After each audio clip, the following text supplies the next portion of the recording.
Absolutely. Everybody. Yeah. No, I used to be good. Surprisingly, William looks like he's gonna shit his pants more than Michael Laird, who actually shit his pants. Just kidding, Michael doesn't shit. How are you? Not yet. I'll blow my pants out before that. No, you can shit your pants here. As all are currently 21, You 29. think it's hilarious. It's super stupid. No, we would buy special diapers. Michael, We would have David Deermeat. He would come over and wipe you off as many times as he does that bike stick. Yeah, we would have David Deermeat put duct tape around the seals of the diaper. David, Yeah, you ever hear of diaper seals? Oh, yeah. yeah, Is that one of the sponsors? Are you about to go to a library? Yeah, use the password Austin, Texas to get 50% off. Anyway, I just stepped on my next joke. Back to the Yes. studio. But hey, I have great news. About diaper seals? No, I won the world. I won the World Series of Comedy.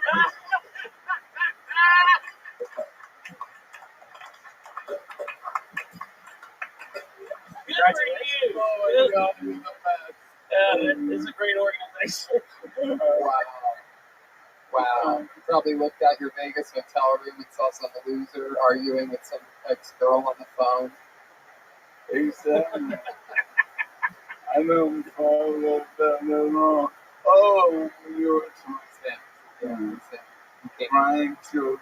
Yeah, indeed. Brian Joseph, very funny.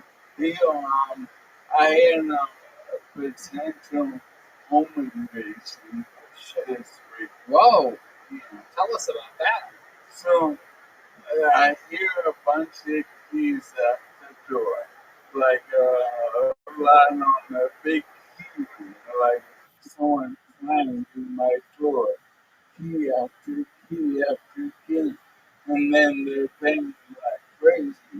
But the thing about my PCs, when I get issues, like tiger mode or whatever, Tiger mode. Yeah. Imagine tiger mode. Michael Laird tiger mode. Yes, I've seen many of those National Geographic documentaries where they zoom in on a tiger that's sitting on his butt in a wheelchair. They sleep like 20 hours a day. Yeah. So. yeah. So I wake up from tiger mode, and there's a guy pounding on my door screaming. We have actual sounds of all of these things. Yeah, And they're he's great screaming. for the flow of the story.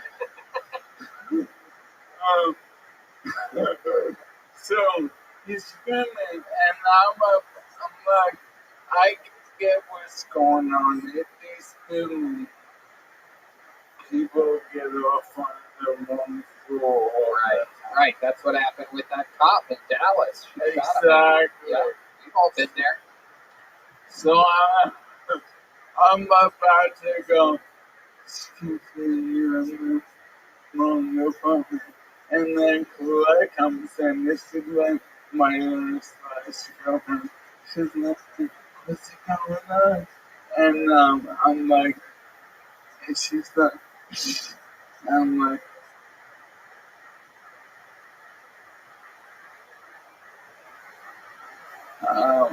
trying to assess the situation, and then fucking Superman kicks the door. Oh shit! And like Jurassic Park, when you're looking at the door, I see the metal thing. Oh my god! I'm like, oh, this is about to happen. Yeah, you're about to switch into Super Tiger mode. Yeah, exactly. Tiger mode, like you look at the mood. I need to read here. So I've seen that, but I'm really good. I'm probably better than The Rock in stressful situations. Better than the Rock, right? You're like an actual Rock. Exactly. It's fine so good on camera. I'm telling you. Absolutely. Show them one more time. Oh my god! Look at that fucking Zach. Where are you? Come on. Oh my goodness! Wow. All right, go ahead, Michael. So he kicks him. I was the elephant and like letters calling 911 and private security and the front desk. And I'm staring at the door and this dude's about to come through. When am I getting the door? I'm sitting this way. You're gonna do absolutely Yeah. What's the only No, on the forward, reverse, or I am the human too. what would you do? You should have just pulled out your dick and started rolling towards the door. You know, I run away. know, I know. But it has been classified as a dangerous weapon. Yeah. Anyway, so I'm like in my guy limbo, and I'm like, and I start going, Oh shit! And he thinks a big truck's about to back up. and I'm like, what the fuck? You really come on to put He thinks you broke into a retarded ghost. Yeah.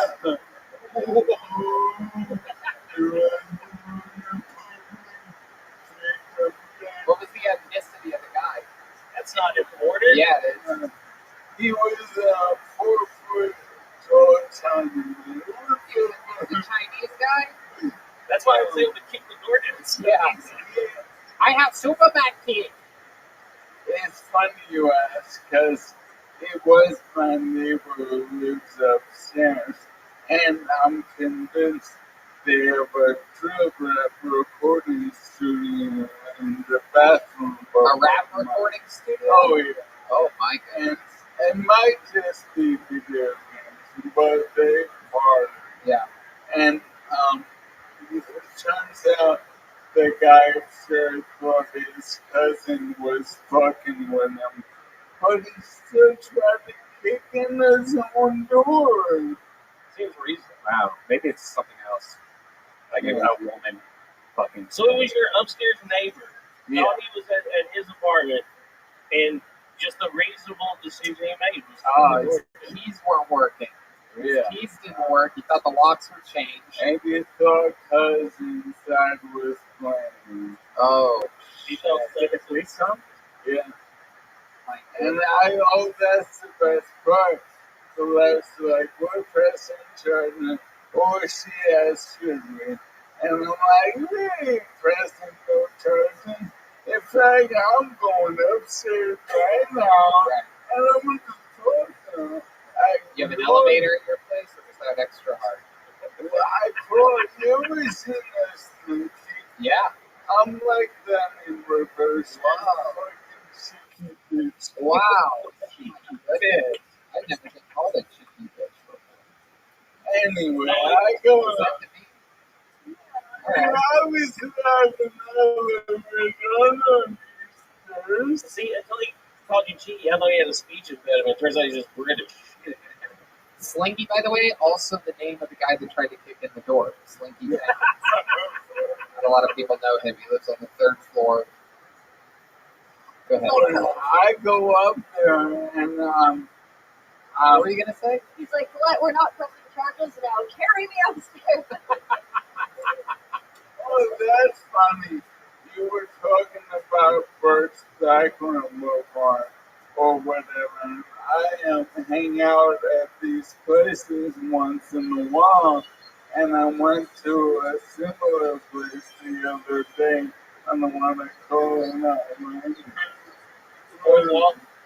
What? Fourth wall. Well, fourth wall is funny because 10 years ago, No, it's not. 10 years ago, I worked on a cruise ship with Second City with Joe. Started fourth wall, which is flat comic spots for $5. Damn, remember that shit? I don't know. When you were on a cruise ship, did you have to use your parking brake a lot? No, motherfucker, I ain't know we've been on here. Yeah. Tennessee, we're Yeah. Oh my goodness. Why would you do that? You're Wrong with wrong. you. You're here You're a father. You're here to make jokes about more than POV. What a cheeky picture of her. Yeah. Tony, before the show, you offered to chew my pizza for me. Yes, I did, and that offer still stands. You want to do it right now? That's called foreplay. Oh. Alright, one, I go to one of these new Hispanic clubs on the spot. Yeah, Corona spots. Yeah, it's like if I converted into a nicest drug man for karaoke. Is that what you did? Wow. What did you say? I sing always around the way girl dancing mother or giving and heartbreak color. A nitrous drug den for karaoke? Yeah. That sounds amazing. Yeah, man, they got it going on. But they had the tent right on and balloons and shit. It was pretty cool. Michael Lair, we love you so much. MichaelLairComedy.com for everything. Michael Lair, so much fun. Here's the drawing for Brian J. Email. Coming right at you, right down the barrel. Unbelievable. There's Mitch, there's me, there's Red Band in the band. I'm going to be in for Mitch Burrow, everybody. Maybe you on the panel. So much fun stuff happening. Tell these people where they can find you, Mitch. At Mitch Burrow on everything. TikTok, Instagram, Twitter, and that's about it. But a big hand for the leader of the band, Jeremiah Watkins, everyone. He has a new special coming out December 8th. Tell them more about it, Jeremiah. You can pre-order it now at JeremiahWatkins.com. My debut 1 hour special. It helps with banner placement on the different platforms, so I'd appreciate if you do that. And then just Jeremiah stand up on social media, and there'll be a lot of great Jeremiah Wonders episodes. Love you guys. Jet Ski Jesse Johnson, absolutely dropping nuclear missiles today. What's going on, Jet Ski? Not much. Thank you so much. Jet Ski Johnson. Handmade ornaments available, JetSkiJohnson.com. Oh, yeah, They're anytime ornaments, not exclusively for Christmas. You can use them any time of the year for anything. She makes all of them by hand. and we do a podcast together on the Comedy Store's Oh, wow. YouTube channel. So check out that. I did that one, and it just disappeared. Yeah, we're bringing it back after the holidays. They're bringing it back after the holidays. Sounds like a Spotify deal might be in the works with Mitch and Jetski's podcast. Guys, the backbone of the band and of the band only. It's Joel Burke, Joel Jimenez, everyone. Joel's mostly sorry. Tell us about it, Joel. Oh, nothing. Shout out to Ludwig Drums. Mitch, I love you. You've always been funny. It's glad to finally see you on the show. I love your podcast with Jesse. And I want to thank Jeremiah for taking us to Arizona to open for him this weekend. It was great. That looked like fun. Correct, man. Nothing much, guys. Thank you. There you go. We'll see you next week. Goodbye.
Hey, this is Red Band coming to you live from the world famous Comedy Store main room for a brand new episode of Little Tony. Get up, Red County Extra.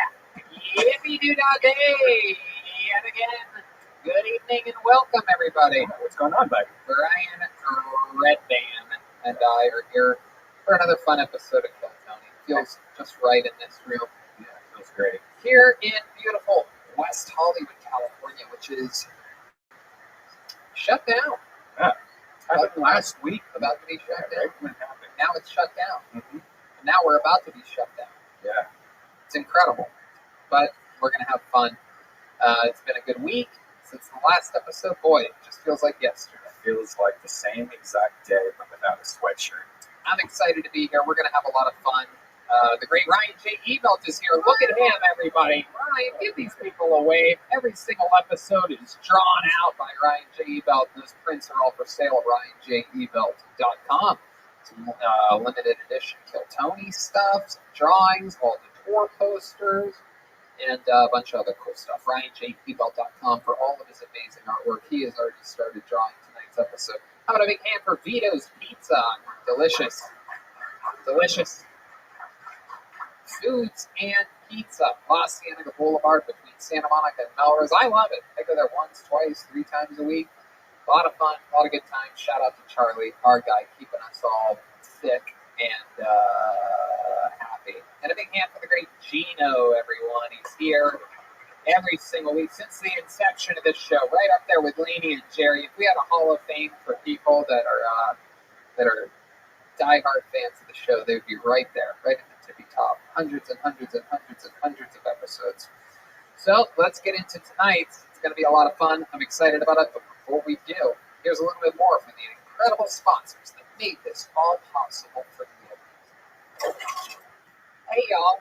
The holidays are just around the corner. Are you looking for a way to stay connected with loved ones during the holidays? Well, I'm telling you, this skylight frame that I got the other day is unbelievable. Easy to upload, tons of pictures of the family. I feel like they're there, and I don't have to argue with them. It's absolutely incredible. After I got my skylight frame, it was easy to send new photos to it all the time. It's absolutely incredible. You know about this. Yeah, Skylight Frame is a photo frame you can update instantly by email from anywhere. You just send a photo by email, they get it on their picture frame. It's a great way to feel close to those you love, even when you're separated. It sets up effortlessly in under 60 seconds. Just plug it in, use the touch screen to connect to your wireless network, and enjoy. Sending photos to Skylight is effortless. Everyone in the family could just email them to your personal Skylight email address, and they'll pop up in seconds. Multiple people can send photos to the frame, so it's a great way to keep large networks of friends and families in touch. It has a black frame and a white mat, so it looks like a real photo frame that adds a beautiful touch to your home. For a really special gift for the special people in your life, you've got to check out the Skylight frame. And I'm telling you, we have them. They're super cool. We have fun with it. Sometimes I'll send them pictures of me in the bathtub with a rubber ducky right to his frame.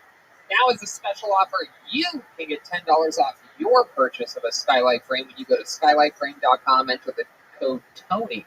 That's right. To get 10% off your purchase of the Skylight frame, just go to skylightframe.com and enter the code TONY. That's SKYLIGHTFRANE.com, promo code TONY.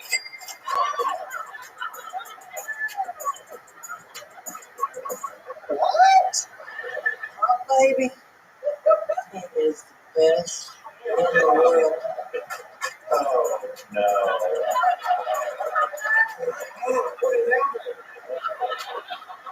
Look for that in any other stand-up show. What is a family reunion happening in this stand-up show? This is not normal. This is not a normal show. And we're back. Super excited. Are you guys excited? This is one of those really cool moments on the show where I bring out a guest who is very special to the show. This young man made his debut years ago as one of the first ever panel guests of the show, one of our first ever road shows in La Jolla. This guy was on panel, and then we saw him again and again and again. And then he joined Pat Reagan, the former band leader of Kill Tony, as a bandmate for a few episodes, and then he was part of the band, and then Pat left, and he was the band leader, leading Joel, and then as in Chroma Chris to great levels, and Jet Ski Johnson. He is the leader of the Kill Tony band. Tonight's guest has a brand new special coming out this week, December 8th, available on Amazon and all platforms at JeremiahWatkins.com. Guess who it is? It's the leader of the best damn band in the land, Jeremiah Watkins, everybody. Wow. Need you. From the moment we locked eyes. What a surprise. There he is, Jeremiah Watkins. He brought some albums with him, perhaps to give away to people. No, these there's a couple special people on the inside that the special things are made out to. And, Whoa! These are Tony Hinchcliffe and Brian Redman. Wow! Look at that. That's so cool, man. Are you excited about this? I'm really excited. These copies are for you guys. I did bring you guys. Wow, so it turns out some lucky people will be getting free copies of Jeremiah's special. I'm kidding. I'm going to keep this. I'm going to put it on my shelf. It's going to look like you're just sitting there. I know. Jeremiah Watkins Family Reunion, December 8th. How exciting. The debut special. And the little baby gorilla himself, Jeremiah Watkins, a guy who, wow, what a history we have. We've been all around the world together. Dude, the Monster Energy Drink Tour in 2017, that was one 27 cities in a month. Yeah, it was insane. And it was, we did 2-man shows where I do half an hour and then Tony would do an hour. And that's where, I developed a lot of chops that, Right. make you closer to becoming a headliner or something like that, and get you more comfortable on stage. So, yeah, I'm And super you got grateful to you guys. introduced to a lot of the club bookers, the owners, Yeah. the general For the first managers. time. I go, this is my friend Jeremiah. They know me as a worker bee. I put in a good word, and look at you now. You're all grown up. You're ready to fly away, and that's why he's here to announce he's no longer going to be part of the band. Yeah, It's very exciting. He's moving on. He's moved on with his own special. He figures why be part of an ensemble. By the way, Wow. I don't think we've talked about this in a couple of weeks. Self-promotion never. World's smallest. This isn't even an actual size of a DVD. This is In a couple of weeks ago, by the way, Rob, I don't think we've even talked about this. You were out of town doing shows in New York, I believe, and you had the band was all dressed up as different Watkins brothers and sisters. And the idea of you throwing in advertising for your special through them was bravo. That was Joel's idea. That was actually Joel's idea. I can tell. That's brilliant. I can tell. I actually had nothing to do with that. He told me that, and I was like, dude, if you do that, just make sure Tony knows that was not me behind that. Yeah, well, they didn't make sure. I assumed it was you the whole time. I've been fuming about it. Perfect. Well, Jeremiah, it's funny. I can't believe I get to tell you this, but I don't know if you know this or not, but there is a band on this show. There is a band. Yes, there is. Every single week they commit to being different characters and stay in character. I never know what they're going to be. Do you know what they're going to be? This is an interesting one. I feel like you probably do this time. You're a little showbiz. You like to peel the curtain back. Yeah. We'll find out together. Let's find out what they are together. It's the best damn band in the land, the Kill Tony Band. Jetski, Jesse Johnson, and Joel Jimenez. 6 J's, 2 humans. Oh, shit. We've seen this before. Wow. This is very exciting. I believe it's Bill Billingsley, ladies and gentlemen, the legendary heavy drinker. Just always is having a meltdown. These are old-timey characters, and Jetski Johnson. Remind me of your name. I'm Starla, unfortunately, Billingsley. Oh, Starla Billingsley. You're the ex-wife of Bill? No, unfortunately, we're still married. Whoa. Bill, what's going on? Bill Billingsley, one of the most famous characters in Kill Tony history. Actually, Tony, I've been clean and sober for about a year now. My life is going great. Wow. I just have some water tonight. Everything's going well. Seems like your marriage is going good. Yeah, I mean, I love her to death. I mean, she's really just such a wonderful woman. I'm just happy. She had my back throughout everything, What do you mean? Are you gaining sobriety? She had your back? Yeah, I mean, I'm in the program. I'm in the program. I don't know what this guy's laughing about.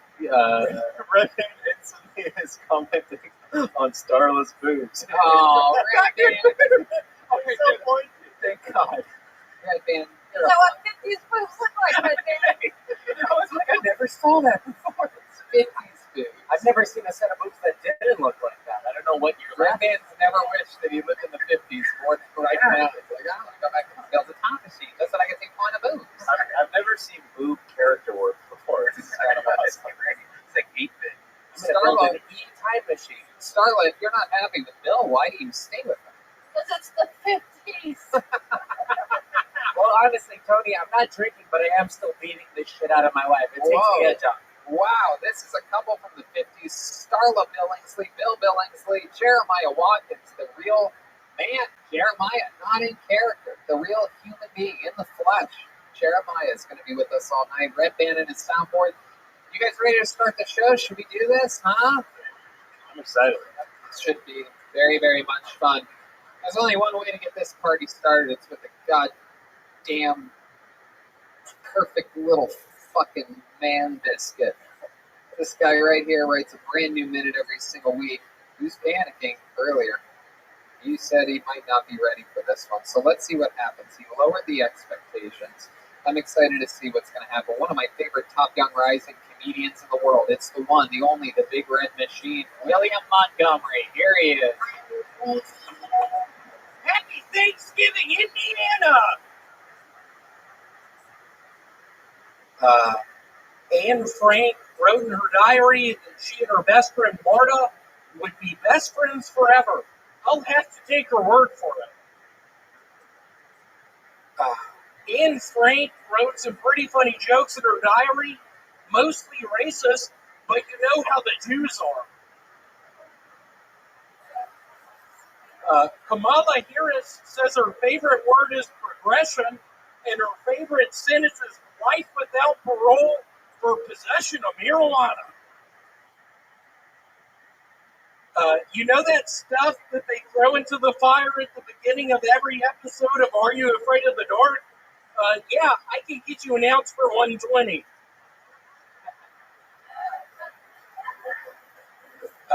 At this point, is there really any celebrity that didn't die of COVID in 2020 other than George Floyd?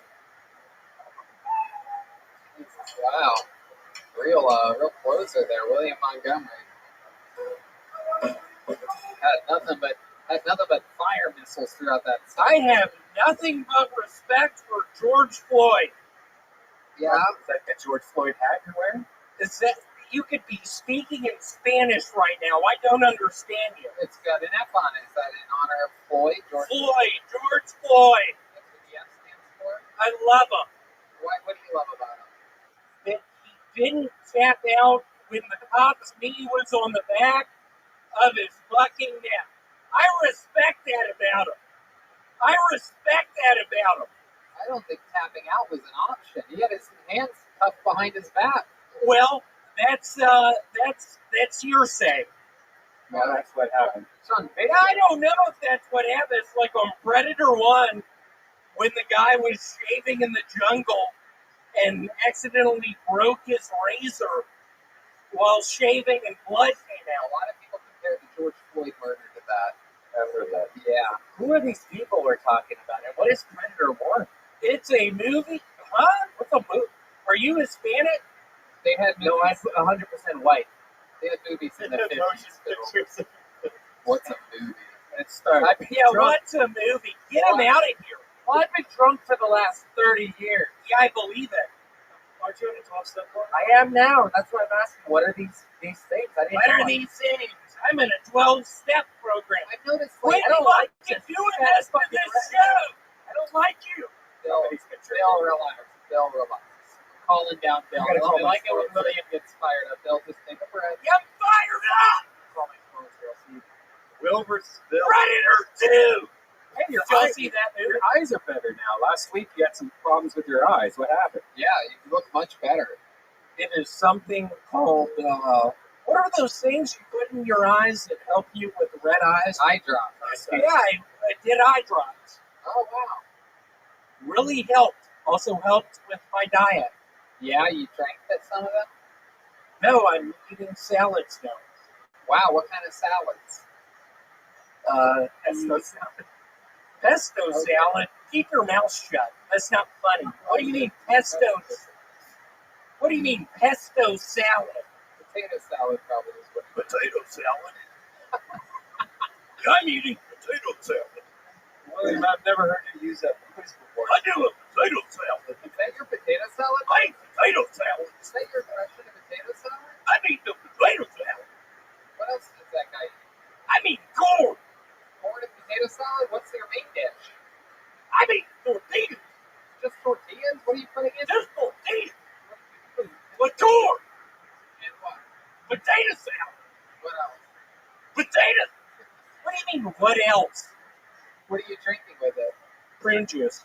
Whoa, big twist there at the If end. anyone watching us, especially people in Malaysia, if y'all have tummy issues, drink prune juice. Ah, what does it do to you? Look right at that camera and tell them what the benefits of prune juice are. You're the new spokesman for prune juice. Go right down the barrel, slow zoom, Zach, and here we go. How's it going? My name is Philip Martinez. I am currently in Malaysia with all of y'all. Start drinking prune juice. It really helps with your tummy. I learned it from my father, Larry. It helps you do it. There you go. Perfect. That is some just high quality. That's for the smart fans right there. Tony, can I just say, It's a little- so I never ever get to see this angle of the soundboard. And Redman has a program open called Stop and I've literally been looking at that app for 7.5 years. And my favorite, Always been. Everything else has changed and evolved over the years, but there's always been one entire program called Tap and Fart. and he always gives me the way that. Right. I always have to like hold him back because he literally once he opens the app. Hey, Redman, is that what makes it funny? Okay, you're allowed one an episode. Hey, William, if you ever want to quit drinking, I'll give you my phone number. I'm in the program now, and I've done it for about a year. Cool, what's your phone number? Quit fucking talking to me. You guys seem to have a real bad chemistry. You Well, can it just say reminds me that. of who I used to be, Tony. I used to be this guy. And now I look at you and I feel sad, I feel pity. And then Shut the fuck Your face up. is fucking swollen. Don't ever talk It to is me like almost Thanksgiving. that. Yeah, be thankful I don't kick that fucking ass. Don't kick that fuck. Shut up. Yeah, be thankful What for are you that. doing? what are you doing for Thanksgiving, William? I am. Yeah, what did you do for Thanksgiving? do? So for Thanksgiving, I made a really good turkey. I was really proud of it. I made stuffings. I made chicken and stuffings. How did you make it? What was their prep for the stuffings? It is cans of biscuits that you put in the crock pot along with cans of chicken. It's called chicken and stuffings. It's a real big hit. During Thanksgiving, word to the wise, if you have an elder person you're cooking for that recently had a seizure, don't make chicken and stuffings. It's filled with salt. You're gonna have There you go. That's the ambulance there on Thanksgiving and not have a fun time. perfect. Why didn't y'all help me on that? I thought y'all were going to help me on It felt like you were doing a Jeopardy question where, like, we're going, what is, and then you kept talking and you're waiting for Alex Trebek to end. And I just want to give a shout out to the African American man up there who did the light down a little bit. It was good. It actually looked great on. Yeah, thank you so much. What are you looking at up there, you piece of shit? No, don't insult the lighting, Well, guys. I like that because we don't, the African Americans, I feel the same way, but maybe we are closer than I thought. Well, you're married to one. Well, Starla is actually white. Right? This is my wife right here. Hey, so you did all that cooking for Thanksgiving yourself? I did a bunch of cooking.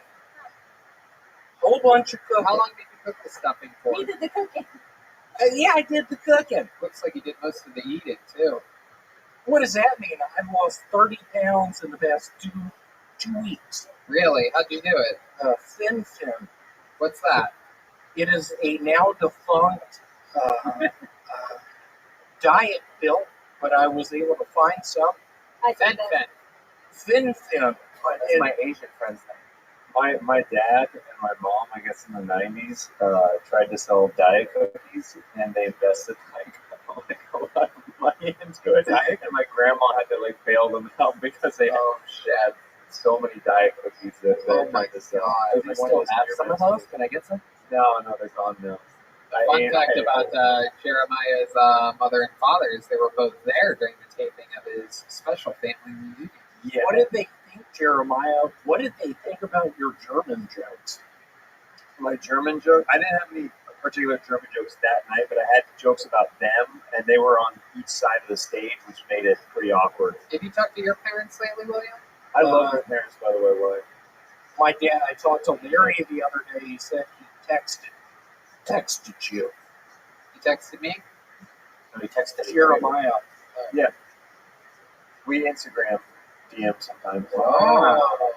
Your dad's in my DMs, bro. He wished me a happy birthday. Has he ever sent you some, photos? He sends me nudies of William sometimes. Just my little penis with the pink tip on my penis. He photoshops William's baby penis on his adult body. I was hoping he photoshopped it onto Herbie the Love Bug, the part that talks. And then he puts his adult head on his baby body, and it's like really weird pictures of his. It's just the black dude they use for all those COVID memes. Shut up! I just learned what You memes messed are. up. You know I what? left episodes I'm recently. fucking tired of you, William. We need to talk about this. You need to get into the program. You William Montgomery and William Billingsley having a William off right now. A lot of anger. I changed my life. At least Darla doesn't stab me with teeth. I tried. All right, William. Anything else that we missed since last episode? What else? Anything else? I was in Tampa Bay, Florida this past week. Had a hell of a time. There you go. Shout out to Tampa Bay, Florida, the new home of Tom Brady. Wiener Schnitzel. There you go. There he goes, everybody. The great William Montgomery, everyone. On to the next one we go. There goes William. The show has begun. David Deary's here, as always, helping us out. Fresh off of a big trip to Yellow Springs with Dave Chappelle and Donnell Rawlings and the whole crew.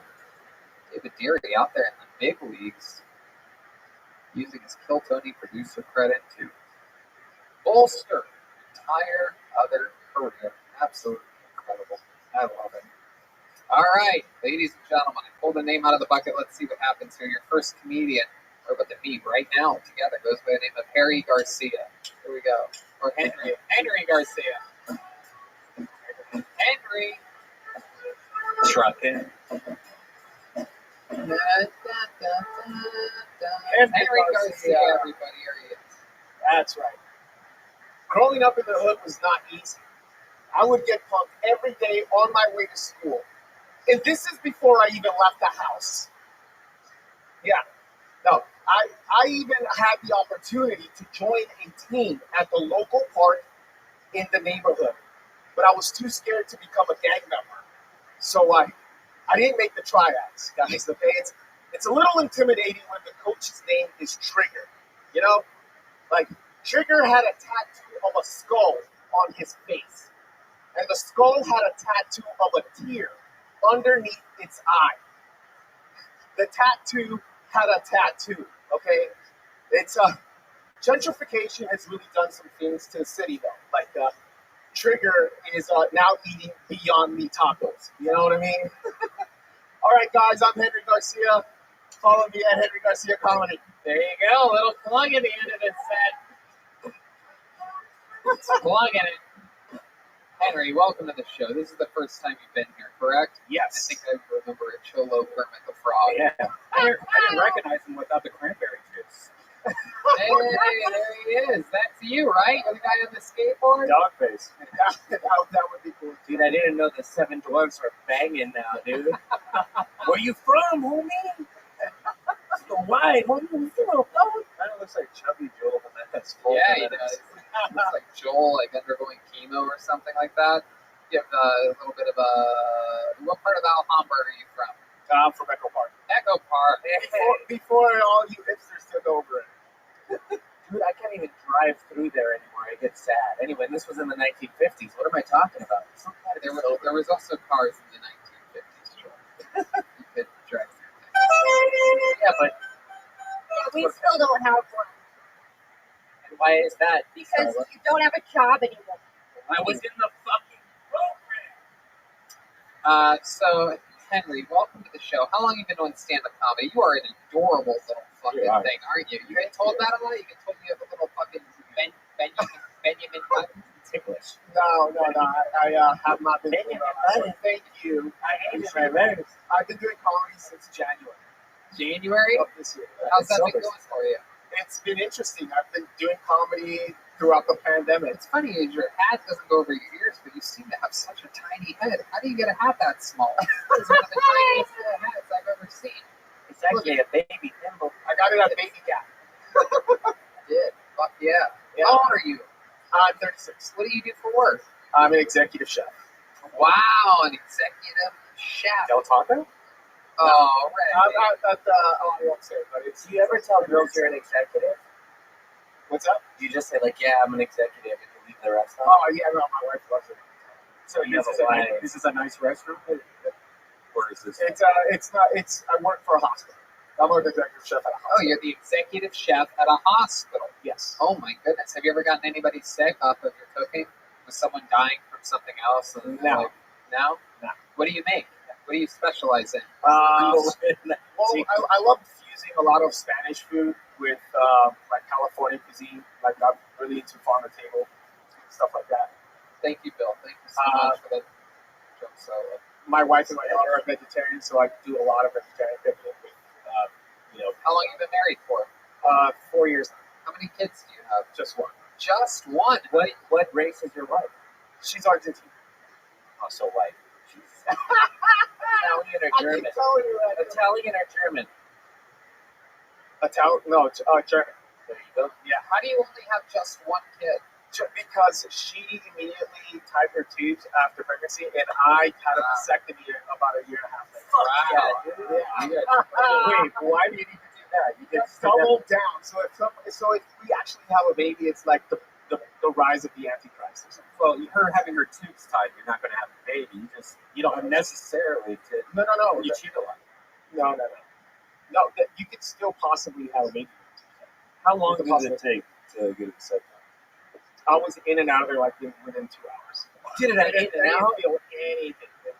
Really? Yeah. I know somebody that did it, filmed the whole thing, and he said he didn't even know it was finished. And it was like literally like 3 minutes or something. Did your balls hurt afterwards, Henry?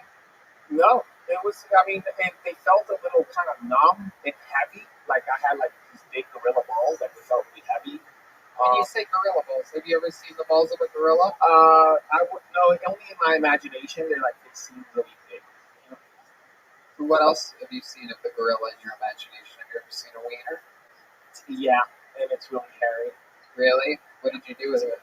I just stared at it for a long For time. how long? How long? How long did you stare at this gorilla? I don't know. Time suspended. I put it in a beanie. I called it a thing. That's right, a real beanie. That's a legit beanie. That's a, what would we call that, Bill? Chiquitito. You're a Spanish. I learned it from a guy in the program. Frijoles. How long? So you were born and raised in Echo Park? Yeah, I was born in Cedar Sinai, raised in Echo Park, and then Pilot Park for a little bit, and then back to Echo. Damn, we're gonna talk after this anyway. Back to Bill. Yeah, Billings. you guys, this could be like a close relative to you. So- Henry, anything else crazy about you? Have any special skills and talents? What else should we know about your entire life? Any fun facts about Henry Garcia?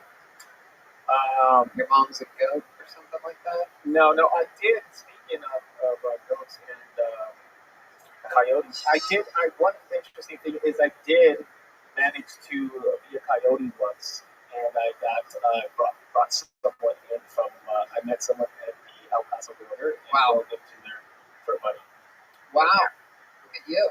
Dude, you're so goofy. You're more like Wiley Coyote. All right, Henry, fun times, dude. Thanks for coming on. Have a Thank you guys for having me. Henry Garcia. All right. Okay. We're going to keep this moving fast. Thank you guys for having me. I'll be back. I love that. Thank you guys so much. Your next comedian. This is us meeting another human for the first time. Goes by the name of Rishi Saraswat. Here we go. Here's Rishi Saraswat. Rishi Saraswat. I was doing a little bit of traveling before this whole pandemic. I miss traveling because I like going to airports. You get to see people from all different walks of life, different ethnicities. The last time I was at the airport, I actually saw an all-deaf family, and they were having like a really intense signing conversation. You know, they kind of looked like they were lost, so I decided, okay, let me try and go help them out. As I got closer, I realized they actually weren't deaf. They were just Italian. And I knew they were Italian for sure because the mom had a black eye. It's a dead giveaway. I think it's fucked up how America blames Mexicans for stealing all the jobs because that shit is not true. Asians and Indians are the ones stealing all the jobs. And we're keeping our fucking mouths shut. I got at least 2 cousins working in call centers right now. Like, you ever get that call on Tuesday afternoon? Hello, my name is Cody. I'm calling from Link. It's like, bro, I know your name's not Cody. Shut the fuck up. And I know your name's not Cody because no one has ever pronounced my name. Whoa, there's the bear. There's the bear. Never heard that guy in a while. Yeah, he comes out if you go over your time. Rishi Saraswat, welcome to the show. What ethnicity are you? Indian, just straight up Indian. Yep. What part of India does your family come from? They're from North India. Okay, Yeah. represent North India. Hell yeah. Oh, yeah. And your Shout out to parents, Hook now. your parents live here in the United States of America, the greatest country on planet Earth. Indeed, they do. Oh, that's awesome. What do they do? My dad works in IT. Wow, And my mom is a stay-at-home. wow, that's so Indian. You've heard of that so Raven? That's so Indian. Northern is Punjabi. Is that Punjabi? Yeah. Punjab, yeah, there you go. Oh wow. You ever do a? They're the Mexicans of India. That's how I know it. Exactly, You ever yeah. have a girl give you a Punjabi? You know what that is? You know what that is? Yep. Yeah, you do. You like it when they do that, don't you? Oh, yeah. What's your favorite thing? One of them. I don't like shit in my ass like that big. What's your other favorite? What's your favorite? Tell your body. Red band. That's fun. Do you have a lot of brothers and sisters? One sister. Yeah, the Indian families keep it small. For an ethnicity that looks so much like Latinos, you would think they would have many babies as well, but no. You guys keep it small, focused. You don't just go fucking. It's not just fucking cream pie festival back here. What does your dad think of you doing stand-up comedy? Oh, he fucking hates me. Hey, think I'm going to get you. I am ready about to get the Rishi Sana. Isolate that clip, send it out into the internet. Spot on. What does he say exactly? He put you through college? Well, yeah. But I mean, I went to community college, so, it wasn't too. Yeah, exactly. And, I don't know, he thinks, like, I'm pretty much gay. Oh, really? Yeah. I never see you with a wife, Rishi.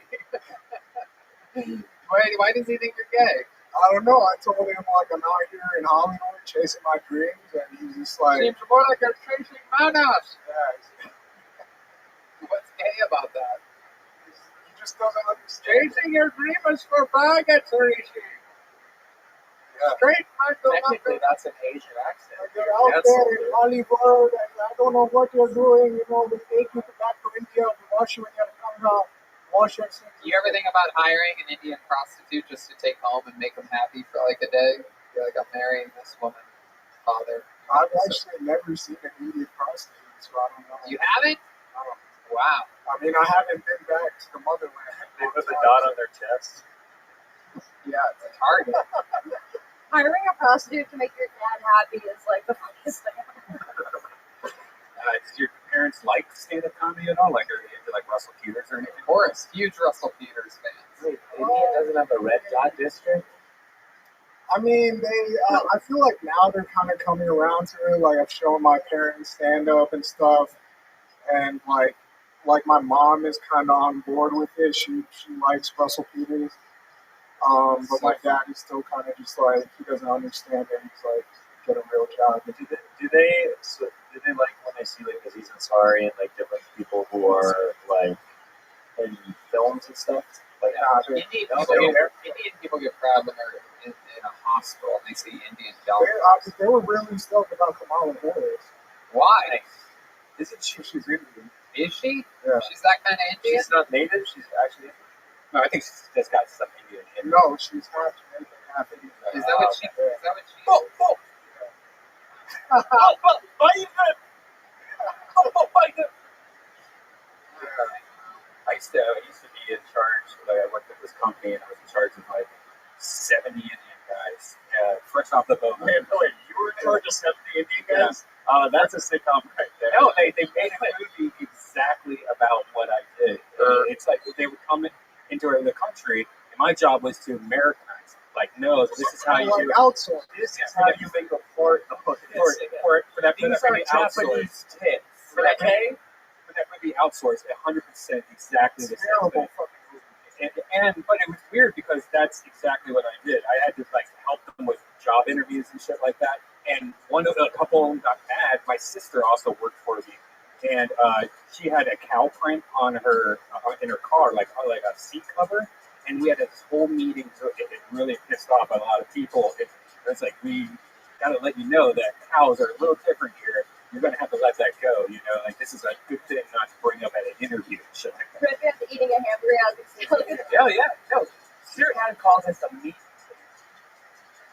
Red I'm Band sober. knows a I'm lot not about funny anymore. All right. Hey, Bill Billingsley. Thank you. Wait, are you starting to drink? Wait, what is that? It's water, dude. It's gross. I don't know. After seeing William, I'm thinking maybe just a little taste. I don't know. Maybe just a little bit.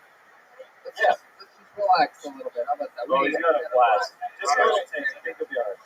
This is very exciting that this is a part of the. Breaking my sobriety for you. I love this guy. Might as well That's let's been cut his Johnny mic Infamous. now. They brewed this in Austin. It's great. Okay.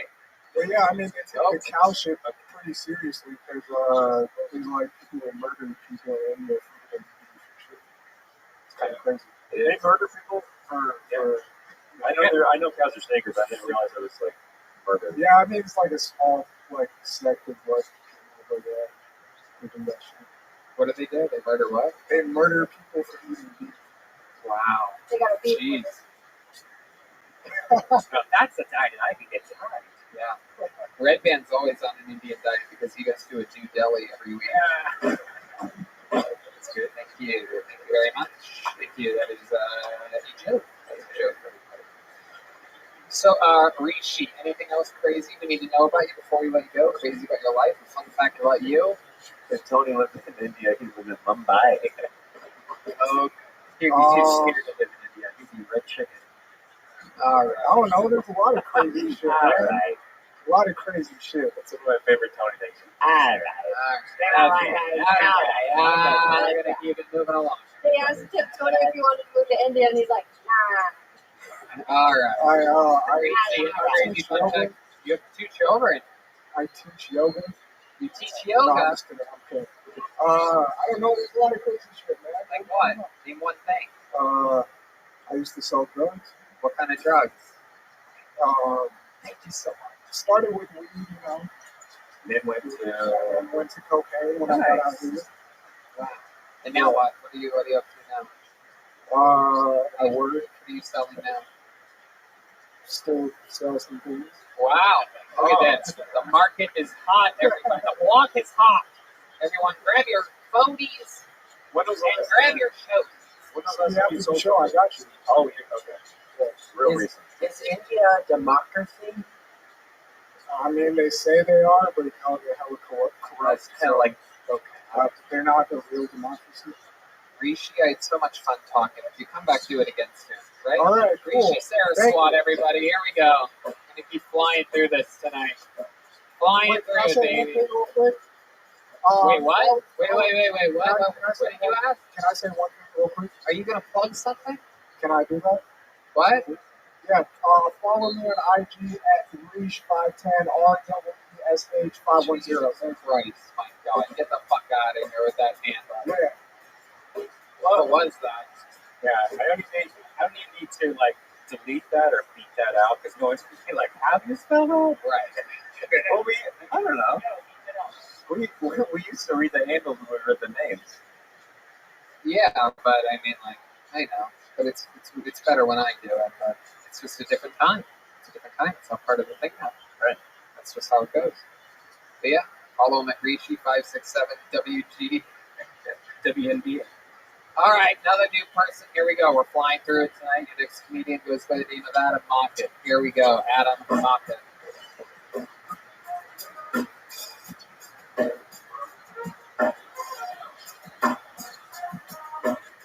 Here he is. Adam Mockett. Hey guys, I'm Adam. So you probably noticed when I walked up, I have a little bit of a gaze community, going up some gang signs. A little background about that: when I was a baby, my mom took me to the doctors to get my vaccinations, and good news, they did work. I never got the measles, never had whooping cough. I did get nerve damage to the whole right side of my body, but no diphtheria. Now they have this vaccine for the coronavirus, which freaks me out more than the actual virus. Honestly, guys, I'm kind of grateful for it because finally, people don't want to shake hands. During the day, I work in the financial industry, and nothing says you can trust me with your money like a hand I have no control over. Because I have one hand, I can always tell my wife when I'm around me. She'll close things really tight. Toothpaste, pickle jars, her legs. She'll be like, if you can open it, you can have it. Okay. Great stuff. 60 seconds strong from Adam Mockett. Coming in guns a-blazing. Thank you. For those of you just listening to the podcast, he has a, what do we call that? What do we call that? The letter Z for an arm. Yeah. And you've had that your whole life? Yeah. After a vaccination? Is that true? How old were you? Couple months old. And your parents are like, give this kid a shot. I don't want anything to ever happen to him. I asked my mom why she didn't sit because there was a big lawsuit about it back in the 80s. Yeah, well, that'll cost you an arm and a leg. Yeah. Thank you. That's super rare, right? Like that was a bad batch, I guess we call it. Yeah, I think that's pretty much what it was. And I know a lot of people. What wing in the hospital were you at? Definitely not the right wing. Yeah. Set him up, knock him down. And why didn't your mom sue? Why didn't she go to the long arm of justice or something like this? She had 5 kids. I think she was just like 4 and a half. Let's face it, right? Come on. 4 to 5 ain't bad, I guess. I don't know. Yeah. I love it. The other 4 kids, did they get vaccinated? So I'm the middle. So I have 2 older sisters. They did. The 2 boys after me did not. Are you anti-vax now because of that, or are you not trained? Here's the thing. Like, I'm not anti-vaccination. I just think it's kind of crazy if there's a chance of a major side effect. It's mandatory. It's kind of, I don't know. Yeah, but I think, out of all the bad things that happen, it's probably 99.999% Yeah. good. That's the thing. It's like, here's the thing. I think about, like, if your kid gets, like, majorly messed up or something, your next kid, you're like, no, I don't want to do it. That's all, yeah. Did they put the shot in that arm? Is that the arm that they They did? actually put it in the leg. Wow. Yeah. Honest question. Is it hard to put on that bracelet? It's impossible to put it Oh my God! How long's it been on? That's like a hand. Yeah. Right? Gotta get one of my kids to do it. How many kids do you have? I have 4 daughters. Damn! Look at you. So that's another thing that happens. So the right test. Look at that. That's what it is. My goodness. And what's your favorite sexual position? You're good at making babies out there. What's your movie like? Froggy style? I'm just a missionary kind of guy, Really? I love your delivery, by the way. How you kind of leaned in. You're like, "Am I lying?" Thank you. I appreciate I that. should say this is the 5th time I've ever done stand-up comedy. Wow. So, yeah, that's Wow. I'm excited about it. Appreciate it. You write your jokes with your left hand? Awesome. Yeah, that's a good one. Can I ask that? Can I talk? Were you naturally left or right-handed? Did you have to learn to write with your left? So I was a couple months old, so not sure. But I'm the only one in the family that is left-handed, so probably. I have dyslexia and things like that, so I feel like Have you ever used your right hand, like in a violent way towards anybody? Whoa. Oh. Wow. Look at that. Oh my God, it's like a little cobra at all times. It's like a little cobra attached to you. Wow. The video game's completely out. You know, back when I played video games, it was good with one hand. Like, Right. I played a couple of setups, super good. But as soon as they started getting two hands, I was Right. The financial industry, what do you do in it? yeah, I built a pretty successful business. I think 75 licensed agents that work under me.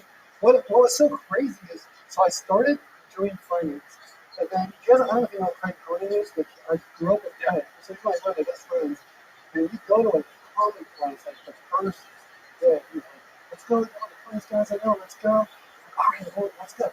And I went. It's so fun. I signed up, and that day I found out that my wife was having her first kid. And I was like, oh crap, I have to like figure this out. Like, I gotta work. So I didn't do it, and I started doing finance. And so now I have 4 daughters. And during COVID, I started getting really depressed, and I'm like, man, I gotta like, I don't know. I'm just gonna do it now or never. Kind of thing. Wow, that's so fucking cool. I love it. So 5th time up, where you all the other ones, open mics and stuff? Yeah, 2 times a week. One was on Zoom, and like a Santa Monica school or something right here. It's all been like in 2 weeks. That's fucking awesome. Man, you wouldn't be able to tell, man. That was great. Thank you so much. Yeah. So, and I found out about the show, and like, all I do is watch the show now. It's so funny. So you're from the South Bay. Yeah. I've been, Because I know Craig is from South Bay. What part of South Bay are you from? Yeah, we don't do Oh, yeah. Shout out to the South Bay. There you go. Shout outs to the South Bay. Yeah. Do you surf or anything like that? Anything wild? You know, I got one hand, some little boogie board. I got it. The whole getting that thing is Right. Yeah, balance. You'd be good at kites. You ever think about throwing that like a? What do you do? Like, you ever throw it in like a sling or anything like that? I tried surgery. I think when I was a kid, I did a surgery where you tried to switch this muscle with this muscle and try to pull it up, and did nothing. And God, they tried. You went through a whole surgery and they weren't able to do it. Have you thought about just putting a rod like straight through it, like some type of like doll or something? Was being hello. Honestly, I just feel like maybe like eventually things are going to get like scientifically ready and they'll fix it. I don't know. Honestly, whatever. Maybe who I am. A lot of perseverance, patience.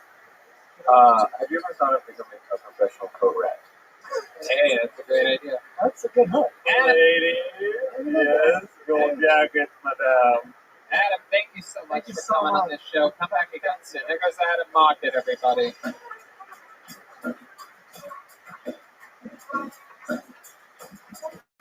Oh, mommy, back. I fell. Help. The great Jeremiah Watkins here, family reunion, December 8th. Available everywhere. JeremiahWatkins.com. All right, another bucket full. Here we go. Make some noise for Nick Reese. Here comes Nick Reese.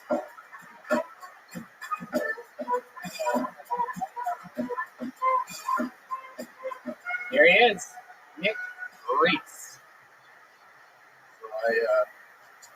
I got a girlfriend with an OnlyFans account, and I hear a lot of like controversial statements, like guys like, "Oh, I could never do that. I would never let a girl do that." Whatever. But for those of you that don't know it, by the way, OnlyFans is for the porn industry what private security is to cops. And I know that because both the porn industry and the cops were like, no, but both OnlyFans and private security were like, are you 18 and about it? Welcome to Florida. I recently, I actually almost didn't make it today. You guys ever got a roadhead so good you got lost? That's real shit. But I love OnlyFans because you can go in there. I found a loophole, and basically for like, their percentage cut of like 4%, I've been buying myself blowjobs recently. That's pretty awesome because you can just go in there, make a separate account, and subscribe to my girlfriend, and then just act like an anonymous stranger. And for OnlyFans is $4.99, I can request a blowjob video. You may recognize me from my role as the penis. There you go, Nick Reese. Wow. You're very nice. God, girlfriend. I wanted that bear so bad. Girlfriend on OnlyFans, huh? Yeah, Is that true? What's her Frankie Chaotic. Wow, look at that. There's a hard plug there. I've never seen my hand move faster. Yeah. Frank, I sweat. Everything slowed down. I also never I knew seen it was it gonna spell better. Chaotic. I knew it was gonna happen. Support my comedy career, and let's get this PS5 together, boys. On YouTube. All right, relax. Relax. Jesus Christ. So what does she do on this thing? Basically porn. Really? I mean, Did they ever ask for a guy to do things with her and you do it with her? yeah. It's your penis? Yeah, I'm the penis. Whoa. Dude, I'll subscribe to your OnlyFans, dude. Only hams, dude. Does she ever do things on the OnlyFans that she won't let you just do on your own? Like in your private life? Okay. It's That's more, Frankie Chaotic. yeah, it's X. Hoppity, hoppity, hoppity, hoppity. Yeah, nice tattoos. I'm proud of myself. Redman is already following and subscribed. I know. There we go. See this table. Yeah. Red Band loves hot Franks. So, wow. What's the wildest thing anybody's requested you to do? You requested poop shit recently. Oh. Wait, what do you mean poop shit? Yeah, Does that mean no shit at all? That's a double No, he shit. asked for like a video of like her like pooping on the floor. Poop shit is How much what we call Redman stand-up material. Poop shit. How much was this guy willing to pay to watch your girlfriend take a poop on the floor? He said, might be worth it to $700. Oh my god. He went 700? Did she do it? The weirder the request, I mean, the higher the price. Right, so she did it then. No, he didn't. He hasn't done it yet, but I can tell he's like, he's messaging about it. It's funny. What she tells me about the messages. Red Band, I know it. No, but I know a lot about this. Like, there's people like say like porn stars. They'll get hired usually for like escorting or something like that. But there's some people that are shit where they'll just be like, I'll rent you the hotel room. Just go in there, take a shit, don't flush it, and then I'll come in after you. Oh my god. And then they just like play with it. Oh my god. I don't know if you've ever stayed at a Comfort Inn, but every room in the Comfort Inn has shit. Is it weird for you the first time that you saw the upload of you having sex with your girlfriend on her OnlyFans? Does that make sense? Like, is it weird for you to see? So it's like, kind of, not really. So it's like, basically, it's like, I don't know if man just subscribe right now or not, but like, He went to the quick Google to see if there's any free. I looked at it for you. yeah, no, they're not. Anyway, but it's no, I mean, like, it's like more or less like her stuff is like, you know, a bunch of like sexy outfits and stuff like that. And then if people want to see more, it's like, send extra. Yeah, send extra on this one. It's like a strip club basically. It's like, I know a lot of people making a lot of money from it. You know, like, yeah. Honestly, the reason How many people do you know? about 10 people, but one of the girls I know is making over $100,000 a month. Whoa. Yeah. Oh my No, god. she sold me on it because That's a lot of poops on the floor. Dude, Jamar Neighbors has an upload. It's just a picture of his bare foot. He's like, yeah, one guy tipped me like $7 one time. 70? $7. Wow, 7. Yeah, I mean, it's kind of like a strip club. Like, there's like a door fee to get in and see stuff, and then it's like, if you want like more, you gotta like tip for that, basically. So you guys have kids? No. Are you going to? If I have anything to say about it. Wow. What if someone pays like a lot of money to see that? Yeah. Great question. I would do it all like up front and like, All right, it's $30,000. I want to raise your kid. How much would it cost? Let's talk actual numbers here. I know a guy in finance. whatever like the entire cost, like I would never want to even think about that kid. $100,000 you would do it in a heartbeat, right? Bitch, like $100,000 for a kid. Tony's not paying. Yeah, I'm not doing it. This is hypothetical. This isn't some type of indecent proposal. No, I'm saying $100,000 for you to make a baby with your wife. You show me all the videos, I get all the links. I'll buy the hotel room. You just have the baby, leave it there. I'll come in and Leave it in the toilet, Redman will raise it. What else, Nick? What else is going on in the world? like one of the big selling points that she kind of sold me on was like, aside from like a personal friend of hers making like a ridiculous amount of money through it, and like, What's her specialty? What's the friend's specialty? she recently changed her name, but she has a affiliation with Nintendo and her brand. Oh shit! Damn. And she knows her personally. And she's killing it financially on OnlyFans and stuff like that. And Nintendo. What is she? Yoshi? she's like Pokemon stuff. But she got like sued and stuff, so she's like changing. Oh, she got sued? Yeah, Nintendo hit her. Oh, I thought. Yeah. So wait, are you Nintendo's like, you better switch what you're doing. Are you, so if she she got sued because of the name, not because she was dressing up? Yeah, just because of her name. Gotcha. Like that'll happen. But she was making like ridiculous. Like she just bought like a fucking charger with like a custom paint job and like a custom bunch of accessories. Was it an ice cream paint shop? Yeah. Ice cream. But my lady sold me on that, and like both on the money aspect of it, and saying that she would support my comedy career, and that like 3 ways with other chicks for content. Hey, I got a tip for you. I would be in the same situation, but you know, like when they want to buy the underwear, just go to like Kmart and buy like that bag of 10 pairs of girls' underwear and stuff, and they want her to like rub it on their junk and make it like used underwear. Just rub it on your balls and stuff like that, and send them out. And they love it. Oh yeah. That's how I do it. But no, I mean we're a poly couple, so it's A poly couple. What's that mean? Dude, it means they're fans of Pauly Shore, bro. They like Biodome, bro, and Son-in-Law.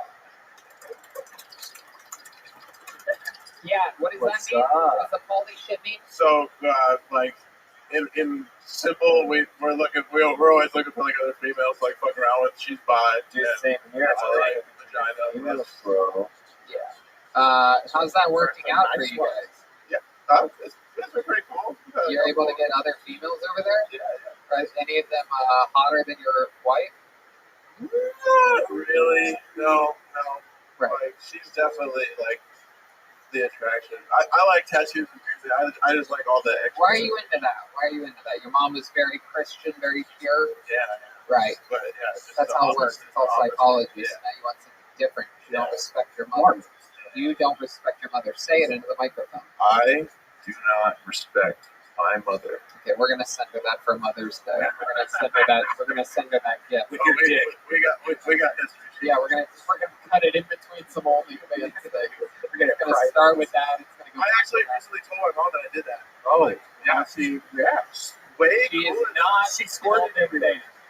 She's not subscribed or anything, but I mean, yeah. That would be weird if she was a supportive mom. It's like, I follow anything my son does. Who do you think is willing to pay $700 for just a poop? All right, Nick. Well, you did it again, buddy. Fun times. Have a great day, Nick Reese. Everybody, there he goes. On to the next one. Ricky, what is it? Frankie Chaotic on OnlyFans. See, that's applause. FRANKII. did she buy you those Nikes? Oh, that's Wow, right. look at that. Look at that. My goodness. Not only does he fuck like a black guy, he spends his money like one too. Absolutely incredible. Straight to the Nikes with his government-issued stimulus check. Good job, Nick. Where do you live again? Heaven. And the baby. Frightening place. Just shut up. That's it. No one asks any other fucking. Everybody wants to add their fucking 10 cents to that. Yes, William. William's timing was The best. Yeah.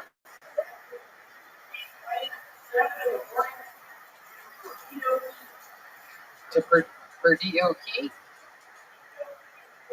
Yeah, what are you going to do there? Okay. Wow. It was literally just 10 cents. I think you need 25 cents to get the rest of the story. Hi, William. Ladies and gentlemen, I pulled another name out of the bucket. I was so excited about it that I pulled it out while Nick was still at the microphone. But I did it. I saw this guy on a street corner the other day, and I said, holy shit, that's Dan Nolan. I rolled down the window. I go, Dan Nolan. He turned around. It was Dan Nolan. He said, Tony. I go, what's up? He goes, not much. I go, want to do the show on Monday? He said, yes.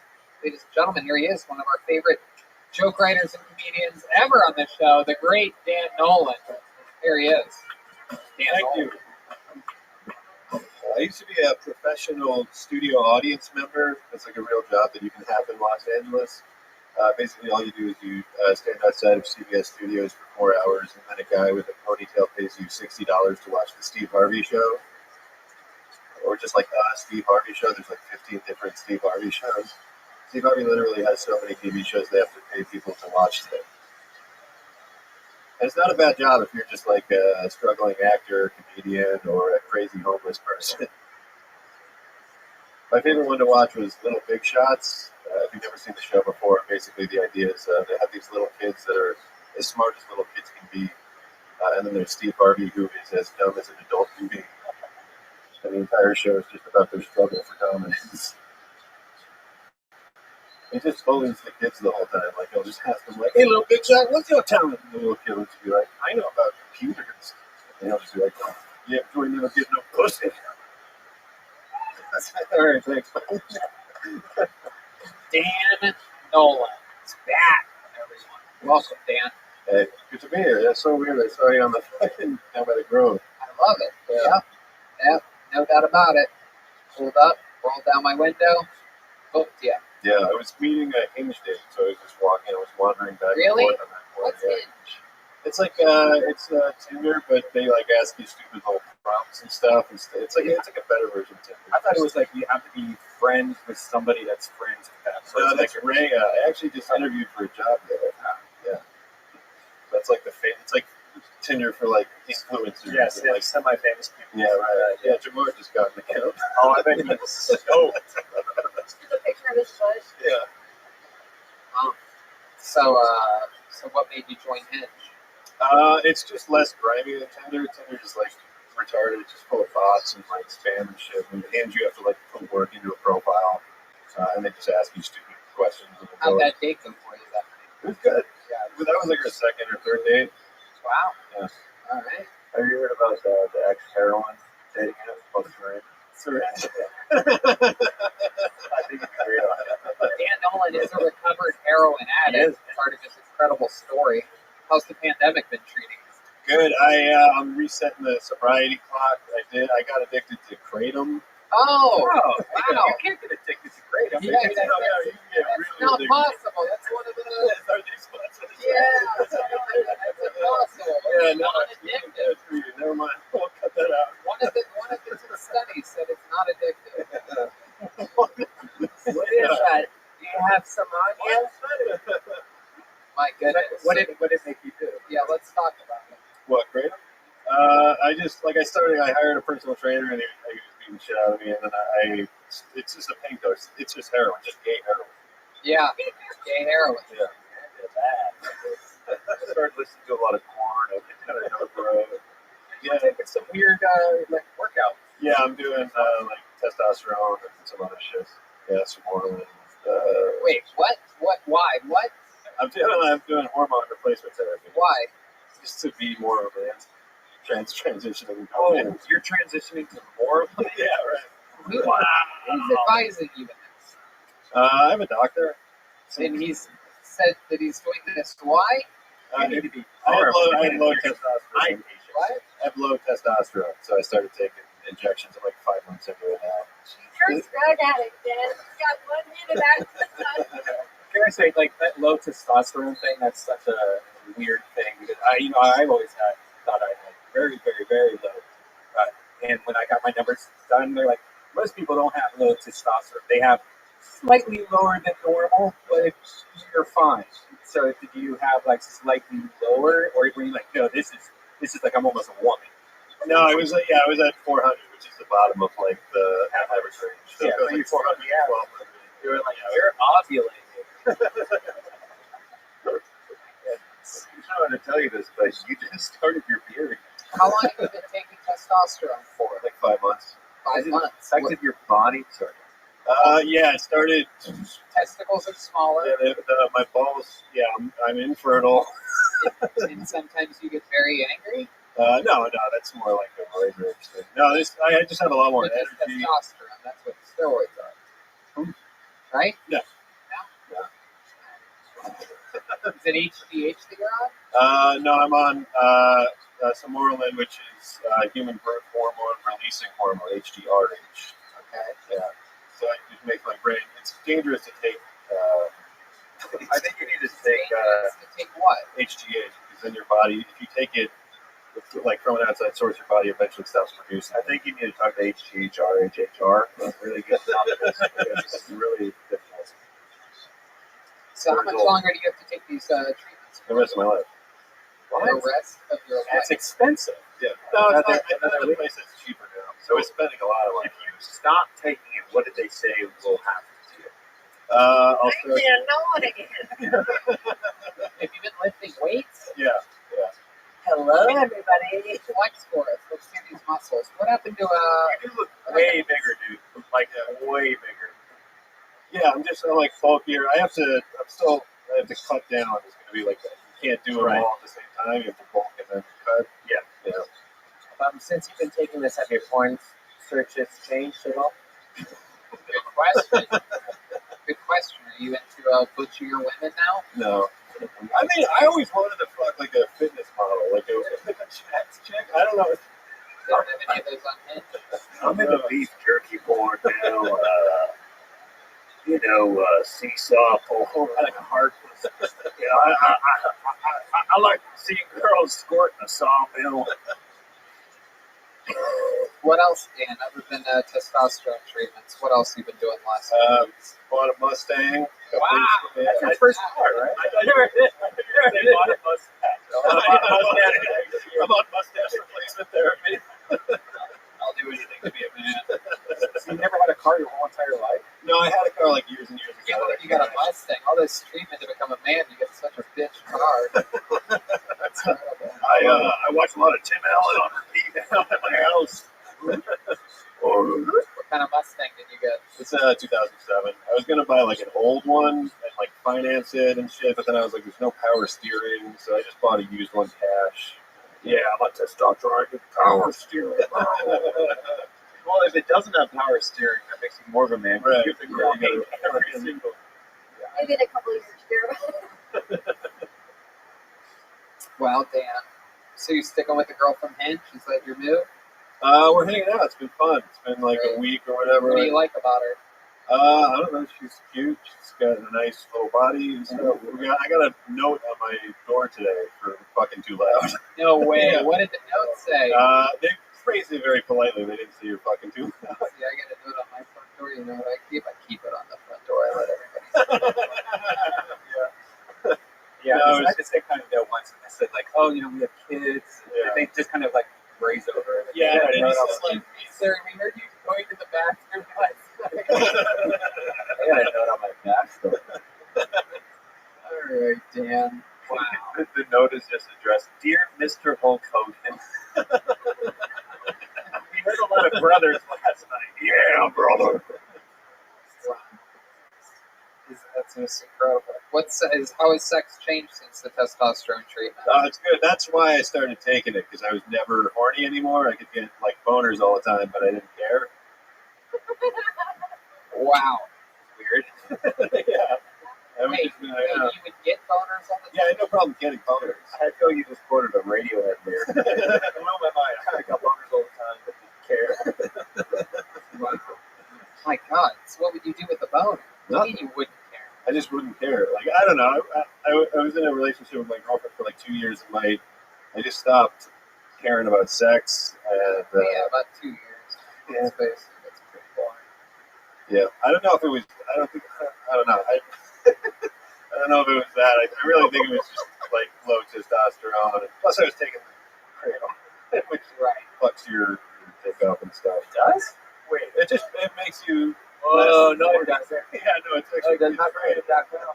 Or whatever our sponsor. It smells like Kratom. Bill You ever tried Green Plum? That's a good one. Okay. Dan, so much fun. Thank you so much. Have a great day. Dan Nolan, everybody. Dan Nolan Comedy on everything, right? Social media, follow him. Tell him how much you love him. He's a legend. Absolute monster. In fact, speaking of monsters, there's only one guy I know that can possibly even begin to follow that act. He's coming up next. How absolutely perfect is that? This guy became a regular and absolutely took the show over by storm. An unbelievable force. Truly one of my favorite comedians on the planet. Originally from beautiful New York. Then became a god of improv comedy at Second City in Chicago. And now graces us with his presence in a new minute every single week. It's the legend killer himself, Michael Lair, everyone. Wow. In the flesh, coming in busy tonight. Here he is, Michael Lair. Yeah! Women have been responsible for every wonderful thing that has ever happened to me. And men have been an asshole. I must have one dynamite. I've lied and cheated to every woman I've ever dated. But all those women ended up marrying better men after me. So everything happens for a reason. Even my life is cheating. Now, women of the world have been rejoicing that my legs gave out. Since I've been crippled, I've retained my handsomeness and smart mouth when I'm stuck in one spot. So I've been hit in the mouth by many women many times. But I'm here to let you know, come on, Chica, I am the one. Thank you. There you go, Michael Lair. Putting a little bat signal out there for all the ladies out there. Look at that, using Kill Tony as his own personal hinge. One could say this is Hinge Cliff's notes. Yeah, man. Yo, just trying to keep a raw dog and dirty, yo. Is that your style, dude? I'll tell you this, you have a better right arm than one of the comedians that was up here earlier. Really? Yeah. Why? Was it secret? No, it was a different. He's behind you. He's waving at you right now. Has he got one of those ET aliens on? Yep. Yeah, it's sort of like that. Remember those old antennas that used to be on the house that were all Yeah, rabbit ears. Yep. He has rabbit ears going on. Oh, man. I bet he can get a handicap parking pass from that. He can only get a left handicap. Yeah. But the left spot is usually not occupied. That's right, Michael. Yeah. Welcome back to the show, the great Michael Lair. Thank you. A few things. Go right ahead. Nick talked about his life and his girlfriend. And coincidentally, right before the show, his girlfriend, her legs are covered in tattoos like a tattoo museum. And I'm like, Nick, I don't want to be inappropriate. You know, we're friends. And you can say no. And I'm talking to his girlfriend, too. But I'm like, can I use your legs as costume for a photo or video shoot? And I think it's gonna happen. Wow. Look at that. You booked her. I'm gonna wear her legs like a shirt. Is one I'm About $750. I'm pretty sure you can get her to shit on your kitchen floor. Yeah. Yeah, but I'm not into that. I'm on that shit. I go beatbox.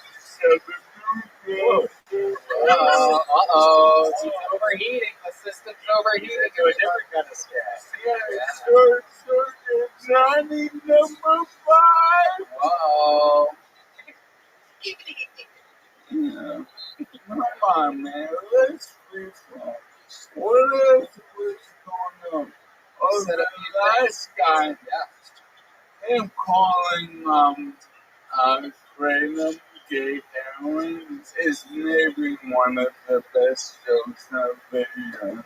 That was brilliant. I love it. And I've been on Kratom. I've been addicted to every drug. But Kratom is not addictive. Yes, it works off the opiate for 10 minutes. But it's safe, and getting over it is like getting over quitting coffee. But it's not fun, and you can definitely fuck on Kratom. Yeah, that's what I do. I mean, I know a lot of people that use kratom, and it's great. It's a natural remedy for. Coffee sounds like hell, by the way. I can't imagine. I thought when you're selling kratom, like when you're looking at family, you're like, yes, it's non-habit forming. Yes, it has a lot of health supplements. Yes, it gives me ALS. Yes, like, who cares? Yeah. No, I think traumatic head kidney heroin. Traumatic head injury? Yeah, I think so. I've been scanned every way up and down.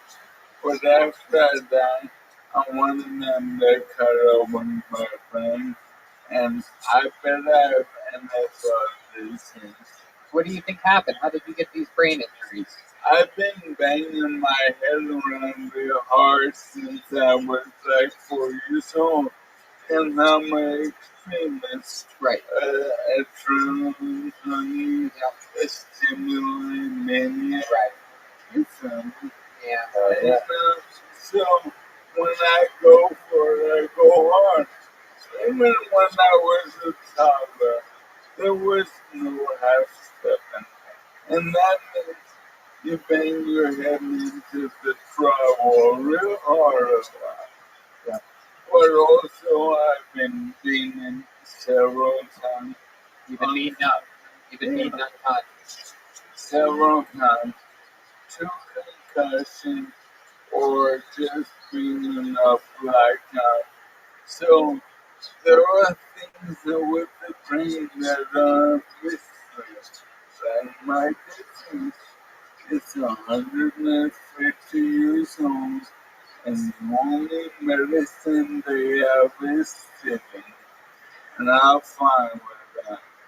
But, look, I bet when it comes down to it, they're gonna find that I just rocked out my cock out too hard. And it's all good. What do you think about tonight's episode, Michael Mayer? Well, I don't know about anything that happened in the past. I live in the moment, and I deal with the future in pragmatic ways. So, this crippled motherfucker will never work again who loves comedy, who does not have any fucks to give. He's coming to us, motherfucker! Wow! What an incredible reveal.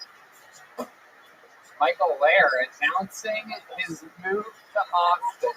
This guy is mobile and ready to go. It's about a 28-day wheelchair ride to Austin, Texas, and he's about to take it. I need people's house to stop out to recharge my check. That's right. He's going to need to stop in Alhambra, Burbank, a lot of places. So he's going to have a little snail trail out there, leaving his mark on the beautiful road. Hopefully there's some sidewalks on the way to Austin. Fucking put me in the front and give me the microphone. Tell me where you want to motherfucking funny. Wow, there you go. He's going to be performing exclusively inside the trunk of a car. MichaelLairComedy.com for everything Michael Lair. Thank you so much, Michael Lair. You're the best, buddy. There you go. Let's look at tonight's drawing from Ryan J. Ebelt. Every single print available at RyanJEbelt.com. Wow, look at that one. Bill Billingsley with an extra large bottle of liquor. I feel like that was definitely drawn in the moment. Look at me, Jeremiah, the Jet Ski, Red Band. What a drawing. RyanJEbelt.com. He's showing a bunch of auctions, other things, fun times. Guys, this is it. December 8th, the debut special of Jeremiah Watkins, Family Reunion. Jeremiah Watkins, molded and folded here on Kill Tony, your very own band leader. You Kill Tony fans have to support Jeremiah at Amazon.com or JeremiahWatkins.com, anywhere you want to go. Watch Family Reunion. Jeremiah, what else? If you like the Sax hat, you can get that at JeremiahWatkins.com too. Sax hat. I want to thank Tony and Brian for always being supportive of me on this show and supporting stand-up endeavors and taking me on the road to a lot of places where I formed, this material over the years and stuff like that. And just like there's a lot of fun crowd work moments and stuff like that. And I developed those chops like being around these guys. So I'm very grateful to Tony and Brian. So thank you guys. Jeremiah Watkins, giving credit where it rightfully deserves. Thank you, buddy. You're a good friend. Thank you. How about a big hand for the Jet Ski, Jesse Johnson, everyone, getting us through it. Absolutely powerful. She has handmade ornaments available at JetSkiJohnson.com. What else, Jesse? Thank you so much. Check out Jeremiah's special. It's awesome playing the band with him, and yeah, he took us on the road for the weekend. It was amazing. Check him out. It was hilarious. You'll get your money's worth. There you go. Get it. December 8th, Family Reunion. Who else? Oh, the great Chilford Minutes was with us. Hey. Guys, I mean, honestly, from the bottom line, I love all of you. I mean, it's like, this is awesome. It's his family. I love Jeremiah. I'm so happy that he's got his special coming out soon. We get crazy here. The Comedy Store is a hub for psychopaths and all the miscreants, and it's the island of misfit toys, and I just so happen to be one of them. So, I get crazy. Here we are. Here we go. Here's Tony laughing at me. It's all good. It's all right. It's the first time we laughed at me. I love you guys. Any sort of craziness that I get into, it's not against my friends. I'm just trying to have a good time. I love you guys. Thank you for letting me have. Okay, all right. Hey guys, check out DeathSquad.tv. Don't forget to check out Dead Air with Brian Holtzman, who might be moving to Texas. We'll see what happens there. And Brothers in Cursive. Check that out, DeathSquad.tv. Go to TradeUp.com. Absolutely. Support our sponsors that you heard earlier on in the episode. And don't forget, Jeremiah Watkins Family Reunion. Jeremiah? Just one more thing. Starting out here at the Comedy Store, Tony Hitchcock and Benji Aflalo were the first to put me on Potluck all the time, and Brian Redband was the first person to book me on his Death Squad shows out at the Ice House. So they helped me get in here at the store. So thank you once again, guys. There you go. Thank you so much. Congratulations, bud. Congratulations, Jeremiah. We're very proud of you. Good night, everybody. We'll see you next week.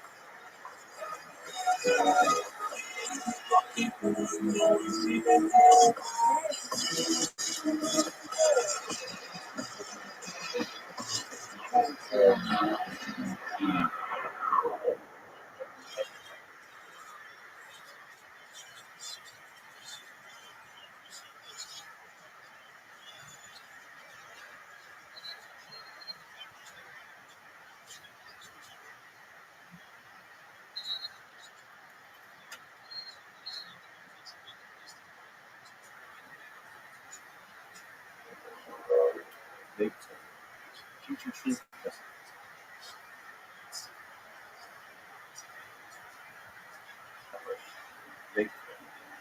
Future Truth.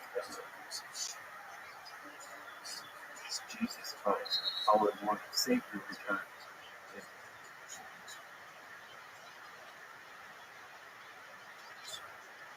This is an asshole and apologizes for inflicting the shame. Future Truth does. And the features never rebound. Because justice, God, sure, each other off.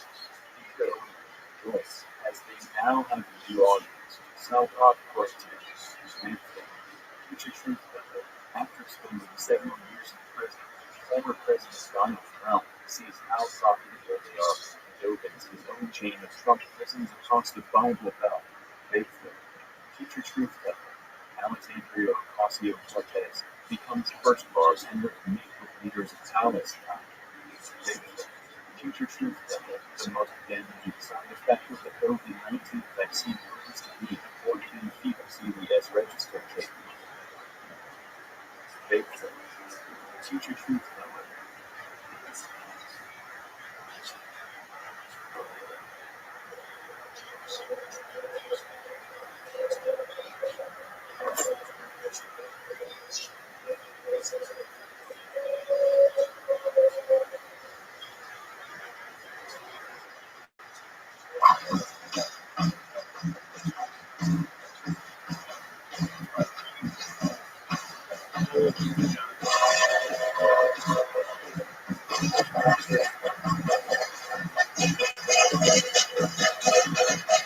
Austin, Texas, make some fucking noise.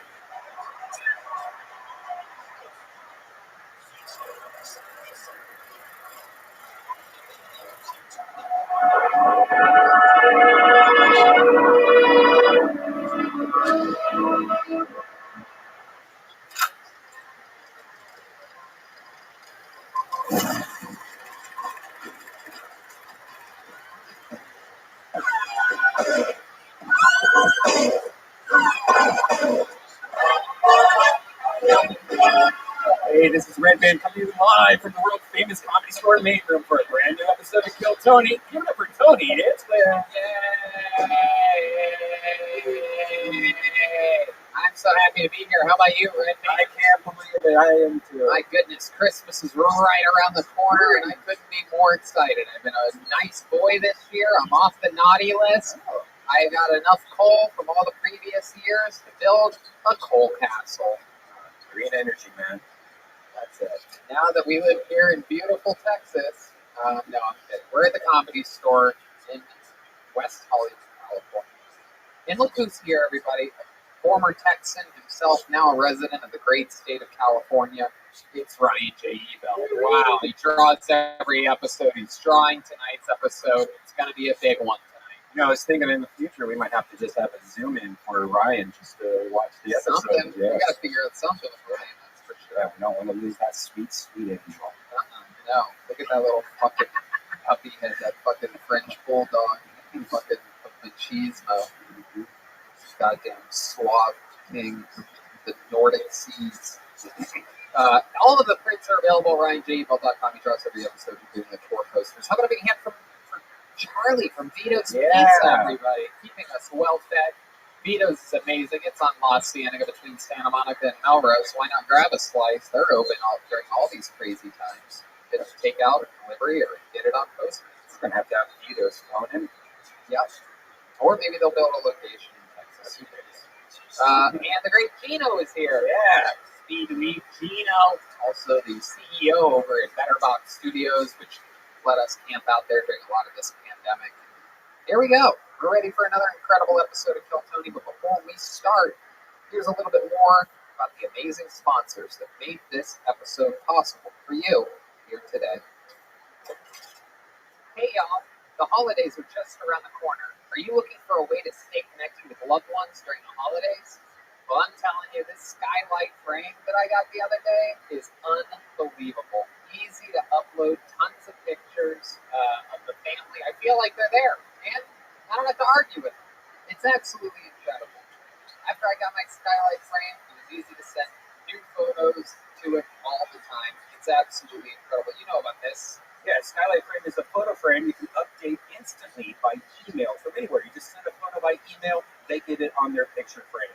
It's a great way to feel close to those you love, even when you're separated. It sets up effortlessly in under 60 seconds. Just plug it in, use the touch screen to connect to your wireless network, and enjoy. Sending photos to Skylight is effortless. Everyone in your family can just email them to your personal Skylight email address, and it'll pop up in seconds. Multiple people can send photos to the frame, so it's a great way to keep large networks of friends and families in touch. And flat frame and a white mat, so it looks like a real photo frame that adds a beautiful touch to your home. For a really special gift for the special people in your life, you've got to check out the Skylight frame. And I'm telling you, we have them. They're super cool. We have fun with it. Sometimes I'll send them pictures of me in the bathtub with a rubber ducky right through the screen. Now, as a special offer, you can get $10 off your purchase of a Skylight frame when you go to skylightframe.com and enter the code Tony. That's right. To get 10% off your purchase of the Skylight frame, just go to skylightframe.com and enter the code Tony. That's SKYLIGHTFRAME.com. Promo code Tony. Yes, it's good to be back. I'm so excited. You guys ready to start this show or what, huh? 9 people in the room built for 600. Let's do this.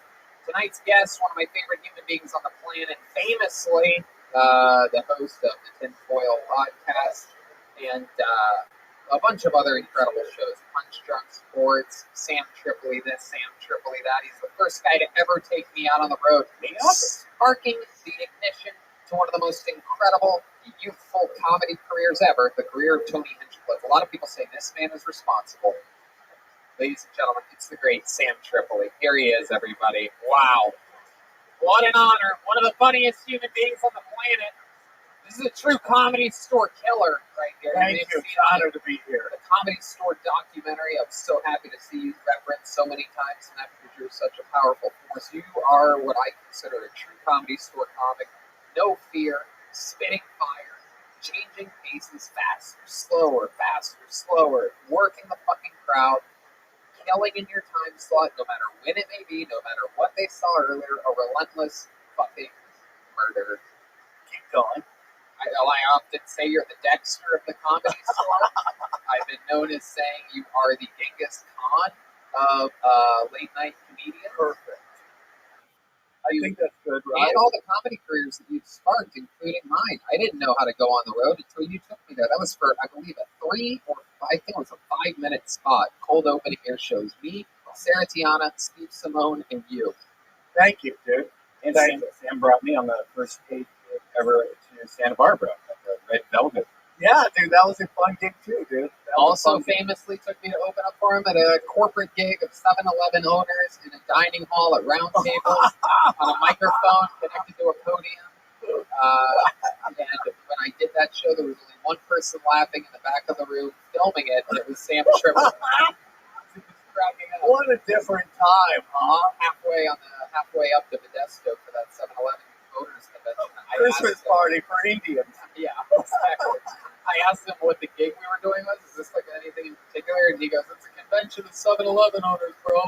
And I laughed. Like I didn't want to ask to make sure, so I thought he was kidding. So I didn't take it seriously, and I didn't want to be annoying. You know, when you're first starting out open, You just want a gig. yeah. You don't want to piss off the guy. But I didn't even prepare. I didn't write any jokes. Like anything. Oh, that showed. Oh my god! No, it was horrendous. It was the best. Yeah, man, it was good. I'm very happy you guys are adapting.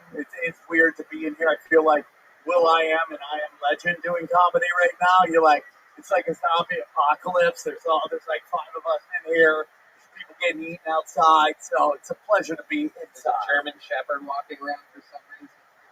We have a band on this show. Every single episode, they commit to being different characters. You know about this. Super wacky. Sometimes they're milkmen. Sometimes they're out of control. Sometimes they're, postal people. Anything can happen. Let's find out what they are tonight when I introduce to you the best damn band in the land. It's the Kill Tony Band. Jeremiah Watkins and Joel Jimenez.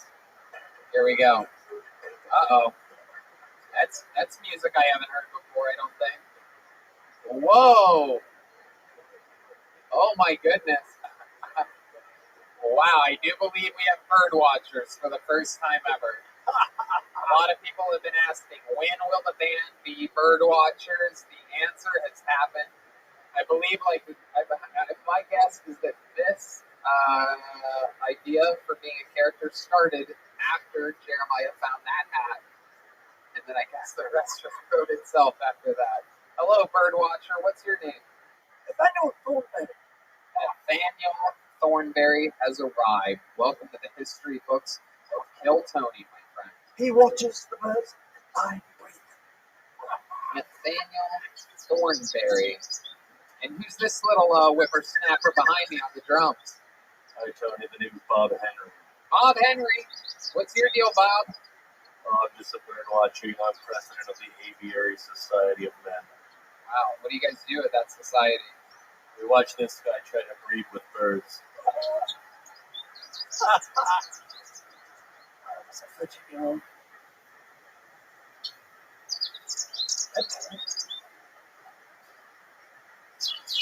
In the Mayan jungle, on its berry. Okay, there we go. Nathaniel Thornberry and Bob Henry joining us with the great Sam man on the soundboard. Ryan J. emailed me to speak to everything's happening. So let's just start the show, shall we? Here we go. You guys ready to kick this fucking thing off, huh? Oh, hell yeah. Even though there's 9 people in the room, I'm going to do the cheesy thing and say, you guys can do better than that. You guys ready to start this fucking show or what? All right. In that case, here's a surprise for you. We're going to flip some things around today and start with a fucking super bang. As I present to you a regular on this show that is absolutely blown fucking minds. This guy trained in the art of... Wait. Just hold on a second over there. You're really jumping the fucking gun on this guy. I mean, Jesus Christ. From the great state of New York, trained in the arts of improvisational activities over at Second City in Chicago. It is the one and the only Michael Lehrer, everybody. Here he is. Wow. He's a tank. He's a fucking tank. Wow, that's a real tank. There's a claw attached. Look at this. This is absolutely... Whoa! This is incredible. The tank is shooting at us. The accuracy, quite shocking. Whoa, there's bubbles. Whoa! Oh my goodness, there's bubbles. He's shooting out. My mind is completely blown. This is one of the most threatening forces in the history of the show. That's the worst glory hole I've ever seen. Michael Lehrer has arrived. His hair is hanging out of the... Whoa!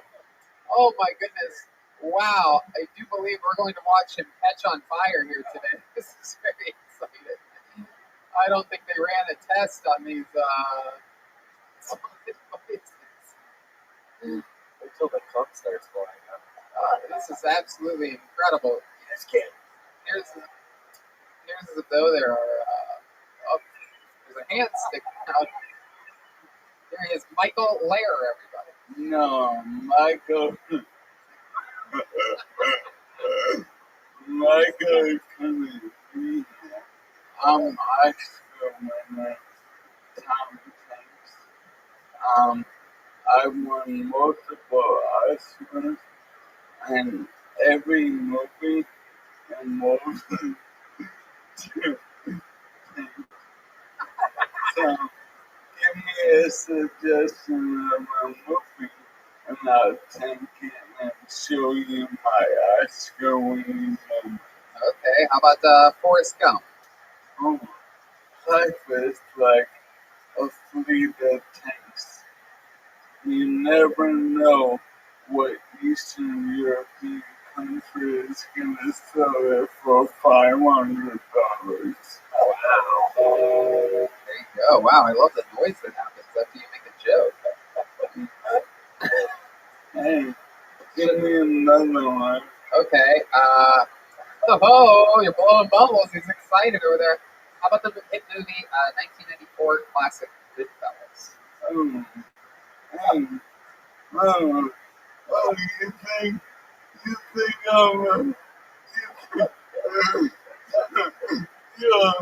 You think I'm a guy? Oh, am I here to shoot this thing? Oh, what am I take? You just roll over the road. Oh. Wow, I remember that. I remember that very clearly from Goodfellas. Can I name another movie? Yeah. Okay. All right. How about the classic Gone with the Wind? Turn in my tank. I've got them.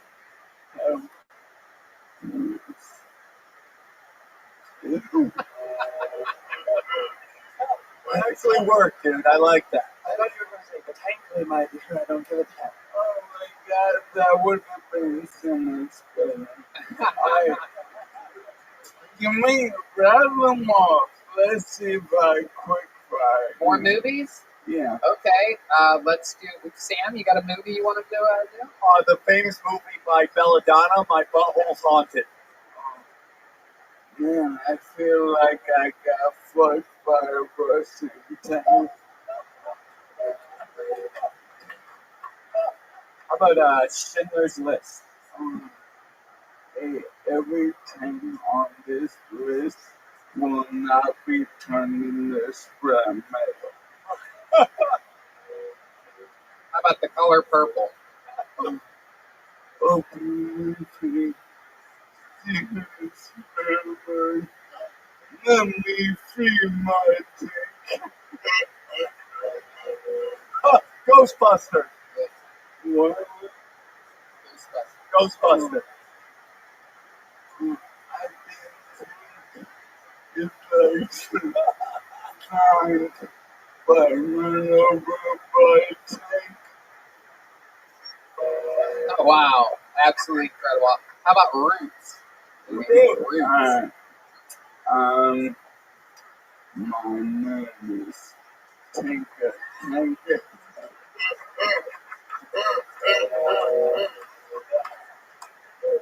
How about the Birdwatchers? You guys got a movie in mind? Thank you for smoking. If people keep driving, then people are gonna die with the tank industry right to us. Oh, well done. Bob Henry, you got a movie? Yes, absolutely. How about Jurassic Park? Oh, good one.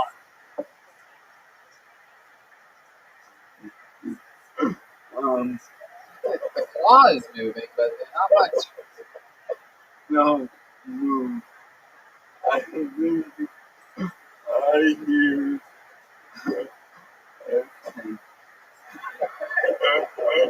How about the classic Cheech and Chong, Up in Smoke? Man, I feel like a smoker Christmas. So. Wow, absolutely incredible tank. This is really, really impressive. I can't believe that you have this wealth of history. What else have you been doing with yourself? Those party poppers aren't working the way you thought they would. No, Keep seeing each one individually wiggle and not ignite. My diseased body can no longer pull this string on the party popper. I thought you weren't Michael Lair. What, you're a tank with a diseased body? I have breast. Oh. How about the movie The Sixth Sense? I see Jesus. That's a great one, dude. Very good. Great one. What else is going on, Tank? Just well, I'm happy to be a tank for the upcoming great civil war when Trump won't leave office. Can I get you to sort of cheat towards that camera? Can you sort of just turn? No. Star Wars. Can I hear Star Wars? Yeah, how about a Star Wars? Not Mac 10 months. Yes, that's exactly hilarious. I noticed you're the first tank I've ever seen that has a set of eyes drawn on it. It's almost like a weaponized trash can. Early in my life, I was molested by a humvee.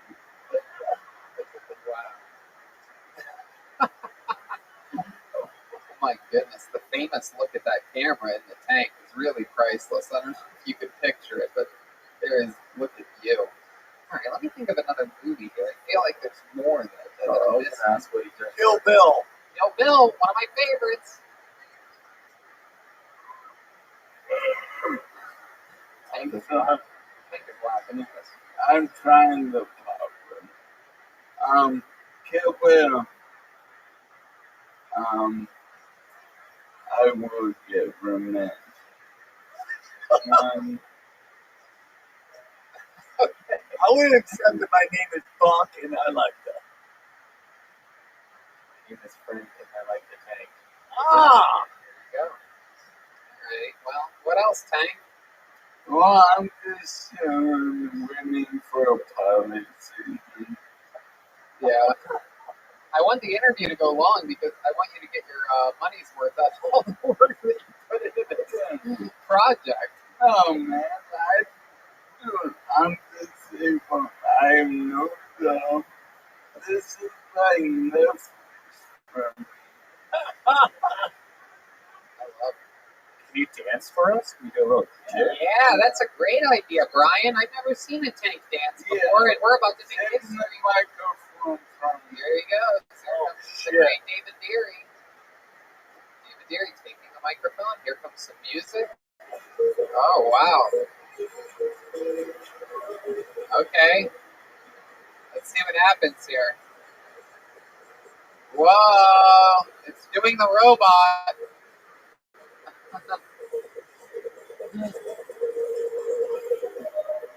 Wow.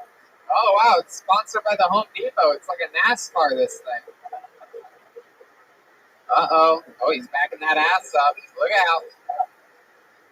Uh-oh. What's going to happen next?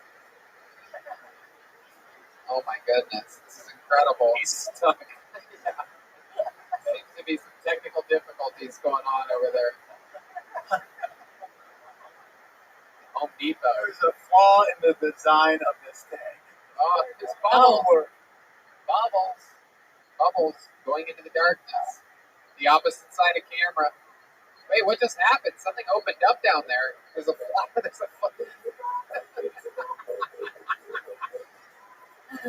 Wow. Wow. A dancing tank. That looks like some North Korean celebration that they do in front of like the emperor. Shaking. That may have been. Oh, he's still alive. It's all good. Yeah. There's a second there. He needs help out of it. Ladies and gentlemen, how about a big hand for the great and powerful Michael Lair, getting the show started tonight. There he goes. I believe he's having a panic attack in there right now. It's claustrophobic real quick. How about a big hand for the great Colette as well? Yes. There's slash girlfriend slash member of the Kill Tony family. Give it up for Home Depot. Hey, look, there's Michael Lair. He was hidden the whole time. I had a feeling it was you. Tank. Are we going to get to talk to the real man behind the tank? Hey, now. That was fun. It was well worth it. You look like you have a shadow in your face from the other camera. You're doing a good job. Yeah. Wonderful. Another hand for Michael Lair, everybody. Alright, let's waste more time. That was sexy hair. Look at that sexy hair. Ah, someone's got some bad head looking there like they just Very hard, motherfucker. I for Catholics in Chinese culture, that's good luck. I also have. Really? Yeah, it sucks. I hate it. This guy. Indeed. I have 4 projects. Very different things. That was real fun. And I'm really crashing. That thing did not take me long to make. Really? Not to brag. 3 half days. Damn. It's amazing. Now, is that 3.5 days or 3 half days? I'm like a day and a half. Yeah, I mean, I just like building shit. And Wow, look at you. It's true. Cardboard is a malleable substance. Indeed. Some homeless guy's wondering where his house is right now. Right. And now we're returning, and it's a weapon of mass destruction now. So he's gonna be happy. I still that shit at some downtown bullshit museum. Not for fucking 10 G's. Goddamn right. Fucking better than half that bullshit down there. Went to a goddamn cake museum. Just cakes as big as a room. Fucking cake museum. Michael, we love you so much. Thanks for getting the show started with a bang. Michael Lair. All right. It's time to meet a stranger. Here we go. All right, we've seen this young lady on the show before, famously friends with our resident horoscope. There What she do they call is. that? Ready? Psychic. All right. Yes. Welcome.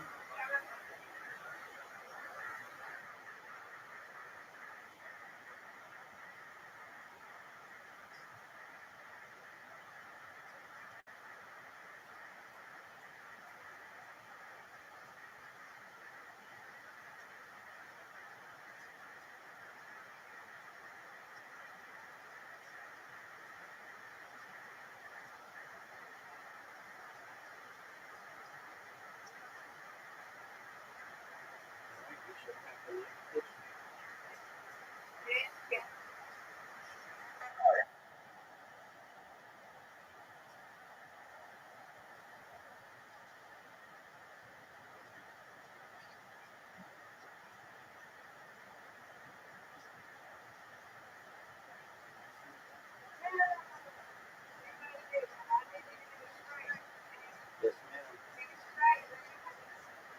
Oh, man, that was right on.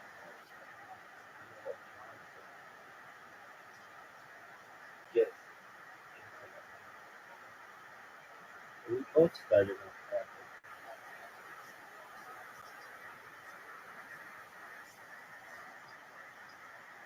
Hey, Sean, get that split.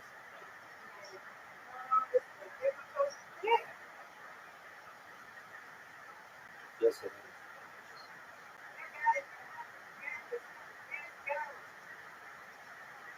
Oh, not what I wanted. But for some reason, it's better than my church one. It's just so much bigger. Here we go. I got that. Got that spare. Got that spare.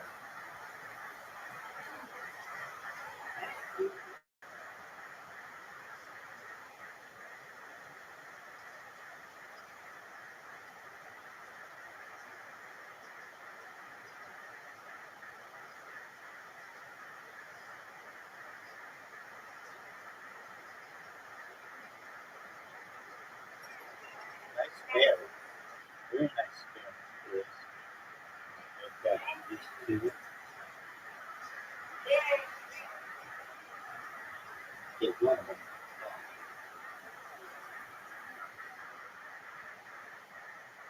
All right, you got this. You got eight.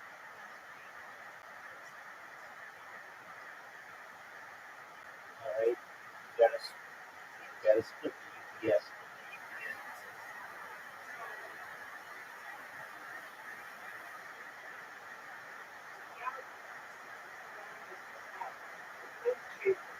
Yeah. Come on. I'll take one.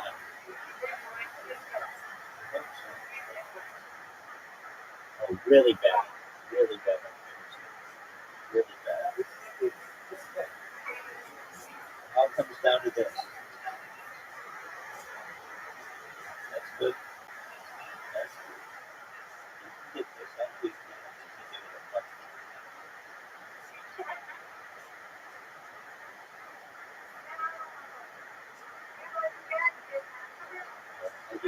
I just need six. You get six.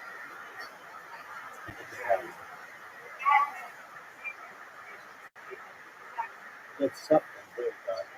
That's what I'm talking about. Get this. Get it. Get it. Take it. That's one. I win, you win. That's right. Sound like a plan. All right. Let's approve it.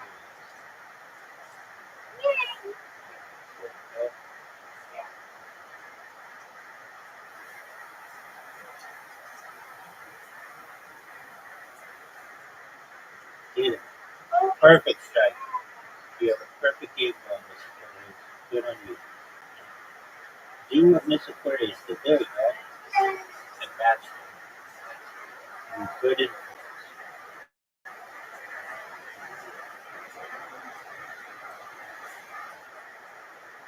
Get it, get it, get it, get it, get it.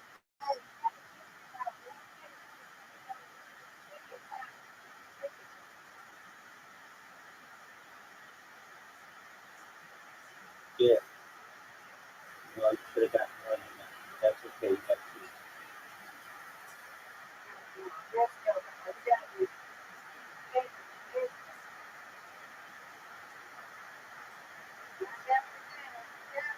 Got it.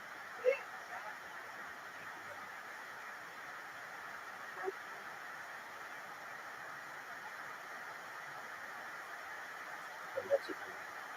Perfect. Ooh, you're doing well.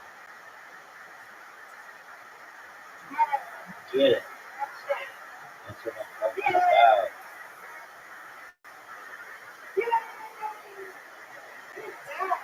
Thank you, man. Get it.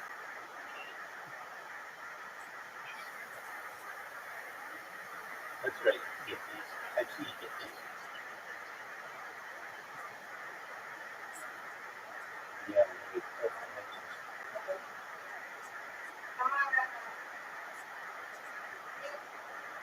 I'm slow. That's okay. I can get this. Get it.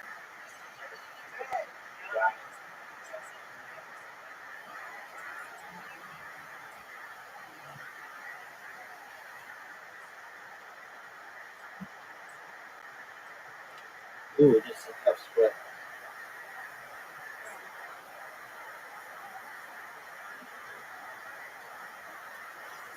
That was a good one.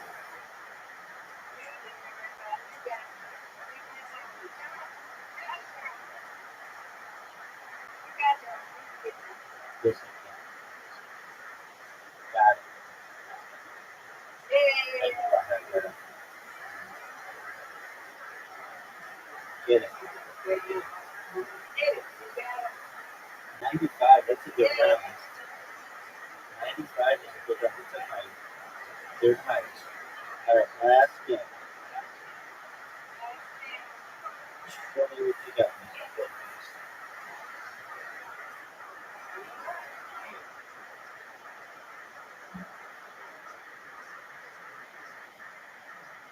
Oh, that's perfect. That was right on. That deserved to get one. All right, get two.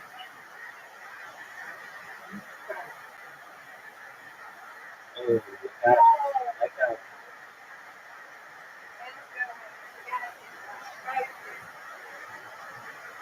there you go. That's what I'm talking about.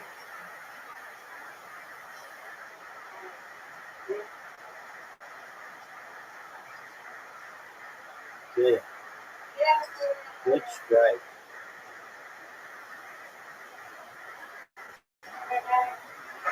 That was bad. That was the worst throw yet.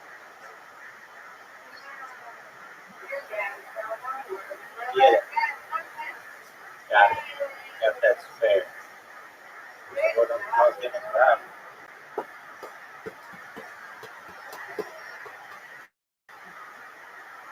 Get it.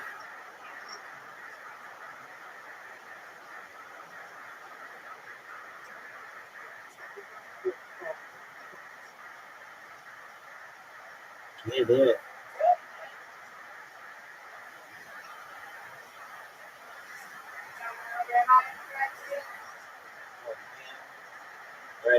to send it for two. Gotta get two of them. Get two of them. I'll take it. I'll take it.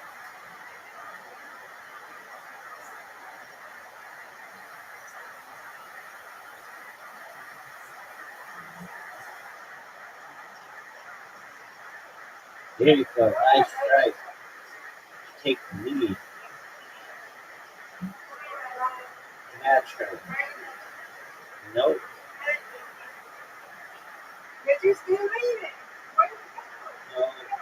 No, because the score's delayed because you got a strike. So you whatever you get here, you get like double. Get it. That's right. There you go. You got 59. You retake the lead. Get it. All right. Here we go. Get something. That's what we need. Get something. I can get it. Oh, good. Good. Well, that was fun. Alrighty. It's time for us to get some sleep. No need to apologize at all. I'm glad that you're able to play. Sweet dreams, and I'll see you in the morning. Take care. She's here. Nikki Fuchs, everybody. Here she is, Nikki Fuchs. Here we go. It's Nikki Fuchs. Here's Nikki Fuchs. So me and my dog have a lot in common. She's had 6 litters of puppies, and I've had 6 abortions. Yeah, actually, since having a dog, I felt really empowered to walk at night. Not necessarily because of the dog, just because I'm carrying a bag of shit in my hand, right? Nobody's gonna rape you with a bag of shit in your hand. And I know somebody's like, wait a minute, what if your dog doesn't take a shit? I have spares, bitch. And then another person's like, wait a minute, what if that's their thing? Let me have my fucking moment, okay? Can I just have my goddamn great moment? Jesus Christ. She's my soulmate. She's my soulmate. She fills all of my voids. Well, most of them. She's a big black dog. She's not a big black dick. Damn. There you go. Okay. Nikki Fuchs with a minute. Wow.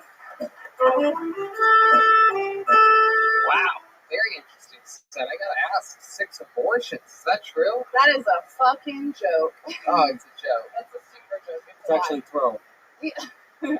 I mean, I've actually had 0 abortions, but hey, if you've had an abortion, keep exercising your right. If you count that set, you've had 1 abortion. It's not fun being me when there's not a packed audience here. Thanks. But it would have been an incredible noise if this place was sold out like it used to be. Yeah, you would have killed me. Fucking pandemic. Pandemic. Oh, that's what they would have done. They liked it. The audience liked it. Here, I'll do it again. They liked it so much, I'll do it again. 0 abortions, but 1 abortion if you count that set you just did. A little bit of a late laugh to them on the audience. So 0 abortions, really? 0. Not even 1. Not even a. I feel like I'm not gonna get. I'm not a baby person. Like it's not. How about Plan B? You ever do Plan B? All the time. All the time. What happens to you when you take Plan B? You ever have any odd side effects So or anything? Well, I would just get my period immediately, like right after, which is probably like a real abortion. Yeah, that's a toilet. Yeah, it's like when it's like so small, it's just like you can take the pill at home. So nobody's pulling out anymore, huh? You young kids are just blasting away and hoping and praying. What a wonderful time to be alive. Yeah. You just made a baby. How'd you do that? Didn't pull out. You made 2 of them. Hey, you call me the M word, I'm gonna blast away. That's all I gotta say. That's it. That's all it takes. I like your set. Here's my thing, man. You kind of hit all the young girl things in the set, and which is great because you're new and you kind of want to do simple stuff. But like when I didn't have any abortions. My biggest problem is like you should be as authentic to who you are. You know, because like the abortion joke, I like it. But it's easy. The black dick joke, it's easy. A rape joke, it's easy. And maybe at the beginning you want it to be easy. But if you start really digging into like your real shit, like who you are, that's what's going to get you to another level. Like, for example, writing jokes about doing Plan B, which you actually have done and do. I don't do it anymore. That was in college. What was that, last week? No, I'm fucking old as shit, dude. I'm probably old as you. Oh, okay. wow. Thank you. No, you're not. Not old grandpa. Yeah, that's great. Dude, I You're am close to walking. 54. This is what they call an I old. mean, no. Oh, what? How old are you? 33. That's young. Yeah. Not really. You're the youngest person on this entire show right now. Okay. You little whippersnapper. We all just look younger. You definitely look like me. You wish. With my jawline, you would still be taking Plan B all the time. Can you imagine Tony in those jeans? Yes. I would love that. I would love that. Tony, if you had those hips, Oh, I would God. have fucked you already. Hell yeah. Yeah. Those are nice hips. Thanks, Brian. Now, was that overstepping? I feel like we're in this weird I don't know. Are you place married to your wife? What? Are you married to your wife? Well, I think I have to be married if she's my wife, but I don't have a wife. Okay, that's what I was wondering because you did just have twins, right? Yeah. Okay, so that I was just trying to figure out. Wow, a lot of inside information. Questions from the guests. I was That's sitting incredible. over here. Well, So, Nikki, what have you been doing during this pandemic, other than cutting your own hair? hanging out, hanging out with the dog. Hanging out with the dog? What kind of dog do you have? She's a pit mix. Oh, wow. Ticking time bomb. Not really. She's actually really nice. It's a great. They really No, they really are. They're little lovers. They get it from the fucking rappers who ruined everything. Rappers have ruined pit bulls, guns, and weed. They made everybody hate them because they fucked them up in the music video. Pit bulls are little lovers. Shitty pit bulls, shitty owners. Loving owners, loving pit bulls. Thank you. Yeah, she's not shitty at Did all. you rescue your pit bull? I did. Trouble. This is trouble. This is like She's one of the never women. been This is like one of the women that starts writing to a guy in jail, and when he gets out, lets him live with her. That pit bull's gonna. Can you even take it to a dog park with other dogs? I just haven't chose to. You just got it. Why? Yeah, Why like, do you think it's you still it's still like new. I'm just trying to learn who she is. We did meet a puppy today. How did that go? They loved each other. Really? They really did like each other. Yeah. Yeah. How do you know that? Because she didn't eat it. Yeah, she let it go. Yeah, she didn't fucking try to bite it. Like it was fine. When did you get the dog? Like this summer. What did you name it? Name her. I didn't name her. Don't judge me for this, but her name is Nix. Nix? Yeah. Why? So Nix is actually the Greek goddess of the night, and she is an all-black dog. She has a little Nix bit is of like- also something that you do not get with the new Manscaped 3.0. There's no nicks, no scratches. It is incredible. Go to manscaped.com, drop the promo code KILLTONY. That's a 90-minute battery life. 20% off They're great. shipping. And they have the best charging stand. Show off your mower loud and proud because this intelligently designed stand is a convenient charging dock powered by USB. Did you know that about Nix? Nope. So, how old is the dog? She is almost 6 years old. You're taking in a dog halfway through its life. Yeah. Thank you. Like, I just wanted to help something. You know why it was I have surrendered? Was it because of a problem? So it was actually, she was homeless, and then somebody rescued Bad her. with kids, great with abortions. Okay, go ahead. Sorry. It wasn't worth. No, so somebody rescued her who had her for an entire year before they were like, all right, I have to rescue another dog now. Like, I need to get rid of this one. And I was just like, this is awful. Like, I'll take her. It's Yeah. like, you know, she's literally the sweetest dog. You would probably like her. I love it. One in the pit. Have you ever manipulated food from your mouth into the pickle's mouth? No. Have you ever baby dog it when you put inside the dog's butthole and it goes inside yours? Human centipede it? It I'm gonna go with Tony on this one. All right. So that was very dismissive. Nikki, what else? What have you been doing to pass the time other than hanging out with that? Trying to fucking do a set on this show. Right. Okay. How about other than that? I've been doing some like open mics. I was trying to date in the beginning, and then I was like, not happening. Why? Why didn't it happen? Cause dudes are real shitty out here. Really? Like how? Why? Most people just want to fuck you. Like, okay, example, I would live really close to the comedy store, so I was like walking there, and some guy with 2 dogs stopped me while I was walking there with my earphones in to be like, hey, can I like call you sometime? And I was like, well, I'm trying to be in a relationship. Was he black? Yes. And he had 2 husky dogs. He did. Yes. How did you know that? Black guys take a shot at it every time. God bless him. Wait, how do you know this guy? I know all about that. Nobody Is knows. this a lie? Nobody Am knows I more not about. special? Nobody knows more about being a husky. That's right. How the fuck do you know? Wait, I'm so curious now. Did you talk to him too? No, I saw him on the. Oh, you did? Yeah, Yeah. I run into that guy. Oh, so it was so funny. He was like, He asks Redman for his number all the time. because Redman does have a fat ass. Like, wow. That shit's big. Yeah. Girl, you know. I do know. I do know. It's got an ass. Shit. It's got an He's ass. killing it at curves. It's got an ass like Michael Myers' tank. Could we do a catwalk with Red Band right now? No. You do what? A catwalk where he models. No. his- Yeah, come on, Red Band, shake it. You mean a big walk? Oh, so did you give him your number? No, so I wanted to tell the rest of my story, but if you're not interested. Go ahead, tell the Okay. story. All right. So I was like, no, I'm like actually like looking for a relationship. That's so what I you don't said to him. There's people that wait. Stop. Don't try to fucking talk like we're Okay. best friends or anything. All right. Like that. So he says, hey, can I get your number and call you sometime? And you go straight to, I mean, there's nothing else. Or are you cutting the story short? You went straight to, So I was like, I'm no. looking for a relationship. Yeah, I was like, no, I'm actually trying to like, Jesus, date what right a fucking, now. what type of librarian bitch are you? Well, I mean, if you don't want it, that's a great way to get somebody to run off. I'm looking for commitment. Are you in? Fuck. He's like, come on. The Huskies just start dragging him like he's on one of those sleds. Let's go, boys! He's got Heelys on it. He was. It did, and but basically, he was just like, oh, well, I'm not trying to date. And I was like, well, I'm not trying to fuck. And I walked away. Damn, look at you. Look at you and your boring ass. I know. I used to not be like that, but it's just, I'm 33. Like, I gotta have something controlled. I love white women when they get sassy to go straight to black chick, right? And I ain't looking to fuck, you know? Look.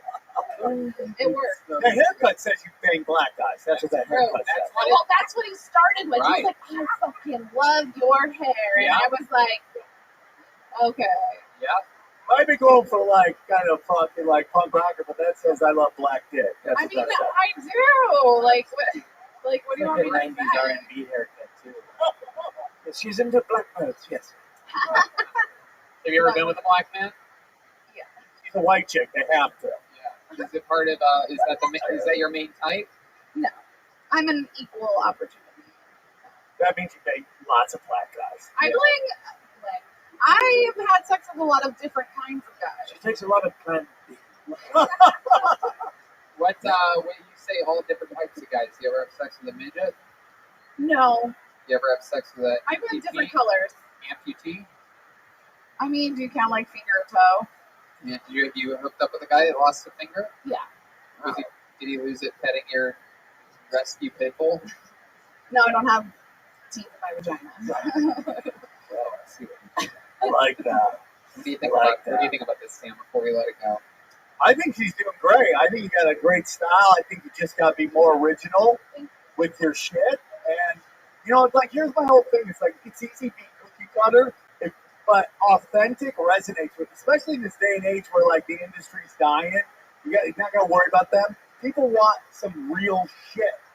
And, like, going out there saying you got a bunch of abortions when you didn't, that's, like, easy laughs. And you'll get a dude. You just got to put it out there, man. Positive energy into the universe, man. and again, meanwhile, you have this wealth of Plan B possible material that you haven't even tapped into yet. You cook and clean? Oh, dude, you'll have a guy in a heartbeat. You can't find a Oh, chick. I'm 33. I don't have. There is no guy. There, you will find a guy. What do you cook? What's your best meal that you know how to cook? Thanksgiving dinner. Yeah, there you go. Wow, Bam. You'll have somebody's 1,000 black guys there. Hook up right now. gonna get that What if she was like, you know, the typical grits, fried okra, Fucking love it. That's what I was hoping for. Great Frank. sweet potato pie. Oh, I fucking love sweet potato pie. There goes Nikki Fuchs, everybody. Thank you, Nikki. Yeah. I pulled another name out. I'm gonna do it quick. Make some noise for John Hanford. Here we go. Here comes another human. Another human being. Got Here cheerleader.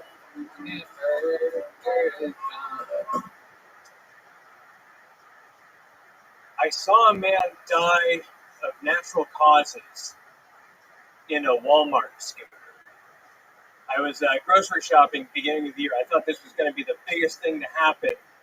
I was just walking past him. He was coming at me in the scooter, just kind of drifting, head cocked back, mouth agape, just totally passed out. I had to fucking sidestep him, and it wasn't until I doubled back about 5 minutes later, he's crashed into the end of an aisle where the mayonnaise is. Mayonnaise is all over the floor. He's surrounded by about 20 Walmart employees, one of whom's on the phone with 911, another is checking his breathing. The rest are there because they also think it's going to be the biggest shit they see all year. And it made me think, like, that man dying right there, there was stuff in the basket. That man was living the American dream. He fucking lived the modern day American dream to the fullest. That man should have a flag draped over his casket and buried in Arlington.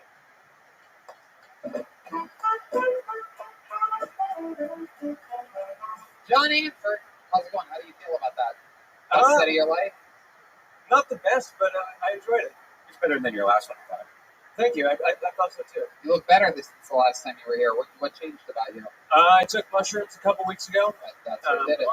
Yeah, and it just gave me a lot of insights about number one, just being more in the moment and not really relying on writing out the material, just kind of feeling it out. Like you said, Sam, this pandemic has totally brought to light, like, shit's dying, shit's changing. We need authenticity, and it just gave me a new. Jesus, you guys ran up for fucking president. Shit, God. He's going to be the mayor of Silver Lake very soon. God, I know. This guy looks like Edward Snowden and Edward Scissorhands. I'll take it. You're like Edward Norton antivirus. Edward jokes, everybody. Very rarely do I squeeze a bunch of Edward jokes in a row. Remind us of you, John Hanford. What do we need to know about you? Well, I used to work in baseball. I quit to pursue stand-up and Moneyball to Funnyball. Damn straight, yeah, exactly. I mean, so I used to be a player You used to development. be the kid that would sit on the third base line and get the foul balls and give them to people. No, go ahead. I'm sorry. No, I mean, we could seriously be here for hours if we're really going to dig right in. But the coolest thing I did in baseball, I was a player development intern for the New York Mets in 2014 with their single-A affiliate in Savannah, Georgia. It was fucking sick. Brody. You say baseball 3 times. Baseball Beetlejuice. Brody Stevens pops up out of nowhere. Brody, how's everything going in heaven if that's where you ended up? You still take it even though that's how the afterlife works? Oh, wow. All right. There you go. All right. Thank you, Brody. Always depressing hearing your voice. Do you know who Brody Stevens is? Of course. Right. Yeah. Do you think it's too late to trade you for him? Oh, I would never do that.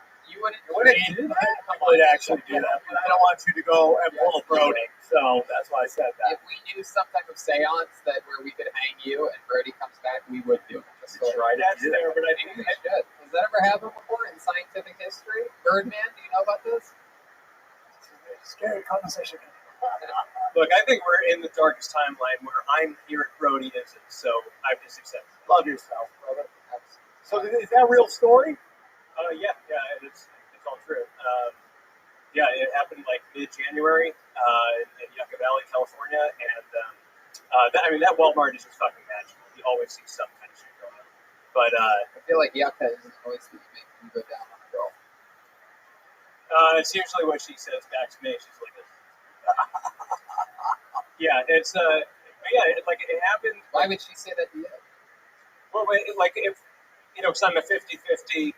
When you go down on the girl, do your It's glasses? always a 69. Always. Wait, what does that mean to you? What does what mean? It's always 69. Oh, it means I'm equality all the time. Is that true? You 69?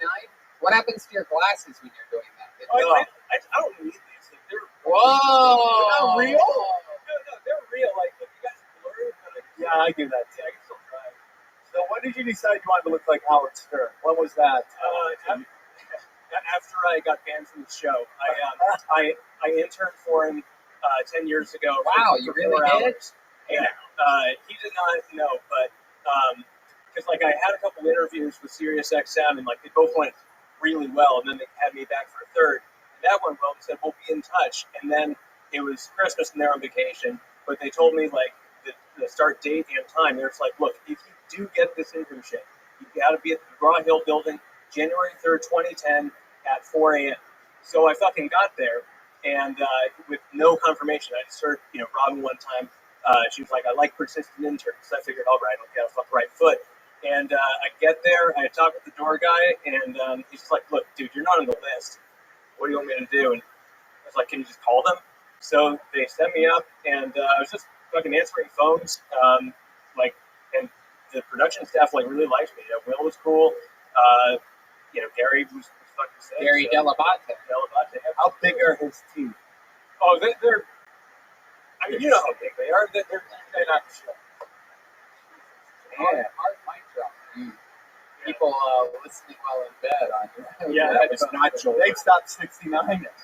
Yeah, I tried to be on the show, but then 8 a.m. rolled around. Tracy Millman, the producer at the time, I was like, hey, which one is John Hanford? I was like, yeah, that's me. She's like, yeah, you got to leave. You're not one of my interns. So I cowered, and I just fucking crumbled. So I got back on the Long Island Railroad. Oh! Yeah, I didn't fucking. I know I didn't fucking fight for myself. So there you go. Yeah. How old were you 10 years ago? I was 19. Wow. Yeah. Look at that. What an opportunity that would have been for you. But then you got Stranger Things.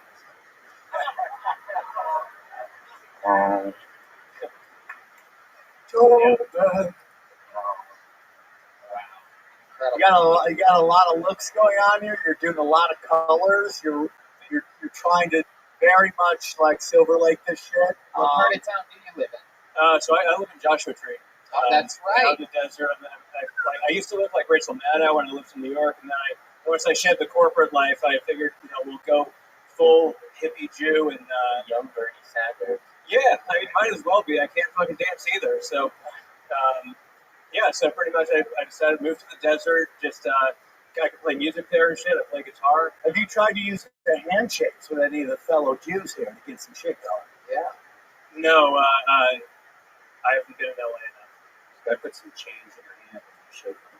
Oh my God. I think those stereotypes, man. I've been to a concentration camp. I went to fucking Dachau. You know they got a food court there? Is that a joke? No. That's a joke? It's not a joke. There's a food court at Dachau. And 5 o'clock rolls around, they got the Dachau daiquiri for happy hour. And Stop it. That was a joke. But I was walking around for 2 hours there. That's what you should open up with.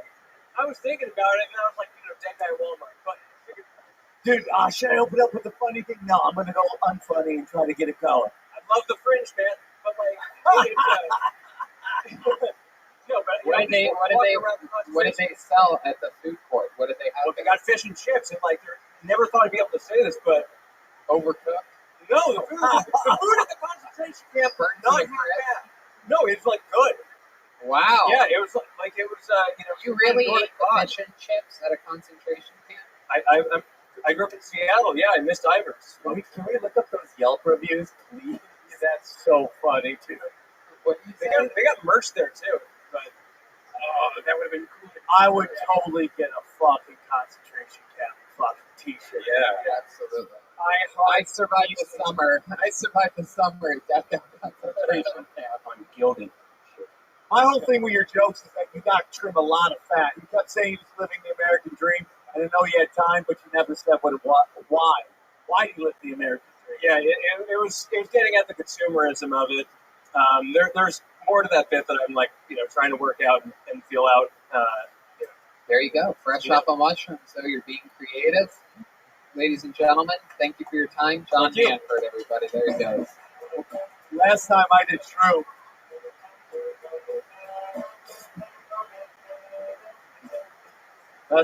shrooms, I was so high I fell in love with 30 Seconds from Mars.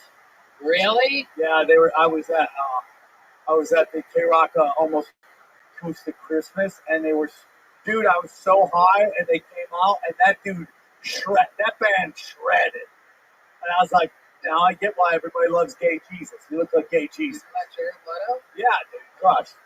Prophets of Rage, the best live band I've seen. Who? How high I was. Prophets of Rage, which is like Public Enemy. Oh, that's awesome. On shrooms? Fuck yeah, dog.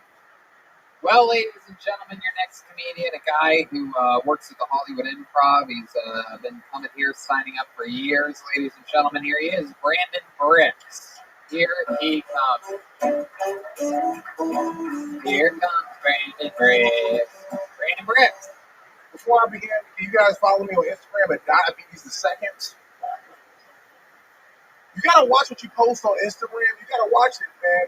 Because I had a picture on Instagram that cost me a gig. I had a picture of powdered sugar on my nose, and I know it looked like I did cocaine. And the black church told me we're not supporters of cocaine because they were gonna hire me for a gig, but they looked at my Instagram and they were like, that's cocaine. And I'm like, no, that's powdered sugar. I'm 365 pounds. I can't control my life. And they're like, no, we know cocaine when we see it. I said, oh, you know cocaine when you see it, but you can't tell me that your choir director's gay? That's something to get back to. Wow. 45 seconds of thunder and lightning from Brandon Bricks. How are you, man? I'm blessed, happy to be here. Praise God. Absolutely, absolutely. There's a minute right there. So let's talk about it, Brandon. How long have you been doing stand-up? 7 years. 7 years. All of it here in Los Angeles? I'm from here, yeah. Sorry, wow. Yep. Wow. You're like low blood Suge Knight. That was original. I'm going to give you that. Thank you so much. You can have it. You can use it. I'm going to use that. I'm going to write down my fact. I love that you use the inside, when you buy a pair of Fila shoes as a jacket, you stitched it all together. Yeah, this is the actual Fila bag. Look at that. Wow. Look at that. Look at that. You just called me the N-word. Congrats. I wish you'd called me that. I still want to get a boner, you know. Wait, who's the second Jew? Who are the Jews? You're not Jewish, that's what you No, dude. Who do you think the other Jew is? I'm Armenian. No, because every time I swear to God, I think you. Everybody does. I'm Armenian. I can't tell. Are you looking at me or him? That eye's all over the place. That eye is looking out the fucking exit door. I got a brain. Oh, really, dude? Is that true? Yeah, I don't feel like a dick. I was like, how could I come up with so good brain tumor jokes? He uses a brain tumor as an excuse for the new extra weight. Man. 3 more pounds. Tumor's getting bigger. No, I was 365 pounds you said that you are. Is that correct? actually you have a pound 450. 450? 380? This guy. Seriously, you have a number for us? Yeah, right. I gained over the COVID. I was in the house because I was going to kill myself. What kind of house were you? Come on, don't kill yourself. No, man, I worked so hard to get a show at the Hollywood Improv. They finally gave it to me, and then motherfucking Hong Kong food came, and then Jesus Christ. Yeah. So let's talk about what you were saying. You said you gained weight. Yup. You said that you gained weight living in a house. What house was that? The House of Pain. Would you go from Dave Chappelle to Notorious B.I.G.? What happened? I was originally 380 like a year ago, and then I was like working out, and I was on the grind. I was on tour with Preacher Lawson, and he's a great guy. So he got me vegan, right? Preacher, big. So I was eating. I don't even know what kind of fucking grass I was eating. It's bread, dude. It's bread. This is what people do when you hang out with vegans. They just eat a bunch of bread. You ate a bunch of bread, right? Potatoes. Yeah. But yeah, same shit, same carbs, different shit. But I was actually on a good road of health. I was actually run a mile without stopping. But then since I've been in the house, man, it was just like I was just playing PlayStation. I just got the PS5, so I'm just in the house getting fat. What do you eat when you're at home? My wife usually cooks just like meatloaf and starch, just starch. Meatloaf is a regular thing at your house?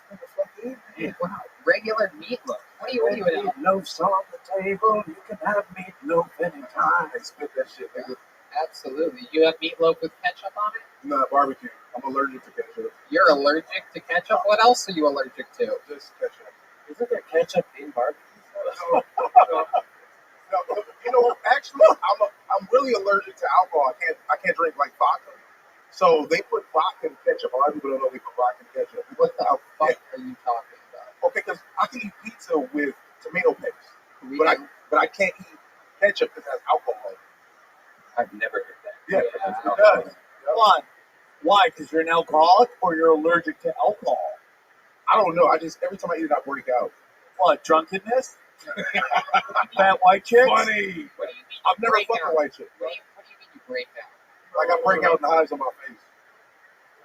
Oh, interesting. I didn't even know black guys could get hives. I'm not that bad. I'm Now, just a moment. That's not what a police officer would say. you damn right about that. I've never had sex with a white species before. Never had what? Yep, never had such a one. Why do you think that is? Well, I love Hispanics and blacks have always been my forte. Wow. Racist. Yep, my dick is. It's sticking up for you in the back there. She got a haircut for your people. Respect that. Bruh. Have you ever done anything with a white woman? Argued with one or anything? Because I'm from LA, so most of the white women out here are not good. Like, but when I was on New York, when I was on tour, I'm pretty sure if I wasn't married, I would have tried it because I met some people out there. You met some people. I like that. I met a couple people, had a couple business meetings. His eyes straightened out when he said Yeah, There is. For those of you listening, he has a very large Forrest Whitaker vibe. He's like, honey, I didn't mean to cheat. I just had ketchup that night. I remember what happened. He's the only guy that can look at both Joel and Camera One at the same time. Hey, man, hey. All my credits and talents shouted out to the world. It's incredible. Absolutely. You're great, dude. You're a good writer. Obviously, you're on the road with Preacher. He's great. You got great writing, and it's just, yeah, man, just keep going. And, you know, I mean, like, it's like maybe you need to stop playing video games and just get out and start working out a little bit. Yeah. You're right about marriage. Let's be honest. When you marry, you understand that it's a job in itself. So it's just hard because I have to motivate her. Because if she doesn't do it, I won't do it. And you know, Is your wife a big lady too? Yeah, but she's lost weight because she actually has diabetes. So I have to make sure she takes her medicine and all that because she actually has it. So Right. The nutritionist from David Lucas might help. Yeah, look at that. David Lucas is on a great diet, right? because he got money. He does? Yeah. How does he have money? This motherfucker be flying. His dad's like a senator. He actually stayed in my room in Vegas when I was doing the Jimmy Kimmel Comedy Club, and this motherfucker was fucking the whole time. All right. We're not going to throw our price. Yes, more details, please. David can't even fit under a bus. Bruh, and the bitch was bigger than him. All right. Stop it. Right. Someone's got fucked them. Someone's got fucked them. Wow. I have a theory about big chicks, kind of vaginas, but that's another show. Yeah. You really believe that? I get into it. We know you can get into it. We know you can do it.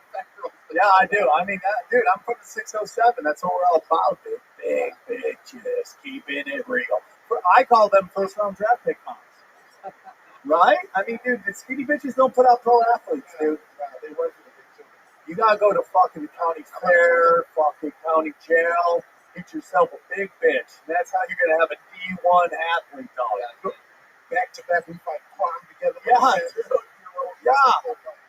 Tiny chicks are gonna be like, fucking save me. Big chicks are like, move out of the way so I can kick it. I tell every woman the same thing. Listen, gunshots are drinking. You hungry? No, I'm saying you just sell the same as everyone else. No, I just tell them, like, if anything happens, nigga, I'm not staying. I'm running. Like, I'm not. What does this look like? You keep saying that you used to run a mile, that you'll run. Like, I don't believe it. Can we get you running, Zach? Can you get on camera one? Where you want to run to? Can you start over there and then run? Can you run to the table that Williams at and then run? Just go loud. Come on, can we keep the spotlight on him?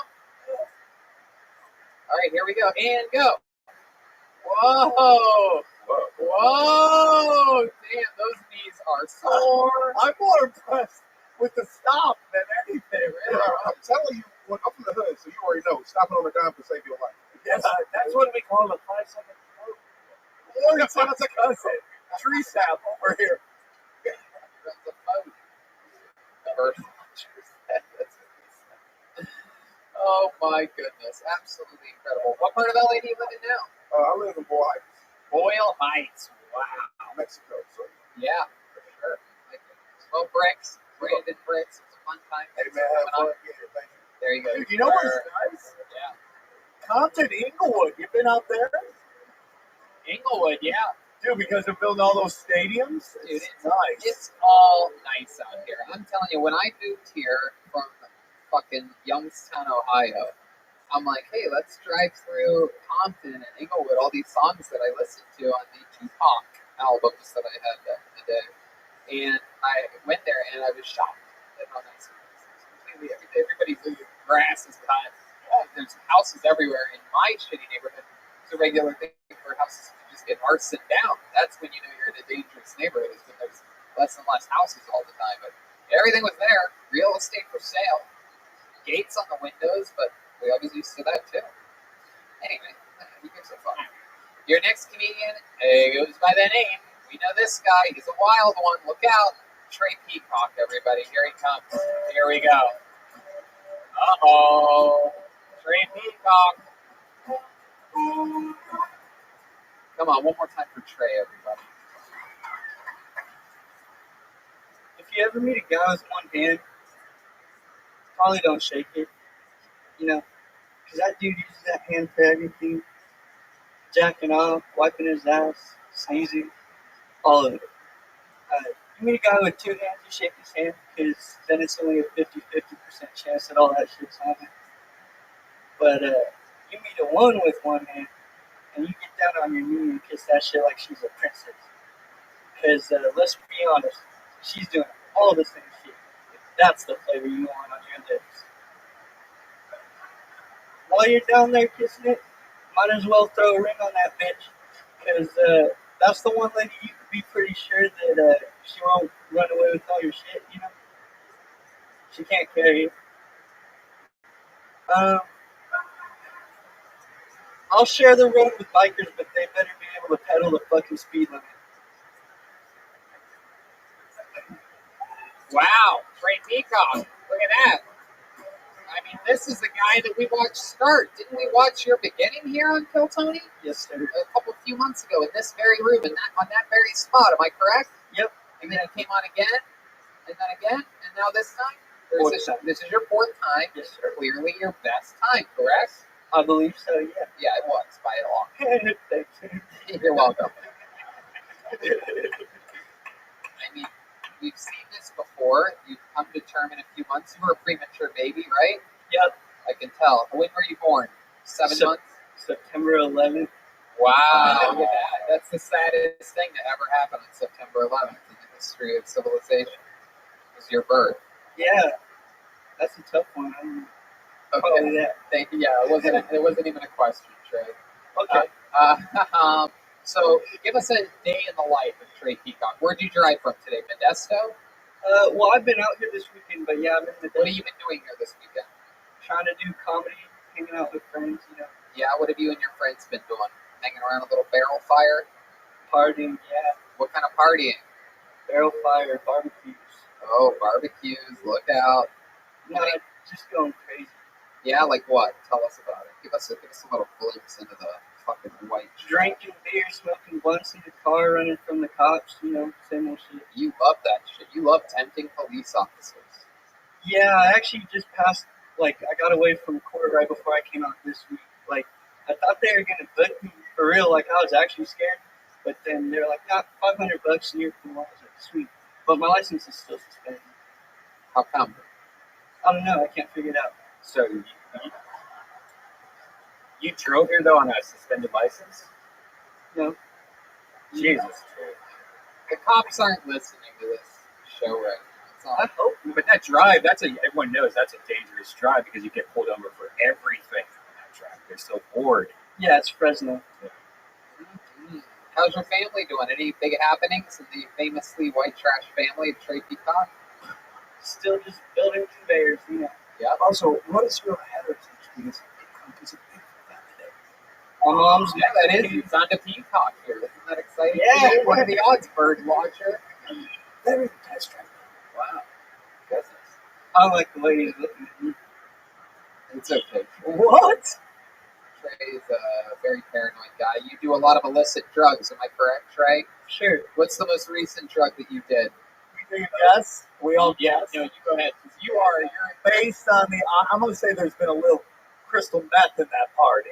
Right on the moon. Wow, look at that. Right on. I think you know I believe we're going to You smoke crystal meth or you No, snort I it? snorted it. He said it. Wow. Look at that. My goodness. When did you do crystal meth? Maybe an hour ago. Jeez. An hour ago? Yeah. Wow, this is so much fun. You're the laziest meth guy I've ever seen. Well, that's why I smoked the weed to bring me back down, you know. This shit's nerve-wracking, so I gotta, balance it out.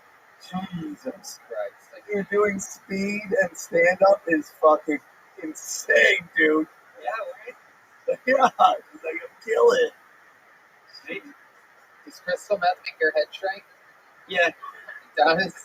Well, that that looks massive on you. For those of you listening to the podcast, the hat is almost covering his ears completely. It's a baseball. It looks like a Muppet. Yeah. It looks like an animated character with a show princess. So what are you doing now that the Insane Clown Posse isn't touring? What are you doing with your time? Just more acid. How about your life with the ladies? What's that like? You ever use that Peacock for something special? I've been trying. I'm out of a long relationship, so I haven't been too lucky since then. But what happened to the relationship? She didn't want to marry me apparently, and apparently once she decided that, it doesn't matter after that. So I'm like, all I right. think that was it, not the crystal meth. That probably had a small part. I don't think she knew about it. If you were to describe what your meth looks like, what does it look like? Not blue, it's more like clear. It's very interesting. Is there a reason why you're asking that, Birdman? I want to see what meth looks like. I've never seen it. It just looks like cocaine. It looks like broken windows. It looks like shard glass. There's times when people do blow, and they're like, fuck, that's crystal meth. And then not a vein of glass. Still Hold on, Trey. You were about to say something there. What were you about to say when he said crystal? A lot of people do crystal meth thinking it's cocaine. Go ahead. Well, I just saw a bullet on the ground, and then he said that, and I was like, yeah, that sucks. Like, you're doing the wrong drug, you don't know, and then all of a sudden you're all cranked up. Aw. Yeah. like a PSA right there. Look at that. I was glad I did. Oh, yeah, I should have said that. No, it's okay. You're doing a good job, buddy. You're fine. Now the weed's talking. The crystal meth had him say he's on crystal meth. Now he's getting paranoid. The weed. You have all your teeth. Yeah. But they're rotting away slowly. I just paint them every week. Wow. A little bit of fucking white out will do you, huh? You should make merch with like a yin yang, but one side's weed and one side's meth. Just a balance on the back. Yeah. Hey, that's a good one. How you been surviving? How do you make money? How do you pay off all these police fines? I build conveyors so that people can get their alcohol. That's right. Yeah, that's right. Did you take some time off this week? Is that how you came out here? Yeah, basically. My dad owns the company, so I can basically get away with, he'll let me out. He supports this shit. Is your white trash father supportive of you? Yeah, this is his only hope too. So how about your white trash mother? She's Mexican. How about your Mexican trash mother? What does she think of you chasing your kids? She works in the church, so she kind of doesn't like what I say, but she tries to be supportive. What does she do for the church? Youth leader. Wow. Yeah. Does she know you do meth and yeah. And what did she say when you found out when you smoked? That I need to talk to Jesus more. And what did you do when you talked to Jesus? No. So you're doing heroin too? No, fuck that. Who does that? Who does that? I've never done heroin. Really? That shit scares the fuck out of me, dude. You don't know what you're getting. You know what's the weirdest thing about heroin, dude? Let's say someone does heroin, they OD and die. All the heroin addicts run to that drug dealer to get that heroin. Because they're like, oh, it's that strong, I gotta try it. It's like, that's crazy, right? That's great. Have you done a lot of crystal meth? What's the most crystal meth you've done, and what did you do after doing it? Jumping out windows and shit. And how many floors up is this window you jumped out of? Probably just like 2. 2 floors. What happened? What'd you land on? Bushes. Wow, look at that. Did it hurt at all, or you were on meth? So it didn't? No. Crank helps with no pain. Have you ever seen crackheads on fucking jump off of roofs, dude? Yeah. All the time. Oh, you've seen it live? Yeah, Modesto, man. Hell yeah. This is Modesto's finest right here. I've been to Modesto. I talked about it earlier. The 7-Eleven convention was there. Can you believe that? Yeah. Absolutely. We've come full circle. This has been a full episode. We went from fucking tank to crank. Yep. All right, Trey. Anything else we need to know about you before letting you go? No, man, that's it. I appreciate it. Great job, dude. You're putting it together in your own weird way. Great peacock. All right, David Lucas is out this week. He'll be back soon. However, to close tonight's show, ladies and gentlemen, actually, you know what? Let's do our horoscope reading. How about that? Ladies and gentlemen, here for our monthly horoscope reading. How about a big hand for Christy Bellich, everybody? Here she comes. 60 seconds from Christy. Right? You want to do 60 or you just want to do... Yep, here we go. Christy Bellich, everyone. So it's been an interesting 2020. You know, all my life I've looked up to Hollywood and movies on how to look and how to act. But this year, the pandemic has made Hollywood fall faster than a 12-year-old just sipping cereal out of Jeffrey Epstein's bowl. You know what I mean? Just take all the milk and all. You know what I mean? So, But I guess we live in promo code culture, so I guess I'll share this story. I've been on and off homeless for the last 2 years, but I've been what you call bougie homeless, right?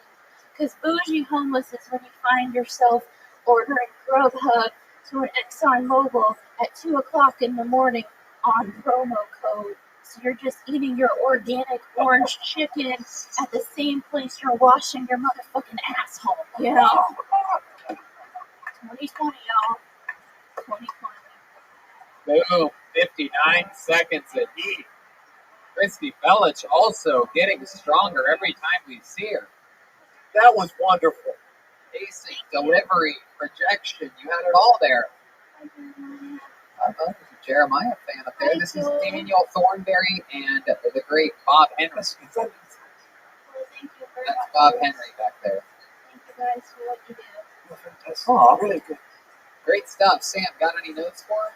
No, I loved all of it. I thought it was fucking funny. I thought that was original as fuck. I hope it's real because it sounds like a funny, real story that only somebody in that moment would fucking come up with. Like, dude, that's fucking using promo codes on Grubhub, sending it to AMP. I think that's real. I've never heard that before, and it's really fucking funny.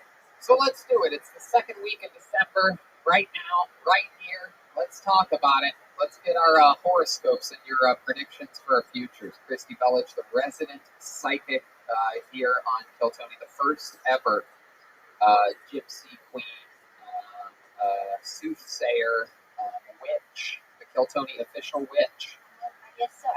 Do you guys want fortune cards or do you want astrology? I guess what maybe fortune? Fortune cards? Yeah. I'm going to ask one question. How are you homeless when you're a psychic? Because the only thing that doesn't close down in LA are psychic readings. I've seen Chipotle shut down, Starbucks, but a fucking this mansion on the middle of Hollywood, it's just some fucking gypsy just sitting there in a fucking boo-boo, and it never shuts down. How are you homeless? Respect. I'm a road comic, and you can't. The only way out is through, bro. You can't write it. You gotta go through it to be. You can't skip steps as a comic. Man, I really like you. You know, and her past material is right up your alley. Like every time she heard, like everything she talks about, you would love her. You're really good, man. All right. I will help you. It's fortune time. Red Band's hoping that you're going to give us all cookies that we can open up, but these are different fortunes. I'm going to start with Sam. Ooh. When's your birthday, Sam? October 28th. Hell yeah. The revolutionary. Okay, I'm going to pick one card from the top because you're definitely a top. Thank you. I see where this is going on. That's strong top vibes. Tell me when to stop shuffling. All right. Okay, I'm going to put strong top. So I have the eight, I don't know where they came. 8 of wands, or 8 of spades, which is the 8 of fire. And so what's going on in the month of December for you? So 8 of fire is all about your voice. And we're in the season of Sagittarius, which is all about using your passion and using your fire. Because you are a water sign, which is Scorpio, your job is to take the death layers and transform them and rebirth them. So your job with your voice is to rebirth a generation. I'm saving hoes. I'm begging hoes and saving souls. That's what I'm doing. And by the way, you've clearly done that with your young mind. Thank you. You have helped another generation. Look at that. Okay, I'll do 20 last because you're done. I'll save you for last. Thank you. Let's do Red Band. Red Band. Tell me when to stop shuffling. I'll pick from the top because you're learning how to be strong top. Stop. Here we go. Oh, you're the king of stocks. You've got fire and fire. You got the 8 of stocks. You've got the king, bro. Yes. He's a Leo. You got a roar, bitch. That's every time I'm on here. It's like you gotta find your inner roar. You got what is a Leo's job? What's a Leo's job, Brian? To be the leader. To be the leader, a loyal leader, and step back from your ego and use your heart. Aww. I wish you would step back from that ego. You know me with my ego. Let go your ego. Okay. Are we doing band then? Let's do the band. Let's knock them out real quick. That's actually Joel Jimenez. Don't tell anybody, but just for this part. These are tarot cards, aren't they? We'll talk to Joel. Are these tarot? This is time for Joel's reading, yeah. Hi, Joel. Hi. Tell me when to stop. You don't want to fuck with that. Tell me when to stop. I'm going to pick a bottom card. There you go. Joel has stopped her. You got the Queen of Swords. Oh, because he's a bitch. Which is to hone Monday the 30th. Put that down on your calendar because that is going to be an upcoming eclipse in the sign of Gemini. And what it's going to do is help you get clarity. Keyword is clarity. Wow, look how close to home this hits with our recent developments, Joel. The Gemini is going to help you get clarity. Oh, well, I'm a Gemini. We had a talk before the show. What are the odds of that? Do Jeremiah, because he's Christian. He won't do it. No, you're going to do it. I refuse to let him refuse. I only do tarot cards. If he doesn't, Tarot cards. It's okay. Do me. He's a very weird Christian. He still believes in Jesus. So I appreciate you. just do me. He makes love face to face. That's how Christian he is. Face to face. Do me. Take it from the bottom because I'm clearly a bottom. I'm going to steal your joke from you. Okay. Okay, there you go. You know what? I'm not going to be an asshole to you. Thank you. You're only not doing it because I did it already. You planned on me not doing that joke, but I did it. Tell me when you feel Ow! the 8 of Pentacles. Oh, wow. Oh. So the 8 of Pentacles is the apprentice, which is so interesting because you're a Donald Trump fanatic. So I don't think I'm a fanatic, but go ahead. So the 8 of Pentacles. Is that all on the card? I don't think I'm a fanatic. It's right at the top. He's the top, right? So the 8 of Pentacles is about crafting your work day by day by day and not forgetting those who help you out and who support you as well. There you go. Thank you. All right. Sort of a boring card, but I'll take it. You're great. I guess so. All right. Christy, that was incredible. I think you did a great job. Thank you, guys. Christy Bellich, everybody, with our monthly horoscope reading.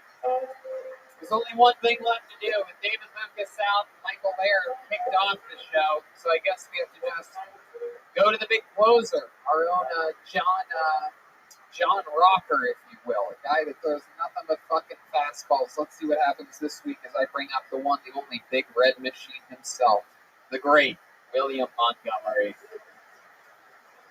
Here he comes. He's approaching the microphone. I'm dizzy as shit. Barking up the wrong tree sounds like what a homeless guy did outside my apartment this morning. I feel like schizophrenic homeless dudes are actually ghost whisperers. They just are using their inside voice.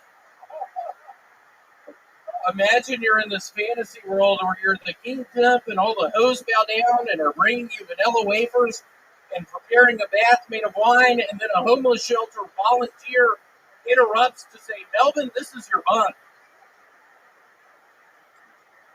I wish they'd have to rename Sesame Street because it got gentrified and the unemployed puppets had to move.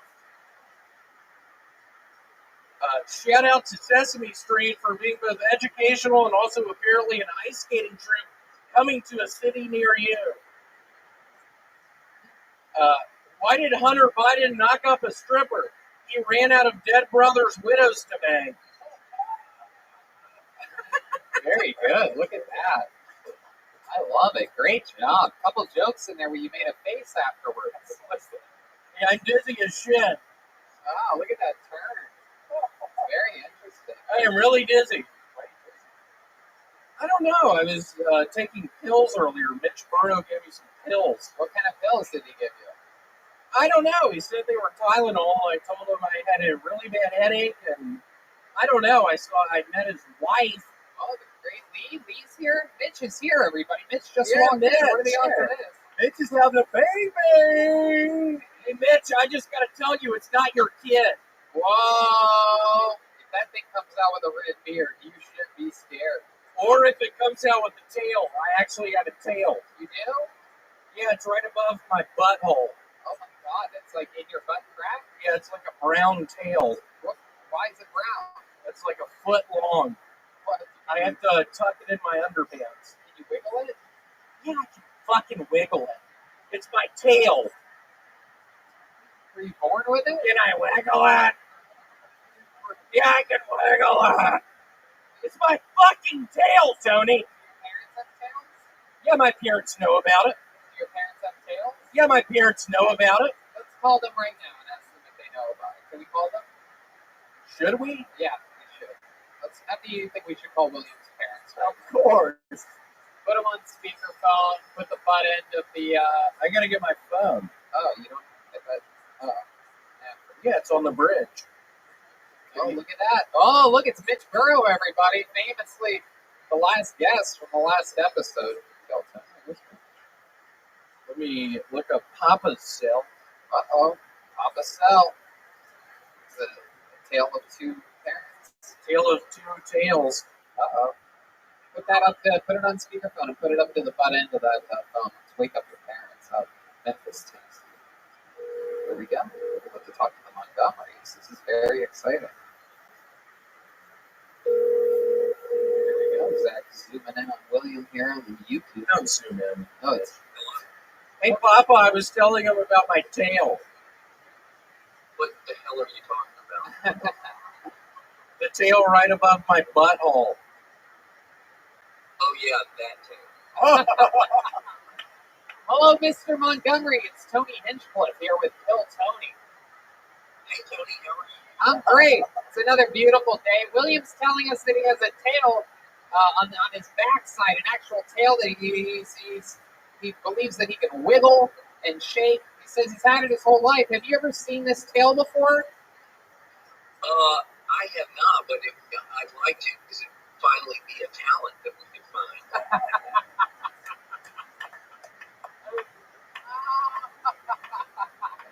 Your dad doesn't think you're talented. How's life been out there in beautiful Memphis, Tennessee? We have a lot of great crime going on. We hear gunshots every night. I gave William a really good gag, but he doesn't ever use my gags. Okay, will you do it for us? You do the gag. Okay, here it is. This is true. Yesterday, I read in the paper that 5 NBA players were meeting with the Pope about world poverty. And I thought to myself, how ironic is that? The Pope is a guy who lives in a gold castle behind a big wall, and the NBA players make $10 million a year. So can you imagine that conversation? The Pope says, man, it must suck to be poor, and the NBA players say, no shit. That's my joke. That's why William didn't tell it, because I guess not very funny. I love no, it's good. You got bigger laughs than William got tonight. Without a doubt. That's a great joke. That's a low bar, but I appreciate it.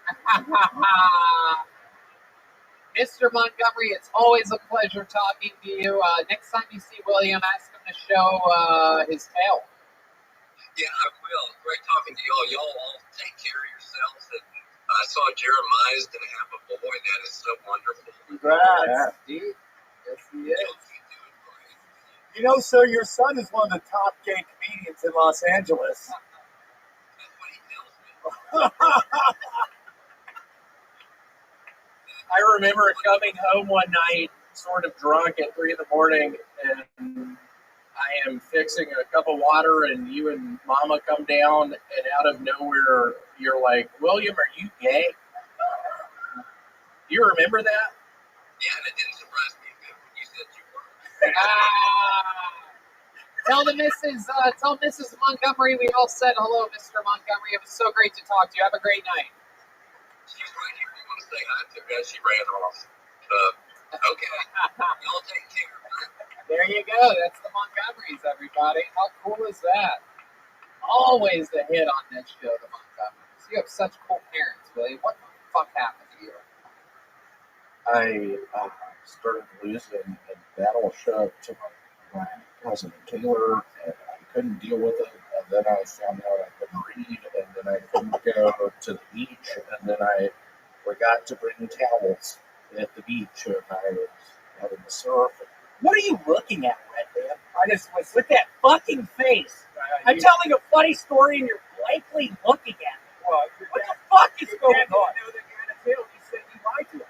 That's a fucking tail, Red Man. How many of you think William should show us his tail right now?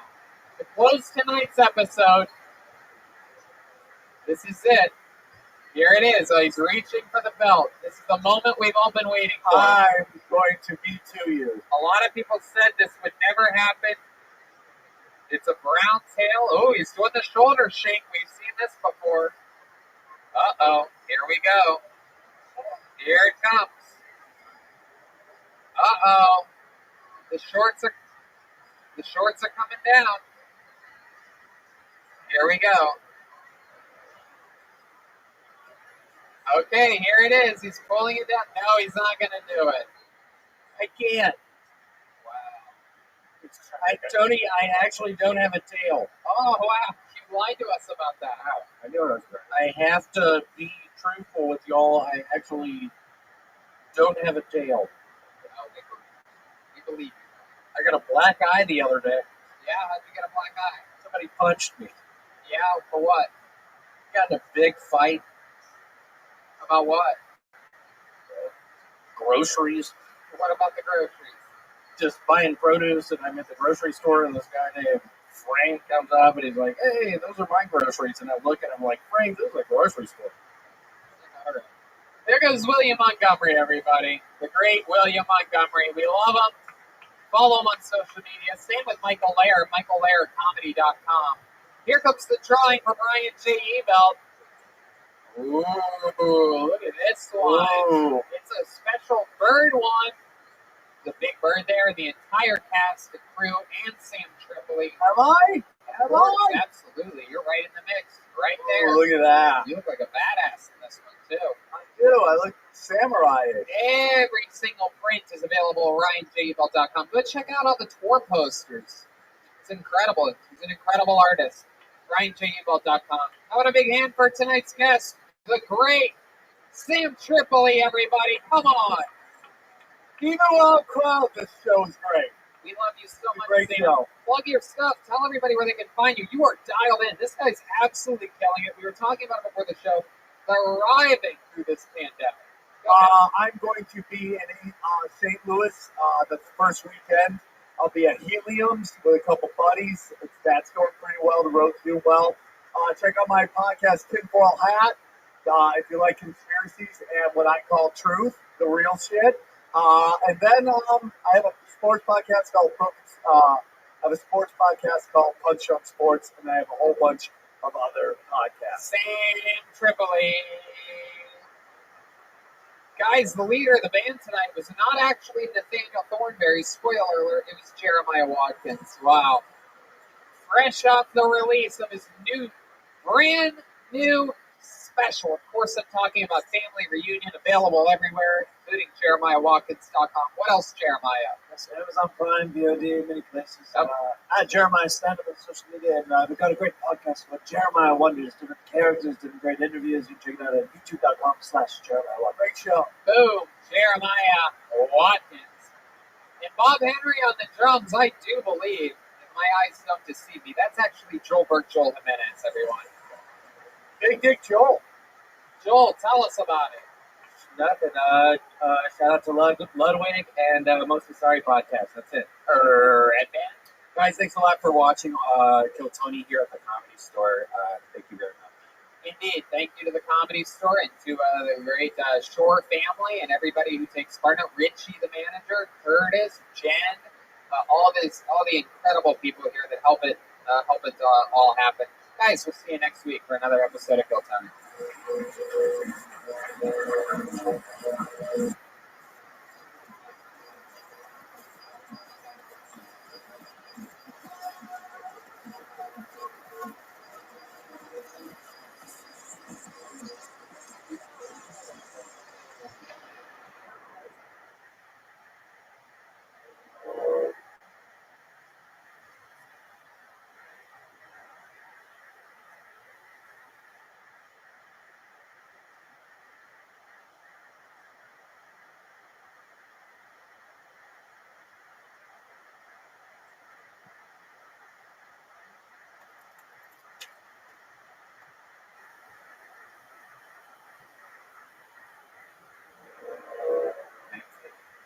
Future Truth Teller. Future Truth Teller. Mayor Pete Buttigieg retires from political life and public service after discovering how amazing pussy is. Future Truth Teller. COVID-19 is found to have been produced by Donald Trump and Mark Burnett for the deadliest season of Survivor yet. Future Truth Teller. Live concerts return with rigorous safety protocols and a strict ban on Puddle of Mud. Future Truth Teller. Seattle is pushed to the brink when analysts select for mayor the headless body of Kurt Cobain. Future Truth Teller. Basketball becomes the prototype for all continued pro sports in the Corona era. Unfortunately, the NBA bubble dies of AIDS. Future Truth Teller. President Biden federally legalizes marijuana after accidentally eating a hot cookie and watching reruns of Leave It to Beaver. Future Truth Teller.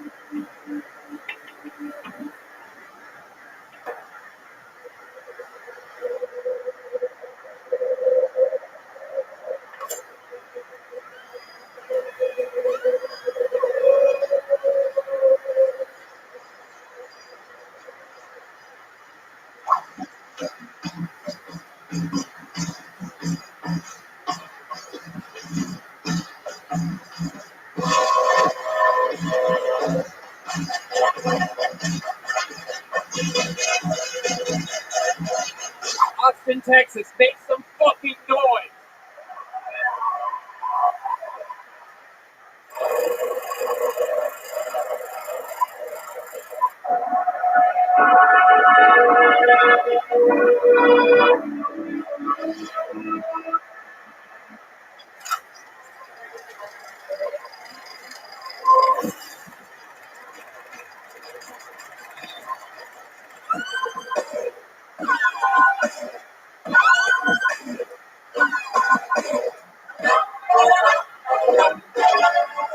Hey, this is Rabbi coming to you live from the world famous comedy store main room.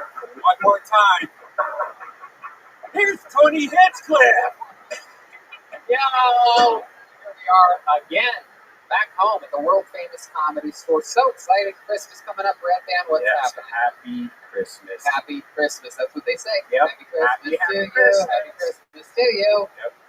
Here we are again. So excited to be here at the world famous comedy store. This is such an incredible, incredible place. Yes. So let's just jump right into it. I'm so happy to be here, guys. And you know who else is happy to be here? The great Ryan J. Ebelt, everyone. Look at this fucking stud. There it is. Wow. He leaned deep into that wing and smiled this time. He's already started drawing tonight's episode. He draws every episode, including tonight's, and they're all available at RyanJebelt.com.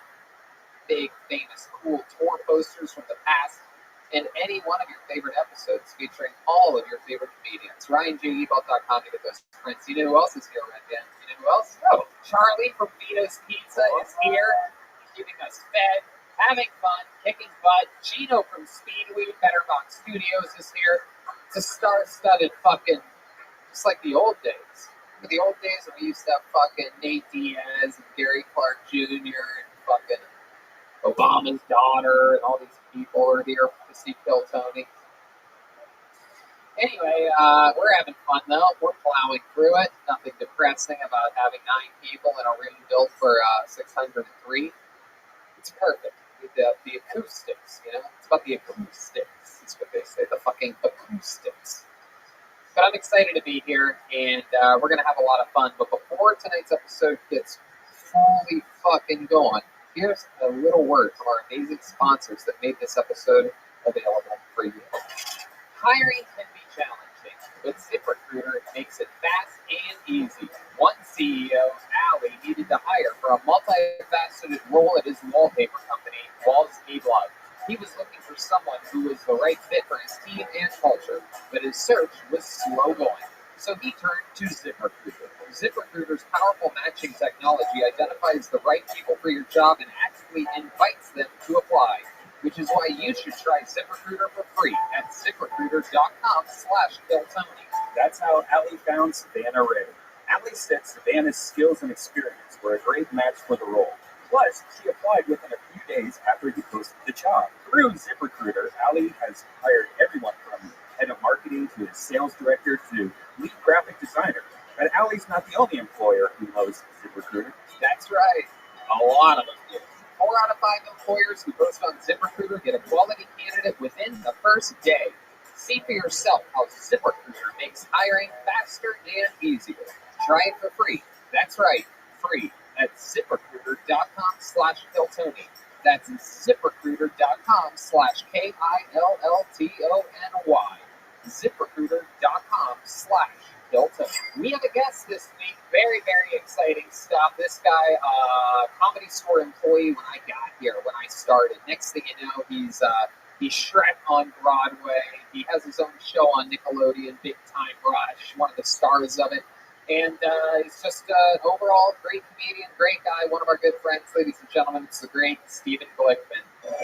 Wow. Very exciting. Here he is. This is one big boy, the great Stephen Glickman.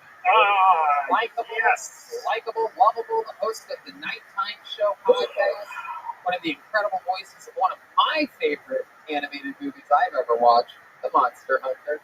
It hasn't come out yet. Oh! God bless you. You mean Storks. Storks. That's what I was talking about, Storks. Storks. I get them all confused.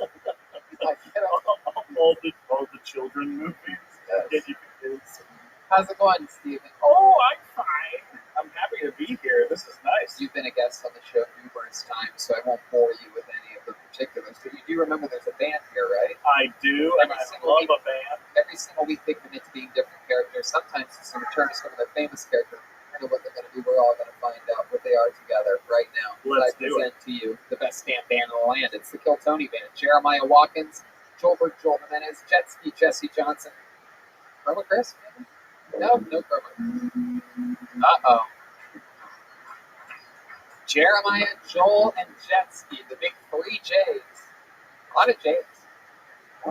Whoa, we've seen these guys before. If there was a crowd here, they would be going crazy because they are the cat burglars tonight. Whoa, look at that one over there. Sneaky little devil. Oh my goodness. Oh, she's actually part cat, it seems. Wow.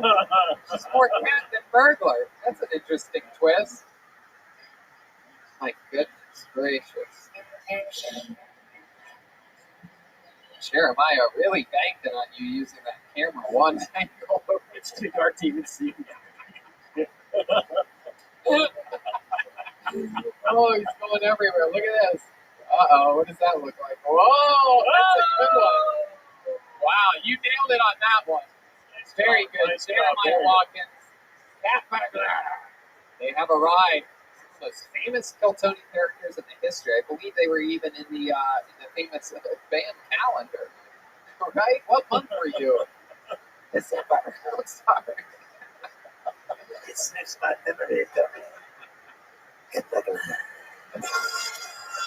Wow. Welcome back, cat burglar. Famously cat burglar. An old-timey burglar that would sneak into places and hope to get away. Thanks to the jewels, diamonds, and women's hearts. Oh my.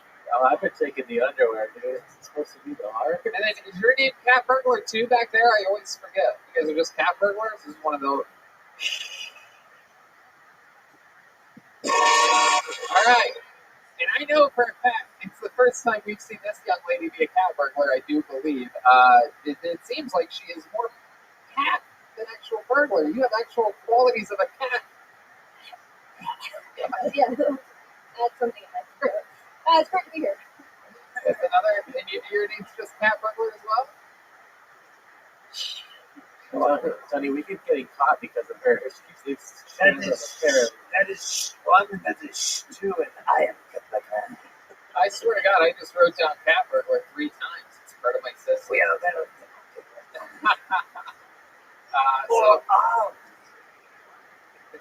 it's so exciting. We have the Cat Burglars and the Hamburglars right here. That's around us. We have Blakeman, Red Band, and the Cat Burglars. You guys ready to start tonight's episode or what?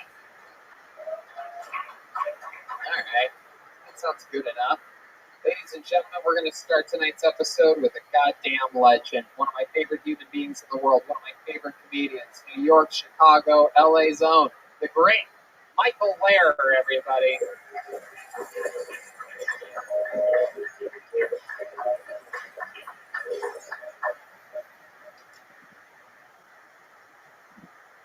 Now, before I was a comedian, or musician, or rapper, or karaoke, I was a musical theater Somerset thespian. And as 2020 comes to an end, I want to go back to my roots and play a little game for fun to start out this show on a silly note. Now, Brian, listen, there are names of 50 musicals in this bag. Every Tony will pull out a musical, and I have to sing a song from the musical. When you think I've done enough, if you know it. If I don't know it, I'll pass. Do you have a Tony Award? But do you have a Tony Award? No, I do not. But you played Shrek on Broadway? Well, yes. It's a long story. It's a terrible show. I'm sorry. It does not deserve a Tony. God, that is sort of a tough question to open up with somebody. Like, I can't. there's other ways you could have asked that. You have Antonio. I feel like a lot of the people you asked that to, they're gonna say no. No, but Bryce, Jordan, Kimball, whatever the fucking is, the guy. Oh, I see what you're doing. If you pass, you're gonna give it to Glickman. Yeah. Oh, you know your musicals, don't you? I do. Whoa! How exciting! All right. You didn't even know Glickman was gonna be the guest. You had a musical thing. The universe makes all this shit happen. Wow, you're a special guy, Michael. Yeah, He really is. thank you. Wait a second. Those are my Altoids. What are you doing with those? Oh, come on. I love my Altoids. Oh, cat burglars. Ruined forever. I'm excited about this. You guys ready to play some musical theater fucking super challenge with Michael Laird? This is exciting. Christmas right around the corner. Here we go. All right, you want me to pull a name out? All right, here we go. Here we go. How about this time? All right, The Wiz. He's on down the road.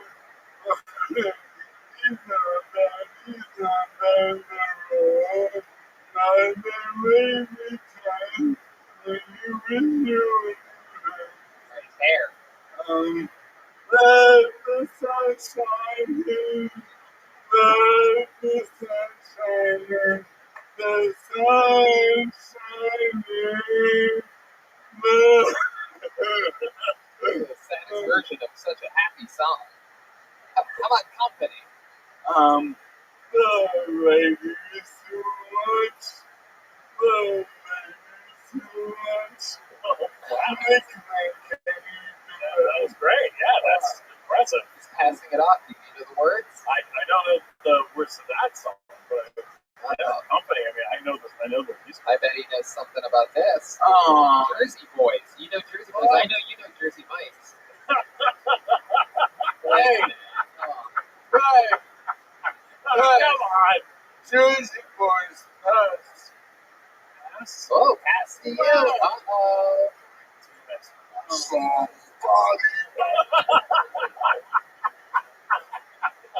Oh, Red Man. That was great. Wow. It sounded just like him. That was great. One of my favorite Red Man moments in the history of the show. That was great. You know anything about Jersey Boys? I think it's that. Come on, all, if you're all gonna that do it, shit you gotta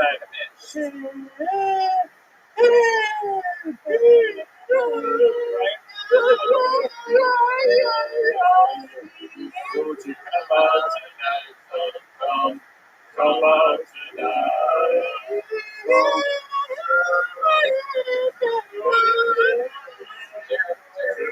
Jeremiah's been waiting to sing this for years. Nice job. All right, we're moving on. Porgy and the Bees, Michael. There are Porgy and the Bees. Oh, Porgy and Bess. Oh, for Christ. I don't know what the fuck that is. Uneducated. Porgy and Bess. Okay. He knows Porgy and Bess. Porgy and Bess is Old Man River. That old man river. That's Porgy and Bess. Yeah. Tony Award. Like That one at Timber. You want me? I don't want to hear it. All right, how about Bye Bye Birdie? how I wish that man right down the mic. Wish that man. It's self-specific, you son of a bitch. Hey, fuck you, dude. Lickman doesn't know Bye Bye Birdie, but he No. does know I'm Hungry. Bye, How about a beat up? Don't cry for me, Argentina. The truth is I would never say you.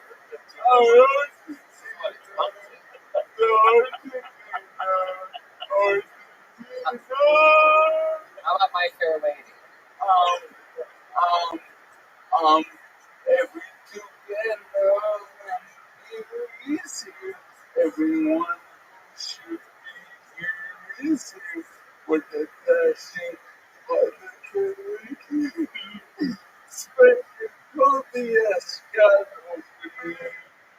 God damn, Michael has the incredible talent of making every song sound like the same song. How about Cabaret? How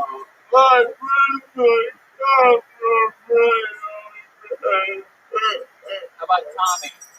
Tommy, people with the has been good.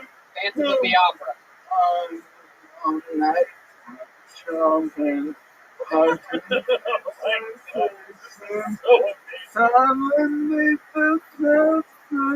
Jesus Christ Superstar.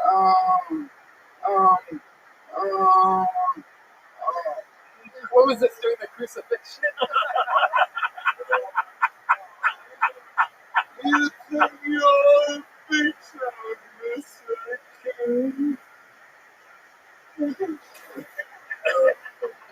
Joseph Dreamcoat.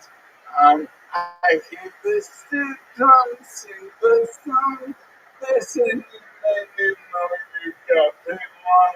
I hear the voice of my little bird singing in the heavens like a church. Oh no, not me. Okay, Ren. Yes, nailed it. Let's open up the restaurant. Come and knock on my door.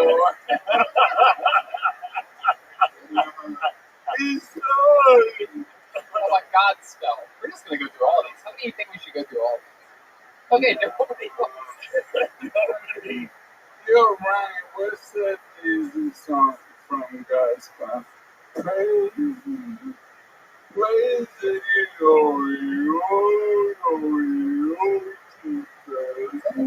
How about Music Man? If you know any of these, you should just jump right in. I'm Music Man's easy. Gary, Indiana, Gary, Indiana,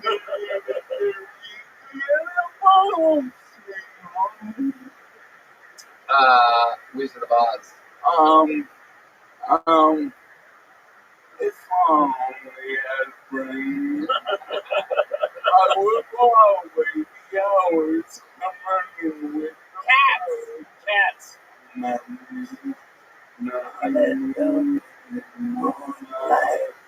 Mis.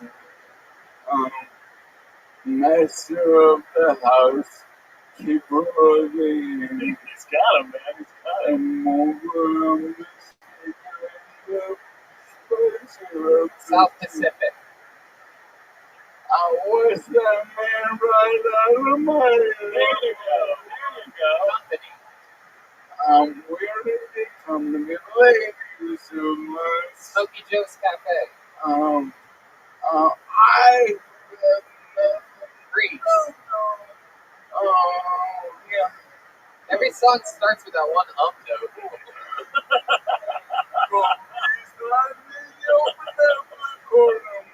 Fiddler on the Roof. Fiddler on the Roof.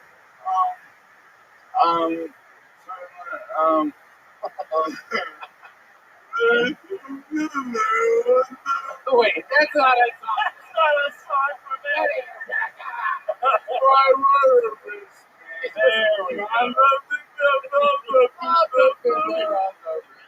West Side Story.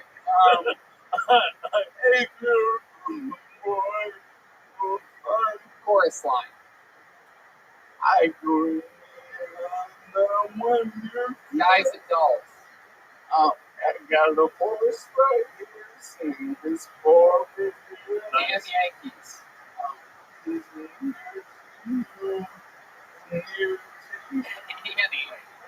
It's a hard night for us. Miss Saigon. Tonight it would be the second. That was absolutely incredible. That's everything. Michael Laird just whole bag. The whole bag. He's gonna sleep like a baby tonight. He's gonna sleep like a baby tonight. I'm telling you, I guarantee you, there's one Kill Tony fan that is just such a weird crossover.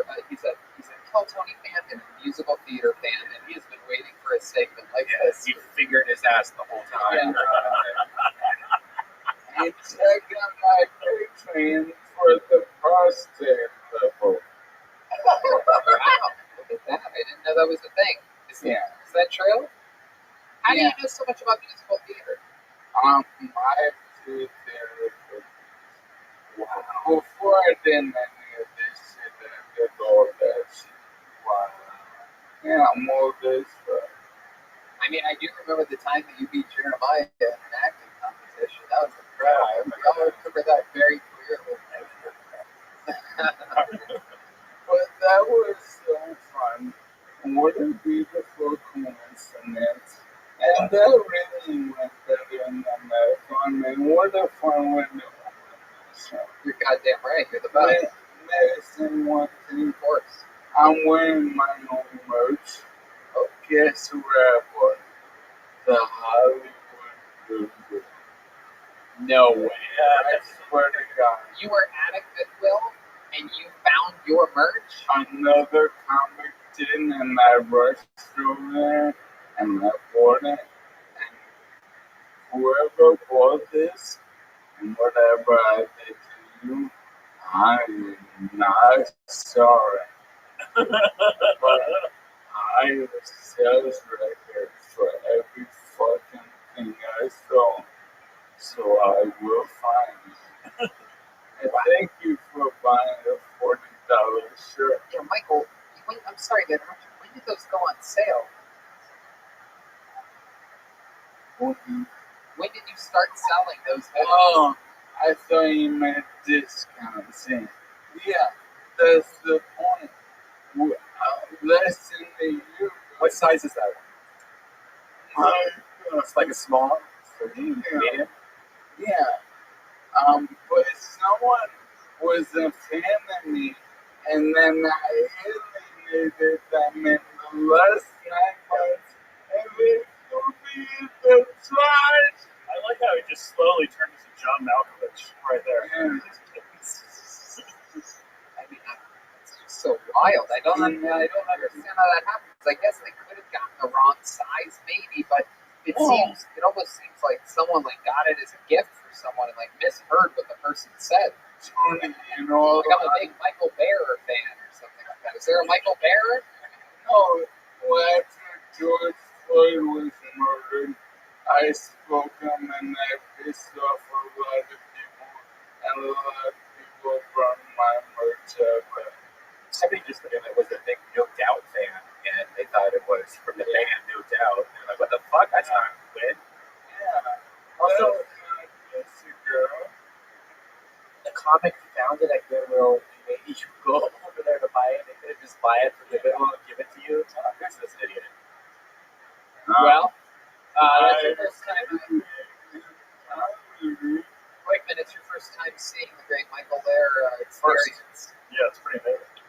Yeah, I seen you on Death of Lonely. I know we've run into each other somewhere. Yeah. It's probably a restaurant. Yeah. Probably. A musical. Well, Michael, so much fun. What a great way to get the show started. Thank you so much. I want a big hand for the great Michael Bearer, everybody. Great job. Great job.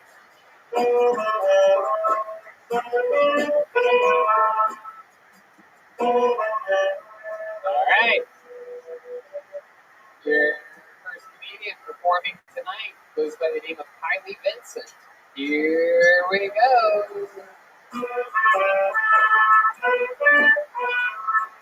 Wow. What a lovely song. There's one more time for Kylie Vincent. Or you guys can clap, people that are when my boyfriend and I fight, we usually have makeup sex, and then after makeup sex, we have makeup sex because I choke him too hard. Abortion's a big topic. Stephen X even win on the argument. She's like, hey, without my abortion, you guys wouldn't have had Fleetwood Mac, which I think is a bad argument for other women. It's like, okay, without an abortion, you perform in parking lots. I've actually never had an abortion. I just waiting for the right baby. I was reading about Bill Cosby, and it seems a form of his sexual harassment were having women read him bedtime stories and feed him meals. I was like, God, that's awful. just rape me instead, you know? I don't want to read you good night, baby. Just kiss me. Alright, thanks. There it is, 55 seconds from Kylie Vincent. I'm over here sitting at the desk, drowning in little cards with musical theater titles on them.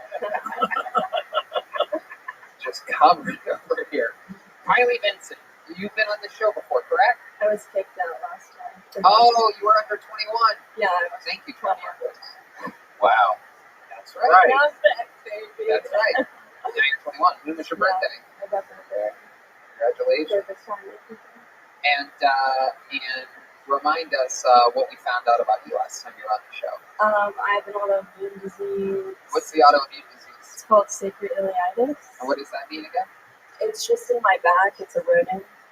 What? My back is pretty much deteriorating. Yeah. Do you have to wear a back brace? No, I don't actually know what's going to happen. But I had to be on injections. Like, have you guys ever seen commercials for Humira? Yes. Yeah, I was on that. It's like made out of like rat shit. Really? Yeah. Rat shit. Rat shit. Oh. Yeah. Rat shit. So gross. It's bad shit. They would make medicine with rat shit. How long were you on it for? I was on it for 1.5 years. You're only supposed to be on it for like 2 years. And I guess they don't really know much about autoimmune disease. They're like, you could go on remission. I have no idea what's happening. Right. Have you talked about that in your? Yeah, I have a bit about it. What are you doing now? I'm a nanny. That's my day job. And that's backbreaking work.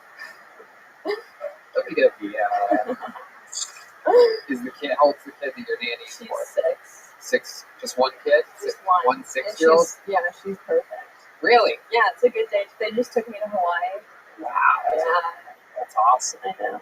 I feel like a dick comparing to other days. Have you ever been to Catalina Island? Oh my goodness. That is a cat burglar reference. Catalina Island. I actually haven't. Have you ever been to the Catskills? Oh, okay. Hey, one question. So you mentioned choking your boyfriend as part of the joke, right? And so, do you do that? Yeah. Do you really get fisted? Yeah. Jesus, did she even say that? Yeah, That's what I've been thinking about all the time. I know a girl that gets fisted. It's like Really? How her do you whole know? thing. She told me one night she That's was her drunk. whole thing. It was like her whole thing. Were you It's fucking her at the time? No, she just Her whole thing stops. She it's literally her favorite thing.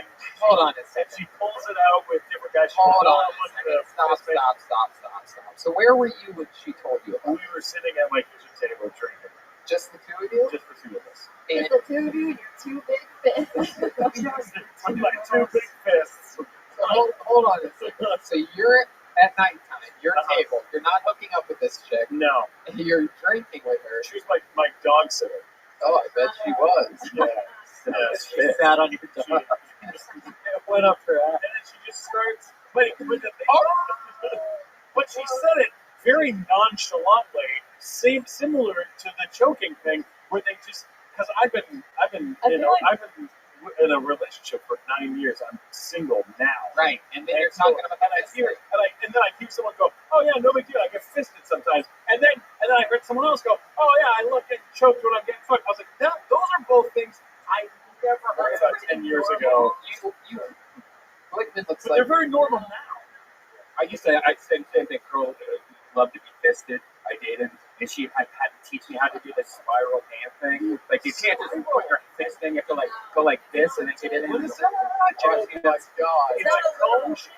What kind of It's a cone monsters shape. have you been with? It's a cone shape. It's a twist, and then this. Then you just put a boxing glove on your dick. I think it's always been normal. People just haven't been talking about it. Yeah. Sure. And there's always like a water line on your arm where you can see how far you got in. Wow, really? Yeah. Okay. Redman already knew how to fist, but it's just like reaching into him and The old last Pringle in the can. All right, so learning so much. So you didn't end up hooking up, but don't you think she was hinting to you to try something? It was a pass. You guys are drinking at your kitchen table. The girl's just like, man, I love to be fisted. It means I love everything else in the world. Yeah, just waiting for you to make a move. Could you grab me a Sierra Mist? I'm afraid I need a Sierra Mist. A Sierra Mist. Put that, mark that off on your kill some Oh, I killed only man calendar 2021. Blow the dust off the Sierra Mist portion of your bingo card. I've been slimed. Wow. Wow. Kylie, you're one of those guests that is so good at us all being able to just have fun with each other while you're up here. You know, Yeah. you really bring it around. You spread the energy. Yeah, like I run that for you guys. What's a crazy fun fact about you that we haven't found out yet that people would find interesting about the life of Kylie Vincent? Oh, I have a disabled dog. She's in a wheelchair. Your dog is in a wheelchair? I say dogs are like their owners. That's, You're back. You're not back. you guys are both going to be. No, I get it. I made it better to explain the sadness. How many times a day do you take your dog on a roll? Sometimes I bring her to work with me. Are you going to work with you? Yeah, the kid just told me the other day. She's like, "I'm so jealous. I think you love him more than you love me." I was like, "This wheelchair dog." Yeah. How's her musical theater knowledge? Bracelets. You could do a whole show. Why is your dog in a wheelchair?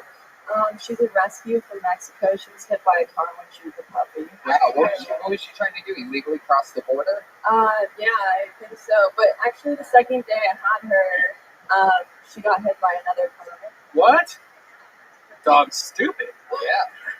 I trusted her. She is a rapper. No. Why do I feel like this dog sounds like Steve-O? Jump in front of the car. Anyway. Hi, I'm your dog, and I'm going to jump in front of my car. Wow, I'm in a wheelchair, Carly. That's exactly I didn't even know you could do it, Steve-O. Oh, yes. I thought you were setting him up. I was. Can you, have you ever cracked your back? Can you do that? Are you scared to do that? I don't know. I've never gone to a chiropractor. I'm just Try to crack him up. No, don't do that. Don't do that. Oh, no! no! That's what Steve-O does when he gets older. He just goes to his doctor's appointments over there. Hi, I'm Steve-O, and I gotta get some insulin because I have diabetes. So Kylie, do you ever has your dog ever been in position since then to get hit by a car? Does it ever run out? What type of options does it have in a wheelchair? Well, Does it poop and pee in the chair? no, it's from a company that designs it. So it's like the only one in the United States. But everything else works. Like she can go to the bathroom on it. Your dog's definitely not autoimmune. Because it's been hit by cars. I loved it. Oh, I loved it. no getting immune to the auto. Jeez. My goodness, what's the dog's name? Bam!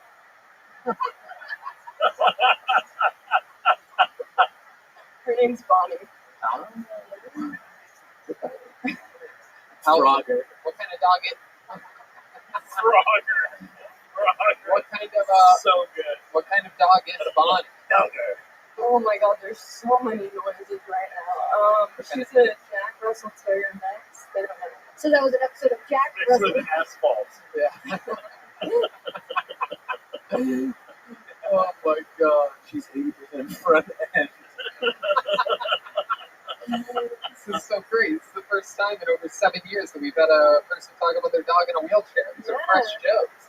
I mean, yeah, people used to think that on the streets that I'm probably the only person with a disabled dog. They say really weird things like, you know, I just want Michael Laird just said, hold my beer. Yeah. I just won't be making eye contact with them, and they'll just be like, "Oh, what happened? I'm so sorry," and I just have to go into the whole story. You would say he was a bad boy. He has downs on his lip syndrome. Oh shit!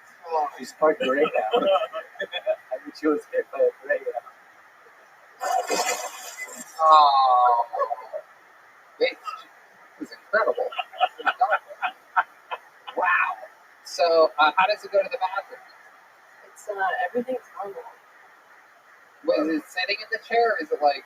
No, it's like Dog, the way I picture this dog in a wheelchair is very depressing. Tony imagine it sitting on his butt and then wheeling itself. No, it's not like a person wheelchair. It's like a It's like a scooter. It's like helps him. It doesn't sleep in the wheelchair as well? no. She kind of like squirms around. I bet she does. This poor thing wishes it was put down years No, ago. dude, she's so happy. Really? You never see her with suicidal tendencies? Like she's never done anything like, say, run in front of a car? Twice. It still had wanted to kill itself before it was confined to a wheelchair. Poor suicidal dog. Its favorite chew toy is a gun in the mouth. All right, Kylie. So much fun. Thank you so much. There is Kylie Vincent. Everyone. On to the next one. That was so good. Oh my God. Dog in a wheelchair. Can we get more people with dogs in wheelchairs? All right, ladies and gentlemen, your next comedian goes by the name of Kate Kennedy. Everyone, here comes Kate Kennedy. I do believe this is her debut here on Kate Kennedy.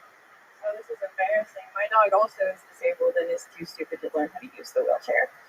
I don't know if you've ever tried to teach a dog how to use a wheelchair, but there's a learning curve.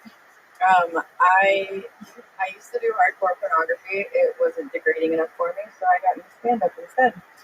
I lied to every single therapist I've ever had to make them like me more, which some people have pointed out is maybe not the best way to achieve your goals in therapy, but not if your goal is to win. I'm just tired. I'm just tired of pretending like I would have been absolutely fine on Jeffrey Epstein's island. I've done so much worse for so much less, and I didn't even get to go to the beach. I had to go to Canton, Ohio. And I know that people get really bent about human trafficking, but let me just say, it's not that bad. I get that it's a crime, but nobody ships kids in wardrobe boxes. They do make you fly economy on Spirit Airlines, so it kind of sucks still, but it's not that bad. Do you guys think Salman Rushdie was mad that he had to write the entire satanic verses in order to get a fatwa declared against him when all Mia Khalifa had to do was suck dick in a hijab? I would be mad about that. Kate Kennedy, everybody. Welcome to the show, Kate Kennedy.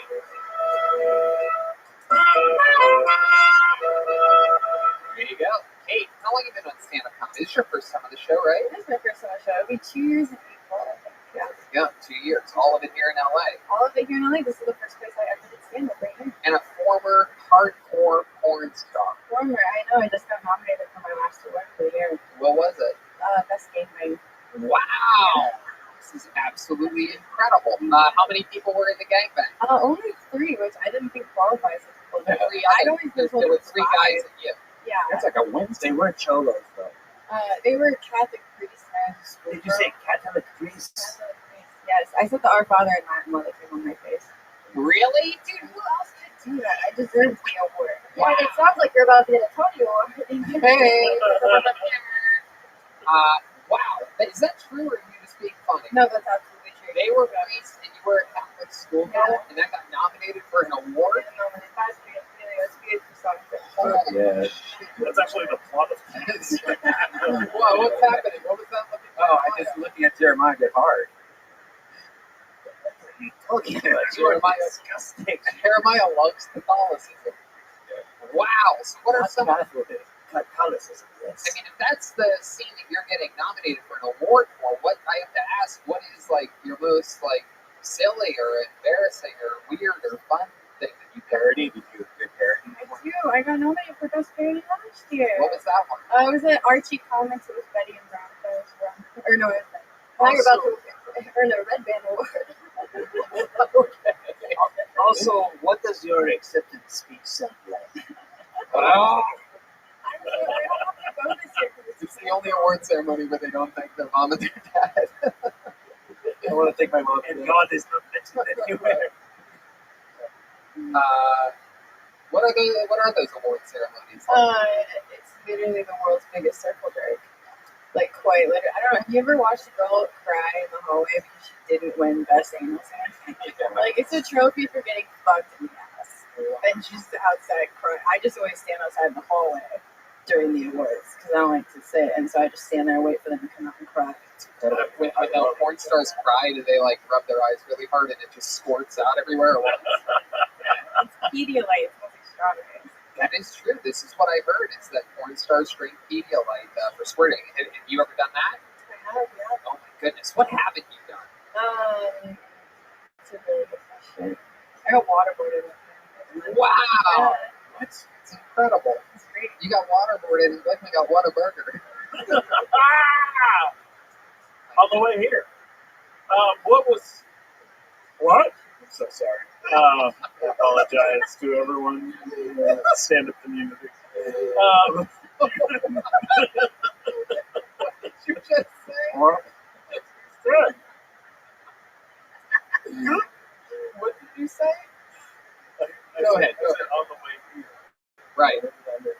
But then what you say after I just apologize to everybody. Yeah, it was worst. Yeah, it was unbelievable. Yeah, we don't even have Whataburger here. It's not really water. Oh, your lunch is here. Wait a second. How is this humanly possible? All right, we got our new sponsor, Whataburger. Yes, thank you so much. What was your question? Go ahead. Do you talk about the porn work in your act? Yes, yeah, I do. I try to address it, but not lean on it because I don't want it to be a shtick. But I do like to introduce it. That's like what I'm most known for. So, like to address it, get it out of the way. And what did you say about Canton, Ohio? Yeah, I used to have a sugar daddy living in Canton, Ohio. Yeah, go through that. Yeah. That's awesome. Canton, by the way. You don't know what He Canton. broke up with me this year. He got a dog, and he doesn't need my companionship anymore. That poor dog. I know. But like, I just feel like, buddy, You know that dog named Daniel. It's a shih tzu. You replace this with a dog. that dog's gonna be older.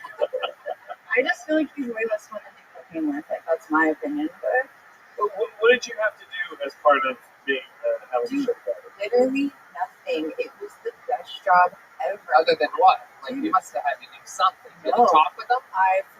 He just liked to hang out with me and drink scotch and do a bunch of coke and go to a strip club. And then he would give me money to get my own strippers. It was great. Wow. It was the best. I would just go hang out in Ohio for a weekend and I'd fly. That's also how I flew home with $20,000 in cash, wearing a pink, fluffy, juicy couture sweatsuit. That's To the Cleveland airport. Yeah, dude, that's white privilege right there. What is the most you earned as a flight list? Like 10, 5 minutes. Yeah, no, you're not. It was like tucked like in books. I was so nervous. Wow. Yeah. How much have you flown with cat burglars? Yeah, you're a professional jewel face. Oh, wow. Where's my camera? Me here. How many water bottles? Inside joke. We had actually had Kate on Brian Holtzman's show. It was an awesome episode. She's also been on Your Mom's House with Tom Segura and Christina Pajitsky. She's very funny. You have your own podcast that you do, and her topic of her podcast is really, so many people come up to me and go, I've never seen Brandon speak so highly of someone. no, it's just very funny. Her talk, like so many people tell me, like, I got this new idea for a podcast, and I'm always like, okay, yeah, I'm sure that's going to work, but her. Yeah, I remember you said this to me after, like, because I told you what it was, and you said that to me on Dead Air, and then I went home and called my mom, and she's like, Brian Redman thinks my podcast is just good. Like, What is it again? What is it? It's called Kennedy Assassination, and I interview men from the internet that don't like me about what they don't like about me. Like the people that leave me comments on Pornhub. Yeah, fucking great idea. Yeah, it's like talking to your trolls, like trying to get to the bottom of it type shit. It's really fun. You learn a lot about people. It's been on a little bit of a hiatus. Turns out I'm not quite as controversial as I think I was. Do you not like the elasticity of my anus? Oh, what is it? It's literally, It's my personality. It's my eyes. Let me ask you this, Kate Kennedy. You've been in the porn. You were in the porn business for a while. We've heard of a lot of the wild stuff you've done. What do you think is the most wholesome thing about you? What's the best quality, like, or thing about you? Oh, jeez, that's not something I'm used to talking about. No. Like, my go-to dating move is to just instantly tell people every terrible thing I've ever done. I also have a disabled dog. She only has 3 legs. She was born that way. She wasn't hit by a car. She was just $20 cheaper than the dogs with all of their legs. Wow. She was $20 cheaper. People never ask that. She was only born with 3 legs? Yeah, she's very inbred. Oh. Yeah. What kind of dog? She's a German short-haired pointer, so she's pretty much the poster child She's for inbred? breeding. Wow, Glickman's inbred every morning. God damn it! Right into the... My dog weighs 50 pounds. one brand he's going to get. That dog weighs 50 pounds, and I carry it up and down 3 flights of stairs. That's what Glickman says when he meets a girl. He goes, "You really want to get into her pantries." Wow. I haven't had a good fat guy to make fun of it forever, but I'm so happy. Anytime you want to. They always want to start crying. Thanks, and feel Tommy. angry about it. Yeah, Rabbi was just on cloud nine. I don't think you heard the rest of it. The other ones are all big babies. It's fucking one. All right, Kate. Well, how much longer does your three-legged dog have to live, do you think? She's almost 5. She's really healthy. She just had surgery in April. She's doing good. So, she seems like she's doing good. Again, she can't use the wheelchair. Are you doing dating, Tinder, Bumble, any of those things that I have on my phone trying to get?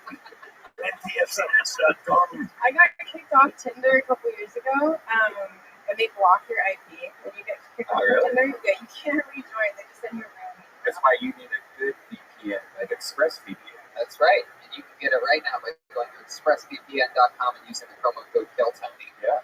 You could be in Japan. All right. There goes Kate Kennedy, everybody. Good singer, Kate. On to the next one we go. Heck yeah.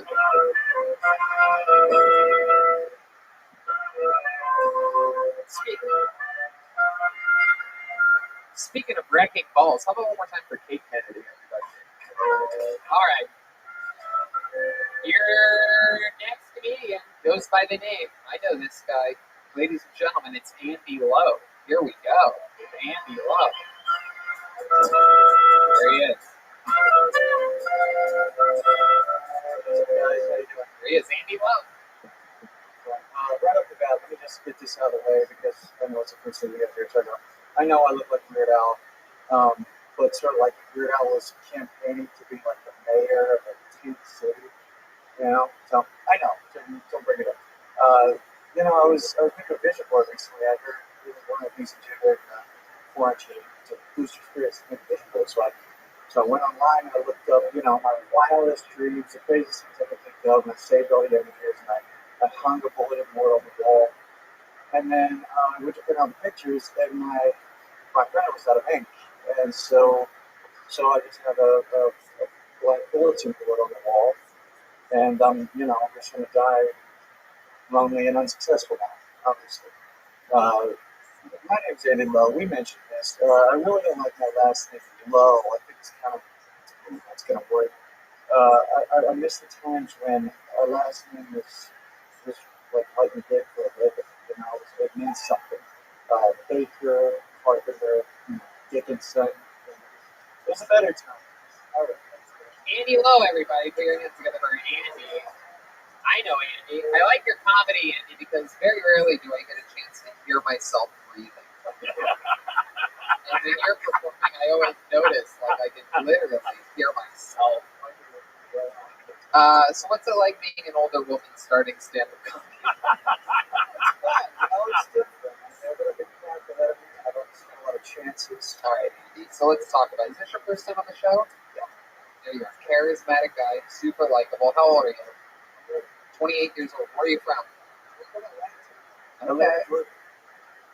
Atlanta, Georgia. Most people in Atlanta have bangs. No. Wow. How long have you been in LA? About 3 years. Been doing comedy about a year. Right. What have you been doing here for 3 years? This and that. I got a degree in graphic design. That's how you make a living? Great. Yeah, that's awesome. You have a look to you. What part of town do you live in? Long Beach. Oh, Long Beach. How long was your drive here today? Like 30 minutes. Yeah, no traffic on the 55 or anything. That's cool. So you do graphic design. Tell us more about you. What would we find interesting about you? Okay. Basically, what you see is what you get. Have you ever sent a photo to Weird Al? No. What you see is what you get? What do you mean by that? What do we get? My whole personality is like that. So I'm trying to find out. I'm trying to dig deeper than that. I know you just fresh out of a Head and Shoulders commercial, but I'm trying to see what else do you do? What are hobbies or fun things that you do? I'm on a mic, and mic There's done it. William's done it. Okay. All right. One in the park. Yeah. Cool. So, like, what'd you do today? You woke up what time? It's interesting actually because I didn't think I was going to be on tonight. I was told last night I was too light. Okay. I don't know what you're talking about. None of this matters. So let's stick with the question. You woke up this morning at what time? Probably 2 p.m. Wow. Okay. Fun for that. That's good. That's early. Okay. So, do you usually wake up at 2 p.m.? What time did you go to bed last night? What were you doing to keep you up that late? I was here last night and, going home, drinking. Do you drink at home? What do you drink at home? Gin?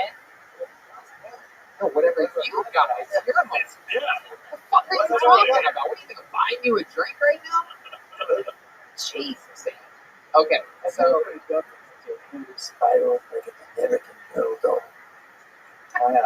What time were you drinking until last night? 3 or 4? No, No, I don't know. No, this is what I do. I'll say, you were buying cocaine. Yeah, he's like, whatever you got. I mean, you were there. You were in bed with me. Remember? You were holding my Hennessy. So, okay. What were you doing when you were drinking? Were you drinking with someone? Yeah, girlfriend. Oh, okay. Yep, the girlfriend. All right. What does she do? Met her. She just got laid off yesterday. She what? Laid off. Oh, that's so sad. That's happening right now. All the friends that were surviving the pandemic are all losing their jobs. All the waiters, restaurants. Very, very sad. Bands. Bands. Oh my God. Wow. Did you start doing stand-up after the wizard gave you courage? Wow. Cat's bad. My goodness. So, where'd you meet the girl? You were there, so. Last night. No, Spain. Okay, college in Savannah, Georgia. All right. And where were you when you first saw her? Remember that moment? I think somebody showed me her nudes. Somebody else did that. Interesting. What? Yeah. Wow. Do you have this news on you? No, not those exactly. Hey, you look at the airdrop. You have other ones on you? Yeah. So, I'm talking. Jesus, you guys are crazy. Do you have any news of yourself? Tony needs it. So, some guy shows you nudes of her, and you're like, wow, she's hot. And he was banging her. Was it your friend? Right. Were they just hooking up regularly? Was it a one-night stand? What was this thing with her? Yeah, I didn't understand. That's what they told you. That's what I was told. Yeah. So I was a promise. Ooh, promise. There's someone that runs the mic. You sure hold the mic really far away from Sorry, the crowd. Yeah, you gotta keep it right next to you. So, wow, how long have you been together now? You met in college. Now you're a 53-year-old woman trying to figure it out. Marriage is legal now for you too? Working 9 to 5. All right. My goodness. What else, buddy? What are your parents like? One owns a bank. Well, my dad's dead, but my mom is really disappointed that his Trump loss wasn't true. Is that true? She's a Trump supporter? Yeah. Thank goodness. Wow. She still lives in what, Georgia? Yeah. Yeah. No. Actually, she just moved to Copenhagen. Oh, yeah. Beautiful. Okay. Beautiful. Look at that. My goodness. Wow. She's living the life. What'd she do? She found a new man. Her man retired. Oh, they both moved to Hilton, is what you're saying. My goodness. I wonder what Trump would say if he could speak to your mother about these elections. The American dream. Yeah. That's right. He's very angry. He's very angry. I don't know if he... We have losers. We have losers. We have people that don't have it. We have people that are morally corrupt. We have people that are selling this country down the drain.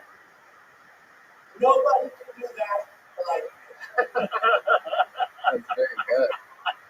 Wow, that was incredible. So, Andy, come on, hit us with one more super fun fact about you. There has to be something, because you look, there's no way you look this interesting and possibly can be this fucking boring. You look like Brag, motherfucker. He can hold the mic farther away from his mouth than anybody did not remember to do it ever. You look like a ghost from Etsy and his Are You Afraid of the Dark? You look like if the Cathy comic fucked Garfield. It's true. It is a very cartoony look. Have you ever had short hair? Have you ever tried to mix it up? Okay, you look like Girl Skater. I had a how about You did? Oh, This it makes so much sense. You probably have so many fun hobbies and yeah. And I woke up from a coma, strapped to a hospital bed, and 50 staples in my head. How did you get put in a coma? Medically induced. Wow. They just did one. What did they do? They played your comedy set for you? Yeah. For days. Wow. Incredible. Gotcha. All right. Well, Andy, fun times, man. Hey, enjoy your time in Texas, and we miss you guys, right? Texas. There you go. Thank you so much. Andy Lowe, everybody. There he goes. Andy Lowe.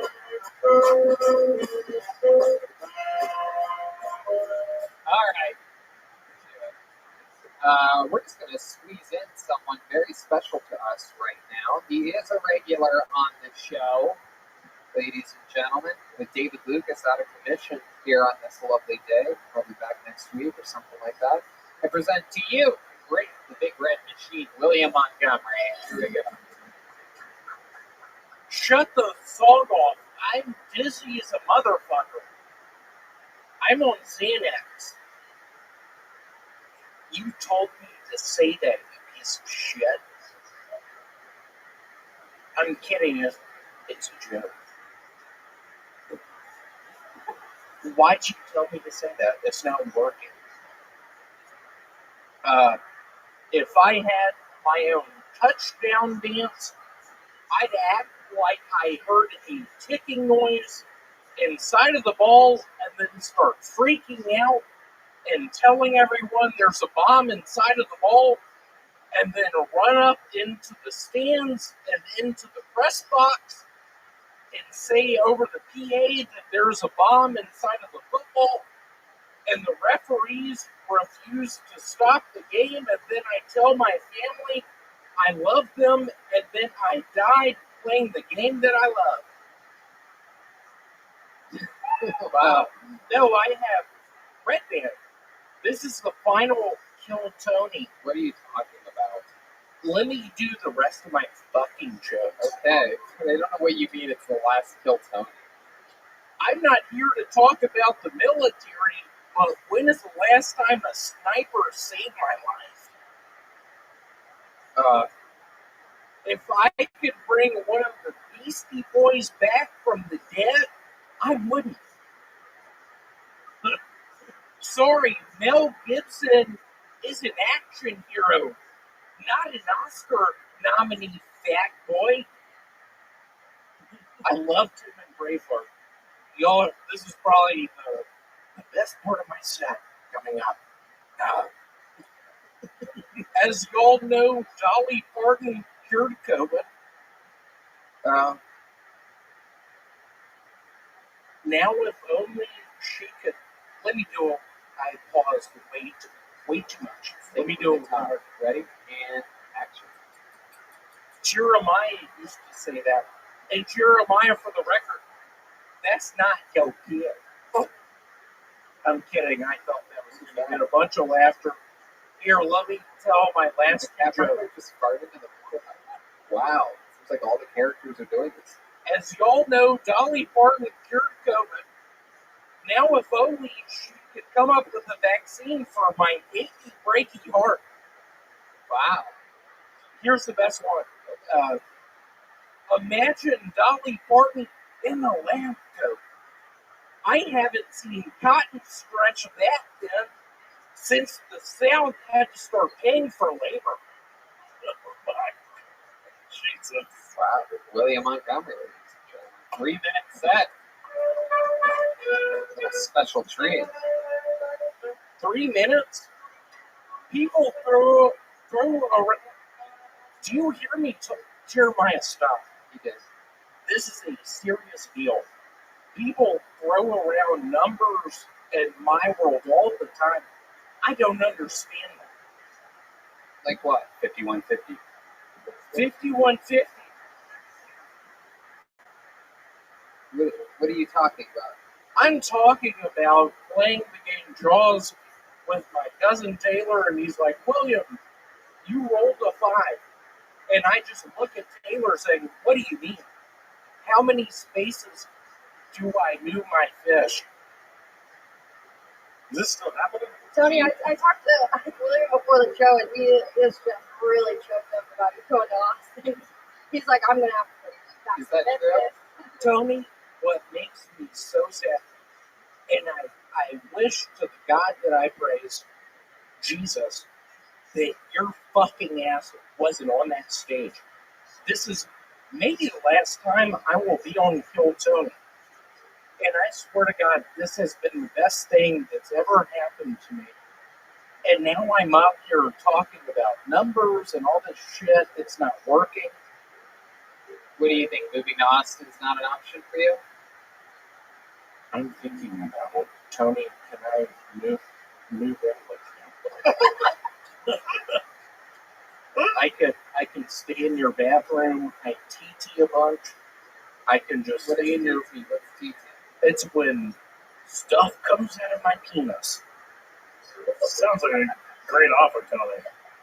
What do I get out of this? You get out of it walking into the bathroom with your Speedo goggles, looking at me, looking down at my penis, looking at the urine coming out of my thing. Just doing your goggles up, doing the fog off, just being like, William, is that your dick? What do I say? Hey, William, is that your dick? Why would I talk like that? Because you see my penis, it is similar. I don't know if you are familiar with Tootsie Roll Pops. My penis looks like a blue Tootsie Roll Pop. Oh, Jesus Christ. If you got this checked out? The doctor, when I was born, they thought I had spina bifida, but it was actually a problem with your tail. No, the thing that wraps around your neck when you're born that allows your mama to feed you. What's that thing called? Encyclopedia. Cool. Encyclopedia. Fuck you, Redman. I'm gonna be fucking happy when you're down in Austin. Oh my God.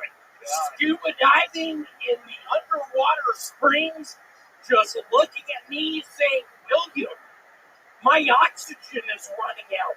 And I'm looking at your fucking ass saying, yeah, Redman, you fucked up. Your ass is dying down here. William would watch you die rather than save you. Can you believe that, Red? I would look you in your face and look down at my feet and adjust my aqua socks. You bitch. Here, do me a favor, William. Look right at that camera like it's Redman drowning and tell the camera what you would say to him. Hey, Redman, you fucked up. Your oxygen is running low. You're gonna fucking die down here, you motherfucker. I bet you regret that moving to Austin and getting into scuba diving. You piece of shit. You're dying down in the soul, and I'm gonna get out. I'm gonna get with Janice. We've been screwing around behind your back. Janice and I are gonna get married. And Redman, you're gonna die down in this fucking hole. What is going on? You're gonna die down in this fucking hole. Janice, get out of my fucking face. Redman, get her out of my face. He's drowning. Wow, William Montgomery, what a performance. Put your fucking phone down. Yeah, I loved you in Shrek. I loved you in Shrek.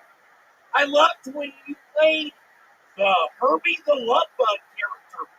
Just watching your front of your car. What are those things called? Windshield wipers. Flashing your lights, just saying, hey, how's it going? William is in full smash mode right now. Someone fucking I'm moving to Austin too. HGH before this. You're a wild animal tonight. I am just so sick of people talking about spam. Spam, what are you talking about? The dude or the thing that gets in my email? Oh, shit. A spam joke out of nowhere. The first joke you think of when you think of spam. Tony, I'm going to miss this. Are you going to cry right now? Think you can? You do that? Let me try. Okay, here it is, ladies and gentlemen, for the first time ever. Zach, zoom in, you bitch. Zach, zooming in. Let's see if William can cry. Oh, there's some sad military music. That usually doesn't do a Civil War reenactor type like William Montgomery. Oh, he's just found out the Confederacy lost. Oh my goodness. William, if you need help, just think about your life. Tony, I appreciate you saying that. Yeah, William, to get sad, think about your wife. Yeah, that's what I said. All right, William. So what are we talking about here? You got to get going, right? You have a curfew tonight. I have a curfew. Thank you so much, Red Dan. I'm going to miss you playing these stupid fucking songs when I'm trying to be serious. You just typing on your fucking calculator or whatever people call it. I use a calculator, William. Yeah, you use a calculator. Your girlfriend gave it to me. Well, talk about Texas instruments. yeah, it's TI-81, bitch. Whoa, he just called you Don't fuck with me like I swear to God. When we are underneath the water system in Texas and you are running out of oxygen, I'm going to wink at you and be like, yeah, Janice and I text one another every fucking year. I think it's the whole time with me. Wow. Well, I appreciate you. We talk about our penises. We talk about looking at our penises with binoculars. I appreciate that. Just me standing just up on the mountainside, just looking at Red Man's penis via binocular, and you look at my penis via binocular. What if I put the binoculars down on the table? That's really funny. Why'd you fuck that up? We're doing one of the best things ever, and you say bullshit like that. William, I want to let you know that indeed, there is a chance that we will be moving to Austin, depending on what. Could I go down there? Could I still be the regular? Because I am fucking churning out jokes like no one else could. You churn them better than anyone. I am churning out fucking jokes like no one else. I'd like to see your dumb ass try it. You can do it. Yeah, I'm talking to Stephen Wood. I don't know how to fucking read, Tony. But I keep on writing these jokes. Could I move to Austin? Keep this up? You know what, William? I'll make you a deal. If you can get to Austin and you can find a place to live and find a way to support yourself, you find a good. Look at this. You can go down there, right? You can come visit. Look at this. I say that a bunch. Listen to me. You can go to Austin and visit. You know what you could do? You could scout out some really nice storage facilities for you to work at, and you could just make a smooth transition from working at a storage facility here to there. And you know what? In Texas, you can also find a lot of girlfriends that will be willing to beat you up. What scares me is I feel like I will be down there and fill a rider van with explosives. No, don't say that. I'm a Timothy McVeigh guy. No, You know that. he's just kidding, everybody. A lot of the members of the Secret Service listen to this show. Do you know that? If they ever come at me, they know it's William. I may double down on Tony's Can you offer. talk a little slower? I can always tell. I've done this show a long time. I always know what Red Band is. What's your offer? If you come down and continue to be a regular on the Phil Tony Show, I'll let you be on Brothers in Cursive Austin Edition. Wow, he's going to let you do your own podcast in Austin. Look at this. It's actually he's thinking. This is what it looks like when he's thinking. Shut the fucking light off. Why did it get brighter? And if David Lucas doesn't want to That works every time. And if David Lucas doesn't want to come to Austin, you can choose who you want to be your brother. Chris, I sort of don't want to get into this, but you know, I don't trust blacks. I know you've been telling me this for a while that you think it's a bad idea that David's your brother in person, and you've been wanting a white guy. It's turned into a literal nightmare where I'm doodling into the shower drain, and I'm looking. Okay, out. all right, well, that's TT is dude, dada. All right, William. Unbelievable performance. I want to let you know that that the invite is open for you, William. But I've literally had people say, "I have a job for William that's so easy. He'll be able to work from home. With this other job as a car." And I go, "William, this person wants to give you a fucking job. You have to do nothing. And there's always some weird reason why you can't do it, or why you won't visit a doctor, or why you won't get out of this situation or that situation." So I truly believe that this might actually, I feel like you're not going to make it to Austin. I feel like Michael Lair's not going to miss a beat. Yeah. And you know how many of people that listen to this show that have jobs for you in Austin? Give you to Austin. I guarantee it. If people listen to this show, I believe this is the week before Christmas is right around the corner here. And if you can offer William a job, offer him a job. The economy's booming. Please, y'all. It's a fucking real red state. I need it. Stephen Glickman, let me work for you. All right. Sounds great. Wow, look at that. All right. William, we absolutely adore you. You'll always be a regular in our hearts. It's been so much fun. I have loved every fucking minute of it. Shut up. What did you say? Security, get this guy out of here. I have loved every fucking minute of all of this. I can't tell y'all enough that I appreciate your candor. Shut up, Glickman. Oh my God. Shut up, dude. Make you. Glickman. William, go on. Be nice to our guests. Go ahead. Keep talking. William. Glickman, 2 years ago, I met your mom. You were cool with it. We started kissing in a bathroom of the William, keep it going. You're on your clothes.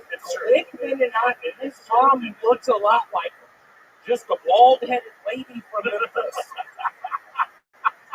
And we made out on the stairwell of the fucking Oakport Mall, and I'm looking at her saying, "You know, I trust Glickman. I like him."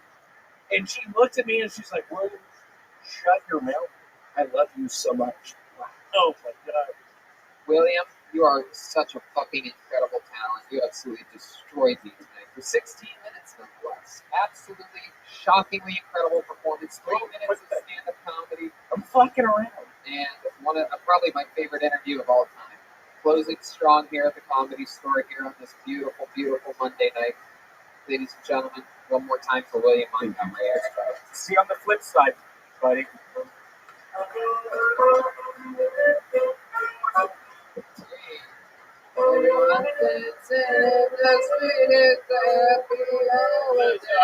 Yeah.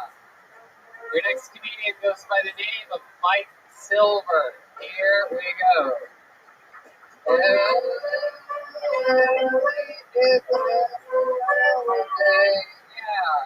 he is, ladies and gentlemen. Mike Silver.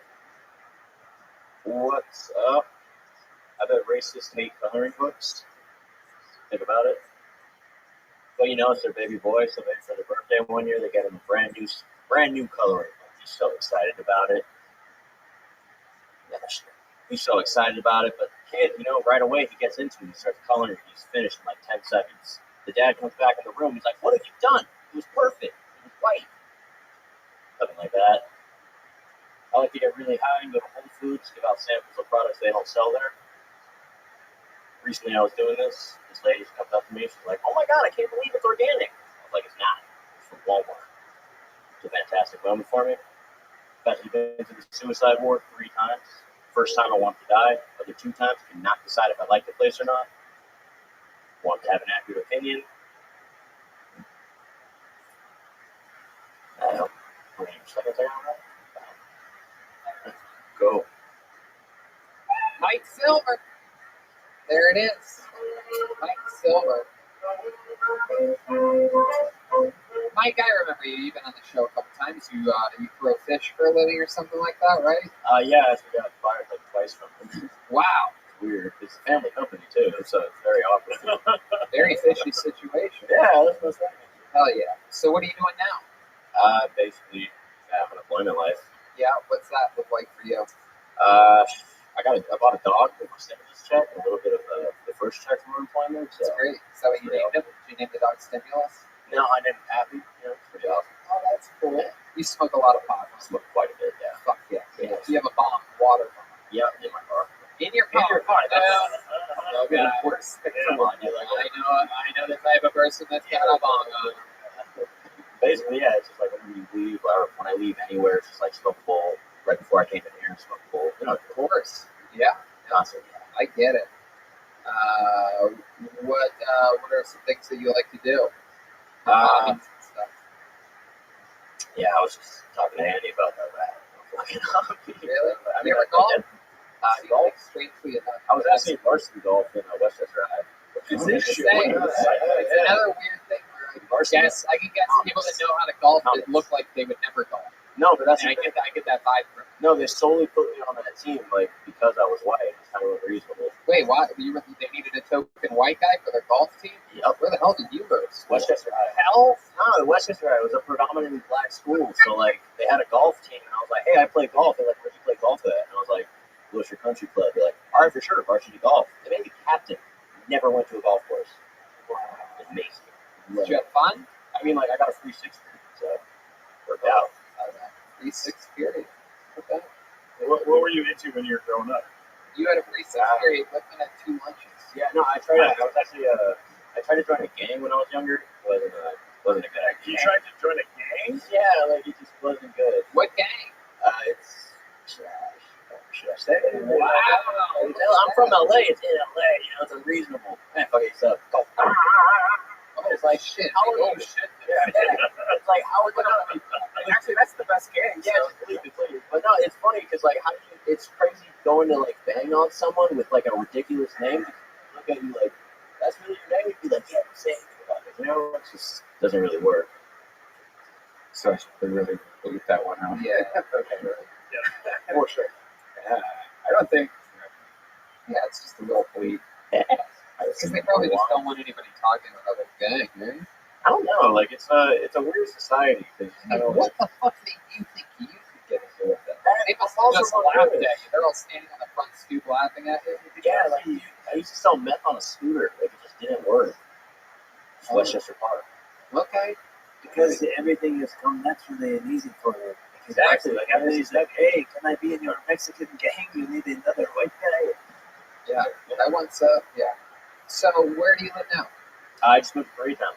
Nice. How's that going for you? No better time to be near a bunch of Asian people than when there's a virus. I have a chef at the Korean barbecue restaurant. No, it's awesome. It's parking's a bitch, but you know, I like it. It's way closer to everything. Have you been eyeballing your new dog that you got? Yeah, and honestly, it makes me really nervous because like I've had people look at it and lick their lips. It's like, what are you doing, man? It's unreasonable. You ever notice that the drivers are bad around Koreatown? I do, yeah. It's pretty crazy. I actually almost got into an accident on the way over. Did you say that out of all the racial stereotypes, Asian driving seems to be blatantly the biggest one, the most true stereotype of every race? It's different because, like, my stepmom's from Cambodia, and like she's just an extremely careful driver. I wouldn't necessarily say bad, but it's like irritating driving with her. You know, I'm not talking about Cambodia, bro. You know what the fuck? Asians, come on, man. Cambodia is a reach. Cambodia is like calling Puerto Rico America. It's like, I guess so. Yeah, but it's like if you look at her, you're not gonna be like, you must be from Cambodia. You're gonna be like, you're Asian shit, you know? It's just kind of like. But isn't she sort of darker? I mean, Cambodians have like all of skin. See, the thing with Cambodia is like the whole culture is just a bunch of different mixed people. Like you'll have people who are like half Cambodian, half Thai, half Chinese. I know, I'm starving. Anybody else? Can I have the half Cantonese, half Thai? All right. So what else about you? I mean, there must be something. I deadlift a lot, so. Get the fuck out of here. What? Can you deadlift Jeremiah Watkins? I was just about to say, I'm pretty sure I could deadlift right there. Whoa! Yeah, if you try to lift him, you'll be dead. I think I from the ground. Red Band's not Why going to do it. don't you start off with Jeremiah? The crazy thing is him deadlifting Red Band would be the most exercised Red Band's done in a while. Yeah, he's not a part of it. Yeah. Dude, You know what? I'll one up you. I bet you can do it, but to prove your true strength, I think you should get right at the tip of the stage and deadlift Glickman. Oh shit! Would you be down, Glickman? You're gonna die. That's do it. Do my core. How much can you deadlift? I can deadlift 380. So You think your core is strong? You should see this core. my core is fantastic right now. Deadlift. How? He's got a crust, a mantle, and a 380. 380. I mean, I'm not 380. Alright, so you can do it. How much do you weigh, you think? I'm 308. 307. If you take that cell phone out of your pocket, let's do it. All right, Here we go. Here we go. Here it is. The hold on a second here. What is that? Yeah. What is that? Okay, stand right out there. Stand social distance from me while you do it. Man, is this exciting or what? Please. Okay. Wait, you're gonna pull him up by his hoodie and pants? It's a fetal position. Glickman.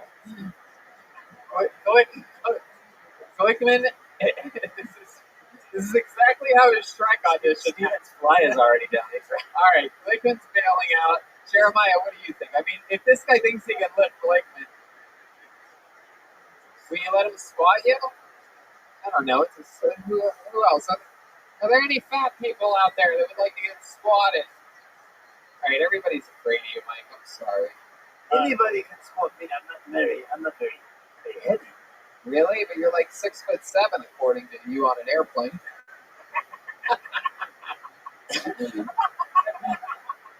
So wouldn't that mean you're heavy if you're so tall? And you have the same confidence as my height.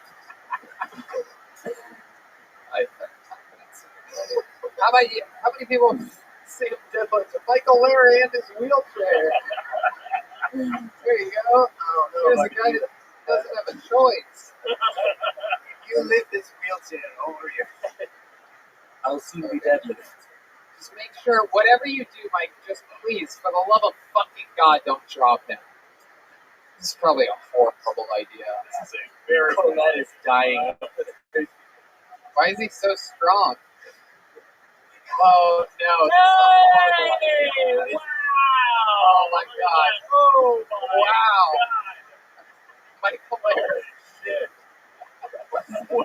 What's incredible about this is Michael Lair has so much dead weight. He actually weighs the same as Glickman. Wow, finishing off. I'm gonna hand for Michael Lair. Nice job, Michael. A fucking real fucking improv player right there. This guy'll fucking roll with anything. Literally, hands on forward. Mike, you are extremely strong. He was a lot heavier than you thought. Yeah, that was like, I was like, It's a special kind of dead weight, that fucking AL. I was this close from dropping him. I was like, that would not. Oh, If you thought you could do me or Glickman, what the fuck? Well, I can deadlift you guys.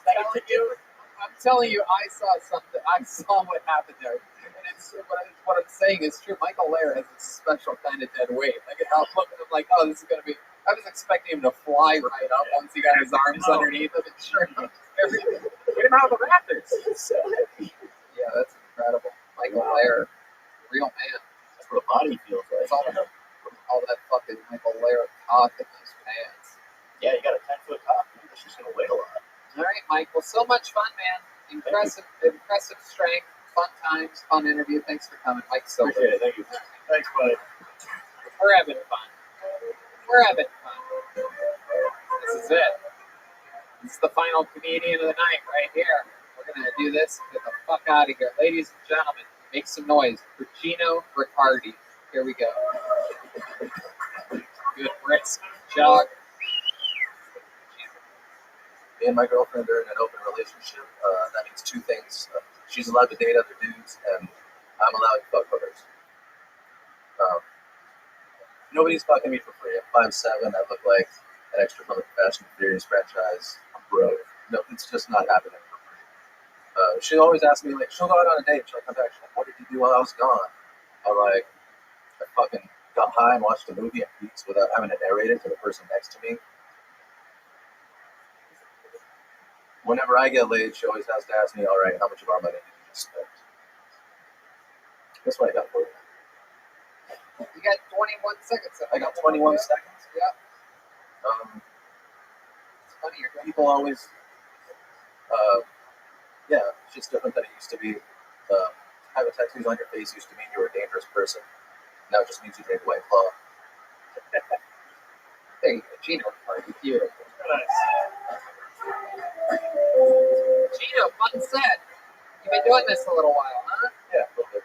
Was I supposed to be looking there, by the way? Yeah, you're doing everything just right. Okay. You're doing it just right. But if at any point you want to say anything insanely funny or weird, you should say it. Dude, I hope I'm not living in my future. Actually, Joel, this looks more like past. I don't know. I was going to see the president. All right. So, Gino, let's catch up. This is your first time on the show. First time. How long have you been on stand-up? I'm going to guess 4 to 6 years. About 4. There you go. Getting it. Where at? Phoenix, Arizona. Yes. Are you serious? No. I started in Orange County. Okay. That's Phoenix vibes. Yeah. Same place, basically. Just different areas. Okay. I find people in Arizona know how to keep themselves kept, like they're all attractive for some reason. I'm going to go to my senior fact correspondence to both sides. Okay. You know I'm wrong.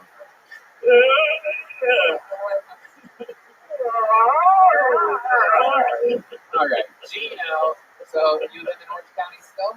Yeah, still live in Orange County. What do you do for work? In the before times, I was a bartender at a hotel at the DoubleTree. Oh, okay. Good cookies.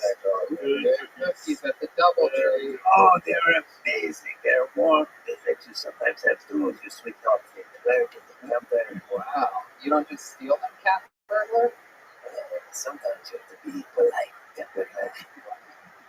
All right. So you were a bartender at a hotel. How about now? What are you doing to survive? I'm on unemployment. Right. This is the only time I've ever been able to do stand-up 7 days a week, so I'm taking advantage. Absolutely. You've been doing it 7 days a week? Pretty much, yeah. That's incredible. Thanks. Going everywhere, different places, hustling. Everywhere, yeah. How does it make you feel performing? Cold. It's cold outside. It's weird. It's cold. It's cold. It's everything's in a park outside, somewhere in the garden. Right. Yeah. Right. And you drive from Orange County every day? Every single day. What kind of car do you have? I have a Honda Fit. Oh, I hate Honda Fit. Do you drive like shit? You can't help it. That's why people hate Prius drivers and because there's no acceleration. There's no you can't feel out. It's the worst. Yeah. Do you ever go in the far left lane on the freeway? I mean, when I get up there, Don't do it anymore, please. I'm an excellent. Can you tell all the Honda Fit people to stay the fuck out of that lane? You just don't belong there. That is the only time we have going as far left is on the highway. There you go. Absolutely. For those of you that remember my political views, I'm not far left very often, except for on almost all social issues. But one of these idiots running this fucking city now. Anyway, I'm like, Oh, tell me about this open relationship. Is real? Good question. Yes, Serious? this is real, yeah. Why? How long have you been in it? Since we started. How long is that? I don't like to count, but it's been long enough. The ballpark. Like, you started taking Couple my years? last name. 2 months. Like, 5 years. more than 4 years. More than 4 years. Yeah. Do you know when it's closing? That's why I don't like to count. Anytime, people always, congratulate you on just, not being dead or not, being Let me broken ask up. you this. It's weird. They never really got it, right? Relationship. So that means she can just go out and bang somebody without a condom? No, not without a condom.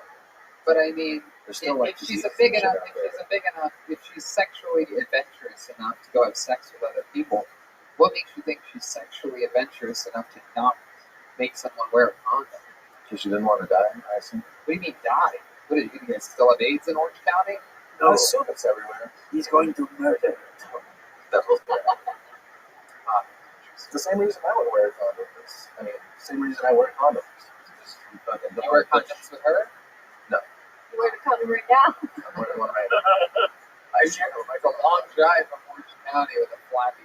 Has she ever met somebody that they kind of you almost feel like, oh, she's going to leave me for this dude? No. Why do you think Have you that is? met any of the guys? Why are you so secure that she's not going to leave you for another guy? Because she's perfect. Like, dude, we're just perfect for each other. If you were really perfect for each other, wouldn't you be fucking so often that you don't need to hook up with other people? I don't know how, like, have you been in, like, long-term, like, more than 2 years? After 2 years, you've done everything you can do together. There's nothing else to explore. Jesus. Crazy. I don't want to do a lot of the shit she wants to. A lot of the shit she wants to do, she's like super freaky. She wants to get like tied up. I'm lazy, dude. She can do that with somebody else, and like that's fine. And she comes home, and I'm like, that sounds like there was a lot of work. And it's not like there's no pussy left over for me. I can literally fuck her any moment of the day I want. She's sitting there like studying or whatever the fuck she does. I can literally just walk by, put my dick in her face for like a minute, and then like walk away. And then she'll just get pissed off that we didn't fuck. But I just wanted to put my dick in something for like a minute. Put your dick next to her face for a minute. God, I love love. I mean, this is so romantic. That's incredible. This is love the way that a shot of love with Tila Tequila was love. Yeah. Wow. So Gina, what else about you? What else do you like hobbies or anything like that? I play music. I used to be a drug dealer. What kind of music do you play?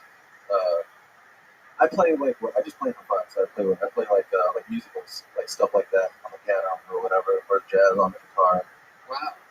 Yeah, we were dressed up as Josie Aldo for Halloween. There you go. Was that a reference? No, you look like Josie Aldo. You look like a UFC fan. Oh, okay. Do you sing when you do these musicals on the piano?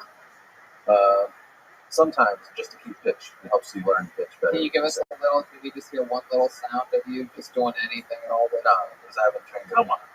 I haven't trained him. I was going to sound horrible. Come on. If Blakeman does it for a second, will you do it for a second? Are you saying sing? Yeah. No, I'm not going to sing. Why? Because it's going to sound bad. What did you move your mouth? I would like to hear Blakeman's voice going up at that body. I just do it to train him, like for pitch training. It helps. It helps train your ear. Do you know how to pitch a baseball? No. I throw like a girl. It's horrible. Wow. Where'd you grow up? Huntington Beach. Yeah. Huntington Beach was a bunch of white people that wanted to be gangsters. They all joined gangs. It's really weird. I was in a gang. The Apple Dumpling gang. What gang were you in? I was in a. I was in just like Krispy Kreme gang. Oh, Crispy Pork gang. It's a Krispy Pork gang. I was in a Crips gang. It's 100% true. You were 7th grade. Wolfgate Hug. I was in the 7th grade in a school. It was really tough. At little junior high school. He was in the Ku Klux Klans. Ku Klux Klans. That's pretty funny. Yeah. You were a blood pressure. There was a bunch of kids that were all in a gang, and then one of them I was coaching in an acting scene for class, and then he was like, hey bro, I got you, bro. And I was like, what does that mean? He was like, don't worry about it. Just do this hand signal. He showed me a hand signal, and I was like, okay, what's that? And then he told all the other kids, all the other guys in the gang, that he jumped me in, and then they all showed up one day, and because I was working in the lunchroom. I bet you were. and they all asked me if I was in the gang, and then I did the hand signal, and then they all were like, this is the funniest thing in the world. I was like the fattest little. Of course. Yeah, I was like a little ball of fat Jew. The gang that he was in was the Hell's Angel food pit. I did not last very long. What city was this? Encinitas, California. It's the big city. It's a big. It's a Beach City Crip. Beach City Crip. There's a lot of editing to do with all these gangs. Yeah, I think the ones in that one. Those guys are great guys. Great. Absolutely. All right. Well, Gino, thank you so much. Really great set. Gino Riccardi, everybody. There he goes. Here comes the drawing from Ryan J. Ebel. We had fun tonight. This was good. Wow, look at that one. My goodness, everybody looks fucking stellar. He even made Blakeman look good on this. Wow, look at me. Wow, the drawing really does take away 20 pounds. guys, how about a big hand? BrianJEmail.com for those friends. How about a big hand for our guest, Stephen Glickman, everybody? Stephen Glickman is the host of the Nighttime Show podcast, available everywhere. Also, check out Monster Hunter, coming out soon. Yeah, Nighttime Show just recorded its 200th episode with Kevin Smith, so you can. Awesome. Yeah, it was a good get. So you can Kevin check that Smith here for a 420 episode. Fuck yeah! I remember that. It was incredible. Yeah, it's good. He's a great guy. Very solid. Lives right around the corner. Oh shit! One more time for Glickman, everybody. Hey, thanks, guys. Comedy store Thanks for having me. royalty, former door guy, worked his way all the way up being rich. Ladies and gentlemen, I'm going to be here for Jeremiah Watkins. The special is still out. Jeremiah! Family Reunions out, available everywhere. JeremiahWatkins.com, Amazon. Get it. What else, Jeremiah? Yes, there's Captain Regular t-shirts at JeremiahWatkins.com. I've got a great podcast, Jeremiah Wonders, you should catch up on, and I want to give a thank you to Gino from Speedweed, who has been helping me produce it from a long time from Letterboxd Studios. And he's a silent supporter of all of us and a lot of times, so I just want to say thank you to Gino. There it is, indeed. Every single week, Gino, hanging, killing it. Guys, the queen bee of the band, Jet Ski Jessie Johnson, was here tonight. There she is. Look at that little kitty cat. She has handmade ornaments available at jetskijohnson.com. Anytime ornaments. I mean, Christmas is around the corner. I bet she'd get them delivered before Christmas even. Hey. What else, Jetski? We got roadcasts with Jeremiah. Bill and I were on them. Look out for that. And I just want to thank you guys and everybody listening. I just did a show for Ohio University, not the Ohio. I just noticed that today. I hope you didn't say. I know, but it was so cool that it was on Twitch and all the comments. I was seeing all this broom from all over the country and all over the world. And yeah, thank you guys for watching this today. Well, you're the best, Jetski.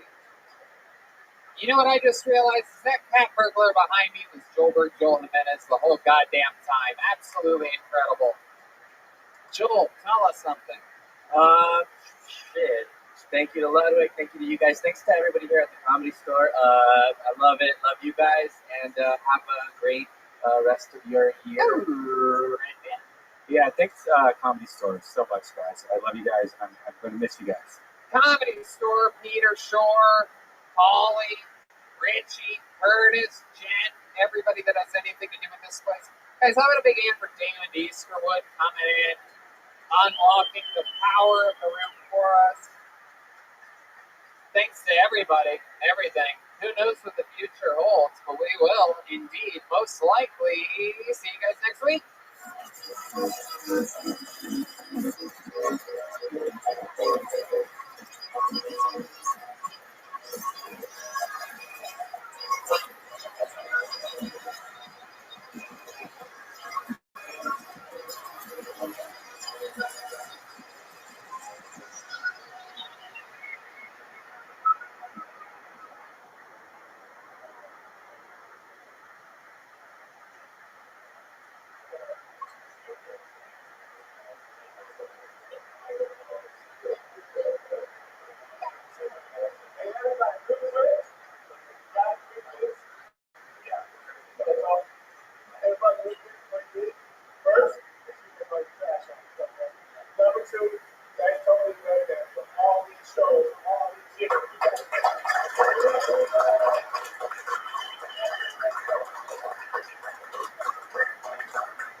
Hey y'all, this is Rabbi coming live from Antones in Austin, Texas, for a brand new episode of Kill Tony. Here's Tony, here's Cliff. What's up, Austin, Texas? Good evening and welcome. It's a live audience here in Kill Tony. You guys excited to be here or what? The great Brian Redban is here. What is up, guys? We're here, new residents of Austin, Texas. How exciting is this? This is the first episode of Kill Tony with an audience in over 10 months. Wow. Feels great to be here, guys. The great Ryan J. Ebelt is here via streaming services, and we're excited to announce that today, as you listen to this show, it is the release of the new Kill Tony the Coloring Book, everybody. Yes. You're the first people to hear about this. Yes. There's a new coloring book with all the drawings of Kill Tony without the color, and you get to color it. That's what our target audience is. Yeah, a lot of meth heads are really happy about that, I heard. And we got fed today by the great Yoni, a local talent, Vito's Pizza. It turns out Austin, not known for their pizza, so we found a barbecue guy. His name's Yoni Barbecue, and you can follow him at Best Barbecue. He has that handle on social media, so it goes to show you how good his barbecue is. He's at Best Barbecue. Caveman Coffee is the promo code KillTony, and here's a little bit more from the amazing sponsors that made tonight's episode possible for you. Hey y'all, recently more than 100 Twitter users got their accounts hacked into. Passwords, email addresses, phone numbers, and more. All taken from high-profile people like Joe Biden, Elon Musk, and even Kanye West. These kinds of attacks are getting more frequent and more severe. And it's not just Twitter. Facebook, eBay, Uber, Adobe, and Yahoo have leaked data such as passwords, credit card info, and driver's licenses belonging to billions of users. Look, if someone can hack Joe Biden, just imagine how easy it would be for them to hack you. That's why I use ExpressVPN to safeguard my personal data online. It seems pretty easy that somebody could actually hack Joe Biden, so that's a bad example. But according to recent reports, hackers can make up to $1,000 from selling someone's personal information on the dark web, making people like me and you easy, lucrative targets. ExpressVPN is an app that funnels your data through a secure encrypted tunnel so that no matter what device you use, you can have peace of mind every time you use the internet. The app connects with just one click. It's lightning fast, and the best part is ExpressVPN works up to 5 devices simultaneously so you and your whole family can stay protected. If a breach can happen to powerful individuals, it can easily happen to you. Yes, it can. So protect yourself with ExpressVPN, the VPN rated #1 by CNET, Wired, and countless others. And if you visit expressvpn.com/KillTony right now, you can arm yourself with an extra 3 months of ExpressVPN for free. That's expressvpn.com/KillTony. Visit expressvpn.com/KillTony to learn more. Today's episode is brought to you by Sheath Underwear. Sheath makes the softest, most comfortable boxer briefs I have ever worn. I mean, I wear them all the time. Golf, right now, absolutely everywhere. If you're sick of boxers that are too loose or briefs that are too tight, Sheath is for you. Here's what makes Sheath unique.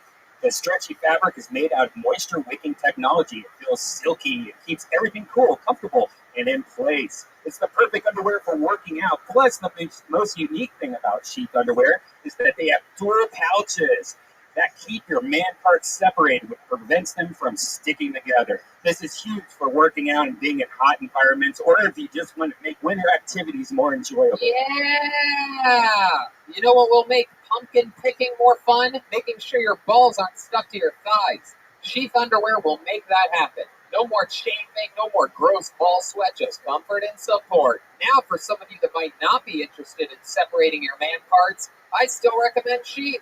You can wear it like any other boxer brief, and it's crazy comfortable. And one more thing, these look good. Sheath makes it look like you're packing. Or if you're packing, like you're really, really packing. So go to sheathunderwear.com to make your junk look giant and get a pair of the most comfortable underwear you'll ever own.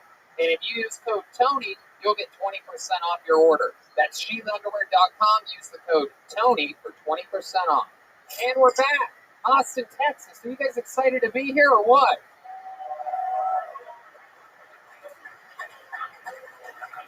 As with all road episodes, we'll go guestless tonight. tonight to fill in, to feel it out, and to get comfortable here in Austin, Texas. However, everybody's been asking, what about the band? What about the band? On top of a lot of special surprises that we have lined up for tonight's episode for you, the Kill Tony fan, and the people that were brought here by real Kill Tony fans because they had to buy a table. We're excited to announce that you're the first people to hear and see the stylings of our new Kill Tony band.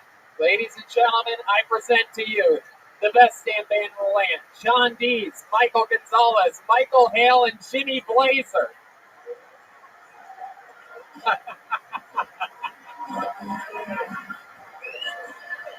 We have a new band, everybody. We are now racially diverse as ever. This is very exciting. Oh, wow, there you go. It's been said. That was my inner conscience yelling from the other side of the room. No, that we love Jeremiah. By the way, Jeremiah is going to be here at the Vulcan Gas Company this Thursday, headlining his own show. The little baby boy is all grown up doing his own show, but we're excited. I met John a couple weeks ago. He plays keyboards with the great Gary Clark Jr., and here he is now on the keys. Welcome to the show, John. He's on social media at John Keys. We're going to find out more about everybody a little bit later. We have a bucket for the first time in absolutely forever. I mean, we had a bucket in LA with 4 or 5 or whatever pre-selected people swirling around the bucket for 5 names isn't any fun. But we're excited to announce that here tonight for this very show, out on that sidewalk right now, waiting, and some of you in this room, over 80 people signed up for tonight's show here in Austin, Texas. A true scene where anything can happen. When I call the name, someone out there is going to yell the name that I just called, and they're going to safely and briskly walk to this stage. So be on the lookout when someone's going to fall. Just a reminder that Antone's, Kill Tony, Golden Pony Productions, and Death Squad Productions are not responsible for any injuries that occur during the taping of this show. So what do you guys think? Should we start this thing or what? We're live for the first time ever. I mean, live with an audience. So let's start with one of the surprises, shall we? Instead of reaching into this bucket while 80 people wait in the freezing cold on early January, let's start with a surprise. Ladies and gentlemen, this guy going up first, a regular on Kill Tony, one of the longest standing regulars in the history of the show. To start tonight's show, ladies and gentlemen, I present to you one of our all-time favorites, the great, the powerful, Big Red Machine, William Montgomery, everybody, with a brand new 60 seconds.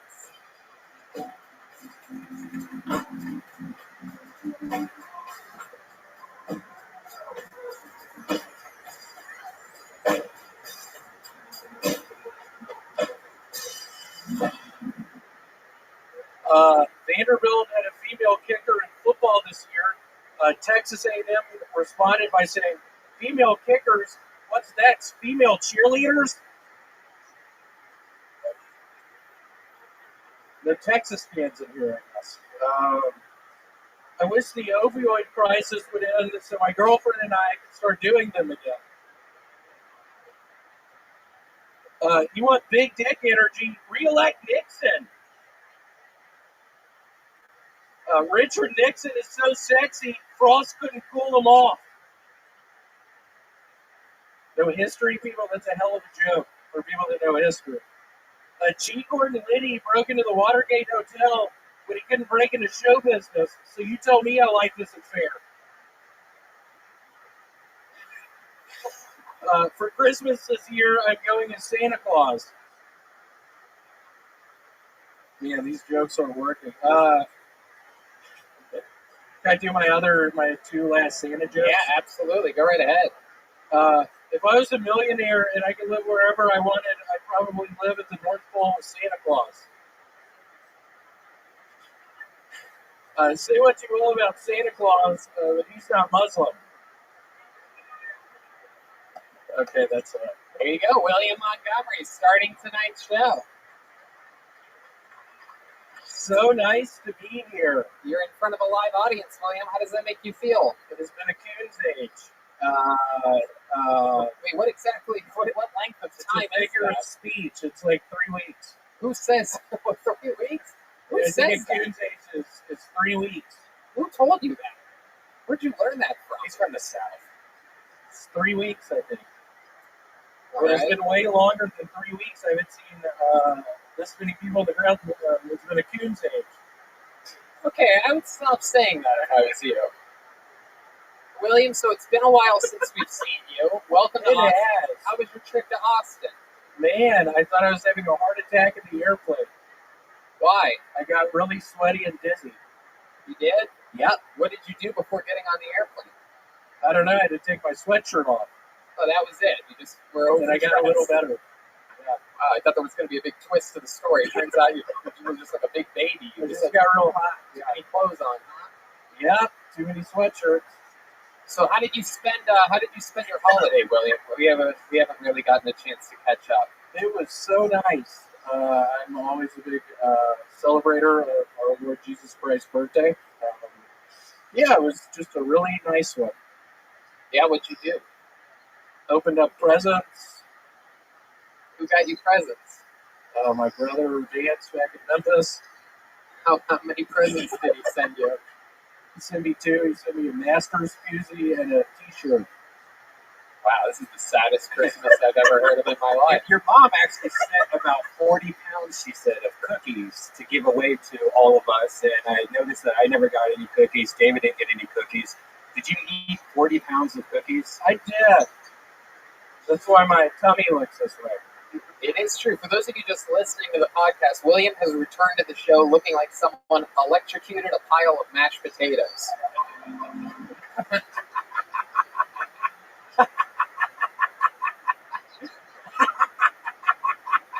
It's true. I don't think that's a real line. What the fuck? This is William Montgomery. No, it is true. For those of you, this really hasn't gone well. I apologize, Texas. Normally, you opened up with a joke about Texas A&M and Vanderbilt, and then I don't know who people fucking like around here. I was trying to fucking get the crowd on my side. One of Texas A&M fans. One of the things we've seen you do is pander to fans. It was one of our favorite things when you were doing it. You want to give it another shot? You want to try to pander to these Texas people, see what gets them to go crazy? Let's do it. Here's William Montgomery pander. Hold on, who's someone from Texas? Are you doing crowd work right now? Yeah, hold on. Give me a name from Texan. What about George W. Bush, y'all? He's from Texas, isn't he? I love George W. Bush. What do y'all think about George W.? He's from Connecticut. Shut the fuck up. Don't fuck this up for me. It's finally starting to go kind of all right. He's from Connecticut. Fucking bitch. Seriously, stop. Seriously, stop. Name someone else from Texas. Don't ask. Just go with your gut. Someone from Texas. Who is the Okay, here, ask me again. All right, who do you love from Texas, William? Let's give it up for Toucan Sam. Look at all these people are mad you don't know these people from Texas. These people have a lot of pride here, William. I've really messed up. I was kidding with Toucan Sam. Now, William's originally from Tennessee. You guys are both considered the South to most Americans. What's different between Tennessee and Texas to you, William? Probably all the black people. Whoa! Jeez, all right. You told me to say that. You told me to say that. My goodness. So, my goodness. William, you had multiple jokes about Richard Nixon tonight. Did you just learn who that is? I did, actually. The 32nd president of the United States. Yeah. Really fun guy. Been many a Coon's age since he was in office. It has. Wow. William, what else are you looking forward to doing during your time here in beautiful Austin, Texas? I think David and I are going to scuba dive some in one of the springs. Why do you always connect Texas with scuba diving? The last episode, you told me you're going to murder me when I was scuba diving. Yeah, it's fucking Springs. Do people do that here? Do people scuba dive in Texas? I just don't hear. I'm sure they do. There's a lot of scuba diving, Tony. Wow. The place really went crazy for scuba diving. Yeah. Scuba diving and Toucan Sam got the same response. My God, yeah, it's been 9 months, and I was feeling like I was on a high horse, and now this, and it is turning into a literal nightmare. It is interesting. For those of you just listening, he looks like the Gordon's fisherman drowned. It's a charismatic look, William. You're wearing the hat. Is there anything underneath that hat special? You want to show the audience? You want to see it? Look at that. The crowd goes wild. Y'all see this shit? Look at that. That is incredible. He's looking Merle Haggard tonight. And you have socks and penny loafers on? Is that something you read about in GQ? It is. It's a new look. It's a new look I'm going for. How's your love life, William? You leave your abusive girlfriend at home? Was she mad that you came out here? She's sweet. She's going to watch this. Okay. So don't say abusive, because I get abused when that happens. It somehow turns into my fault. Do you have any bruises right now you can show us? No, I'm fine. It's been better than ever recently. Was she upset that you came out here? No, she was real supportive. William, some people told us that you got a little bit too drunk last night.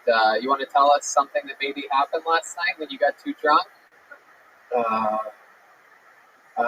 I don't know if I want to. Okay, there you go. All right. How many drinks do you think you had yesterday, if you had to guess? Probably 16 Lone Stars. Scoot up for Lone Star! Yeah! Let's some Lone Star! There it is. We know what he's opening with next week. Right. Well, William, so much fun. Is there anything else that you should catch us up on, or that you want to plug or say or anything? I will be at Showtime in the Apollo in 2 weeks. There you go. I don't know if I believe that. All right.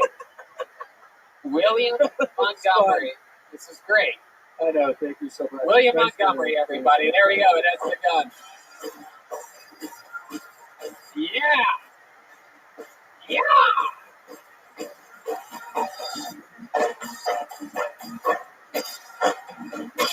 God, we have a real band. Yeah. So much.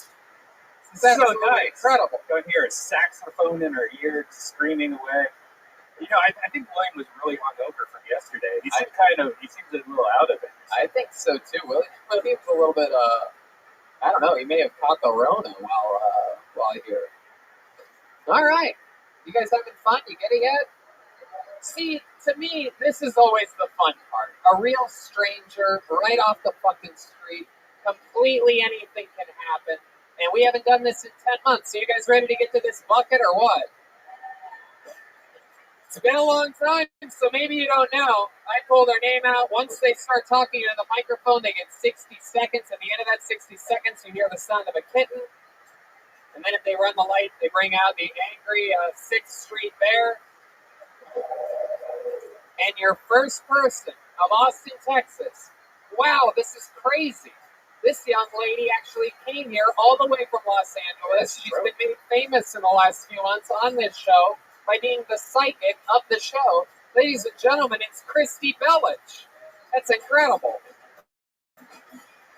Christy Bellich. First up.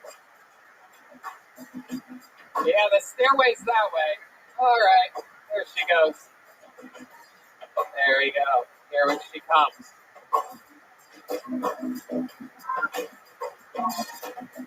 Here she is, ladies and gentlemen, Christy Bellich. So I just found out that my ex-boyfriend is now fucking my now ex-best friend, you guys. I know, right?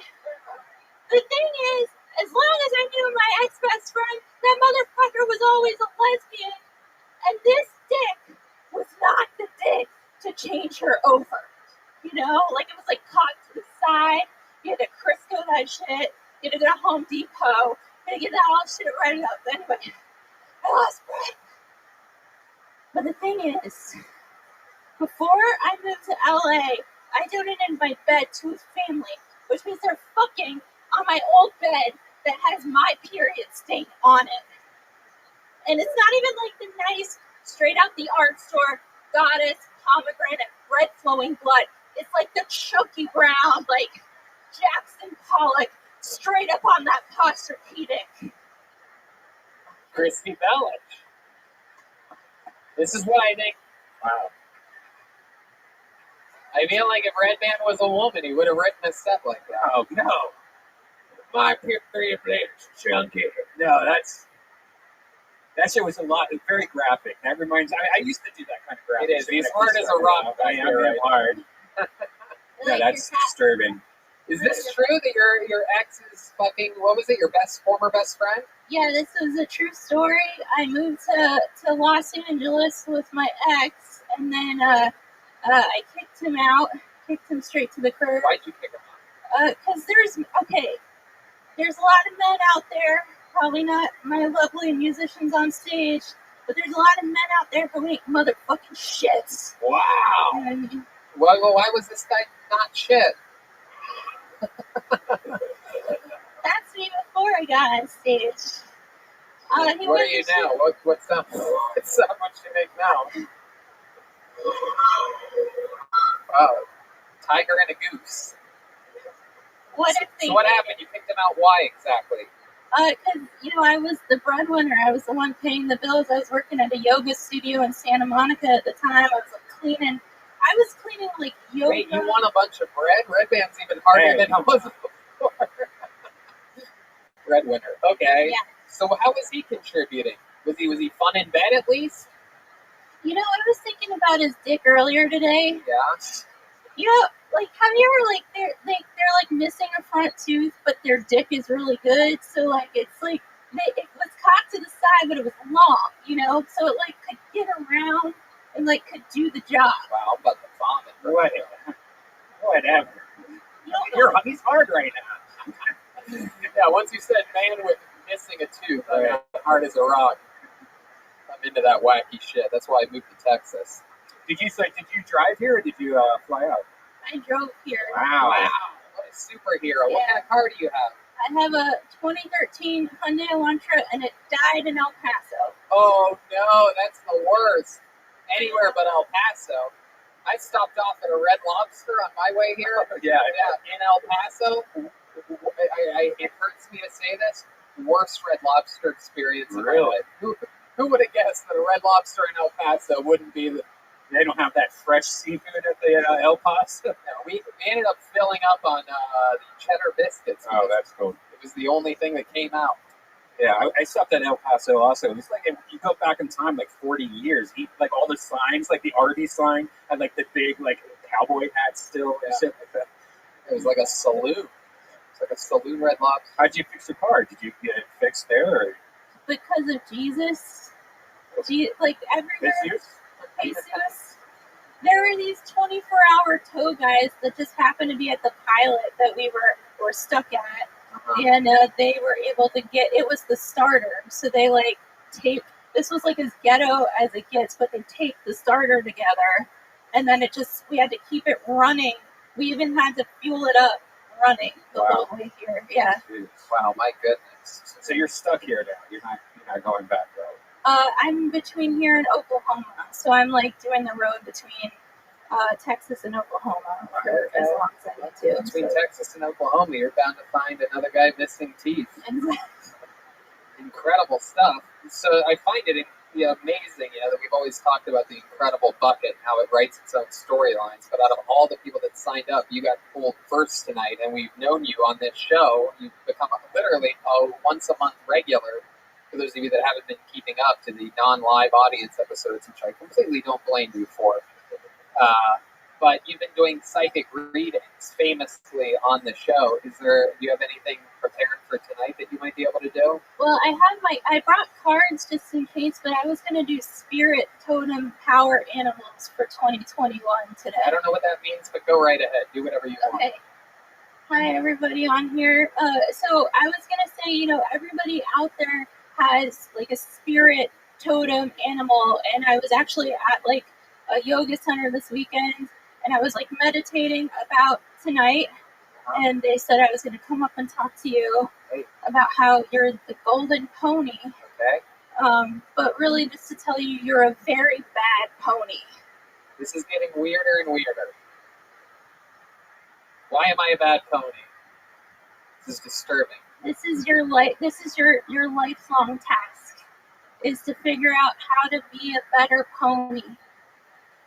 Christy, I'm starting to figure out why you got guys with missing teeth walking out on you.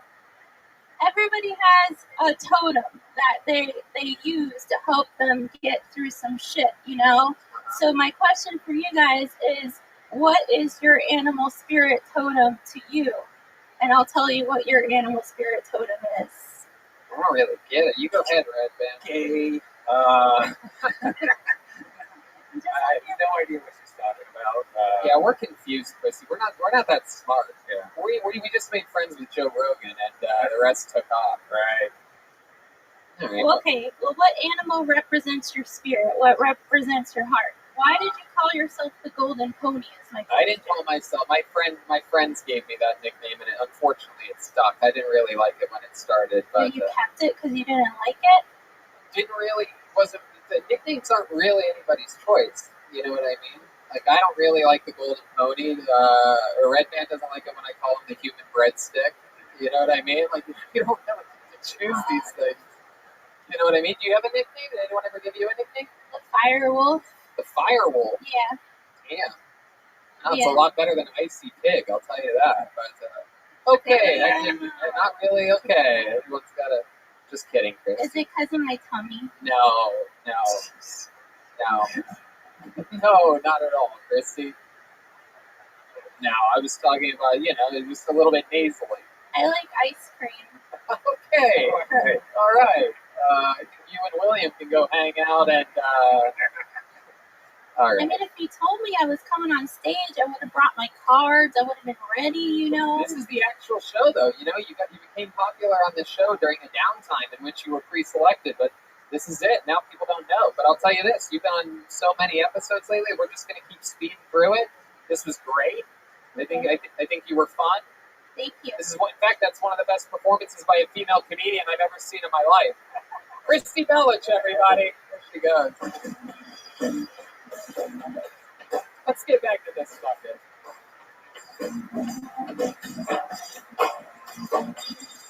All right, here we go. Hey, how about a big hand for Zach Bogus up here? Everybody's 6 feet away from one another. We're all socially distanced. He's switching in brand new. We're not even sanitizing the mics. We are switching out the microphone between each one of these monsters here tonight. So, Zach Bogus. All right, this looks like a brand new name. It's been a long time since I said that. Make some noise for your next comedian, Greg Larson, everyone. Greg Larson is next on Kill Tony in front of a live audience. God, I love this music. There he comes. Here comes Greg Larson.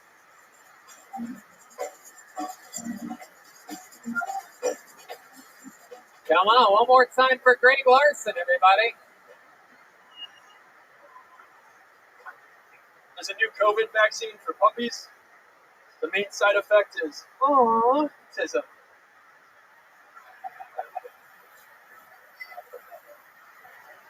When Latinos get the vaccine, do they develop Taco Bell's palsy?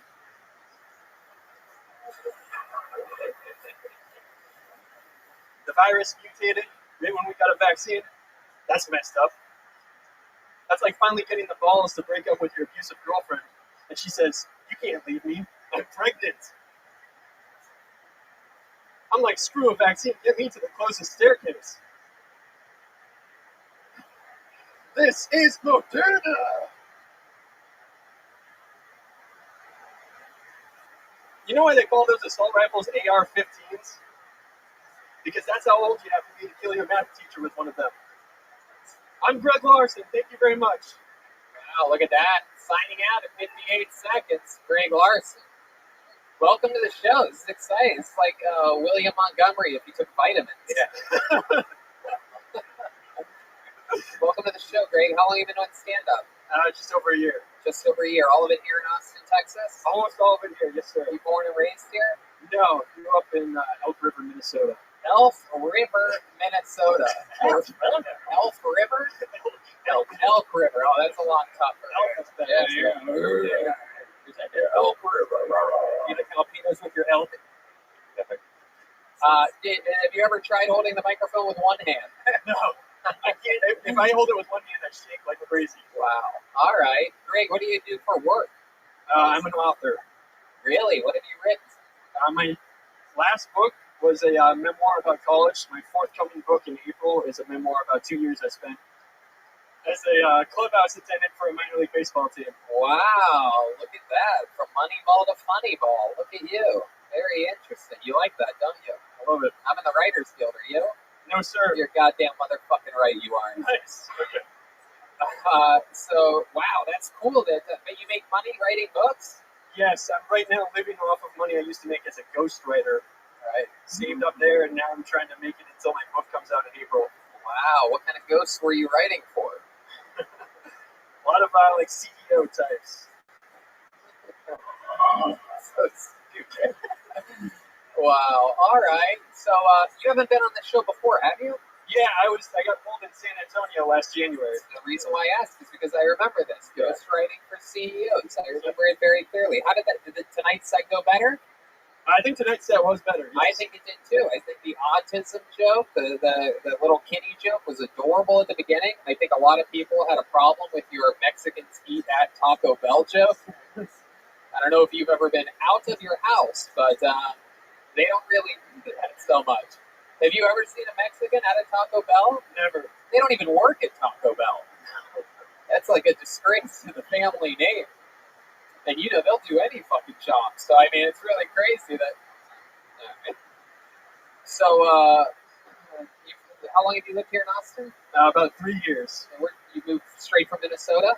No, I've been all over the place. I was in Montana, Virginia, Florida. What's some advice you can give me and Tony if we just moved here? Yeah. Have you guys been to Barton Springs yet? Yeah. Actually, I went there today. They have a car wash. It's called Barton Springs Car Wash. It's a great car wash. That's the only reason I know I was in Barton Springs. Yeah. Barton Springs, the pool is the sponsor. Is that like that super long free pool that you can go to? And it's like it's free right now. It'll be free, but then it'll cost money once spring comes. I actually read about this. Oh, you did? Yeah. You thinking about going swimming in the super long pool? It's like Blackfish too. No. It looked really cool. It's long, but is it wide? You know what I'm saying? So you go swimming in this public pool? Yeah, I go there. Do people ever like dunk you and splash you? You seem like you'd be easily bullied. No. All right. Well, I see you there. I'm going to. I'm going to jump right on top of you, pull one of your teeth out. You know what I mean? It's not what I might like it.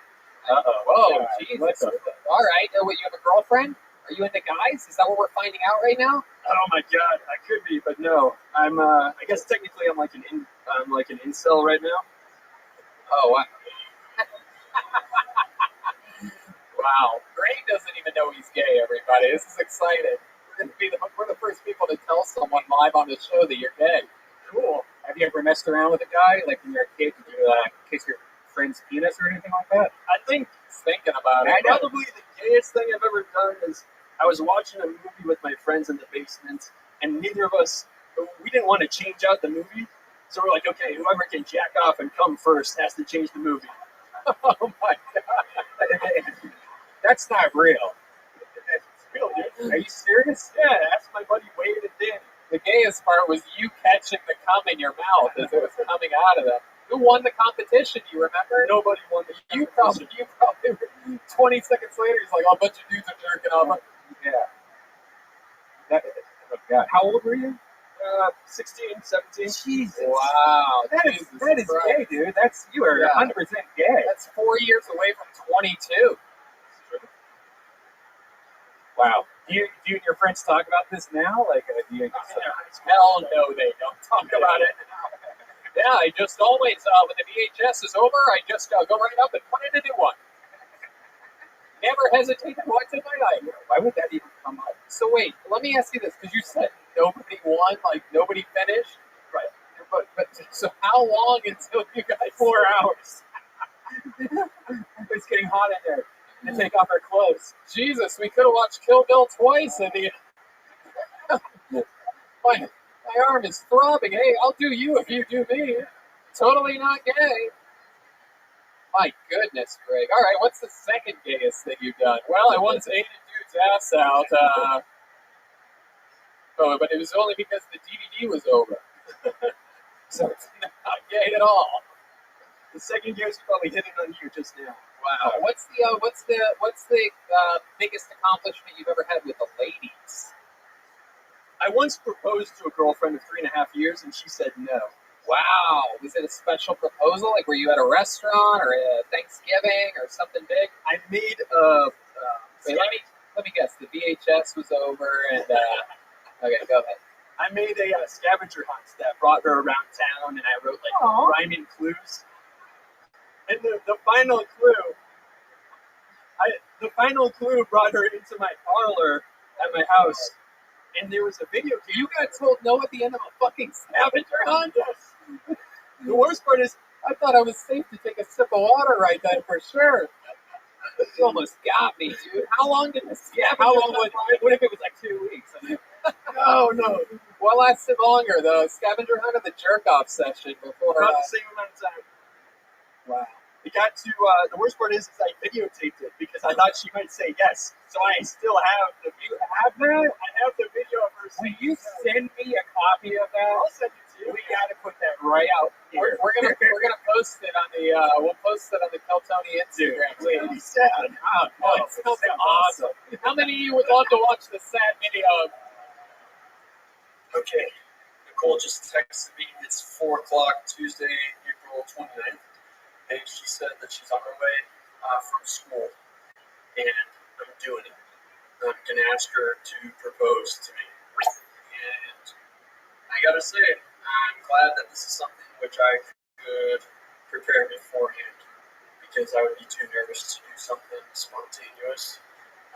So I have the scavenger hunt set up, go and bring her around town.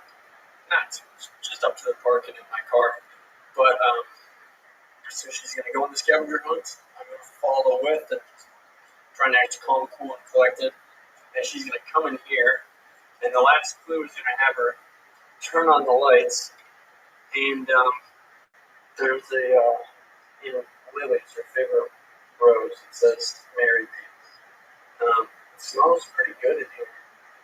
And it's got all the lights and stuff.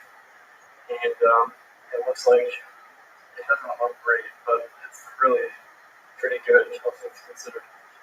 So I'm going to set up the camera here, and we're going to see how it goes. So this could be a video which nobody sees, or this could be a video which everybody sees. Either way, well, one way is good, the other way is bad. So we'll see.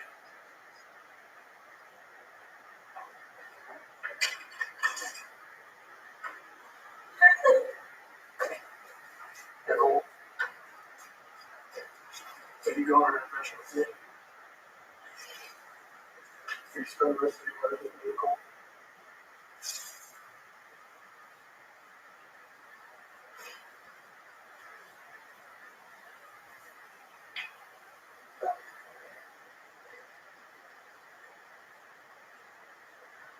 There was.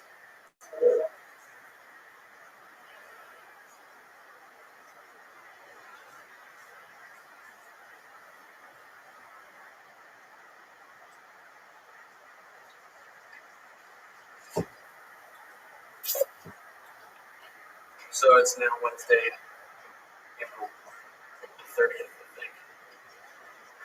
And it's the day after I proposed. And Nicole, as you saw in the video, she took a while. She embraced, and she didn't really answer there. So what she wound up doing was the list of 1,225 things that I love about her. And she took the ring, and she took a picture of the flowers and that said "Marry Me" on the floor. And she went over to her mom's place by herself to mull things over. You're gonna read that whole thing? There's a lot of different things in there. Just, it's like 35 pages. I mean, sometimes these things just write themselves. Wow. Do you still talk to her? Or? No, we have not talked. That's what she said. All right. He started with no, but did you guys break up immediately after that, or did you kind of like fizzle out? I was moving, and this is like my last ditch effort. Like, baby, come with me. And so we lived together for like 2 weeks after she said no. Wow. And then awkward. Yeah. Hey, I'm just gonna go to the bathroom. Totally not gonna be sad or anything. Are you ever gonna do that again? Propose to somebody? Yeah. I hope so. Oh God. Wow, look at that. Oh, look at the lonely women in the audience. Oh, I stabbed your heart. My God. Did you keep the ring? I was so poor I borrowed the ring from her mom who just got divorced. Oh, Jesus. I just gave it right back to her. My God. What a loser. You borrowed the ring from her mom? No wonder she said no. She probably recognized the ring. Probably smelled like her dad. Yeah. All right, Greg. Well, this has been a fun interview. It's fun to have a new, even though you've been on the show once in San Antonio, it's fun to have a stranger on. Got us back to talking to someone we don't know that much about in front of a live audience. Thank you so much. Greg Larson, everybody. There you go. He's on Twitter at the Greg Larson. Christy Bellich is Christy Bellich.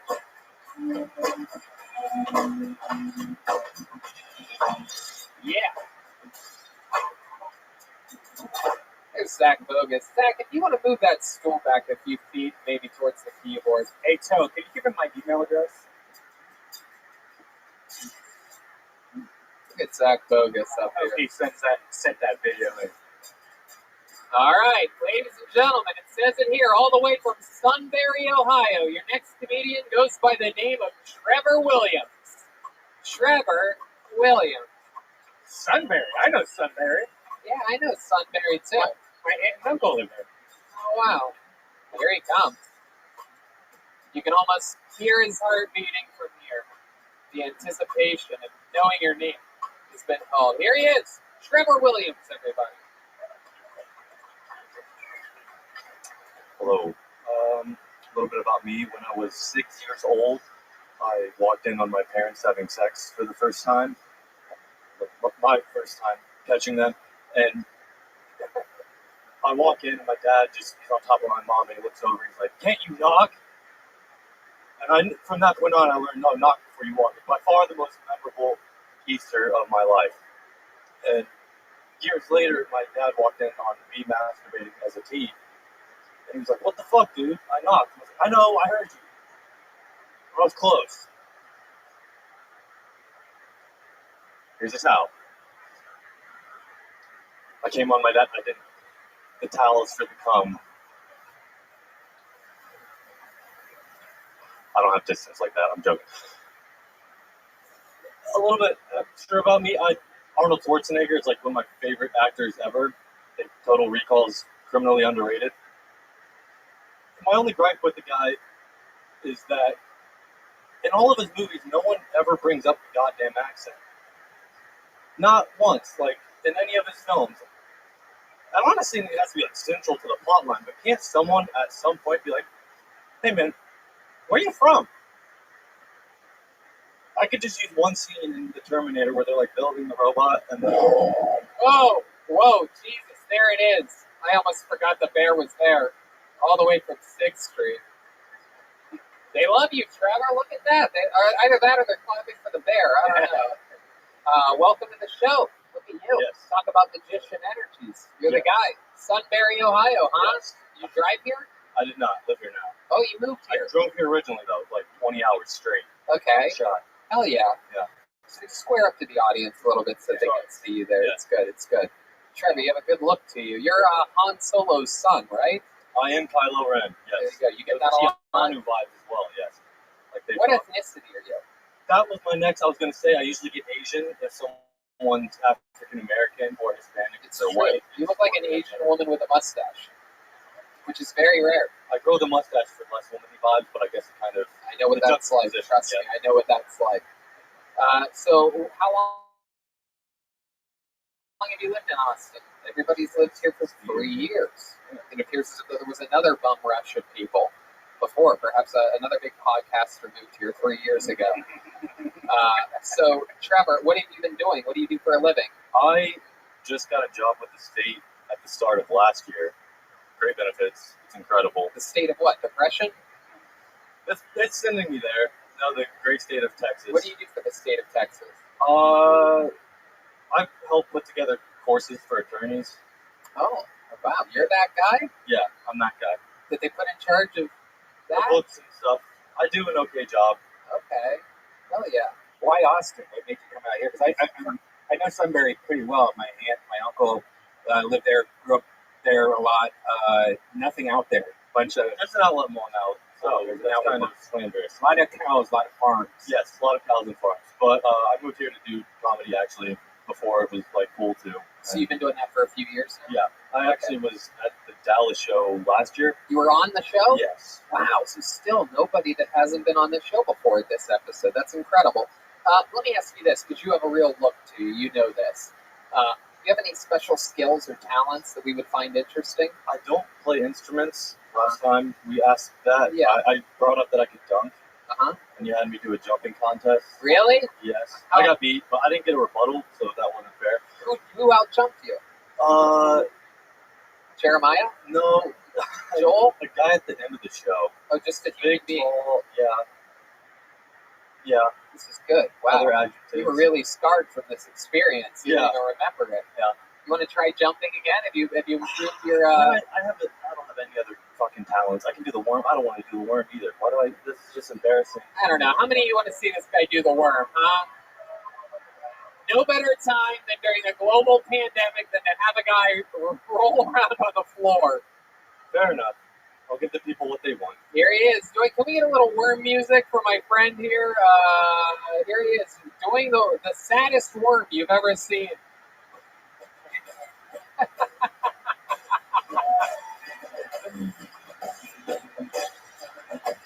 Wow, this is the dumbest show of all time. Incredible. That's a pretty good worm. John? How about you say war music? I was like, give me some war drums. Yeah, I was wondering. That's an interesting word.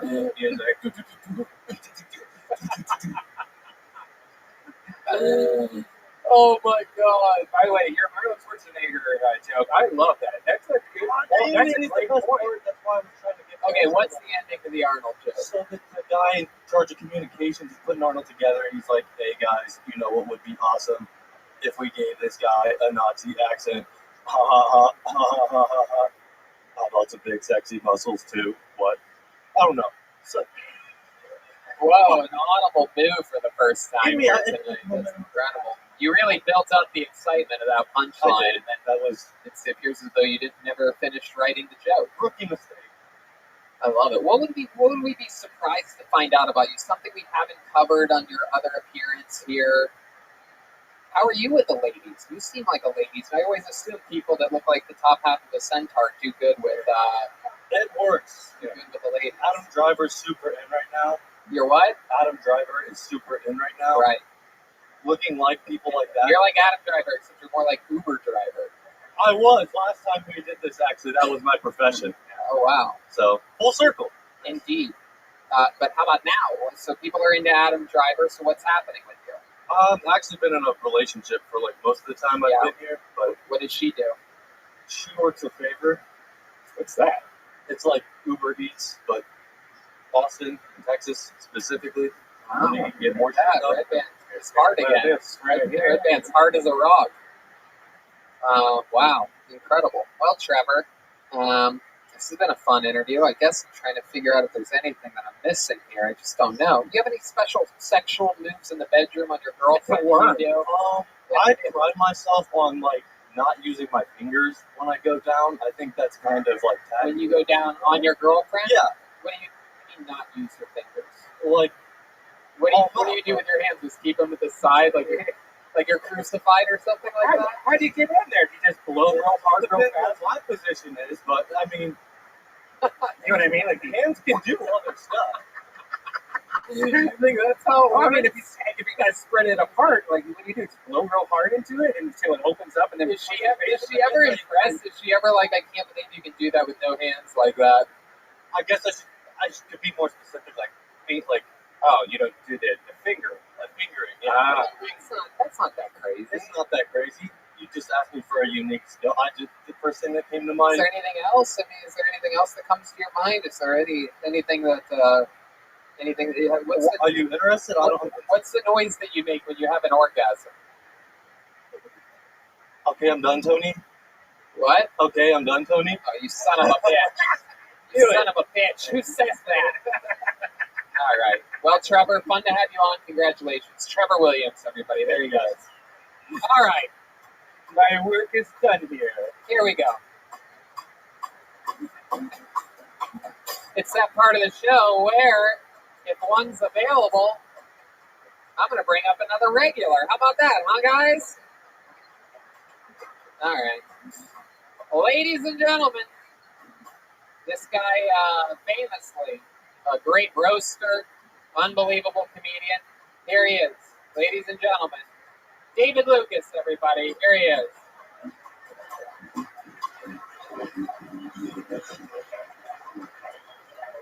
Come on, David Lucas, everyone. Yeah.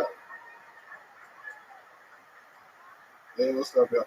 I had COVID like a month ago. I lost my smell and taste.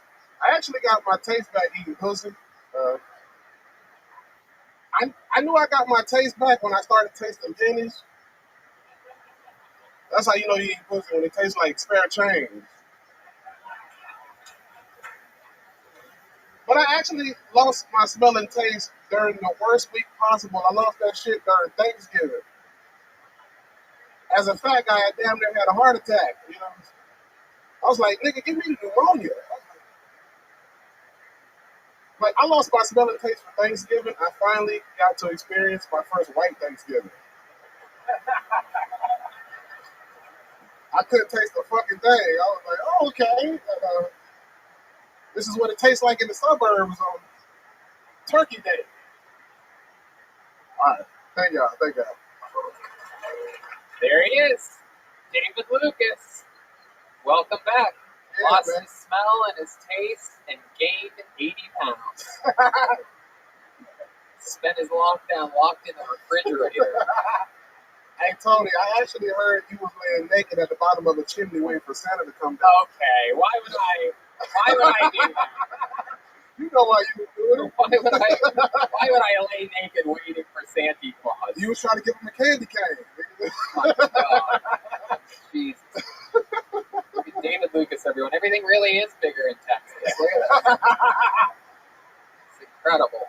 Yeah, you got COVID right before we just recorded our last 4 episodes. So like he just disappeared off the show for like 2 months. Yeah. It looked like I wouldn't know that motherfucker. Yeah. Hell yeah. So what's been going on, David? How are you? Shit. Trying to meet some women out here. Yeah, how's that going? It sucks, bro. Tinder is a bitch out here, bro.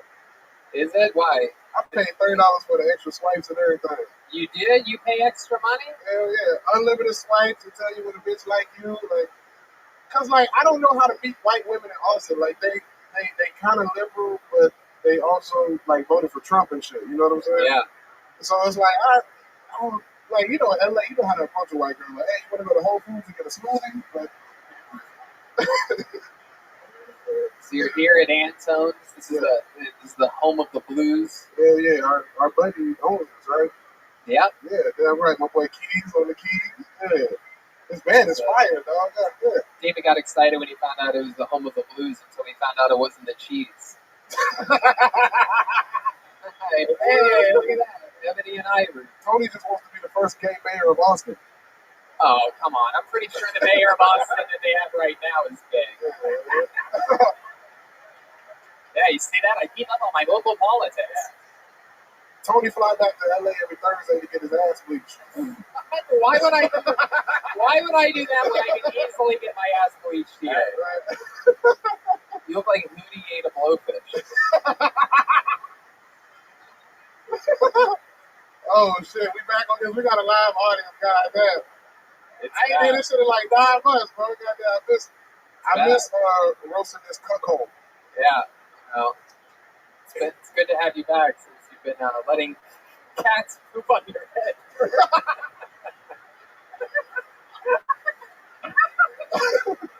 It's like someone dumped a fucking litter box on you before you came on stage. Hey, Tony only played T-ball so he could do the ass pats at the end of the game. Why would I even play T-ball for 30 years? Good game. Tony still do that shit at the grocery store, like, good game. Oh my god.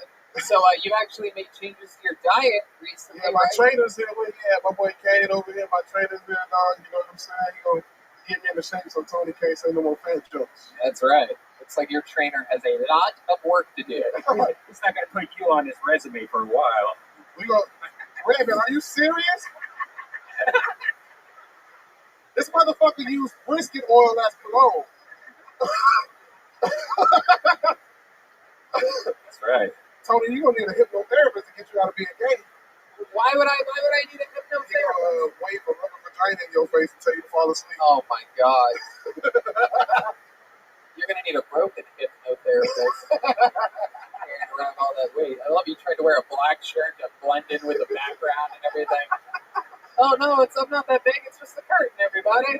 Hey, Tony's skinny ass looked like a microphone stand. Motherfuckers started walking up to you to do their minute.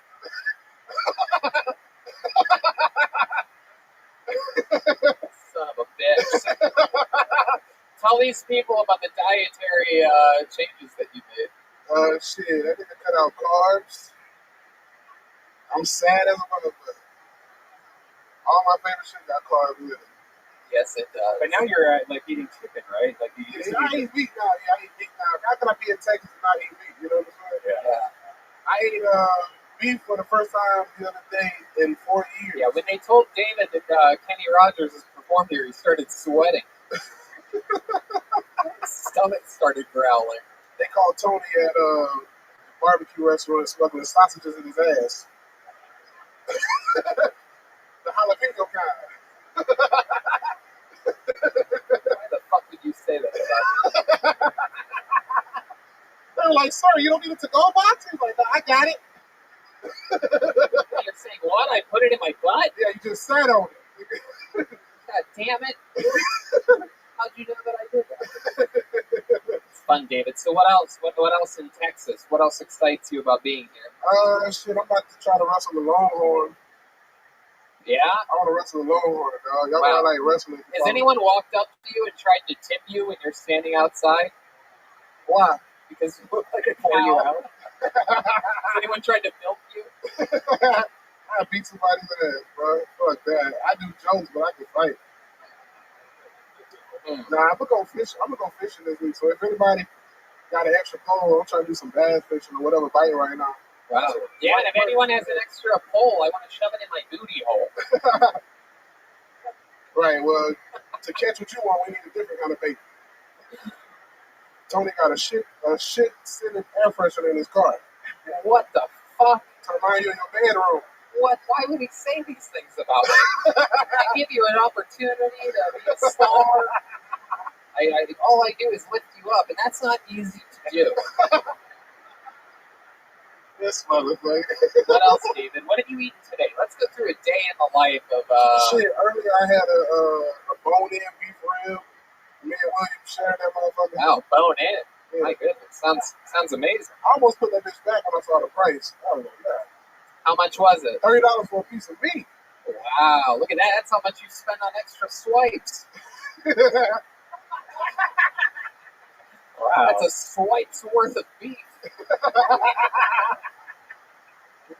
So shit, I had a bone-in, bone-in rib, a beef sausage, some smoked turkey. What about lunch? Some brisket. That was lunch. Oh. It wasn't even smoked turkey until he rolled it in papers and read it. Yeah, and then add some barbecue upstairs. Have you tried any exotic foods since being here? I fuck with an ostrich burger or some shit like that, or some elk. Huh. Yeah? Yeah. Have you done it since being here? I had ostrich before. Auschwitz? Ostrich. Come on, man. I got I was raised in the suburbs, like on the. I don't know. Red man. Oh my god. I can't say some words, dog. Auschwitz? If I didn't grow up saying that shit, I can't really say it like that. Right? Who the fuck eats Auschwitz? Ostrich. How do you say it? Ostrich. Wow. What did that taste like? Gamey. Yeah? Yeah. Muscular. It was lean as hell. Damn. Big flightless burger. Wow. What part of the ostrich did you eat? Probably the ass. Jesus. Now, have you tried out Whataburger yet? That's a big thing. No, I did Pete Terry's. Wow, Pete Terry's. Place goes crazy. Yeah. Pete Terry's good as well. It's good. That shit better than In-N-Out. How about anything's better than In-N-Out. How about Terry Black's? Have you tried Terry That's what we had at Black's? the day. Yeah? Yeah. Right. Yeah, it was hella Asians. I didn't know if I wanted to eat that. I was like, what these motherfuckers know about barbecue? Oh, Asians know about Yeah, they know it. Have you ever had Korean fried chicken? That's not barbecue. Yeah, it is when you put barbecue sauce on it. Oh, there you go. Look at this. Granddad put barbecue sauce on the mattress. This is barbecue. Oh my god. What else, David? What else has been happening? Another solid set. It's great to see you in front of an audience again. Yeah. You know, we kept the show going during the pandemic to maybe keep some people sane, keep ourselves sane, whoever wanted it. It's something for people that hate us to love, to hate, to enjoy. Yeah, it just made us crazy. Yeah, you know, and it definitely, you know, you're a real stand-up comedian, and affected without a doubt your timing and beats, not having an audience and doing things over video and with no audience in the room. And here you are, right back. And it's been 10 minutes. The crowd's been enjoying themselves, and you're right back at it. Yeah, but thank God. So for everybody who follow us, we're recording another Brothers in Cursive this week, Austin edition. So y'all have that. What else? The Patreon. What are you doing? Just plugging shit? Yeah, you said what I've been doing. I got my new YouTube show called The Fat Pessimist. Oh, okay. So it's basically me being pessimistic about all type of and everything. fat. Don't forget about fat. Yeah, you just mentioned Jesus Christ, sir. I bet you won't fight me. Yeah, exactly. Shut the fuck up. It's the same guy that hates Jeremiah. Yeah, but I'll beat his ass. Yeah, it's a lot of anger. Did you sign up, sir, that keeps yelling things? You did? I hope you don't get up, bitch. Oh, I hope he does. All right. Oh man, I hate it when white guys say things sort of black to like connect. He wanted to say, I fuck with you, but yeah. I appreciate you, bro. There you go. That's all it takes. Yeah. All right. Well, David, you did it again. Absolute fun stuff. How about a hand for David Lucas, everybody? Come on.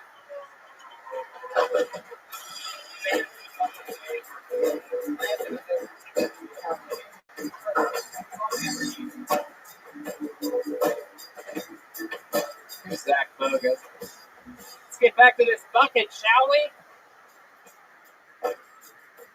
All right. I'm positive it's this person's first time on the show. I would remember this name if I saw it before. Put your hands together for Nakia Marrero. Nakia, or Nakia Marrero. Oh, do we have a female? Is this a female? I do believe so. Yeah. Here she comes, everybody. We're going to go that way. Here it is, our first lady of the night. Nakia Guerrero. Make some noise for Nakia, everybody.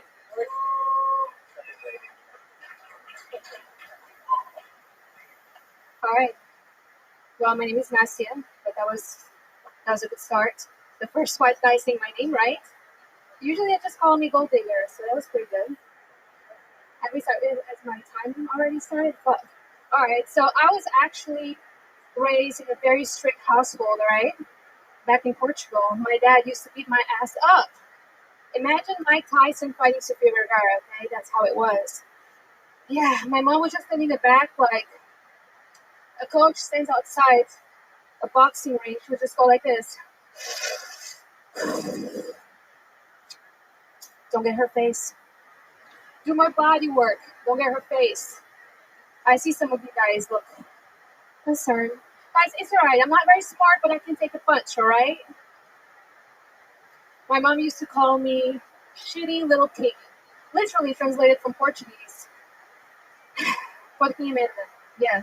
She used to go like this. Who's your shitty little piggy? Who's your shitty little piggy? And I would go, me, mommy. I am your shitty little piggy. No wonder I always dated abusive men. He would tell me shit like, you're a fucking bitch. And I would go, oh, he's gonna propose to me soon. There it is. Nastia, everybody. Put your hands together for Nastia. Here she is. We're going to talk with you now, Nastia. Welcome to the show. Thank you. I was ready to run away, but... Wow. You're really from Portugal. Yes, sir, I am. How long have you lived here in Austin, Texas? Since March. What made you move here? My husband, he's working here. Oh, wow. Husband, huh? All right. That's all the time we had for Nastia. No, I'm kidding. I'm kidding, everybody. I'm kidding. What does your husband do? He works for the government. He works for the government. Guys, how do you think I got a green card? Oh, yeah. Face the audience. Take a step back so the audience can see you, so you can square up to them. No, take the microphone with you.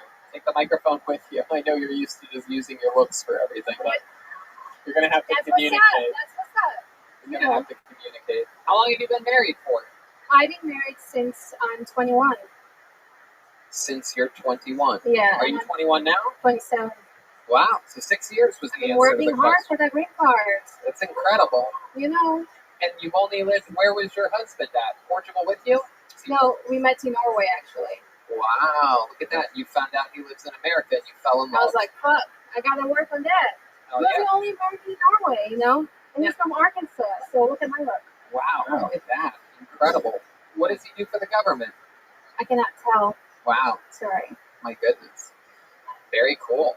That's some interesting stuff. What do you do? What department store do you spray perfume on people at? Macy's. Dude, I'm living, look at me, I'm living that Orange County life, you know what I mean? What is it? What do you do for work? I don't do shit. Really? I mean, I'm the county, I'm trying my best, you know? Yeah. How long have you been trying? I've been trying, actually. I started when I was 21 in Norway, and then I had a break for 3 years. This is the first time in 3 years. Wow. Congratulations. Welcome back. Thank you. Does your husband tell you that you're funny? He has to, yeah, he has to. Right. You guys still like sexually active, or what do you do? No, it's been a few years. Is that true? And that's what happens when you get married, dude. That's what happens. Wait, but hold on a second. You guys haven't had sex in years? Or are you joking? Is this one of those wacky Portuguese jokes? Next question. Next question. Wow. Well, that's fun. So when's the last time you did have a job? Portugal? What'd you do? Like pick No, I apples was or a flight something? attendant. I was a flight attendant. You were a flight attendant? Yeah. Wow. What airline? I know it wasn't Virgin. Definitely not. What airline did you work for? At least I don't look like a virgin. What airline did you work for? Etihad is in the Middle East in Abu Dhabi. Oh, okay. I know that one. I'm sure you do. Absolutely. They had a major air disaster. The Etihad air disaster. It's a 5-star airline, but yeah, sure. Yeah, absolutely. There's a lot of 5-star things. The Red Lobster in El Paso said 5 stars too. Sure. Interesting. Anything crazy ever happened to you when you were an airline attendant? A lot of crazy shit happened to me. Yeah, like what? Like, once we thought we had a terrorist on board. Wow. But then he just ended up calling me Brazilian and I'm Portuguese, so that's quite a terroristic act. You hate Brazilians. Portuguese people hate Brazilians. No, we don't. Well, I mean, we speak the same language, but we're like on the other side of the world, so it doesn't really make sense. You know what I mean? Sort of. I don't really pay attention to what languages speak because I'm an American, the greatest country in the world. We just sit around talking, waiting for the best people from the other countries to move here. Yeah. If they have a chance. From the other shipped countries, right? Yeah. Absolutely. So that's fun. Do you have any special skills or talents? You seem like the kind of young lady that's into. Yeah, I'm taking your girlfriend for a glass of wine. Wait, what? I heard she's feeling quite alone here in Texas. So we had a few friends in common, and we were talking about taking her for a glass of wine. Wait, what? Wait, what? I'm so confused. Say that again. You don't have a girlfriend? Yeah, I do. Go ahead. Okay. She's not feeling alone here in Texas? No. No? Why would she feel alone? Because she's with you. Oh, it was a roast joke. Jesus.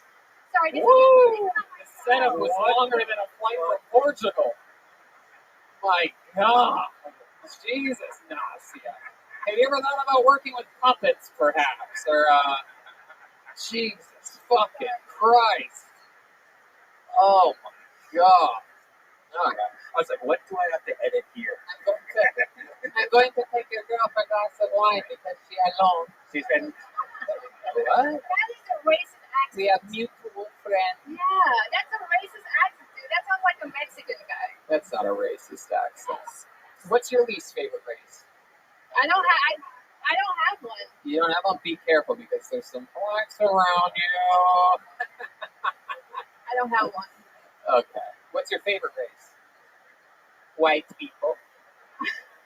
Anybody who gets me a fucking green card. How do you not have a green card yet? What's I happening? do have one.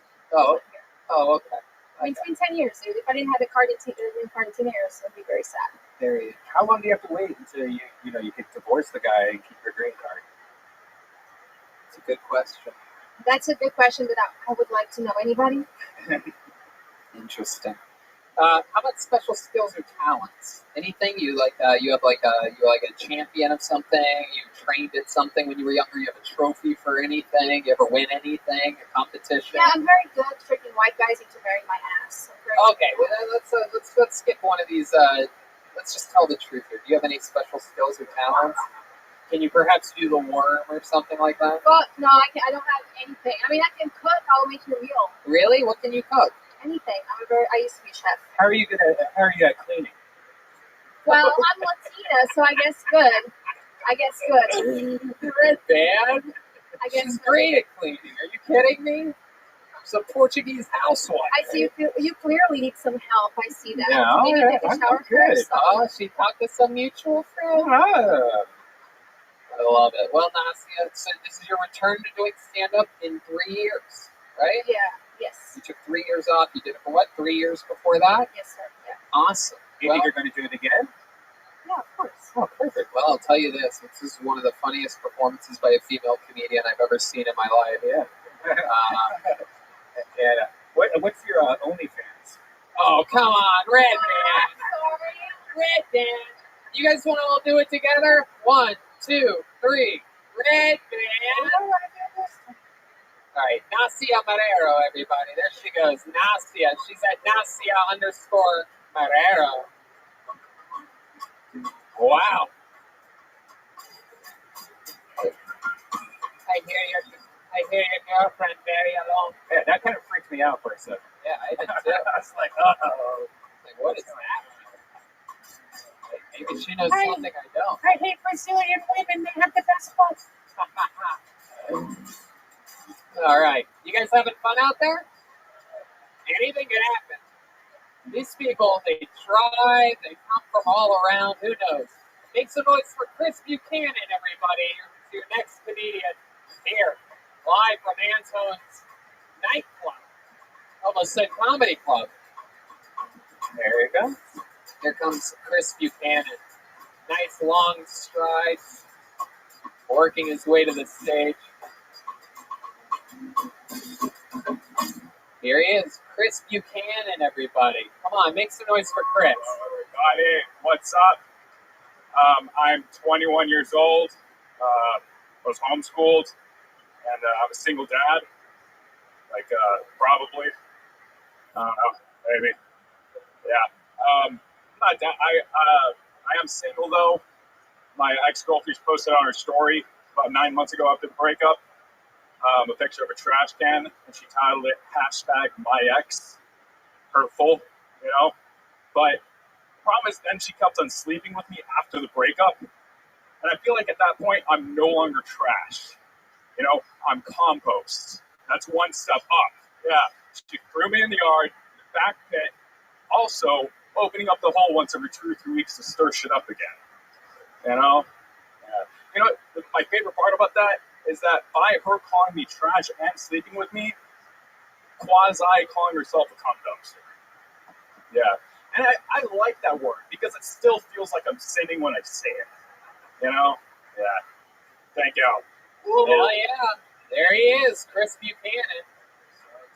Chris, I got here early today. I got here at, I think it was like 5:30. I was here earlier than that. And yeah, you noticed it. He was the first one here. Yeah. We're the first person outside.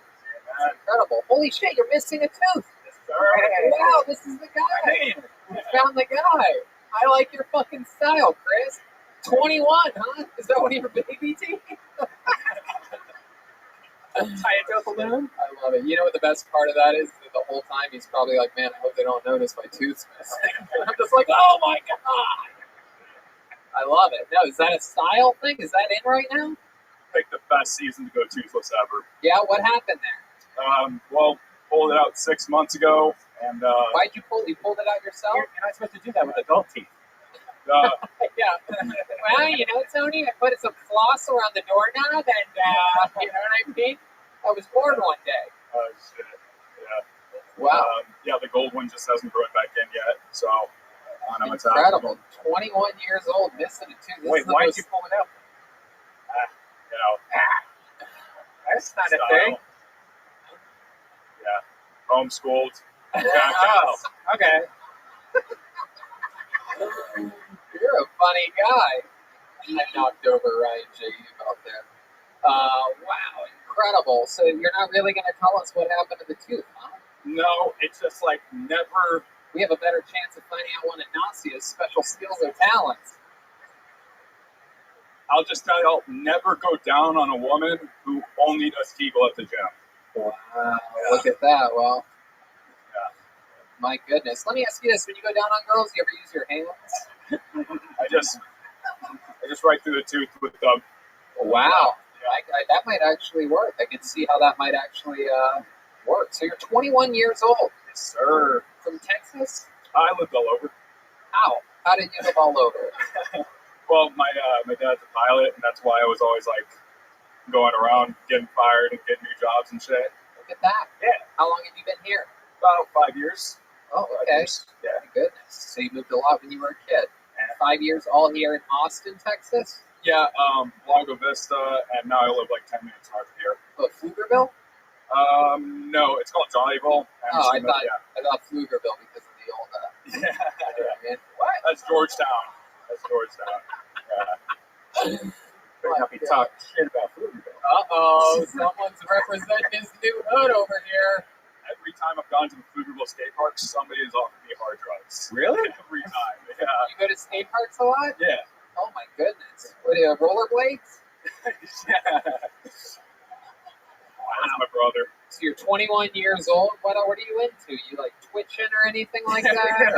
What are the kids doing nowadays? We're old men now. Yeah, dude, it's just skate parks, open mics. That's kind of a thing, you know? Fuck yeah, dude. Fuck yeah, dude. 100%, bro.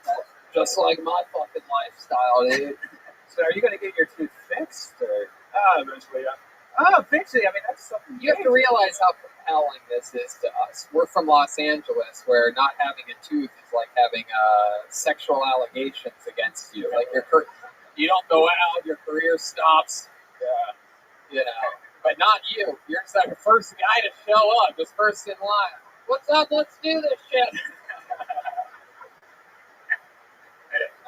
We waited a long time to do an impression of a guy missing a tooth.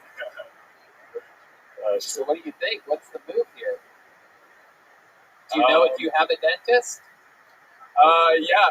Yeah, I do. It's just I actually did get surgery on it because there's like a thing in my sinuses, and I just basically have to wait another you've several been months. partying a little bit too much. What'd you do? That's a drip. Yeah. What'd you do? How'd you mess up your nasal passages? Oh, it was just because the tooth, it actually broke skateboarding a long time ago, and then I broke it again skateboarding. Well, look at that. I'd be bragging about that if I was a skateboarder. Instead, it took us 10 minutes to get it out of you. Jesus Christ. Yeah, man. So why do you have to wait now, or is this just... you just got to get an implant. Yeah, one of those screw right still worse. Yeah. Wow. What else about you? What else would we be interested to know? Fun fact about Chris Buchanan. Well, you did my show at Shakespeare's on this that past... was your show? Yeah. Oh, I had no idea. That's so cool. Yeah. Oh, I did meet you there. Yeah. I could swear you had all your teeth then. Pretty sure I had my mask on. Oh, that's what it was. He has a mask. That's why. He has a mask that has a smiling face with all the teeth. Right. It's true. It's incredible. Hell yeah. No, I mean, that makes sense. I've swung in through a few places here just trying to test out some doofy local jokes. Yeah, what's a good spot to go to? I mean, really, just anywhere that has a spot. You know what I mean? It's fun. I'm basically fucking God here in Austin, Texas. So, you know what I mean? I could roll into a music open mic and be like, get off the stage, you losers, and then go out there and do dick jokes. But yeah, so it's fun. Yeah, I did your show. What else other than your show? I have my private pilot's license. Oh, wow, that's fucking awesome. Yeah. That's incredible. How long have you had that for? About 2 years now. And I haven't been doing it recently. Why is that? You're missing a tooth, that's why. Yeah. No too loud of a whistle when he's flying. No co-pilot wants to be like, your controls. Yeah. All right. Wow. Yeah, Tony's trying to become a pilot right now. He's trying a couple flights. Son of a bitch. Following Bill Burr. Yeah, it's true. It's true. Getting a couple flights in. You said your father's a pilot? Yeah. What airline? Southwest. Whoa, Jesus. But now I know why you don't have a dentist. That's where he gets his comedy from. No, Southwest is great. That's incredible. Yeah, it's awesome. All right. And this ex of yours, she really did that? She said you're a trash can? He called me trash, yeah. Just like that whole thing where on Twitter, all men are trash. Have you seen that popular hashtag, whatever? I thought it was unique. Oh. Yeah, no, that's incredible. My goodness. Has anyone ever told you look like Justin Timberlake if you got hit in the head by a shovel? That's a new one. Some people say I look like knockoff Blake Griffin. Yeah, I could see that. I can see that. Blake Griffin, if he got an injury that he would take care of in 20 minutes. Yo. He's like, my tooth, what? All right. Okay. Chris Buchanan, you were the first one here, and the bucket of destiny has a wild way of working, and you got up tonight. Chris Buchanan, everybody. Chris Buchanan. Let's get back to the bucket again. This is fun. Isn't it fun? Yeah, I missed this. You just have a ton of pieces of paper in here. We're back. Okay. Oh, yeah. A lot of fun here tonight with the female comedians, and there's another one coming at you right now. Austin, Texas, put your hands together for Brittany Ledesma. Brittany Ledesma. Hey, there she is. Oh, she's coming from the audience. From the audience. It is the comedy stylings of Brittany Ledesma. One more time for Brittany, everyone. Oh, thank y'all. I'm half gay, I'm half Mexican, but I do prefer to only be identified as a dumb bitch. That's my favorite gender-neutral pronoun. My sister is a cunt. She was born that way. Yeah. But yeah, I'm bisexual, but I don't know if I could say that often because I swear I taste my own pussy more than other bitches. It's just because I'm better tasting than most, though. Like, I'm more like a wild-caught salmon, while others tend to be like tilapia from the frozen aisle. It's just there and affordable. It's not that great. I had my most mature relationship this year, though. He worked for IBM, and I have IBS, so I thought it was meant to be. Turns out, me shooting myself and him working for a tech company have nothing in common. You can't take a girl anywhere at that point. But he's on to better titties, and I thought, how can I improve my life this year? So I stopped having sex with Republicans.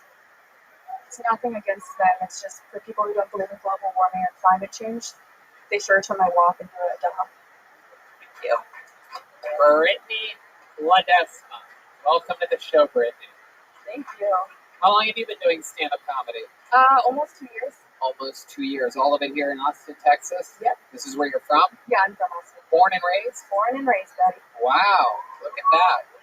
You can tell she's got that Austin, like, I'm going to change my shirt up. I'm going to just roll it in. I actually, Ali Makovsky's live about how to do this. Oh, really? Yeah. She also did the thing where you tuck the shirt in through here, make it like a bikini. Remember that shit? No, I don't know what you're talking about. No, I'm not white trash. I'm sorry. Wow. What are you? What ethnicity are you? I'm Mexican. Just straight Mexican? Half Mexican. Oh, that's right. Half gay. Half white. Yeah, Okay, half Mexican, half gay. Mexican. You have a Mexican father and a white mother? Yes. Right. How did they meet? Do you know? Blind date. And it worked out very well to say an unloving marriage. Wow. How about that? You have a boyfriend? No, I'm single. Okay. Whoa, there's a very horny man there. I might have one now. My goodness. How long have you been single for? Almost 2 years as well. Wow. Do you like it like that? Oh, yeah. Stop it, Brian. You know I'm serious when I call you Brian. I like being single to an extent, but then I always get to the point where I'm like, well, I want a relationship, and someone gets too close to me and actually wants something, and that terrifies me. And you said you're bisexual, so like during these single years that you've been having, what do you prefer? Like, what have you? I feel like it goes in waves. It's like with food. Sometimes I'm into entrees. Sometimes I'm just a big appetizer room. Wow. So, like, how about your most recent hookup? Was it a boy or a girl? It was a boy. Okay. How did that happen? We're friends, but he had a giant dick, and so I keep him around. Oh, how'd you find out he had a giant dick? Did the VHS It run was out? just a very, the BS ran out. We both, neither came. Right. How did you find out he had a giant dick? It was one of those things where you just hope for the best. Wow. Look at that. My goodness. Seems like a good spinner. Red Band, stop it. It's really misbehaving. He has a lot of pent-up energy. He's playing a character. He's like the Harvey Weinstein of this show. I love it. How about you? What do you do for work? I just graduated college, so now I'm just unemployed. What'd you get your degree in? Psychology. Okay. What do you plan on doing something with that? Literally nothing. Now. No, I wanted to go into psychiatry, but my family's a basket case, and so I just realized that I don't have the empathy for people. I'm afraid, I'll listen to their problems. Well, they'll tell me their problems, and I won't listen, and I don't want someone killing themselves because of me. So. Right. Yeah. So what do you got to get into, like Uber Eats or something? Or? Pretty much that's it. I work for my dad. He's an oil and gas engineer, and I'm not a fan of oil and gas, but I like that it pays my bills. So. Oh wow! Red Band works with gas as well all the time. Right now, little Zantac. Yeah, it goes right away. All right. So, Brittany, any special skills or talents that you have? Oh God! You know, how to do magic or rap or sing or anything? Anything that you could show off to this audience? It's like show and tell. I mean, when you're bi, do you go to guy porn or girl porn? Good question. I'm not really into porn. I wish I was. I need a plot there, I try. The only porn I've seen was Wizard of Oz XXX. Well, that's probably why you're not into porn. What the fuck is wrong with you? Okay, but those little people, I think that's the correct thing to say. I saw a woman. The Wizard of Oz XXX. Okay. She had a dick inside of her the size of her torso. Yeah. They're the people with real skill. What was the Wizard of Oz XXX? Tell us about this. They just really wanted to be actors. You can tell. It was very sad. But what was the storyline? Like, what was it? Oh, it was just, I have no. I just mainly remember seeing people, like the little people getting plowed. Oh, there was midgets in it? Yeah. Oh, Yeah. shit. No, like, there's Bring this up on your iPad, Red Band. Let's get a closer look at the Wizard of Oz XXX. I have to find out exactly.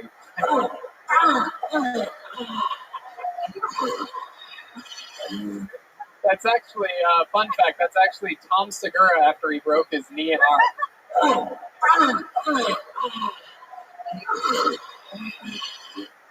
Thank you. Thank you very much. That was a special Tony Red Band hybrid. I texted him the other day after I saw the video for the first time. I'm like, we absolutely, positively need this sound effect for the show. Really is Tom Segura. Oh, get well soon, Tom. You sound like a midget porn. Wow, is this it? Is this the right? Can you confirm? Can you come back here and look real quick that this is the actual movie that he's in? Is that it? Do you remember that? 90%. What? This was like 2 years ago, the last time. Yes. How do you forget? Wow. Oh, Dorothy doing that. Oh, Jesus. All right, that's enough, Red Band. Wow. 10 minutes.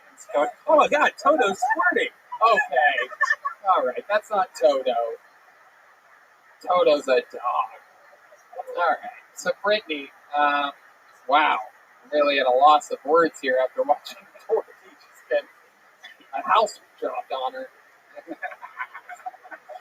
What made you want to get into stand-up comedy? You said psychology. You felt like someone that you're working with might commit suicide, but 2 people killed themselves during your set tonight. I know. So I'm interested to know I'm why. still killing people. What made you want to get into stand-up? Do you have any favorites? Nikki Glaser is my favorite. She's a nice girl. My dream would be to be roasted by her. No offense. You could roast me and I would cry, but it would be great. No, it's okay. You'll listen back to this episode and realize I made fun of you throughout the entire thing. Got it. It just doesn't feel like it right now. The adrenaline's kicking in. It's like an actual physical injury. It doesn't hurt until afterwards. I don't know. I like dealing with stuff this way. You live by yourself? Do you have a roommate? I live by myself. I hope no one comes to kill me. What's your apartment? I feel like you live in a dirty apartment. No, right? I live in a really nice one. How many of you think there's a bunch of empty glasses around her bed right now?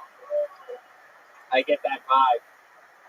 John raised his hand over there. He knows, too. He knows.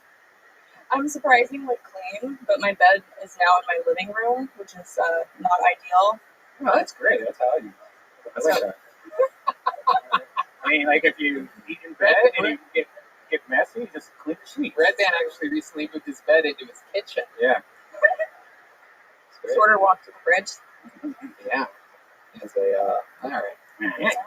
So, all right, Brittany. Well, nice to meet you. You know, and I'm going to tell you this. I made fun of you a lot, but I will say this. This is one of the funniest performances by a female comedian I've ever seen. I want a big hand for Brittany Ledesma, everybody.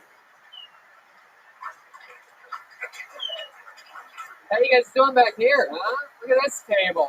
I get my butt cracked the whole time. Of course. Fuck yeah. Look at that. How about another hand for Zach Bogus up here? If anyone's catching the coronavirus, it's him.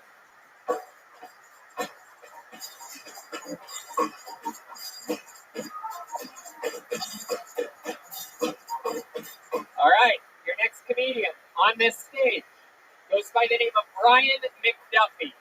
Brian McDuffie. Here we go.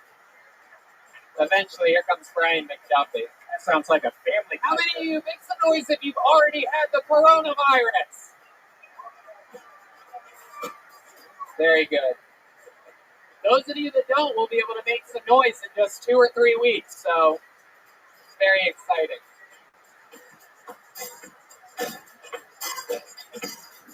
Wow, look at this guy. It's Brian McDuffie, everybody. What up, y'all? How you doing? My name is Brian McDuffie. All this sexiness. My name is Brian McDuffie. There's only one way to spell Brian, with an I. If you spell it with a Y, that's Ryan with the B. Get it for me, Red Man. Get it. Right? If you put the A before an I, that's brain. Use your brain, you idiot. Come on, baby. Come on. I know I'm just exuberating all this manliness up here, all this high testosterone, you know? I'm actually a little insecure, you know? I'm not fat. I'm chubby. There's a difference, all right? Fat people don't talk to women. I go up to women, I'm like, what's up, girl? You got a dad? That's real. I really do that. Don't get mad at me. It works like 2 out of 5 times. Get mad at your dad, all right? Killing the game with it, man.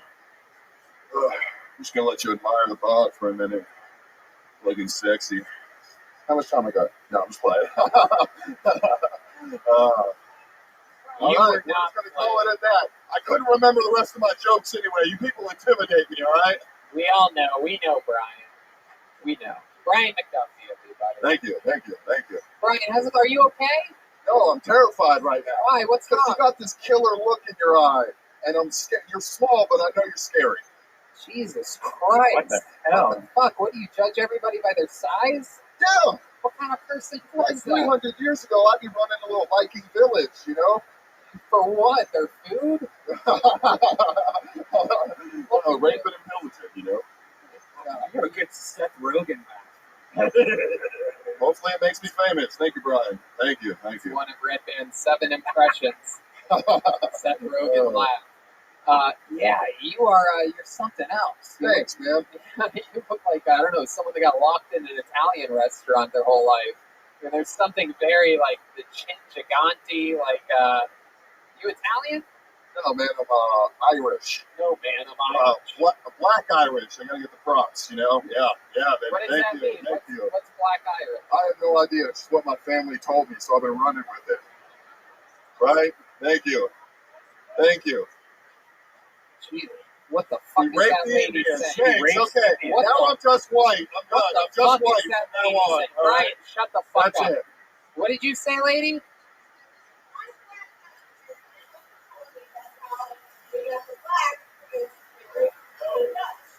Jesus Christ. They are putting liquor in the drinks here tonight, everybody. Wow. By the way, one of the funniest female comedians of the night. So, Brian, how long have you been doing stand-up comedy? About 2 years. About 2 years. Yeah. My goodness. Yeah. And how long have you been on the Tony Chaccone's New Orleans seasoning bottle? I don't think it's even the right company that I said, but I feel like an idiot. I don't if even know anybody what looks it up, it'll be really funny. Yeah, you look like you're sort of like made out of Play-Doh or something like that. You have like a doughy face. What do you like to eat? Italian food, you guessed it. You Really? know? Yeah, me and you, baby. You don't gain weight from it. It just goes onto my titties, you know? You just go straight with that Texas toast, huh? Texas toast. I love it. Texas toast. Wow. Brian. My God. Now, you talked a lot about women, surprisingly, during your set. Yeah. Are you good with the ladies? I'm good with them, baby. I'm good with them. Like, in what way, Brian? Stop trying to be funny with your body, Brian. That's all I got. I'm trying to reform the Play-Doh, stand up straight. Now these are pecs, you know? I'm talking about your face when I talk about Play-Doh, not your actual, like, torso. Like, even Red Band, I mean, he's massive from the neck down, but his face keeps, a little bit of a shape. Yours, it looks like it's like the first place it goes. It's very shapely. You know about this? You know you have a shapely... You have a weak chin, is what he's saying. Well, when I get a beard like that, it'll all cover up. It'll be good, you know? That's my goal, man. Once I get those patches filled in, I'm money. God, I hate you so much, Brian. You started out at Brian with a Y. Special skills or talents? How about you, Brian? Any hobbies or special skills? Yeah, man, I pulled a hammy playing wiffle ball today. That's one of my favorite hobbies. I'm a basketball player, as you can tell by the great bod. Get the fuck out of here. I golf? You look like you ate a hammy the other day. What kind of golf do you do? The regular kind. Really? 18 Golf? holes? Yeah, my dad works for Callaway Golf, actually. Wow. Yeah, we'll become friends. I'll get you the hookup. Yeah, you're one of my favorite people I've ever met. You. We're friends now. We're friends. Oh, yeah. Go Black Irish. That's also what they call the Notre Dame football team. Okay. They're on my side now.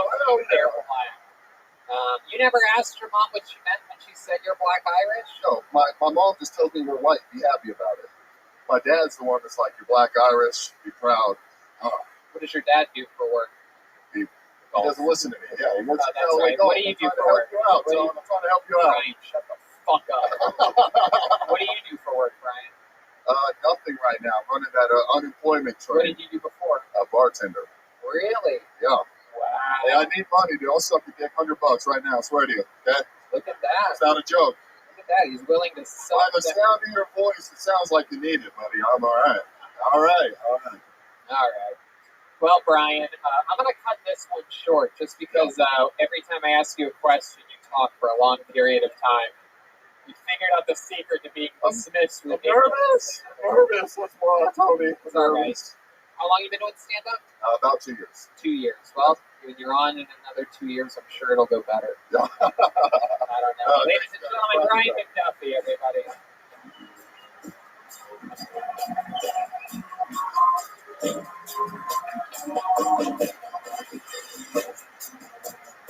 Wow, we're flying through it.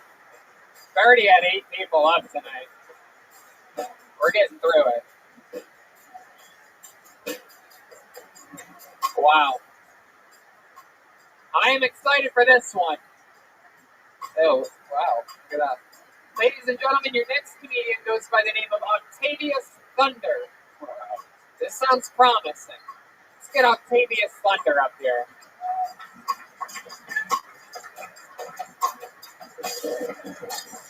Here he comes. Octavius Thunder is making his way to the stage, I do believe. Here he comes. This is real. It's really happening. Here he comes. Guys, make some noise for Octavius Thunder, everybody.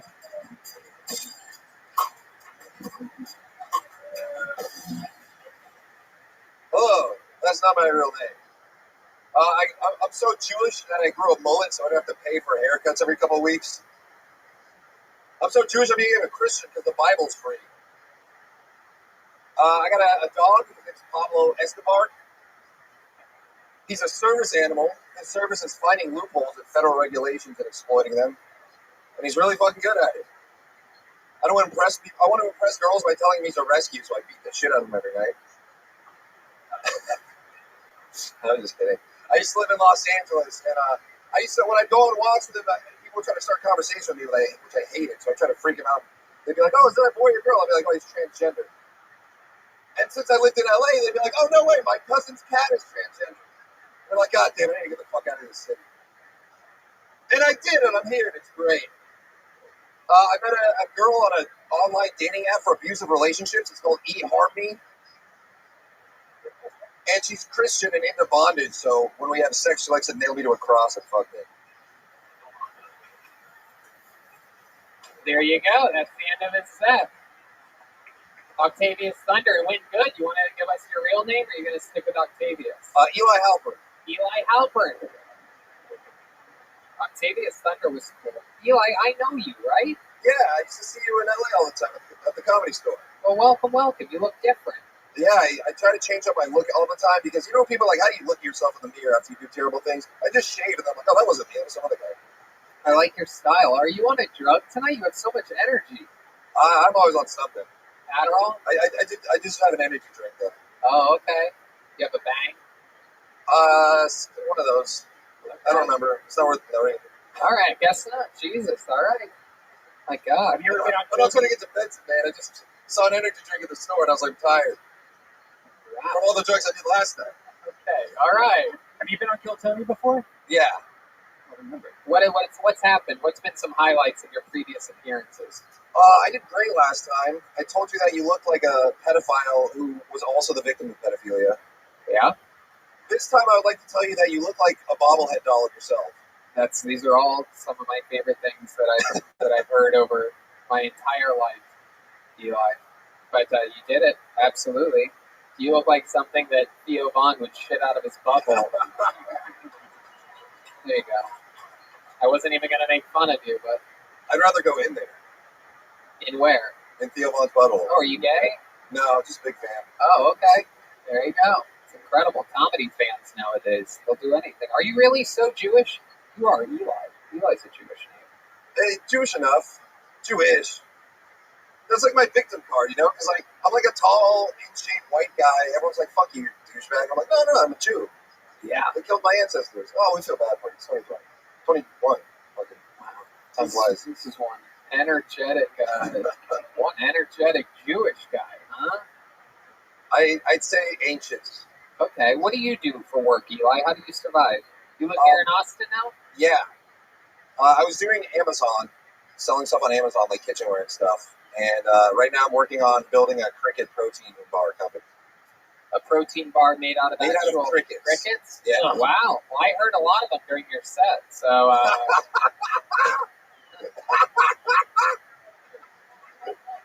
who's the bobblehead now, bitch?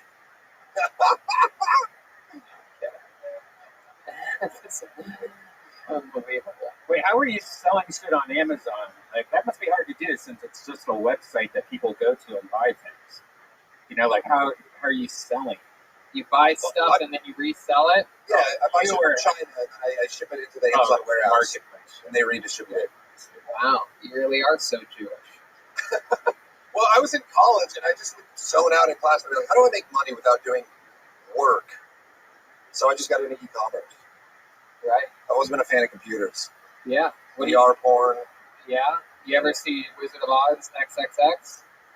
No. I did see a pterodactyl porn, though. Anyone ever seen that? Google that when you get home. All right. Or don't. There you go. We have some more crickets showing up. What happened in the pterodactyl porn? There's two guys dressed like pterodactyls tag teaming this girl. Wow.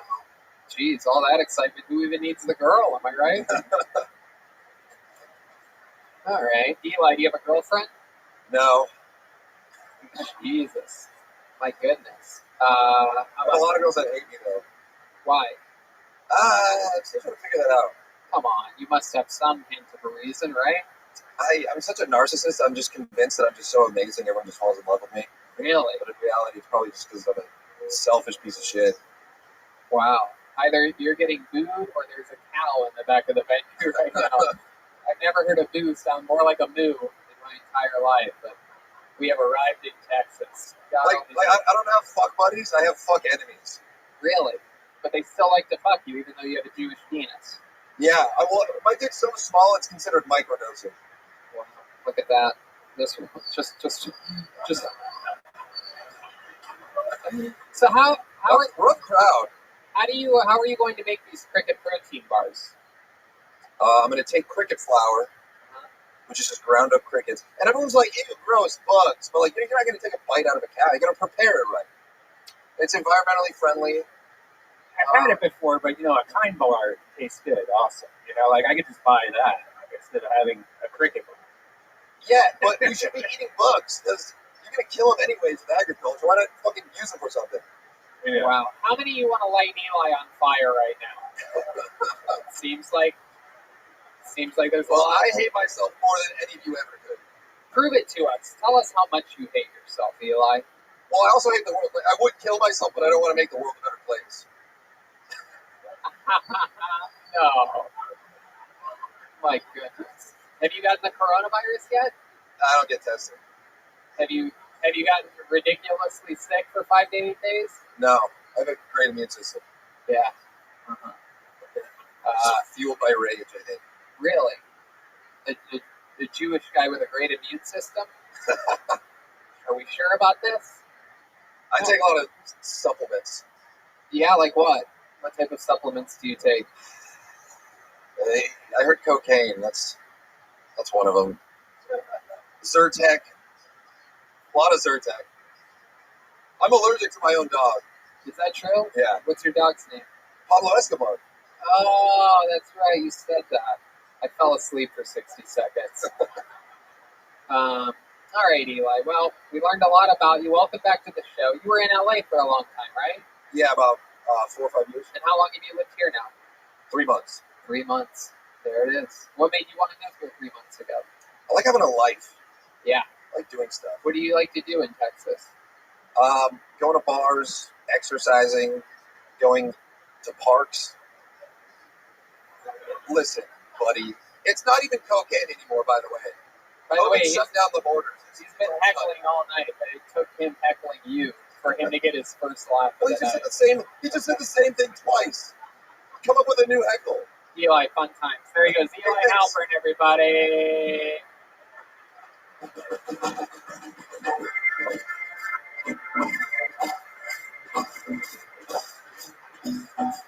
What do you think? What do you think? What do you guys think? We should go to the bucket one more time, huh? All right. This is it. A lot of pieces of paper in here, but only one can be pulled. And your final comedian of tonight goes by the name of D.P. Hinsdale. D.P. Hinsdale. D.P. There he comes. Hinsdale. This should be exciting. Here comes D.P. Oh, Oh, I'm fuck glad yeah. we went to the bucket again. Absolutely. This shit's about to go motherfucking down. Oh, yes. Thank you, God. Thank you. This is a thing of beauty. The bucket provides us again with the comedy styling of J.P. Hinsdale.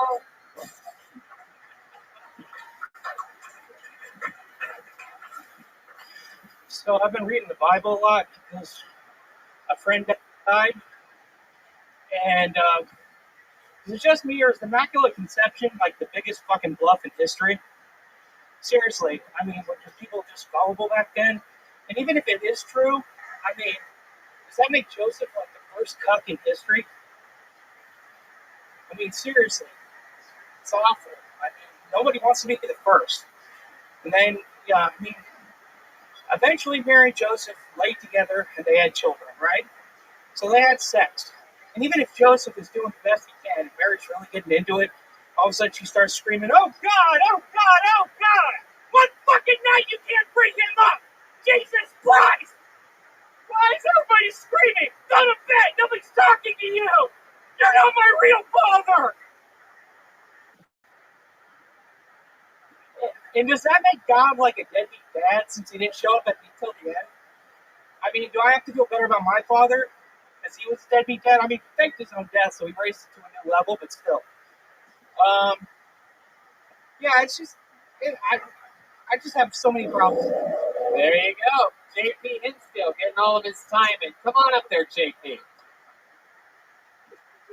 You can take your mask off. You can stay a while. You don't have any symptoms, do you? No. Right. I tested negative like 2 days ago. I love it. Perfect. The only super spreader that you take part in is when you're putting peanut butter and jelly on bread. If you have the bourbon bacon, it's magic. Say that again? If you have the bourbon bacon, it's magic. Oh, I like your fucking style. For those of you listening, J.P. Hinsdale makes Redman look like Tony Hinchcliffe. You are a beautiful shape. Yeah, I was conceived in the booth of a Bob's Big Boy, so this was kind of inevitable. Is that true? Yes. Redman's obsessed with Bob's Hell Big yeah, Boy. I might be your father. Glendale, California. Oh, I doubt it. The Burbank is one. Yeah, my mom just wanted the tip. Wow, look at that. She had sex in a big boy and had one. Exactly. My God. She got the big boy sauce. I love your style, man. I feel like you could have talked about almost... How long have you been doing stand-up? 3 months. 3 months. Let me tell you something. Tonight, not your night, right? Okay, but let me tell you something. Fair enough. You have an extraordinary amount of energy and like a take. I feel like if you would have talked about anything but the Bible, you would have destroyed.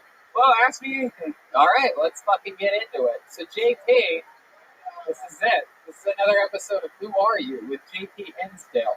So let's find out everything about JP. How long have you lived in Texas? 13 years. 13 years. What's your favorite restaurant in town? In this town? Sure. I don't really go out. How about other towns? I live in Rome, Texas. My favorite barbecue joint is 407 Barbecue. Wow, 407. Yeah. That's also what your scale says in the Exactly. Rome, Texas. Yeah, I had a special order, and it's RHOME, like our home. They spelled it wrong just to make it special. Wow, that's crazy. What made you move to Rome? A series of poor life choices. Like what? I tried to help out my sociopathic con artist mom, so that's She basically stuck me with a mortgage that I didn't want and a bunch of other shit. Got my car repoed. Oh my god. So she fucked up your credit. Oh, she fucked up more than my credit. Yeah? Yeah. What else has she fucked up? Oh, everything. Is she the one that fed you a lot when you were a little baby? Actually, she's the one that starved me a lot. This is why this happened. Oh, She's a good woman. look at that. Yeah.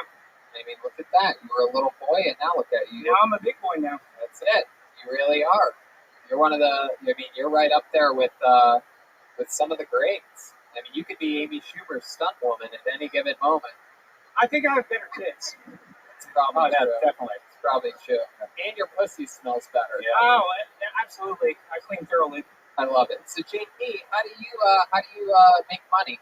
I'm an industrial mechanic. Industrial mechanic. Yeah. Is that? Are you just are you a normal mechanic, but you're industrial sized? How does that work? Yeah. I mean, they gotta put me where I fit. Square up to the audience so they can see you, or should I say round up to the audience? JP owning it. This guy's just a boatload of charisma. JP, tell us more about you. Just tell us about you, JP. We really want to know. Anything, really, you can just take it over yourself. I mean, anything you want to know, man. I How about hobbies? What are you into? What do you take your mind off of? This, drugs. Ooh, what kind of drugs? Whatever I can get. Oh my goodness. In fact, the person that died, that was my drug dealer's wife, so that was pretty tough. Wow. She was ride or die. My goodness. When you say ride, are you talking about a rascal scooter? No. I'm the fat one. What type of drugs are you into? You ever snort breadcrumbs? I'm really into the fucking cheddar bay biscuits from Red Lobster. Oh, yeah. I mean, I can't get enough of that shit. Seriously, though, how about drugs for you? We, normal shit. Oh, okay. I'm pretty mellow. All right. That's good. That's good. So how about, like, love life? What's that like? It's miss, pity hit, miss, sometimes pity hit, sad hand job in the back of car, miss. Wow, sad hand job in the back of the car. Let's talk about this, shall we? Who was more sad, you or her? Honestly, both of us. I mean, I felt bad for her, and she felt bad just being there. Wow. My God. Who does the hand job, though? Like, why even? That's like because that's when you don't want to commit to the blowjob. That's like the least, you can do that's still sexual. JP gave an honest answer there. Yeah. No bones about it. Just straight up, that's what they want to do when they don't want to suck your dick. Exactly. So JP, how long did the hand job last? I'm interested to know. At one point, we just both let it go. It was just like, it was 15 minutes of just like, yeah, this isn't working for both of us. Wow, Yeah. really? 15 minutes and then it just ended? Yeah, I'm on some new medication. It's not working out. Oh, okay. You want to correct? All right. Jeez, I love it. JP, you give real answers up here. Whatever you want to know, man. I'm an open book. Hell yeah. So tell us any other like special skills or hobbies of yours? Like any big dreams that you have other than stand-up comedy? I mean, no. I have lots of nightmares, but not many dreams. Yeah? Yeah. I'm sorry, I'm not. What kind of nightmares? Do you have a reoccurring one? Oh, yeah. Like what? I have a dream where I'm pinned in between two rocks on a pyramid, and vultures are just eating me, ripping me to pieces. What the fuck? Wow. Look at that. As a kid, I've been locked in an aviary like 4 times. You've been locked in what? An aviary 4 times by accident. You've been locked in a Well, once was on purpose. What's an aviary? That's where they keep birds so they can fly around free. You've been locked in a bird cage? Well, not a cage. Like an aviary is like a big. They got trees and shit, so they can kind of fly around. How do you keep getting locked in aviaries? Well, once at the LA Zoo, and it took 2 hours for my mom to realize I wasn't with her anymore. Wow. Once she was drinking with her friend who happened to have it, and she thought it was funny that I was a terrified bird, so she just shoved me in there while they got drunk. The third time, my grandfather told me that no pussy grandson of his was going to be afraid of birds, so he held the door shut and kept me in there. There was a 4th time, but I can't remember it, but I'm sure. You know what? 3 out of 4 ain't bad. You remember being locked in an aviary more than anyone else I know, that's for sure. Wow. My goodness gracious. What were you doing? Looking for chicken and turkey? That's odd. No. That is very Or odd. Auschwitz, perhaps? Whoa. That's a real turducken of a joke. I love it. I love it. How far away is Rome, Texas, from here? Oh, fucking far, man. Almost going up to Oklahoma here in Texas Motor Speedway. You drove here for this? Oh yeah, two comic friends of mine told me I should come down and give this a shot. Wow, I love that. And they signed up too? Yes, sir. Wow, and you're the one that got on. Yeah, they're really pissed about that. I bet. I mean, they've been really putting in their time, like 7 years. I mean, they're Right. real fucking killers, and I'm just the guy they drag around for stuff. And were you in the back seat, or did you ride shotgun or bazooka? What do they call it? Bazooka? They had to put me in the trunk, you know. No, it's okay. So your mom conned you. You ever think about getting revenge on her? I mean, she's too good. It's like, I don't know. She's like kind of like a Bond villain. Like every time she's nice to me, I know something's up. I'm already in the trap. So it's kind of like it's best to avoid her and just throw the minimal amount of money at her as you can to keep her distance.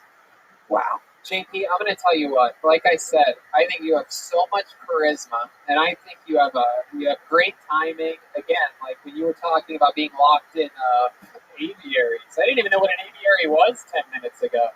But I mean, I think you should really continue to do this, and I think destiny has put you in position to. And I'll tell you what, if next time, why don't you come back in like a month or so, write another minute, come back in a month, and I'll give you a guaranteed spot. How about that? I really appreciate it. Thank you. There you go. Thank you very much. JP Hinsdale, everyone. There you go. There's a fist bump. Take one of those. This motherfucker. Be careful, JP.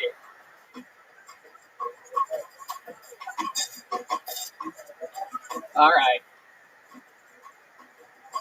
Now that's normally where the show would end.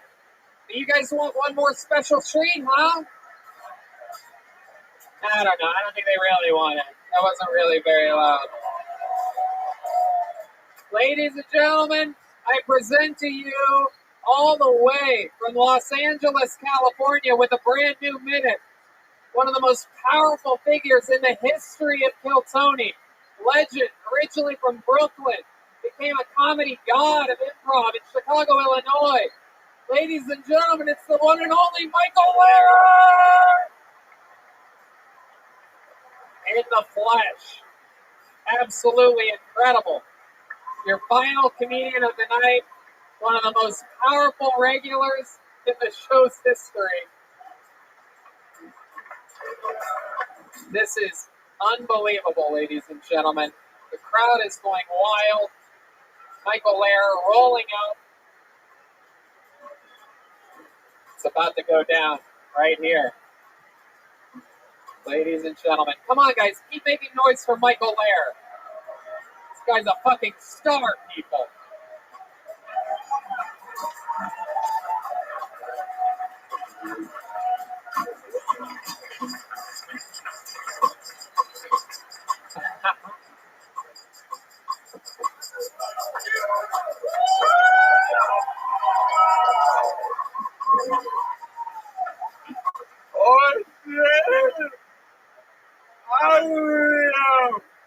One question for you. Where do the high school girls hang out? Follow up. Who's having me showers tonight? Yeah, let me hear you. I got my corona vaccine in the back of a Uber.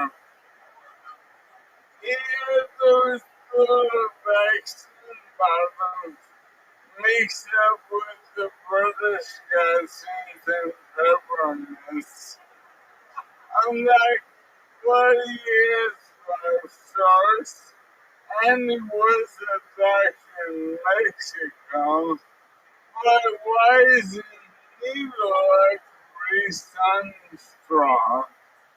And why isn't it my pillow? And it tickles when it blows into him. fuck barbecue. I can live with that. I cannot live with being fat. Fuck Western food.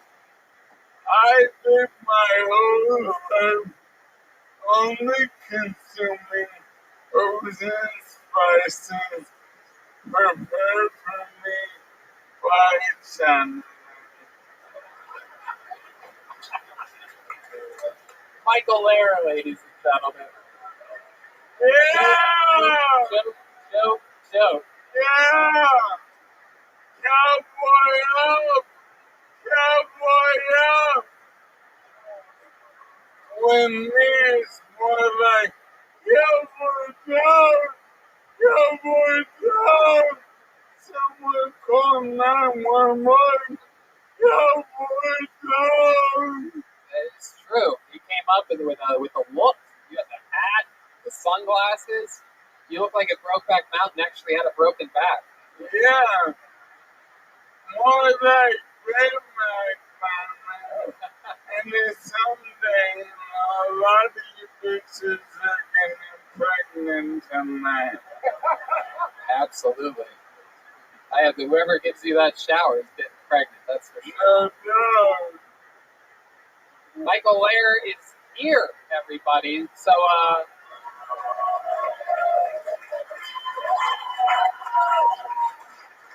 yeah, baby!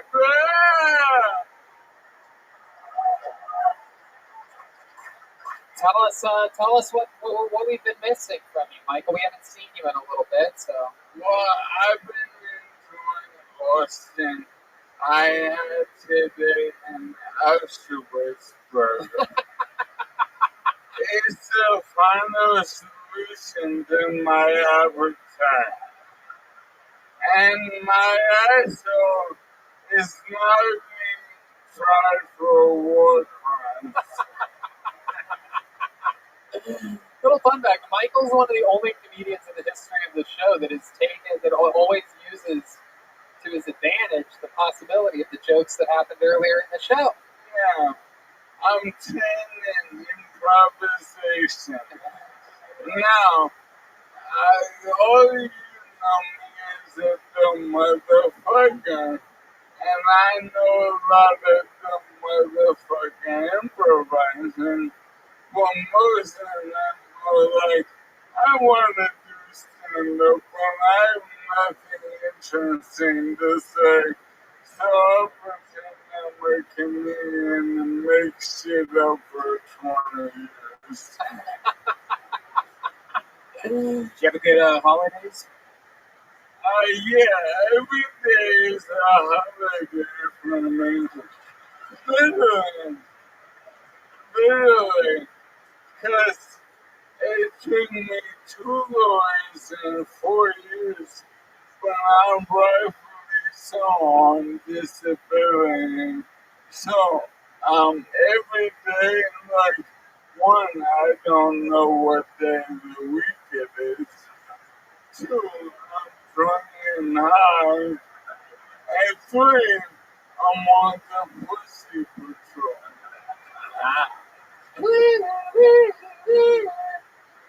He is the sheriff of the Pussy Patrol. How's that been going for you lately? Very good. Turns out a lot of fans of the show are whores. Oh. Wow. Yeah, it's true. Wow. Thank goodness for that, huh? So what's been happening? You take him for a little spin? Well, I'm glad you mentioned that, because the weight limit on my singer is 270 pounds, and I weigh 180, so I'm looking for a PT person. Wow. I'm sorry. I was going to say Red Band's boner just went away when he found out the wheelchair only holds 270 pounds. Stop right there. You're gonna have to get a different one, Red.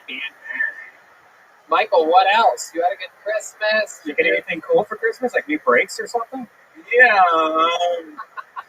well, certainly nothing cool from either you two. No matter how hard I work. Now, Tony, is that my camera? Yeah. So, Tony, every moment I see him, he gives me shit on the ramp. He bought from me. Did. I bought him an expensive ramp. Right. But he did not consult with me. The motherfucker with legs for wheels. Alright? Wheels for legs. If you had legs for wheels, that'd be really fucked up. That would be, everyone would want that wheelchair. Now they're my legs, I swear.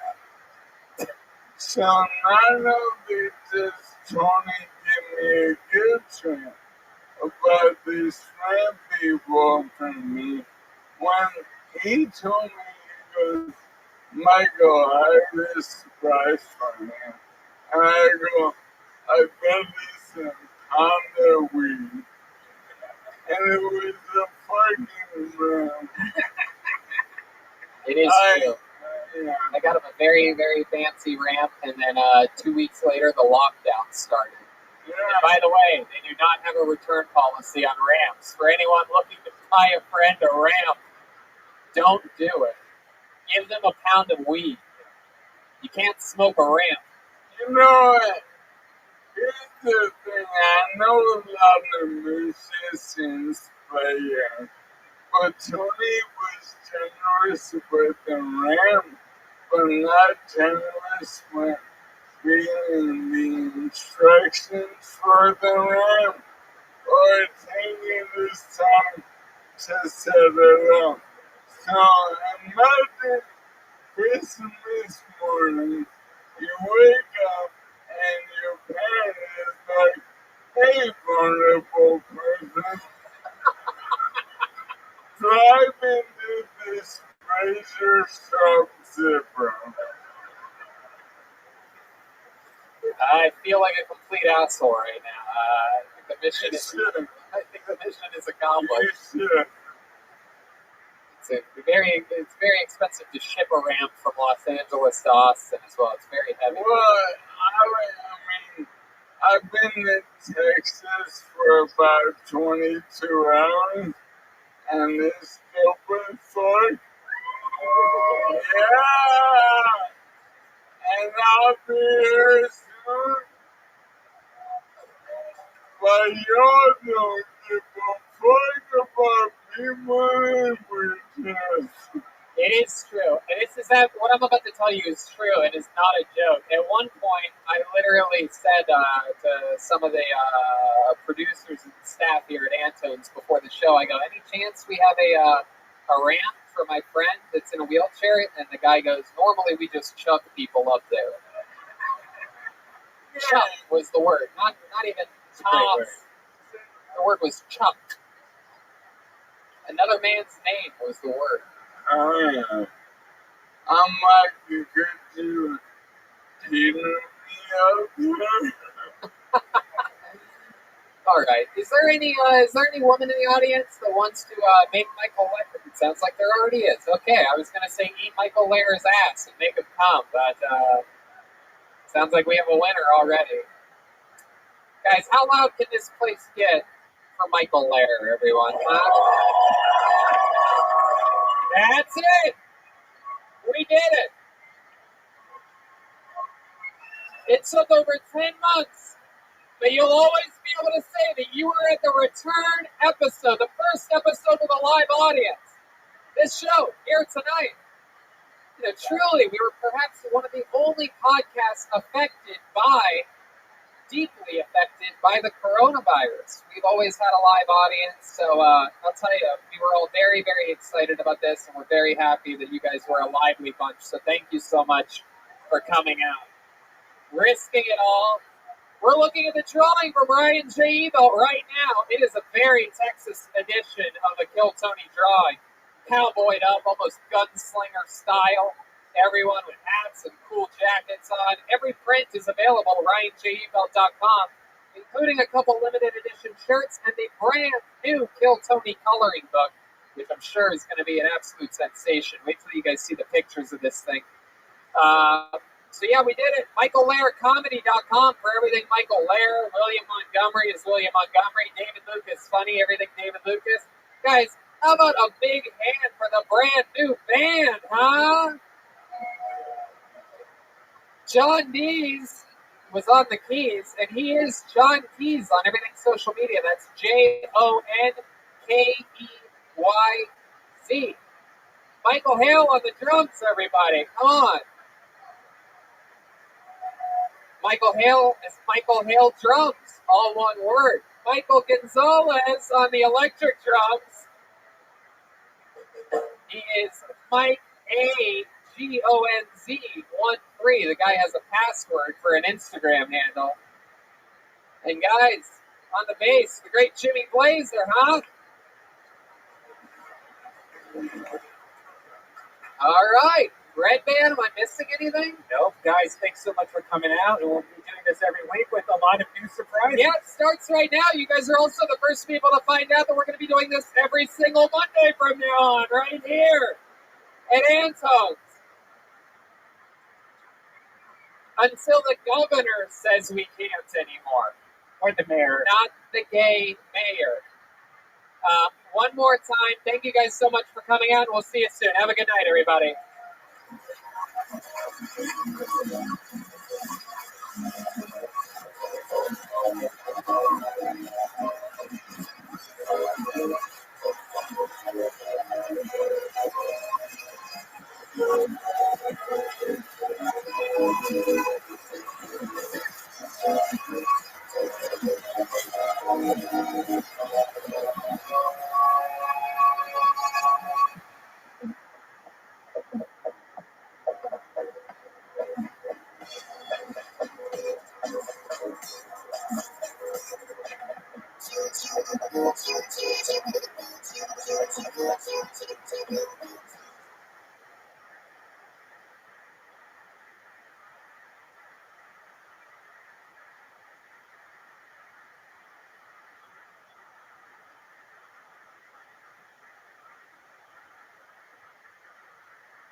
Hey, y'all, this is Rabbi coming to you live from Antone's in Austin, Texas, for a brand new episode of Kill Tony. Here's Tony. Let's go. Fuck yeah, hello everyone, make some noise. We're here, Austin, Texas, at a real live show. I promise you. It's a real live audience. Brian Redband's here. Hey, everybody. Yeah. And how about a big hand for the new Austin Kill Tony band, huh? John Dees, Michael Gonzalez, Michael Hale, Jimmy Glazer, all here. Redman, it feels like shades of home. This feels like normal now. It almost feels normal, yeah. It's our second week here at Antone's. Redman and I are now residents of Austin, Texas, real Texans. In fact, I've been hiding my new accent the whole time. This is actually how I talk. Oh, damn. I just go on down to Buc-ee's to make some returns. You know what I mean? What a burger.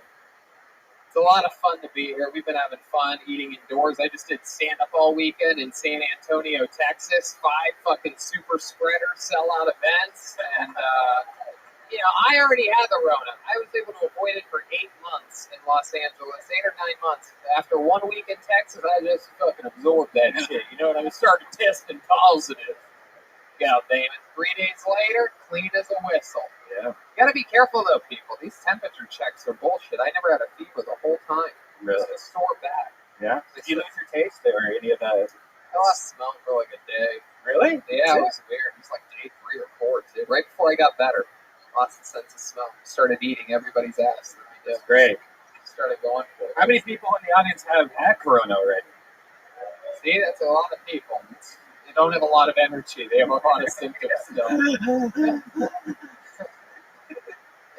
But, that's a thing that a lot of people don't get. They're like, you shouldn't be doing live shows. People could have it. I'm like, we're in Texas. We already had it, motherfucker. Yeah. The people that aren't sure they had it are the same people that think they had it back in January or February. I was sick for a few days. It must have been the debilitating coronavirus. But no, we're all having fun here. Texas is a whole different goddamn world. Because it's actually a thing. It's actually alive here. It's so much fun. How about one more time? The band is here, everybody. John Dees, Michael Gonzalez, Jimmy Blazer, Michael Hale. They're here. A real live band. And the great Ryan J. Ebelt is with us via satellite all the way. You guys can't see him, but we can. He's already drawing tonight's episode, as he does with every single episode of Kill Tony. He draws everyone, and all those prints are available at RyanJEbelt.com. He's going to draw tonight's episode as it happens behind us. Plus, there's the new Kill Tony, the coloring book that Ryan J. made. That just went for sale starting last week, actually starting right now, technically. And also, some limited edition Kill Tony t-shirts there. How about a big hand so that he can feel it, Texas? Texas's own Ryan J. Ebelt. It's there. Again, we can see him, but you can't. What you can see right here with us, behind us here, is actually a local artist, Chris Rogers, who's drawn many murals and great things, including that piece of work right there on that wall. Yeah, it's a local legend, Chris Rogers, is right there. Follow him at Chris Rogers Art, of course, Ryan J. Ebelt at Ryan J. Ebelt, and RyanJEbelt.com. Chris Rogers is here, everybody. This guy's a lot of the murals you've seen in town. Perhaps he vandalized some of the sides of your own houses. Who knows? I got real quiet on that one. People do not like vandalization jokes. Chris, you don't do that, do you? You can tell he's a real artist. Look at the purple tuft, I would call that. Yeah, it's like a little Josh Martin. Yeah, he does. He really does. He's got Josh Martin energy. He's got thick rimmed glasses. He's ready. You don't know whether he's going to, I don't know what. So Chris Rogers is here for the first time ever. We ate today, thanks to the Best Barbecue Show. Our friend Yoni is out there. There he is. Fucking Wario over here. Yes. Yoni, he's Best Barbecue Show on everything. We ate brisket today from CM Smokehouse, a brand new barbecue joint here in Austin, Texas. Fun stuff. I'm ready to start tonight's show, but before we do, let's find out a little bit about the amazing sponsors that made tonight's show available to you. Hey, y'all. Recently, more than 100 Twitter users got their accounts hacked into. Passwords, email addresses, phone numbers, and more. All taken from high-profile people like Joe Biden, Elon Musk, and even Kanye West. These kinds of attacks are getting more frequent and more severe. And it's not just Twitter. Facebook, eBay, Uber, Adobe, and Yahoo have leaked data such as passwords, credit card info, and driver's licenses belonging to billions of users.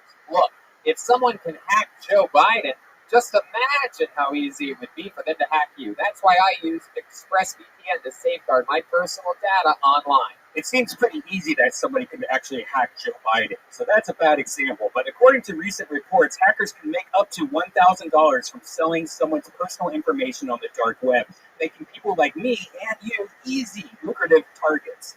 ExpressVPN is an app that funnels your data through a secure, encrypted tunnel, so that no matter what device you use, you can have peace of mind every time you use the internet. The app connects with just one click. It's lightning fast, and the best part is ExpressVPN works up to 5 devices simultaneously, so you and your whole family can stay protected. If a breach can happen to powerful individuals, it can easily happen to you. Yes, it can. So protect yourself with ExpressVPN, the VPN rated #1 by CNET, Wired, and countless others. And if you visit expressvpn.com/KillTony right now, you can arm yourself with an extra 3 months of ExpressVPN for free. That's expressvpn.com/KillTony. Visit expressvpn.com/KillTony to learn more. And we're back. Are you guys ready to start the show or what? Huh? Austin? This is it. It's about to start. I have a bucket filled with people and comedians' names that signed up before the show. We're going to be alternating sanitized microphones throughout the night, and let's have some fun. If I pull your name out of the bucket, I think you guys know how it works. You get 60 seconds behind that microphone, uninterrupted, right there. You know your 60 seconds is up and you hear the sound of a kitty. That means wrap it up then, or else you're going to bring out the angry. Wait, what is it again, Yoni? Wow, there's a lot of gay neighborhoods in Austin, Texas, huh? The Westport? All right, the angry Westport bear. I had weeks to figure out what that's proof that I'm not gay, right there, everybody. Yeah, there it is. There's the final evidence. I still don't know what the gay part of Austin is. Maybe it's just my neighborhood. Yeah. Wherever I am. Thank you, sir. Is that the same guy from last night? Right. That's the annoying table over there? That's right. You guys ready to start the fucking show? This is it. Anything can happen. We had months without a live audience. So we're so excited to be here with you.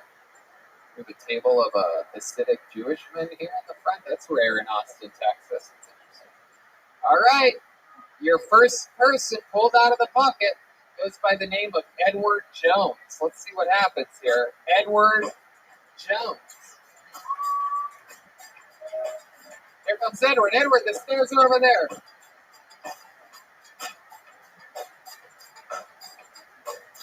Edward Jones.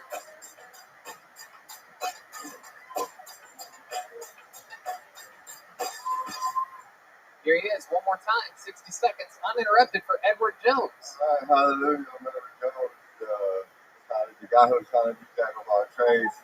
I'm kind of nervous in front of a lot of people. I'm like that scroll, I'm like that guy that scrolled off Madagascar, just trying to find his way, that new movie about that little dinosaur that was always looking for somebody to help him. And I guess I'll tell you some jokes.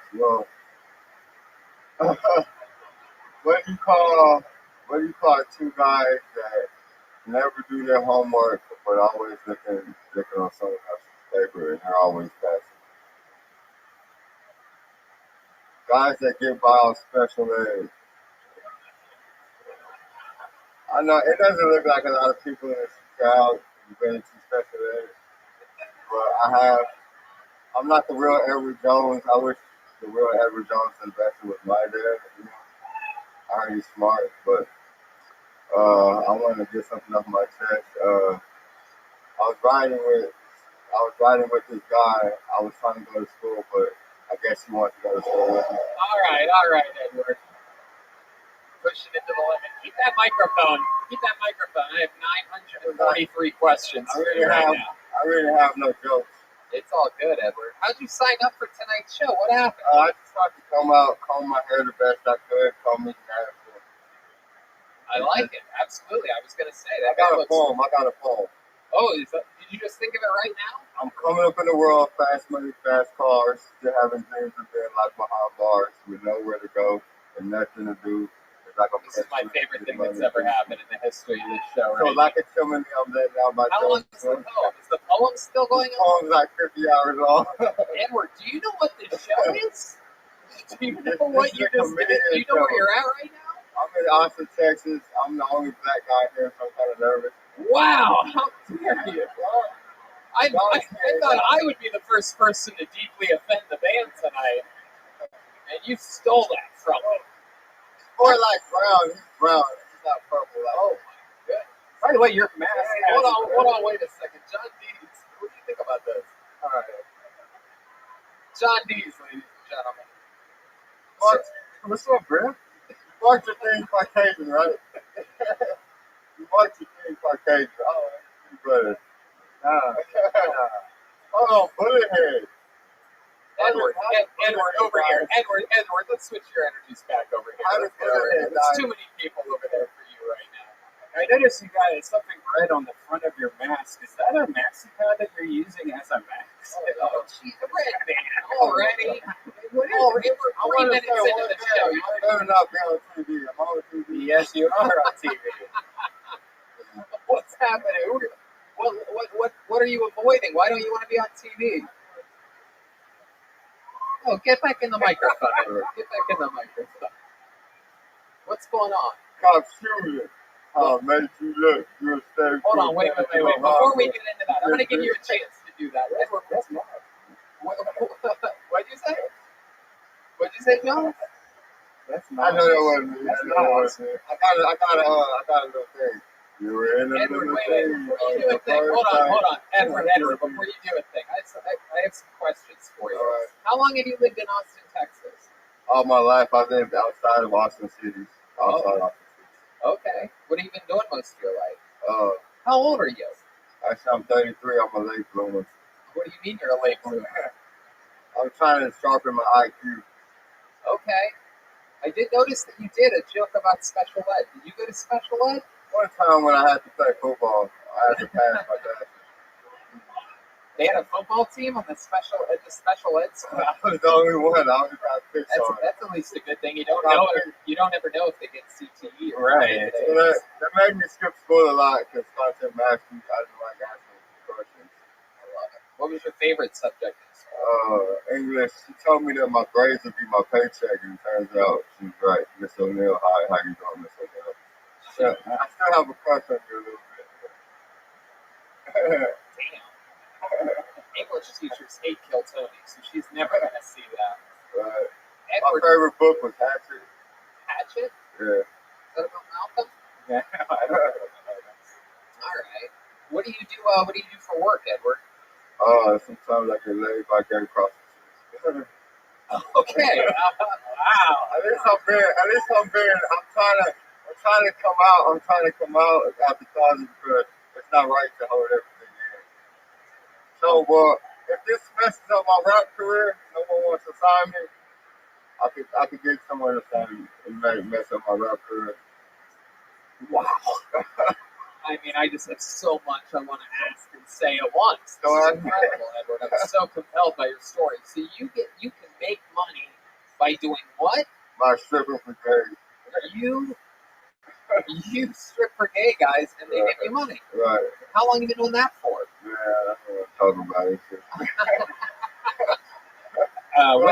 What's your going? It has a long story to do about That's the most honest answer I've gotten that here in years. What's your long story to do about Turkish chicken to a black woman? What's your going rate? Like, how much do you charge? That's a good question. How much for the jacket? How much for just the jacket? They want me to make one cheap move at a time. Yeah, you can do that. That might be expensive. Yeah, I do backflip squats. So you can do backflips and squats. I can make a cheap move. Wow. How much do they charge for that? Well, they can't touch. They can't touch, right? How much to touch, though? I want to touch. I want to get in there. Yeah. Okay.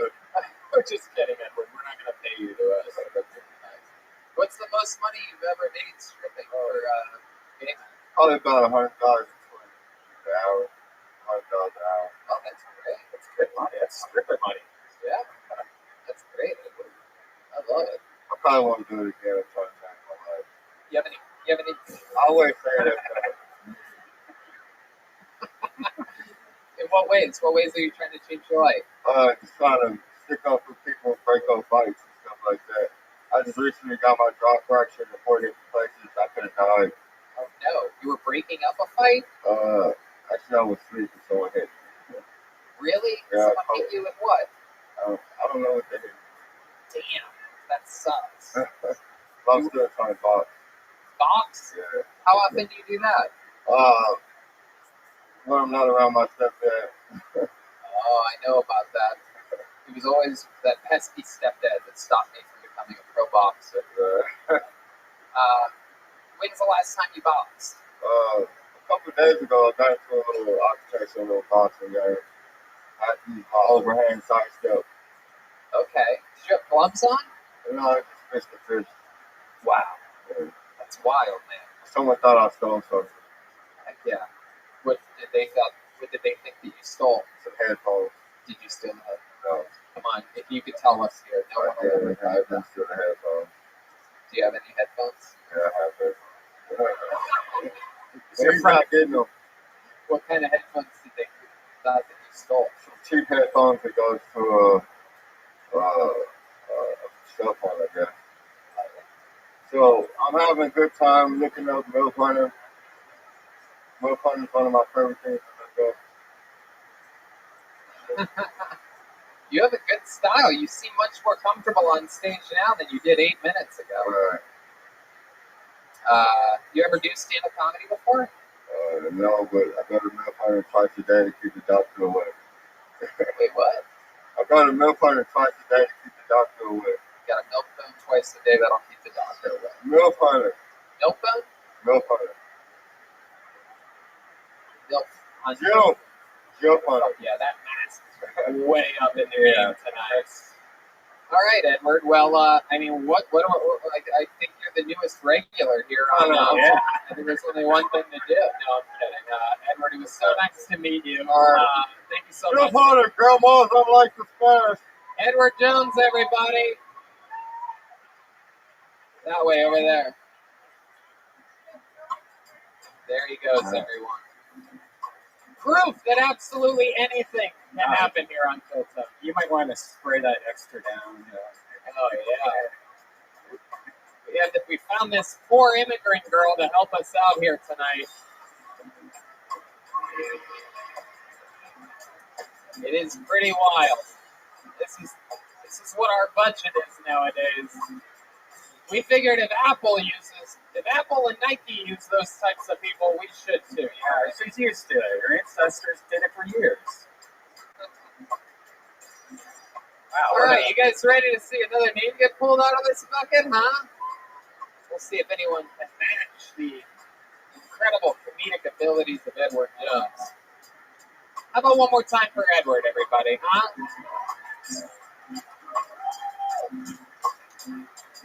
All right. Oh, no, there goes Edward. He just got arrested. All right, ladies and gentlemen, your next comedian goes by the name of John Rice. Here we go. It's John Rice. Live. Kill Tony. Live audience. Austin, Texas. Here comes John Rice, everybody. One more time for John.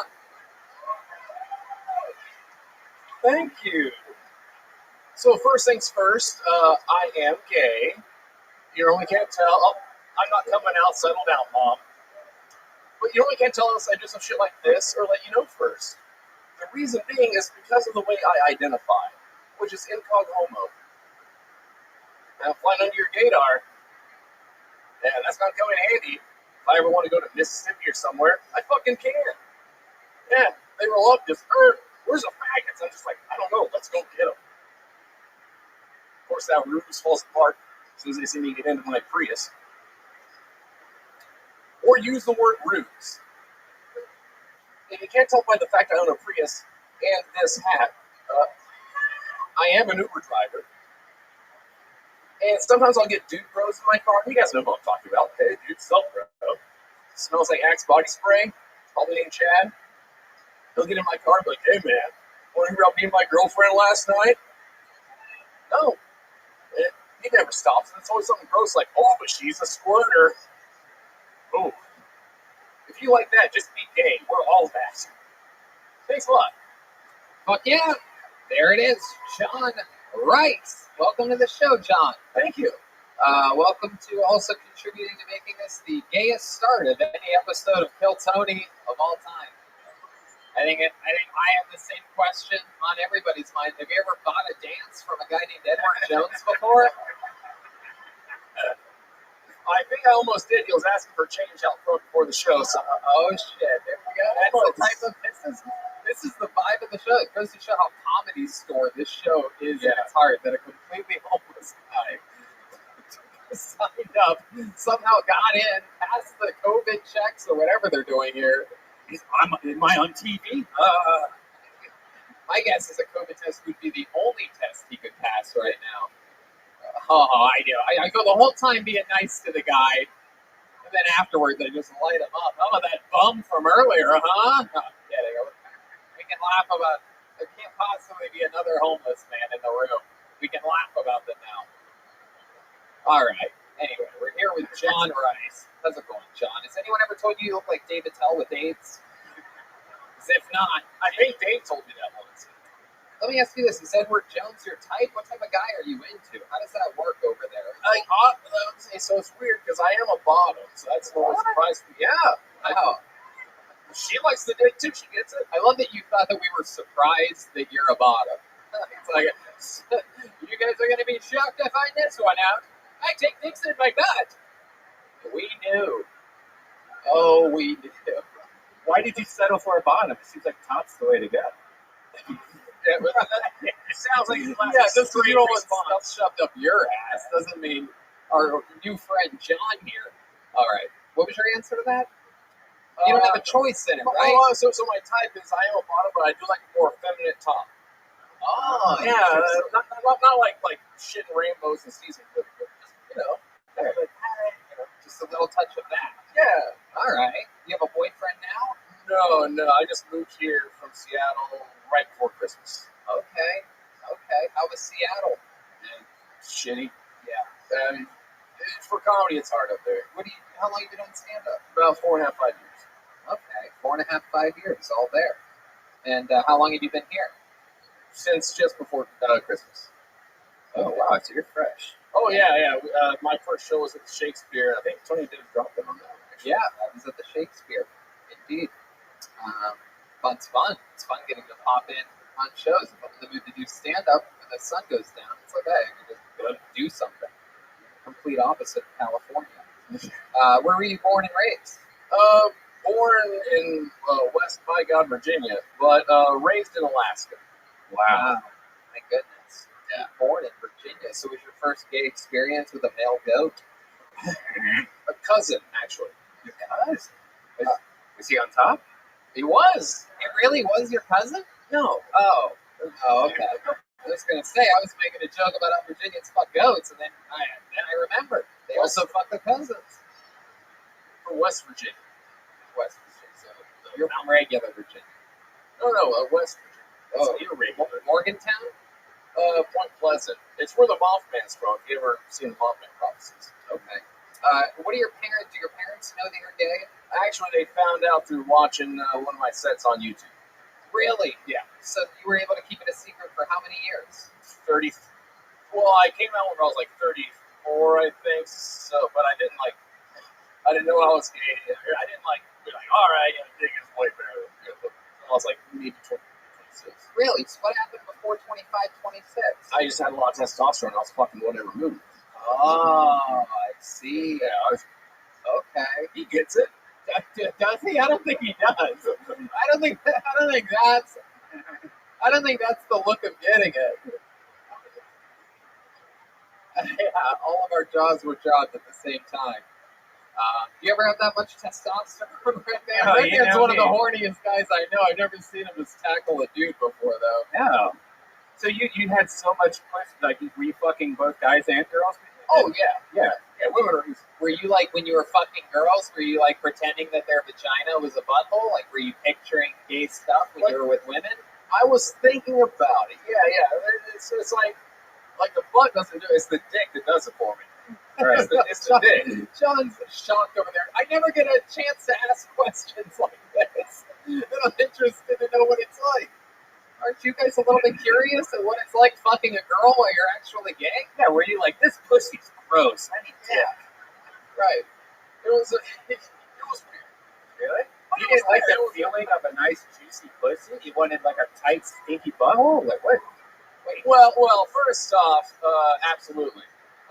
Secondly, they're not always stinky. Get enough lube in there, drowns it out. Yeah, not everybody is your butthole right now. That's all I know, Tony. It's all I know.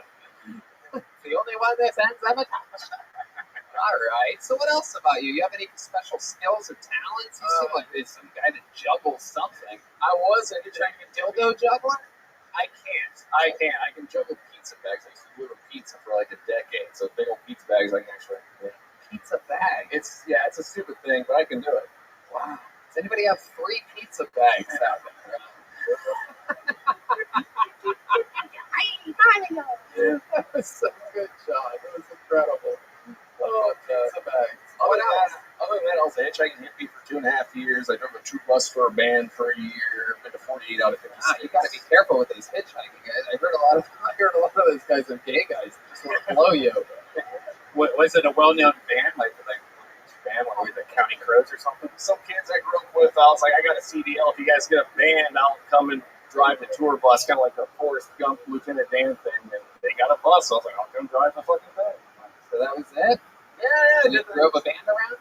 Yeah, but they're not worth mentioning, the band. Anything else, an excess population and no control, spelled KNOW. Sounds like these bands are also bottoms. Of the charts. Wow. Anything else crazy we should know about you, John Rice, before we let you go? Nothing too crazy, just gay ex hippie. That's it. What's the gayest, hippiest thing you've ever done? Like, what's a perfect night in the life of John Rice? Well, I once hooked up with a guy in San Diego. We went down to Ocean Beach, and there's a place where there's like a bunch of flat rock, and it's right on the beach, and there's little holes the seekers have dug down into it, some come back up. So we put pot in one end, got a magnifying glass, and used the sun to smoke the weed through the earth, and then we went and fucked. So I'm so glad I asked. That is without a doubt the gayest, hippiest thing I've ever heard of in my life. Smoked weed with a magnifying glass and then a little bit of butt fuck right on the top. What stuff? Ladies and gentlemen, John Rice, everybody. He's on Instagram at John Rice Comedy, all one word. Spoiler alert, Edward Jones does not have a social media. For those of you looking to follow Edward Jones, my advice would be between 6th and 5th Street. Perhaps on Brazos or San Jacinto, maybe Congress. Are those the gay neighborhoods? No, it's the only streets that I know. Rainy Street. I feel like Brody's all good. That boy. Hot dog. Brody used to just name streets in Los Angeles. Brody Stevens. It was somehow the funniest thing you've ever seen in your life. By the way, a shout out to the late, great, we lost a real Comedy Store legend this weekend, Jeff Scott, house piano player for 30 years. Yeah. Good guy, man. Everyone loved him. A real legend. I mean, this guy played up all the greats. Richard Pryor, Jim Carrey, Robin Williams, Tony Hinchcliffe, everybody. It was crazy. Hold another name out of the bucket. Put your hands together for Ivan Garcia. Ivan Garcia.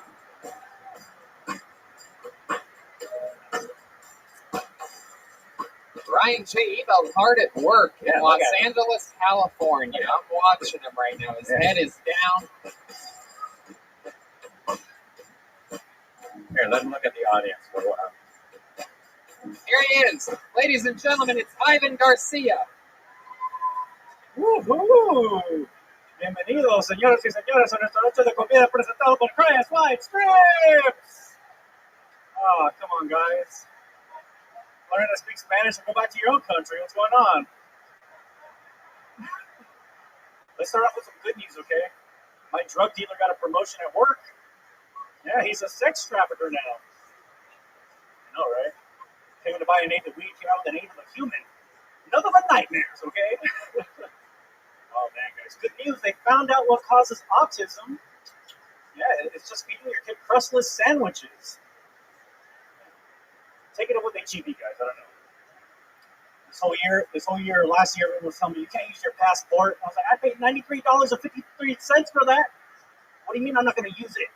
I know I can't travel anywhere, but I've been having all my one-night stands just kiss a page.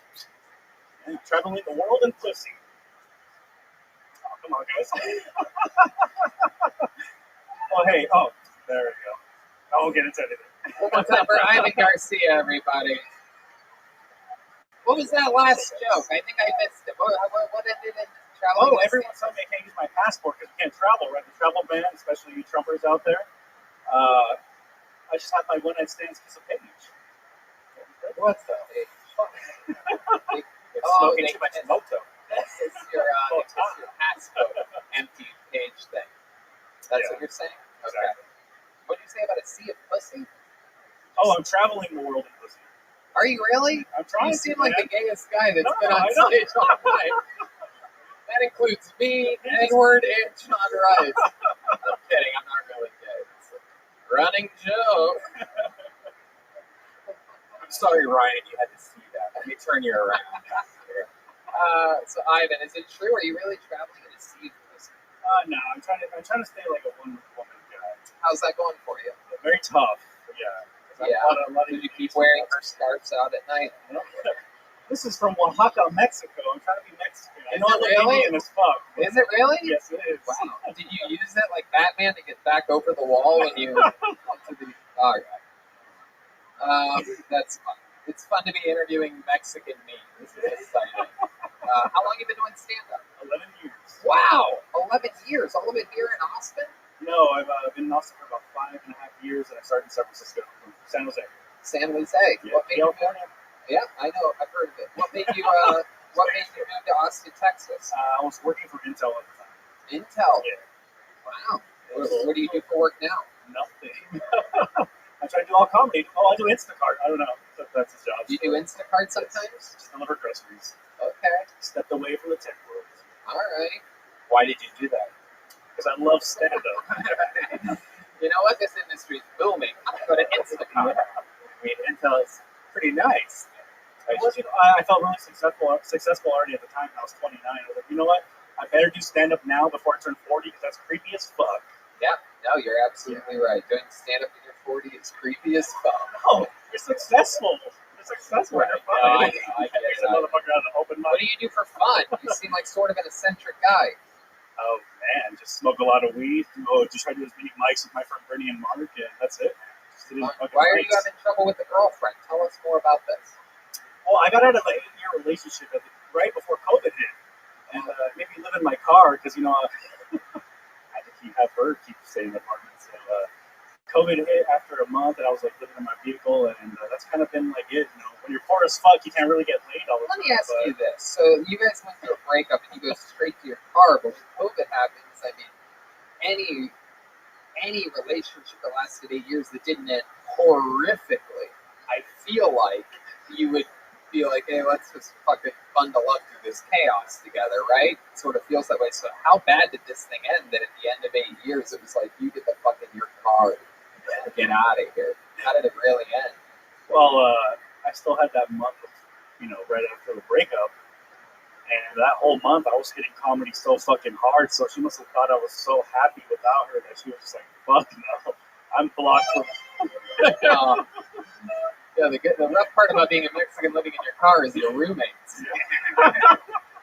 Yeah, hopefully you had a lot of trunk space to fit all the kids in there. Grandma, get back in the trunk!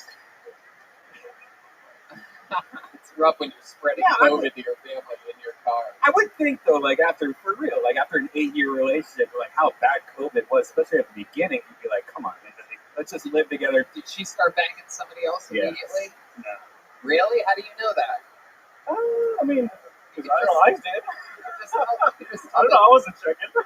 You weren't checking? No, I mean, I wouldn't. Were you getting laid, or were you hitting comedy was. so hard? Fuck my friends, I took my passenger seat out just so I could have more sex in my car. Is that true? That is true. Wow. So you were taking girls to your car. They didn't care. They didn't care. What kind of car is this, by the way? Toyota Corolla 2017 Sports Edition, Oh, baby. whoa. I ain't fucking around. You know what? Pull that passenger side out. Someone's going to fuck you right now. So you were only fucking tens. No, just making how horrible were these women that were having sex with you? Awesome. Really? Yeah. I know they were awesome, but what did they look like? Pretty. I'm sure they had killer personalities. No, it's weird, man. This is the only time in my life I'm 33, and now I'm fucking from the ages of 20 to 40. It's amazing. Wow, what's the 40-year-old like? Amazing. They know what they want. Where'd you meet the 40-year-old? Instacart? Grocery stores. Really? Inside of the grocery store? Just coffee shops, Instacart, HEB, yeah. Oh, HEB, absolutely. You would just call it HEB. Don't do the HEB. I think you can call it a HEB. The Indians That's will get right. mad. You're gonna sound too new. You're gonna sound too new. You're gonna You fucking can't even call the Indians the Redskins or the Indians anymore. Last thing. Doesn't roll off the tongue. straight H. All right. So, did it ever go wrong? Any police ever pull up on you while you're having sex in the passenger's Corolla? There was a couple incidents maybe in a couple of Best Buy parking lots, when they're doing their curbside, where I was like, why is that car still there? Oh, getting your work done in a Best Buy parking lot. It's more of a Home Depot kind of Right. No. Why would you go to the Best Buy parking lot? Why wouldn't you just go to like a library or something? And like, It's because he only has blue polo shirts and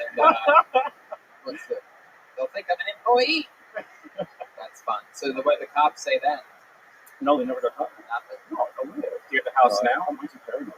Do you have blankets and pillows and stuff? Like what goes I had to stuff my whole life into my trunk and try to pull it off like I wasn't living in my car.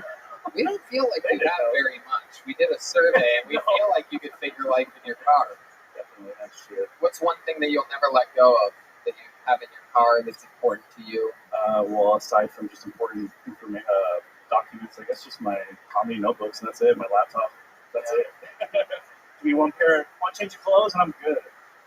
Somebody go light a Corolla on fire outside. It's a 2017. There's still some good resale value on that. Is Still there? stains. There's more Instacart stains than sex stains. What else about your life? You have a crazy family or anything like that? Crazy I have upbringing? a huge family all over the world. Oh, we believe that. Yeah. Definitely. How big? I'll take that stereotype. Yeah. Okay. What else? Anything else other than a huge family? No, just like I love fucking stand up, man. That's just all I've been doing. Every day, even with COVID, fuck it. I went out. I'm sorry if some of you grandmas died because I didn't Wait, set. you did stand up while you had the Corona? No. I had it. Well, I just started being shows everywhere, outdoor shows. I just started hitting them. You did have? You're saying that you had it? I have not gotten COVID at Oh, all. okay.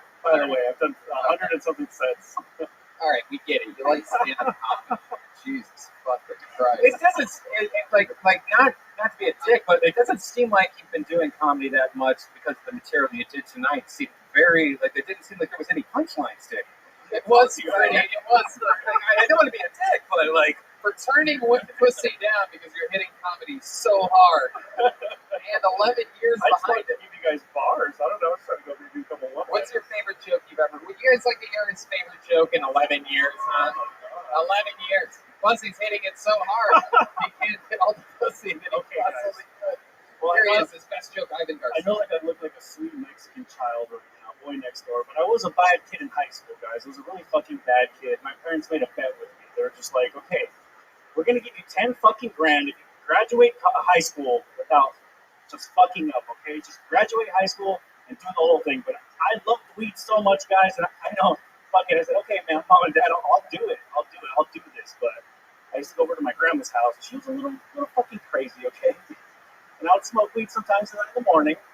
And that one fucking morning where I really had to pull it off, okay? She came a knocking. She's like, Mijo, what are you doing? And I'm like, fuck this. I got to get out of this situation because I want the 10 grand, right? Step one, got the real Jesus count to cover the spell, okay?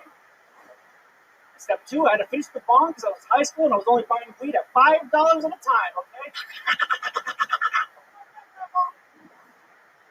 And step three, got a little bit of ash from the bowl, made a big cross on my head. Hey, Grandma, what's up? What are you doing? She's like, where were you? I was like, I was at the 6 a.m. mass, lazy. Where were you? She's like, why are your eyes red? I was like, that's the devil coming out. It's really bad. 11 years. I don't believe this now. That's how long the setup was. I know. I don't believe the 11 years. You must have done like 6 years where did comedy once or something like that. Who's hitting it? Not so hot. Always.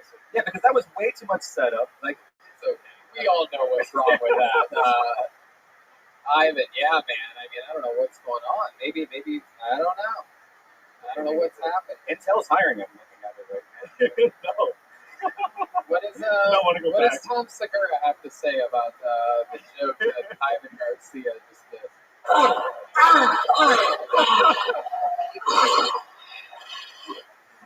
So again, that's Tom after breaking his knee in our basketball court.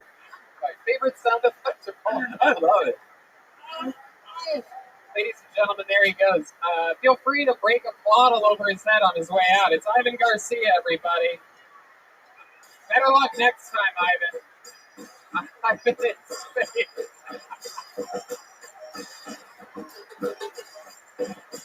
Oh. I don't know. Let's be about young female Sub-Zero.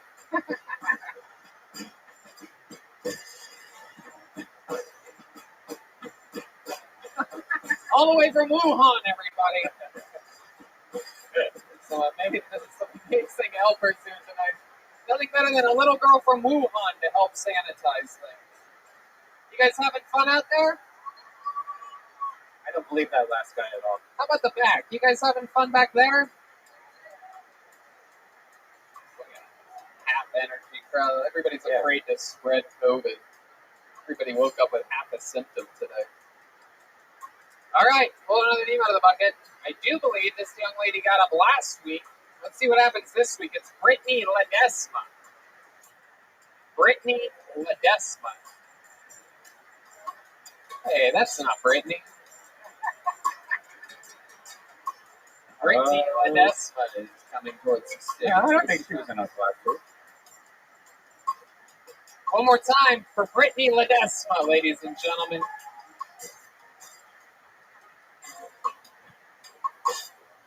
I've been compared a lot to a classic car recently. I'm beautiful on the outside, but on the inside I'm so broken, and no money before me will fix me. An old would like to ride me to feel alive. I only know that because I've been dating vintage. It's a nice way to say I'm fucking old, guys. Right, I need to get my check. But I don't mean like 1 or 2 years older. It's like bordering on antiques. They remember the start of the Korean War, but not their own name. You know? I don't have to worry about getting STDs, just shingles. You know, that's about the only issue, but I also just don't know what to call a guy in bed. He's older than my father. Daddy's out of the question. So I called the guy uncle. And he was like, you look nothing like my niece. But I could be into that. Turns out also calling a guy uncle in Texas is also too real. That's all I got. Brittany Ledesma. Hell yeah, Brittany. There you go. Look at that. Crowd goes wild. How long have you been doing stand-up, Brittany? Almost 2 years. Almost not even 2 years. And meanwhile, she has a joke better than somebody that's been doing it 11 years. Hitting it hard. Hitting it hard. I had to take the passenger seat out of his car because he's swimming in pussy. Jesus. And then meanwhile, Brittany comes up here, literally less than 1/5 of the comedy experience, and smashes with the shingles joke.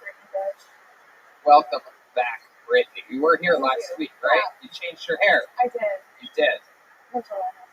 Yeah, I can see you have there's a like Khaleesi if she had cats instead of dragons. It's like pink and blonde. Yeah. The Game of Crows. It's a disease where you shed a lot if you don't know. For those of you that are like, why did he say Crohn's? Because of that. I don't know why I would assume you shed a lot, but I have ideas. Do you really? You really do? Boom, nailed it. Yes. That's a symptom of Crohn's. It's all coming together now. I started eating meat again for the first time in 6 months, like 2 days ago. So How'd that go? not great. Yeah, what? Oh no, Red man, put the fart horn away. What happened when you ate meat for the first time in 6 months? You can describe this. This is a real comedy crowd. Oh my god. Well, first of all, I went for brisket, obviously. Oh yeah, that's literally risk it for the brisket. Literally, I did. I was in the bathroom for the next like 3 hours, but it was worth it. Oh my 3 hours. I had my iPad set up in there and everything to watch TV.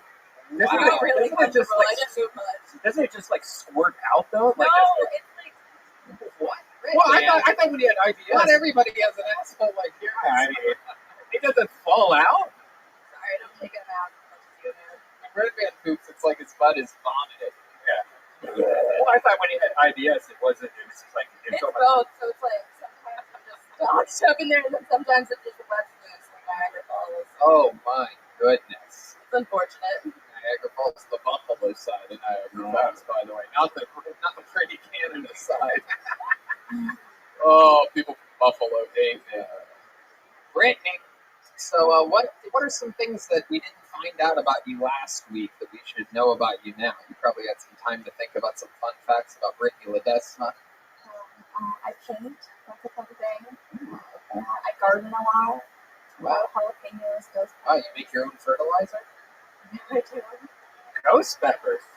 But not like that. No, I make compost. Oh, okay. How do you make compost? What goes into You that? just take dirt and then vegetables that you don't use. Trash. Yeah. Trash. We're talking dirt. Yeah. It's really easy. But what do you do with all the ghost peppers? You making salsa? I honestly wish I used them, but I don't. I just started growing them because I thought it would be fun, and then they grew, and now I have too many. I try and pawn them off to my friends, but no one wants them. That's exactly how the parents of Ivan Garcia feel about their children. So Brittany, that's fun. What's your love life like? Did we talk about that last week? We did. Yeah. What do we find out? I've been having a lot of accidental brain sex. Oh, that's right. In a 2017 Toyota Corolla Sport. Yeah. Really? Have you? Oh, okay. No, fuck that. No, I was gonna say next time you fuck Ivan, you should give him some jokes. Yeah. Leave your notebook out. Yeah. Just a little piece of paper. He's like, "Oh, is this your number?" You're like, "Nah." I'll put it on the passport. Yeah. That's fun, Brittany. My goodness, what do you do for fun to pass the time? Like, what's like a thing that you other than painting and stand-up comedy? Like for actual like fun. You drink or? I did. I haven't had a drink in a week. Oh, okay. I got too wild. Are you trying to like stay away? Is that like a big deal for you not drinking for a week? Yeah, that's huge. Wow. Sadly. What do you normally go through? Tequila. Wow, that was a quick answer. Did you see that one? Are you an angry drunk or a physical drunk? No, I'm just like way too fun. And then, Oh, you want to drink? yeah. What does that mean? Way too fun. Describe for us what a drunken tequila. I want to talk to anyone. It's like way I get way too personal with random people. I want to hear their life stories. I want to talk to them. It's like I become friends with every girl in the bathroom. Like, let's meet up here next year, same time, same place. That's fun. How about stand-up comedy? You've been doing it in Austin this whole time, right? Yeah, I run 4 shows out here. Wow. Very cool. Oh, with Ivan? Yeah. Really? Yeah. Wow. Yeah. You run 4 shows with Ivan? Yeah. Stop drinking immediately. What do you think? I'm never getting booked in this town again. My goodness. All those years, this whole time you've been working with Ivan? No, we just started running shows. And he's never tried to make a move on you? No. I don't know. That was not the same answer as tequila. That was Yeah. like, no. Unless you count the one night. Is that why you stopped drinking? You finally gave in to Ivan a week ago? You're like, oh, that is it. Woke up with a scarf around your neck and nothing else. Just like, oh my God, no. Toyota logo on your forehead. Jokes ripped out of your notebook. Just fucking looks like a bear went through your joke book. Oh, shit. Well, Brittany, congratulations. You got it twice in a row. I mean, I probably had this, what's so far the joke of the night with that shingles thing. I mean, you got a pop from the audience and fun stuff. So congratulations, Brittany Ledesma, ladies and gentlemen. She's on Twitter at Brittany LED. All one word, BRITNEY LED. Interesting. Yeah. The bucket has a mind of its own. It's really interesting. Hey, look who it is. What's the character? What? The short round from Indiana Jones? Hey, yeah. Nice short round. There it is. Indiana Jones's trusty helper. Dr. Jones, Dr. Jones. It feel like we stepping on fortune cookies. Those are fortune cookies. Whoa, Hey, come on. hey. Don't waste that. Oh my goodness gracious. Crazy Asians. All right. right, hold another name out. Make some noise for Nick Roche. Nick Roche. Here we go. Nick's coming from the back. All the comedians chambered off sidewalk and a holding tank, keeping their distance from one another. Everybody's spread out here, safe. How do you feel, Lance? Sounds good? Here is Nick Roche. So it's good to be here. Anybody else grow their hair out during the pandemic? I tried growing my hair out, and the result that I got is I look like kind of like a little Swedish girl. It's like that's really into deadlifting. I'm Greta Thunderbird. I recently took up scuba diving because I'm really good at sinking, and when I signed up for the class, I had to fill out forms, so in case I die, they're not responsible. And so, like, I had to check off some medical thing I might have. So, like, one of them was bronchitis, makes sense. One of them was depression. And I thought, well, how does depression affect one's scuba performance? Like, you get to the bottom, you're like, oh, a coral. Oh, a crab. What's the point? Oh, a porpoise. What's my porpoise?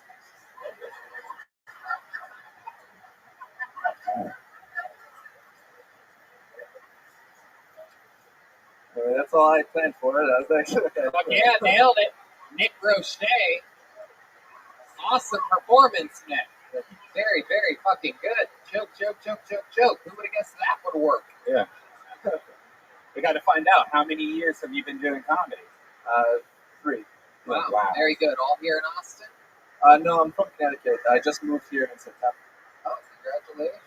Welcome. How's it been going for you since the big move? Great. Yeah, I've been doing mics in town. Try to do a mic every night. They have mics basically every night in Austin now, besides Saturdays. Yeah. I host a mic. I'll plug my mic. It's San Jack Saloon, just down the road there, every Sunday at 7 p.m. Awesome. There you go. Absolutely. It's going to be packed to the walls now that you said that. What made you want to move here in September? Well, I went to UConn, and I grew up in Connecticut. And I thought, you are a true Husky. So. Yep. And so I thought, I want to live somewhere else, and I just graduated from, and I was like, I know Austin is the biggest that's booming with comedy, and I really like comedy, so I thought I'd strike while the iron's hot, so to speak. Absolutely. How old are you now, Nick? 22. 22. Has anyone ever told you you look like Peyton Manning never had a dad? I got the Peyton Manning part, but not the second half. That's the important part, I'm telling you right now. Whoever told you the Peyton Manning part was just lying to you. So welcome, Nick. How do you make money? Now you're 22, you live in Austin, you live by yourself?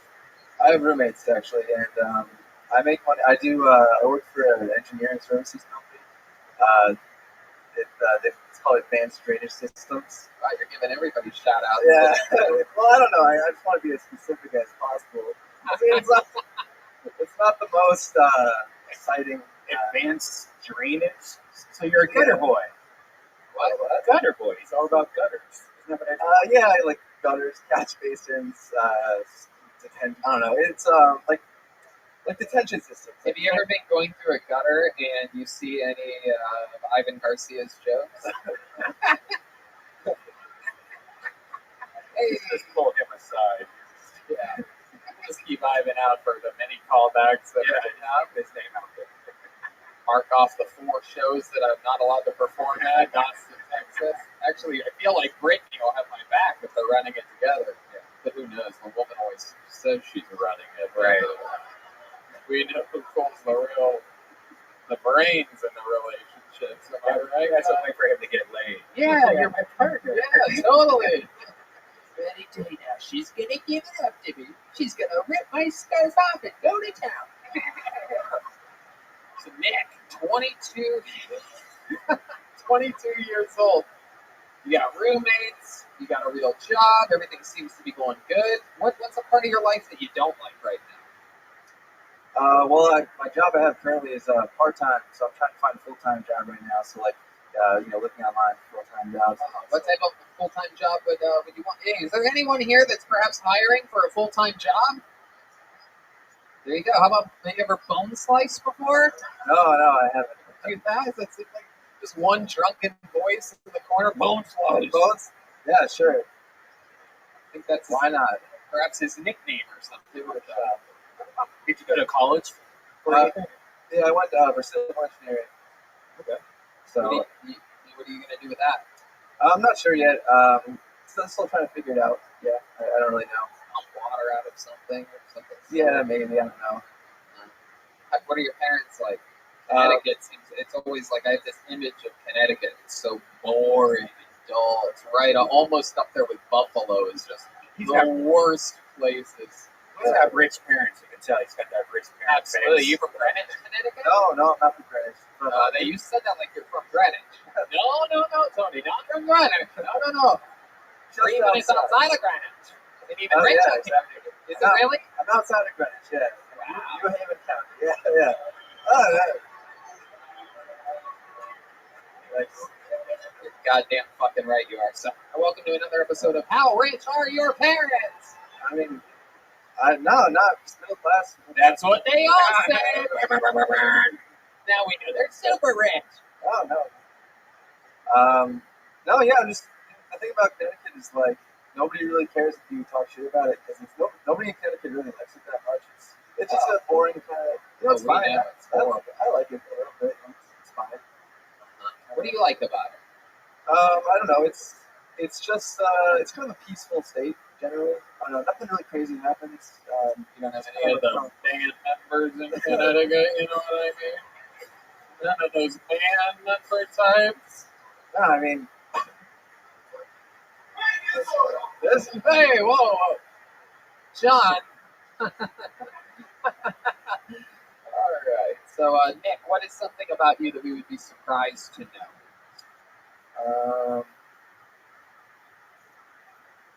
I don't know. I'm. There must be a little fun fact about you that we would be shocked to know. You know how to like freestyle rap, or perhaps I'll bet you. I mean, you wouldn't even be surprised. I can speak a little German, but that's not. How many of you want to hear this guy speak as much German as he can right now? I'm going to pull out my wooden shoes for this one. Okay. All right, here he is doing some German. Sorry to the Hasidic Jews in the front here. I know this still brings back memories, but go right ahead. Here's Nick Roche, proving that he's not from an extremely rich white Connecticut family by speaking German. All right. Okay.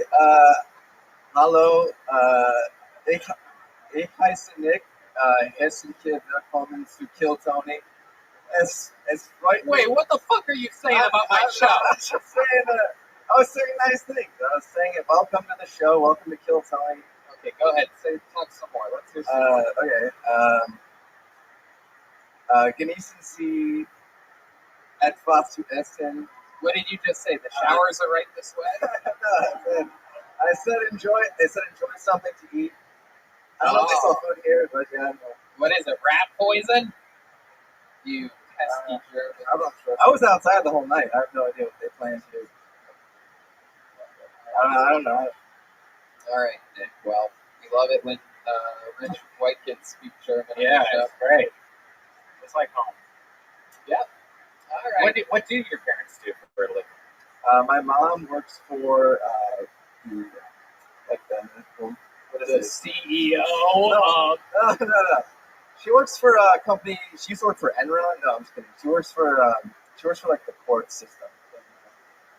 Got to get my dad. That's pretty broad. No, it's like the Supreme Court. She's like a clerk. She's like a clerk. Like she does like the scheduling for the court case. Doesn't sound like a cook to me. How about your dad? And my dad's he works as a sales account manager for a company called ABB. ABB. Yeah. What does that stand for? It's a billion. No, it's actually a company in Europe. It's yeah. I think Swiss banking, like no. They make it doesn't matter. There you go, Nick Roche, everybody, absolutely killing it tonight. Come back again, Nick. Incredible performance. Thank you, Nick _ROCHEL. Coming in perhaps the best set we've seen here in Austin, Texas. So ABB, they make robots, and their annual revenue is $28 billion Wow, a year. there you go. Oh, he just does the accounting for some company called ABB. He gave it to us because he didn't think we'd look it up. $28 billion a year. Why, that's just the accountant for some things. There you go. Someone, we're at the base of a rainbow right now or something like that. I'm not sure what's going on here. The mental illness table to the left. He's just, he just came over from the old MIT. All right, another name out of the bucket. Here we go. Chris Reeves. R-E-E-S. Here he comes. Chris Pace from the back. So good!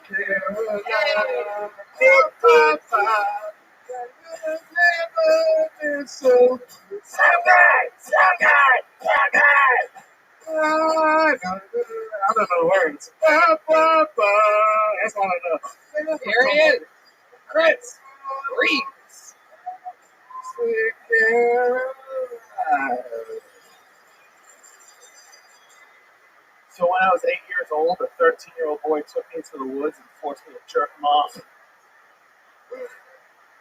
Not my favorite day. Not my worst either, to be honest. I cried more when my mom said I can only get one candy bar at the grocery store. Like I had to choose between a Twix and a Kit Kat. You sadistic bitch.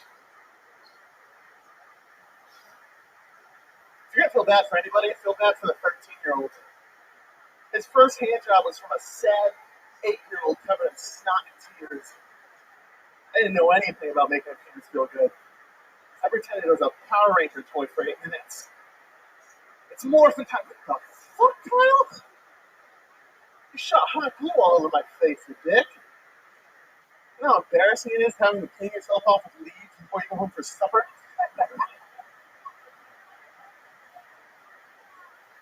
If I had a time machine, I would go back to that exact moment and give that 13-year-old the hand job he deserves. Chris Reeves. Am I saying that right? R-E-E-S? Yeah, Reese. Reese. Reese, yes, sir. Okay. All right. Well, welcome.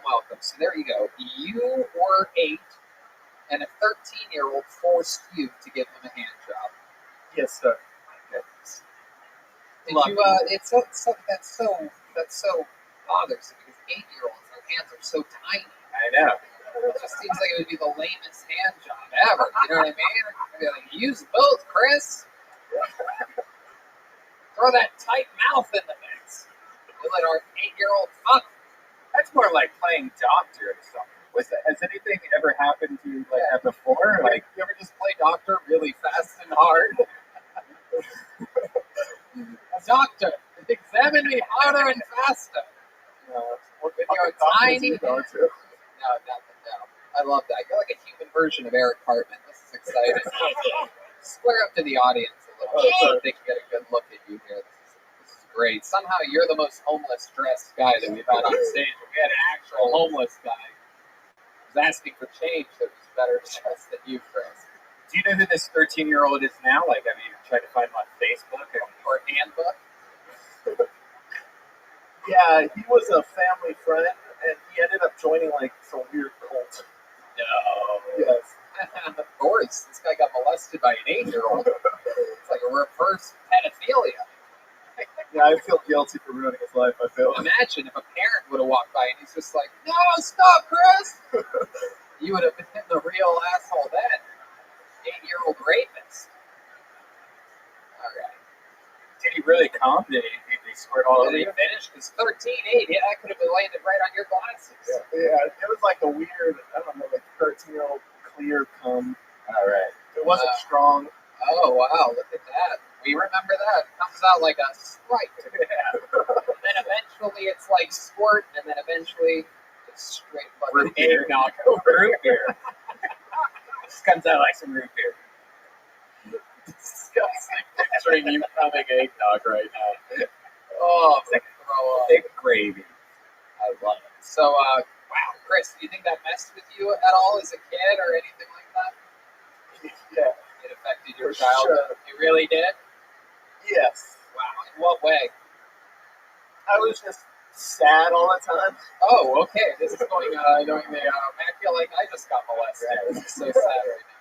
Really? At 8, you were sad. Like it really affected you. I mean, it wasn't like an old man or anything. It was just never a kid. Yeah, it was almost just like, it's just like testing the waters a bit.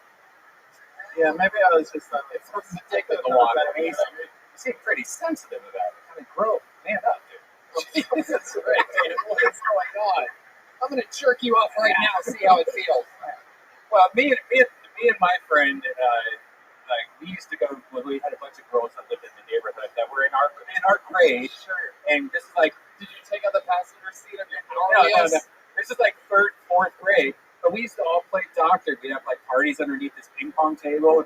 All the girls would pull down their pants, would stick pencils in them and smell them. It was great. But I never thought like this is fucked up. Like I was just like, I'm just having fun. I'm a kid. When was it? Was this like last week? Sounds like a great childhood. And how dare you bring up ping pong? She's been cleaning the microphones all leave night. her alone.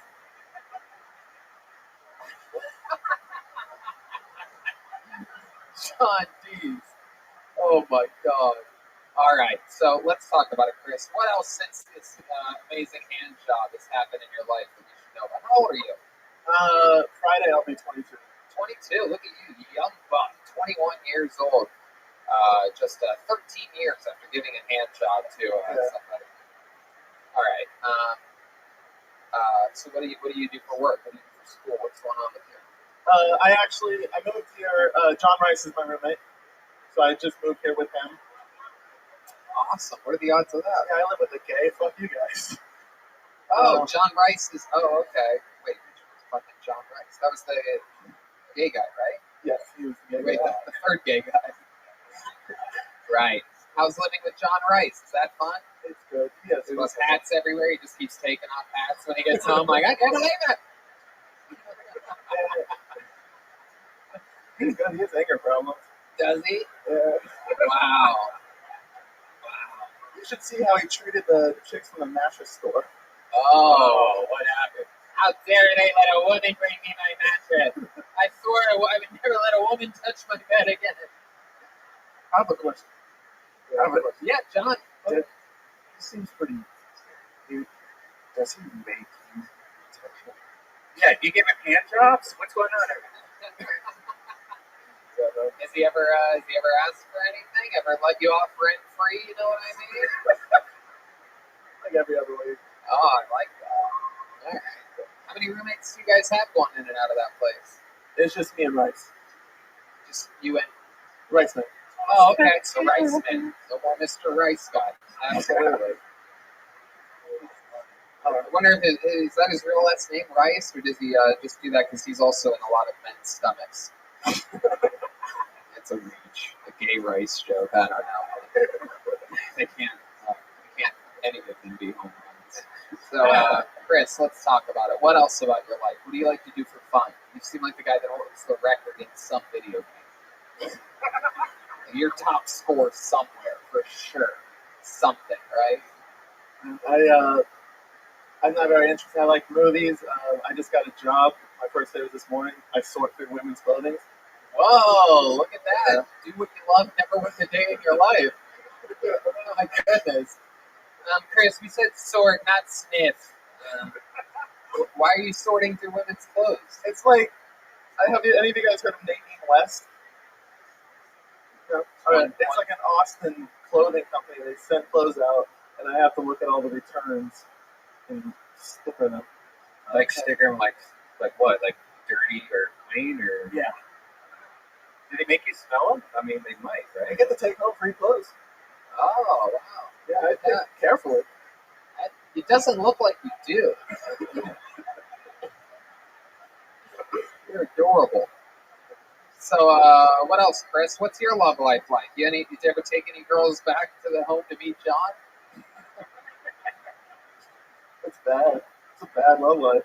Yeah. What's the story with the lady in the mattress? Oh yeah. They just didn't have the mattress you wanted. Right. He's like, this is. I ordered one that came with a man on top of it. Now, what was up? What was up? He was being a real queen about the mattress. Huh? Real asshole. That was a thank you. That lady got it 30 seconds later. Oh! Well, Chris, I mean, very fun, man. Fun. You stuck with one topic the whole time, which I love.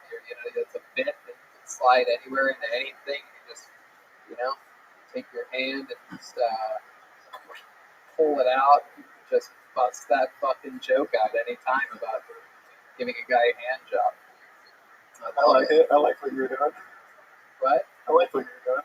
Perfect. I'll give it. I would say give him a hand, but come on, Tony. Let him try. Let him try. Come on, come sit next to Uncle Tony for the rest of the show. He's damaged by this event. Come on, just get Tony hits up this Me Too thing. I don't know. This guy. All right, Chris. Well, fun stuff, man. You're a young buck. You're not even 22 yet. You have a head start on so many people, and that's a huge advantage in this industry. So congratulations to you. Thank you. Chris Reese, everybody. There he goes. He's on Instagram at Crease Comedy. CREES. We got no regulars here this week, unfortunately. Everybody's coming out. They're coming out. They are moving here. All 3 regulars are moving here to Austin, Texas, everybody. But it's all at different times. Might introduce our first guest back on this show next week. That might be fun. Yeah. Guests will be back. How about a hand for the brand new band, huh?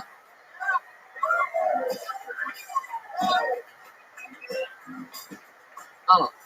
You never know, Tony. We might find a new regular out here in Austin, Texas. Could happen. We could have placeholders until the boys come out here. Fun stuff. All right, here we go. Your next comedian goes by the name of Christina Michelle. Christina Michelle. Yeah. Christina Michelle, perhaps coming from some direction. Here she comes, everybody. It's happening.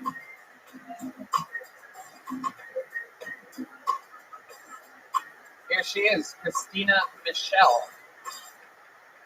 Given the events in Washington, D.C., with everything that's gone on, I'm from Washington, D.C., Maryland, and I used to be an intern for the United States Senate. Instead of taking down Congress with like Viking hats and shitting on their mail and stuff, I'll share a story.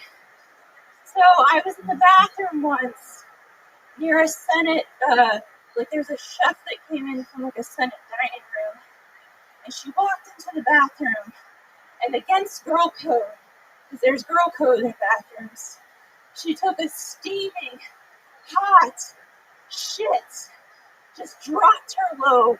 It's like she had IVF in her anus, and she was doing flop-tuplets in the toilet, And then I was like kind of disgusted and like flabbergasted.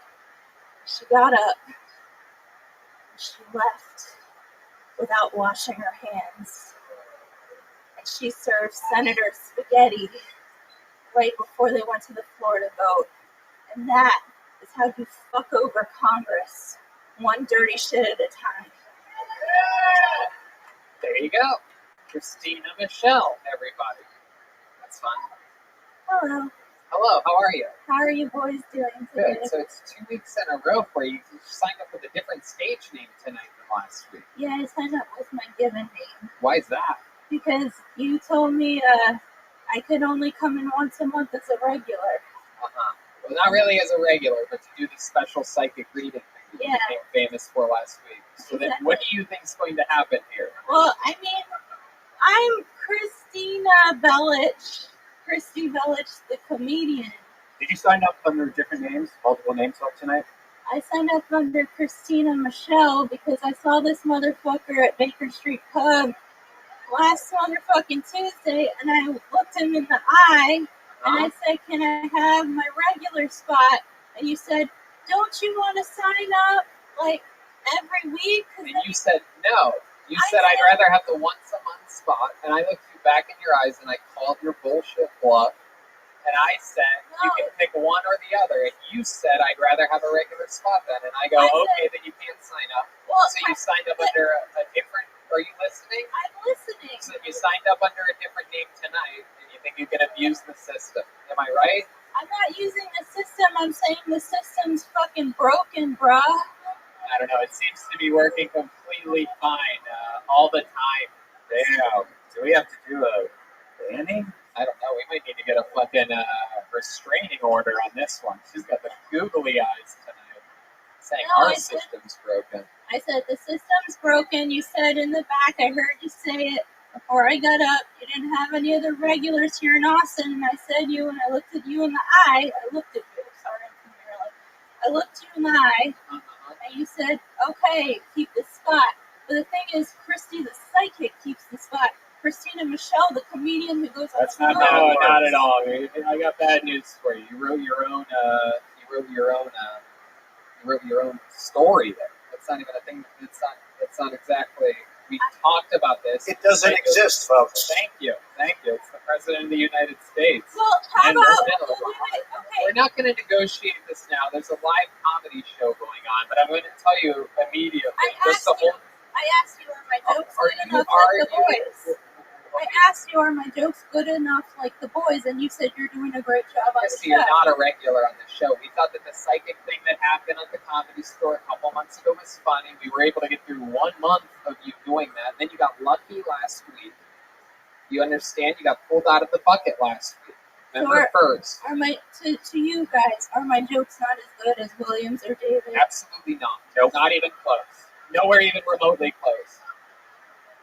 How many of you think William, David, and Michael's jokes are better than Christina Michelle's? The other people don't know what the fuck they're talking about.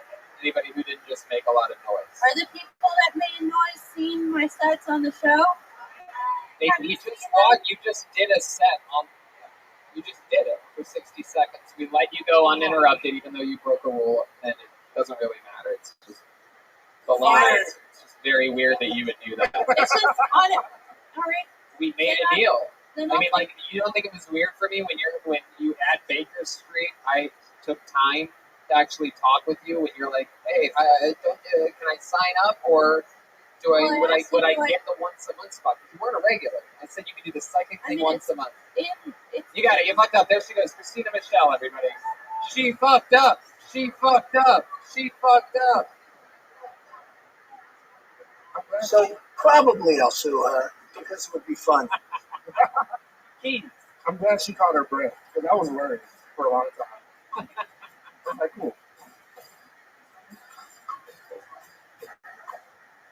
Well, that's disappointing.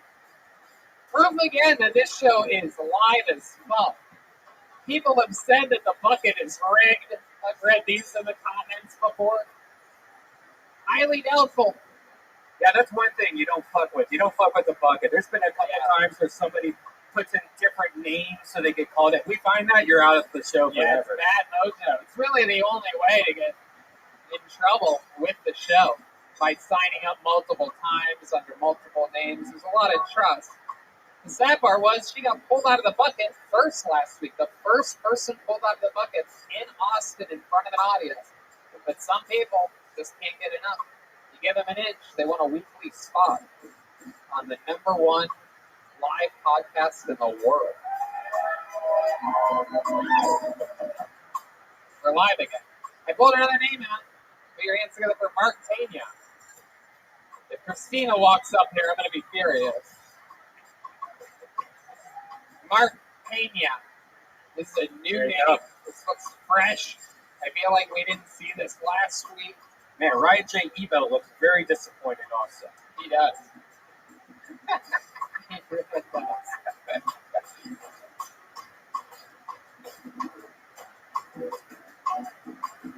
Guys, put your hands together for Mark Pena, everybody. We're here. Antone's live. Hi, everybody. Hello. Oh, my goodness, man. Everything's so different now, isn't it? Everything's changing. There's all these new social rules and all that stuff now, man. I have been holding this cough for like 2 hours now.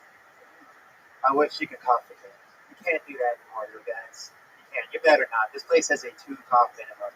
And it will kick you out, okay? We'll have to do it. We'll do it, man. Dude, I lost my job because of coronavirus. Sorry, I ran up here. I got 30 seconds left. Yeah. I lost my job because of coronavirus, though, man, and now I'm selling my plasma for money. It's so embarrassing, though. I don't like telling people that. My friends, though, they see my track marks. They see the bandage around my arm. They're like, oh, hey, Mark. You donating blood there, buddy? You selling plasma? What? No, I'm not broke. I do heroin. That's what it is. That is much less embarrassing than the actual truth, I think, right? So much cooler, too. Kind of makes me interesting, man. My folks would be proud. All right, that's my thing. Hell yeah, Mark Pena. Very likable. Very likable. And somehow more ladylike than Christina Michelle was up here. Welcome to welcome. It's the bangs, isn't it? How old are you? True 28. Okay.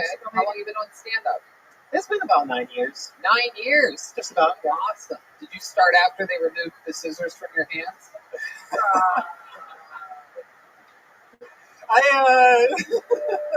It's more of a financial decision, Tony, but yeah. I've been cutting ladies' hairs and doing the landscaping around the house. I gotta say, I don't like haircuts. I don't know what to tell the lady what to do with my hair. And it just fucks it all up, so I just don't do it. That's how I do it. Fuck yeah. What do you do for work, Mark? I sell my plasma. Oh, that's hilarious. I used to do that as a kid in college. I was allowed to get it twice a week. It would be like $60, $50 a week. Oh, man, that's pretty good. They give me 30. Wow. But hey, that's cool. You know, got that dirty plasma. 30 the first time, and then 45 the second Are time. there certain things that you have to do or not do to be able to sell your plasma? You can't fill hookers. Really? Well, you can't pay hookers. That's what the questionnaire says. Oh. Am I the only one? Donating blood or nothing? You can't do that. Well, you can, but you really can't do that for plasma or blood. Okay.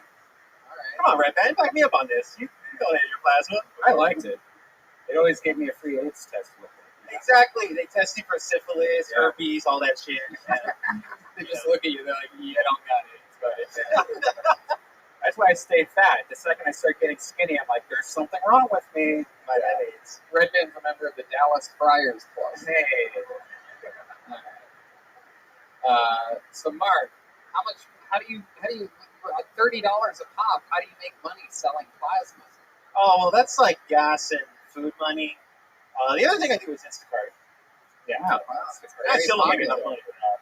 Very popular out here. So that's like Postmates, right? I don't know what that is.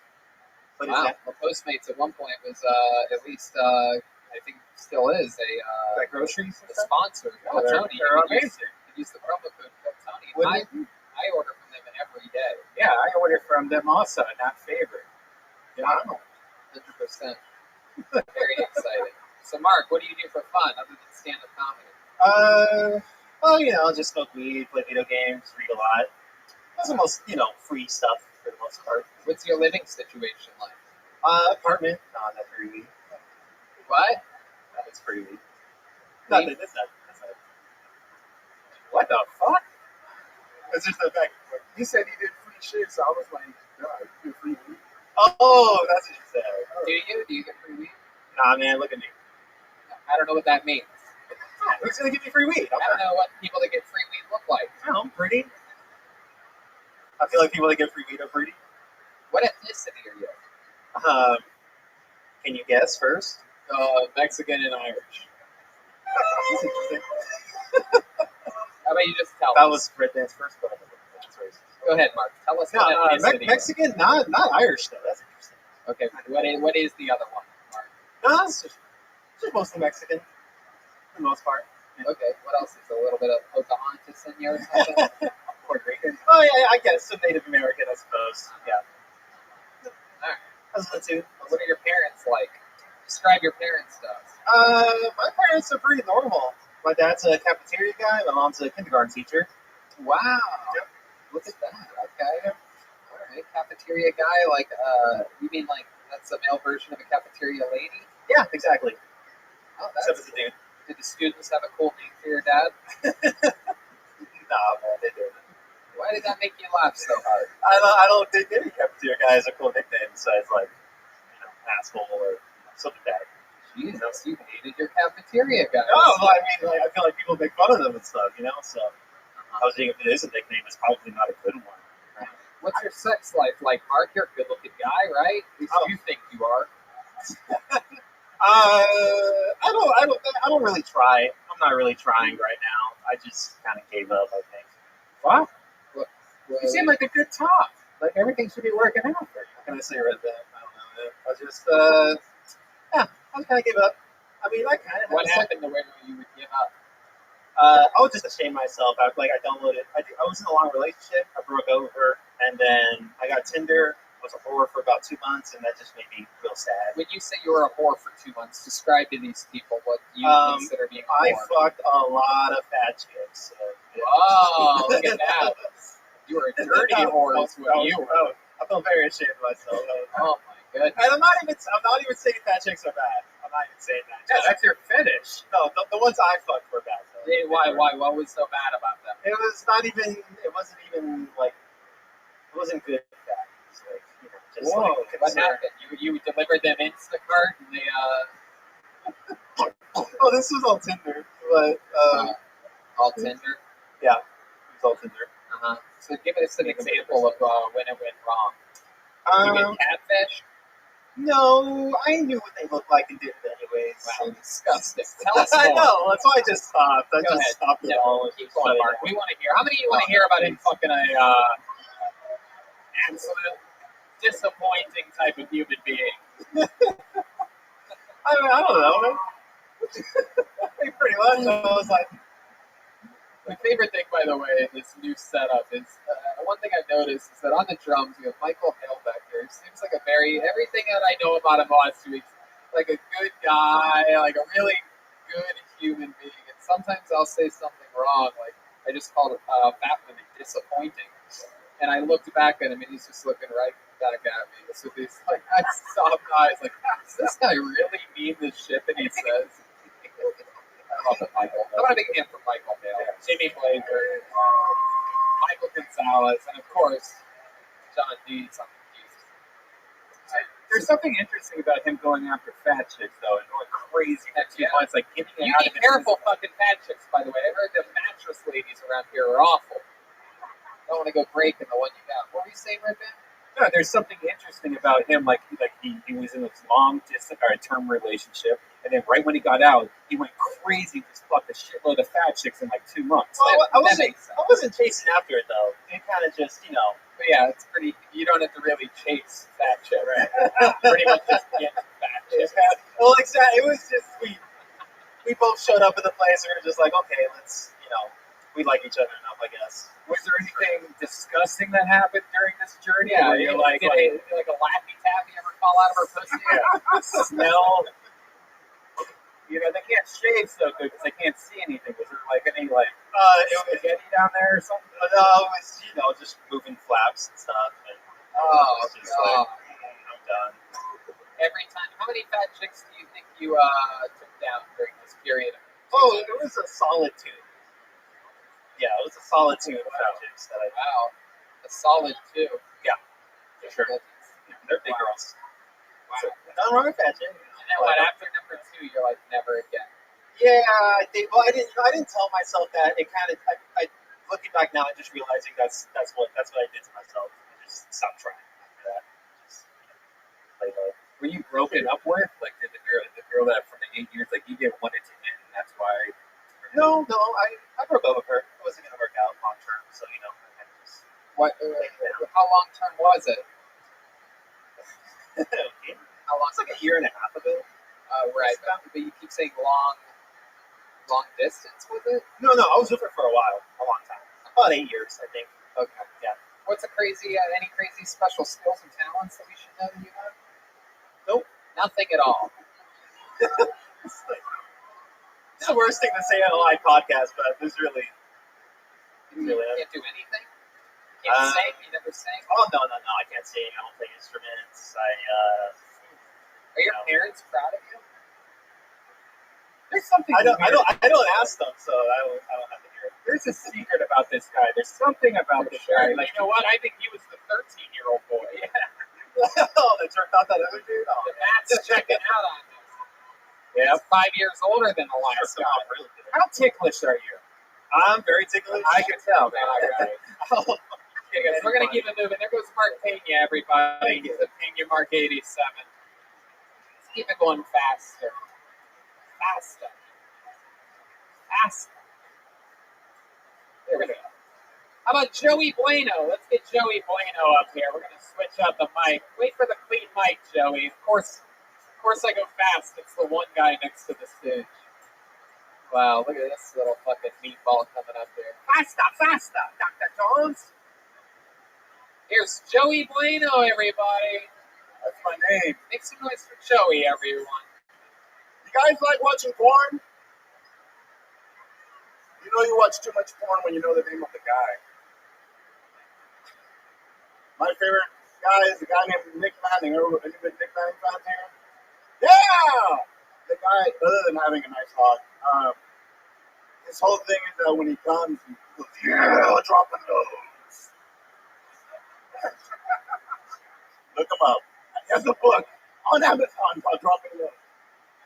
So it inspired me to come up with my own thing. You guys want to hear it? Real quick. So it's oh, wow. I don't know anybody's name on my phone. Like, there's one I have called Taik. It's this girl because I only eat her after 10 a.m. PM, shit. That's that was a good. Trying to lose weight. Sugar's hard. Okay. Trying to lose weight and sugar's hard. That's it. Thank you. Okay, just a little speech for the fat people out there at the end. I think sugar's hard too, Joey Bueno. Another hit for Joey Bueno, everyone. By far one of the funniest French bulldogs we've ever had on the show. What was the joke, eat her after 10? I don't get it. What is that? What I eat her after 2 a.m. You eat Taco Cabana. Taco Cabana. What's Taco Cabana? Oh, you're... We're new here. Wait, what? He's from California. What? Oh, shit. It's one of the worst Mexican food places in the world. Oh, it's bad. But it's always open, so you eat it after 2 a.m. So why would you only eat this girl after 2 a.m.? No. Why would you ever do that? That sounds like the worst time to eat her pussy. Yeah, get her in the morning fresh. Had a long day. I know. You should be more of like a Matt's El Rancho situation, perhaps. You wait until she showered. Yeah. Got reservations. Second song is awesome. Hell yeah. So Joey Bueno, tell us about you. I know for a fact you've got a job. All these unemployed fucks. I was just telling her, wow, everyone's fucking right. And he's been doing comedy longer than anyone that's been on the stage, probably. A couple years on and off, I kind of stopped.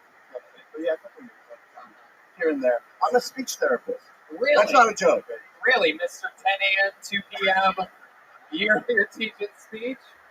Speech therapist, man. Wow, for who? How bad did they have to talk for you to get in there? My speech therapist fucking sucks. Yeah, I've done it for like going close to 20 years now. I work with kids, mainly all sorts of age ranges. Wow, my God. Can you help Redman with his ad reads? Hey, yeah. World. Zip recruiter. Yeah. All right, Joey. What's out of all the people that you've helped, like what's your greatest accomplishment in that field? Do you think anything good? Anyone ever go on to give like the King's Speech or anything like that? I can tell you a crazy story. Yeah, let's do the it. Worst. Absolutely. We deal a lot with autism. I had a real severe case. He was just having a that's red band. That's not how autistic people sound. Yeah. And he was having a bad day, and he just collapsed. He started having a seizure, a real bad one. And I didn't even know. I started freaking out, and I called Mom. My mom comes in, and I didn't know. Wait, you called the mom? You didn't do anything else until the mom got there? I was in the room with him, and she was next to me. No. Anyway, he started freaking out, and she came in with this medicine that had a tube, and she move, and she put down his pants, put the medicine up his ass. I didn't even know that, I swear. And I freaked the fuck fuck out. I was like, okay. You bent They don't- over, pulled down your pants, and asked for the same medicine? Just on the weekend. And then I freaked out. I told my friend, I had the worst day. My mother put medicine up the ass. And I told the company, I was like, hey, this happened, and no reply. It's just like, yeah, you put medicine up the ass. What was the medicine? I don't know. It's something like Vitamin? it had like a little tube thing. And it just Are you sure it was his asshole? Yeah. It wasn't a shot in his thigh? Like, were you watching closely? Were you like, Yeah. what the fuck? No, You it really was. were? You had a No, good it wasn't a shot because it was like plastic. I'd never seen How close were you to this? I feel like you were sniffing the whole situation. like where you are. So he has a bottom. Okay. Red band. Red band just learned where the quit bottom that was. job.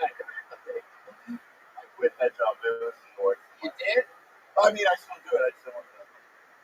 And then you're like, okay, yeah. How was his speech after that? Perfect. It wasn't really good to begin with, but it was. God, talk about talking shit. All right. What else, Joey Bueno? Tell us more about you. You seem like a guy that has a lot of hobbies. I like to DJ. I like to sing. Really? You DJ? Yeah. Can you give us an example of the type of song you play and set it up for us? I'm not like, hey, what's up? I mean, like, is that what you mean? Not like a radio. Try it for us for the first time. No, I'm not like I play at bars, clubs. Yeah, you don't ever say anything when you're. No, I don't. I think it's kind of annoying when somebody has a mic. Honestly, I don't know. What's your name? DJ Bueno? That is my name. Yeah. DJ Bueno? Yeah. Wow. You don't ever say, you don't have any drops or anything? Like, DJ Bueno.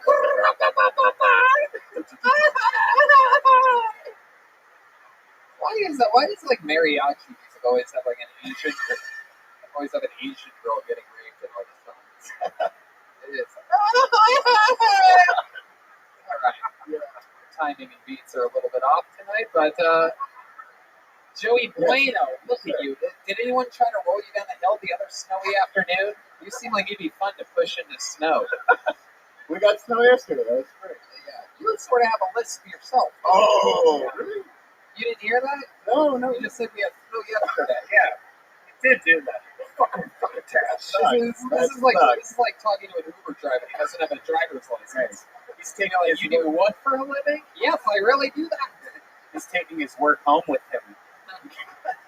Oh yeah. Yeah. What else, Joey? Tell us more about you. What other hobbies? I like to live music. Love live music when we had it. That's my favorite thing to do. What else? Do you have a girlfriend? I haven't lived with my girlfriend yet. Yeah. How long have you lived with your girlfriend? A couple years already. Wow. You gonna propose to her soon? Shit, she's probably gonna hear this. Not soon, but soonish, I guess. Not this year. She's gonna hate that part. Oh man. So it's just paused right now. What the fuck you mean, Joey? Why you even have to stay? Why you even have to go there?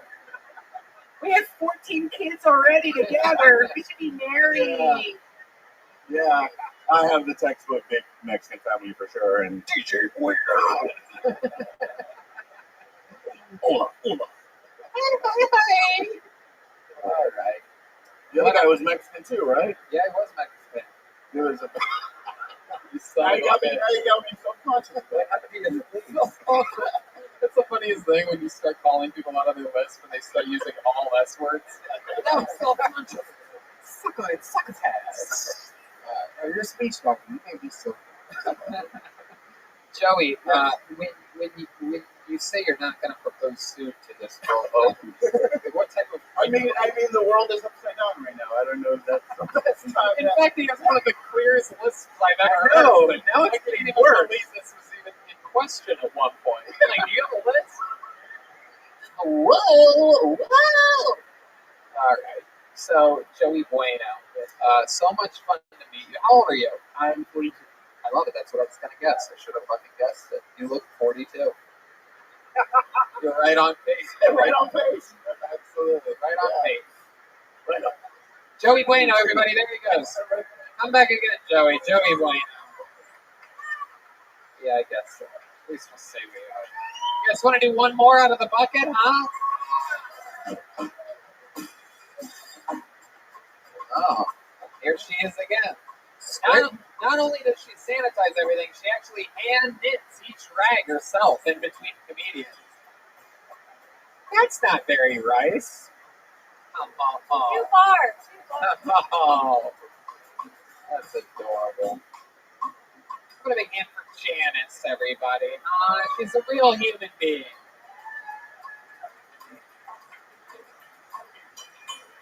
All right. Adam Lucky. Adam Lucky. Luckey. It's the time of the night, Adam. Here he comes. A nice brisk pace. Yeah, very determined. I don't think he's going to be out of breath at the end of this. A lot of people make the mistake of doing a light jog. You don't want to be out of breath when you get up here. Nice, steady pace. Here he is, ladies and gentlemen. Put your hands together for Adam Lucky. So believe it or not, I'm actually not Christy trying to get another set in.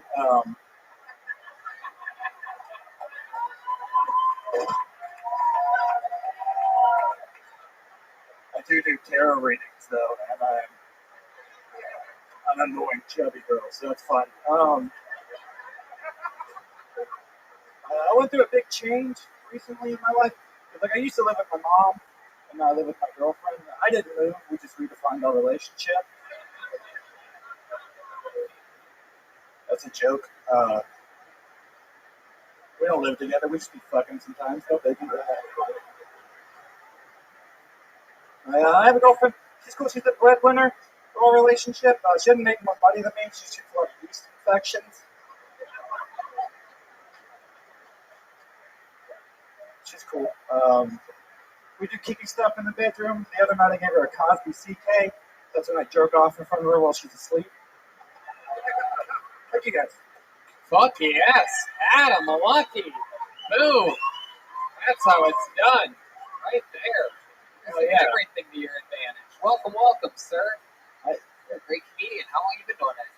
Just hit 4 years. 4 years. All of it here in Austin, Texas? No, I actually been from Seattle with Bryce and Chris. Wow. That is crazy. There's so many names in this bucket. Meanwhile, the only person that didn't have a roommate here tonight was Edward. And I know for a fact he does not have any roommates. That is absolutely incredible. No, real ones.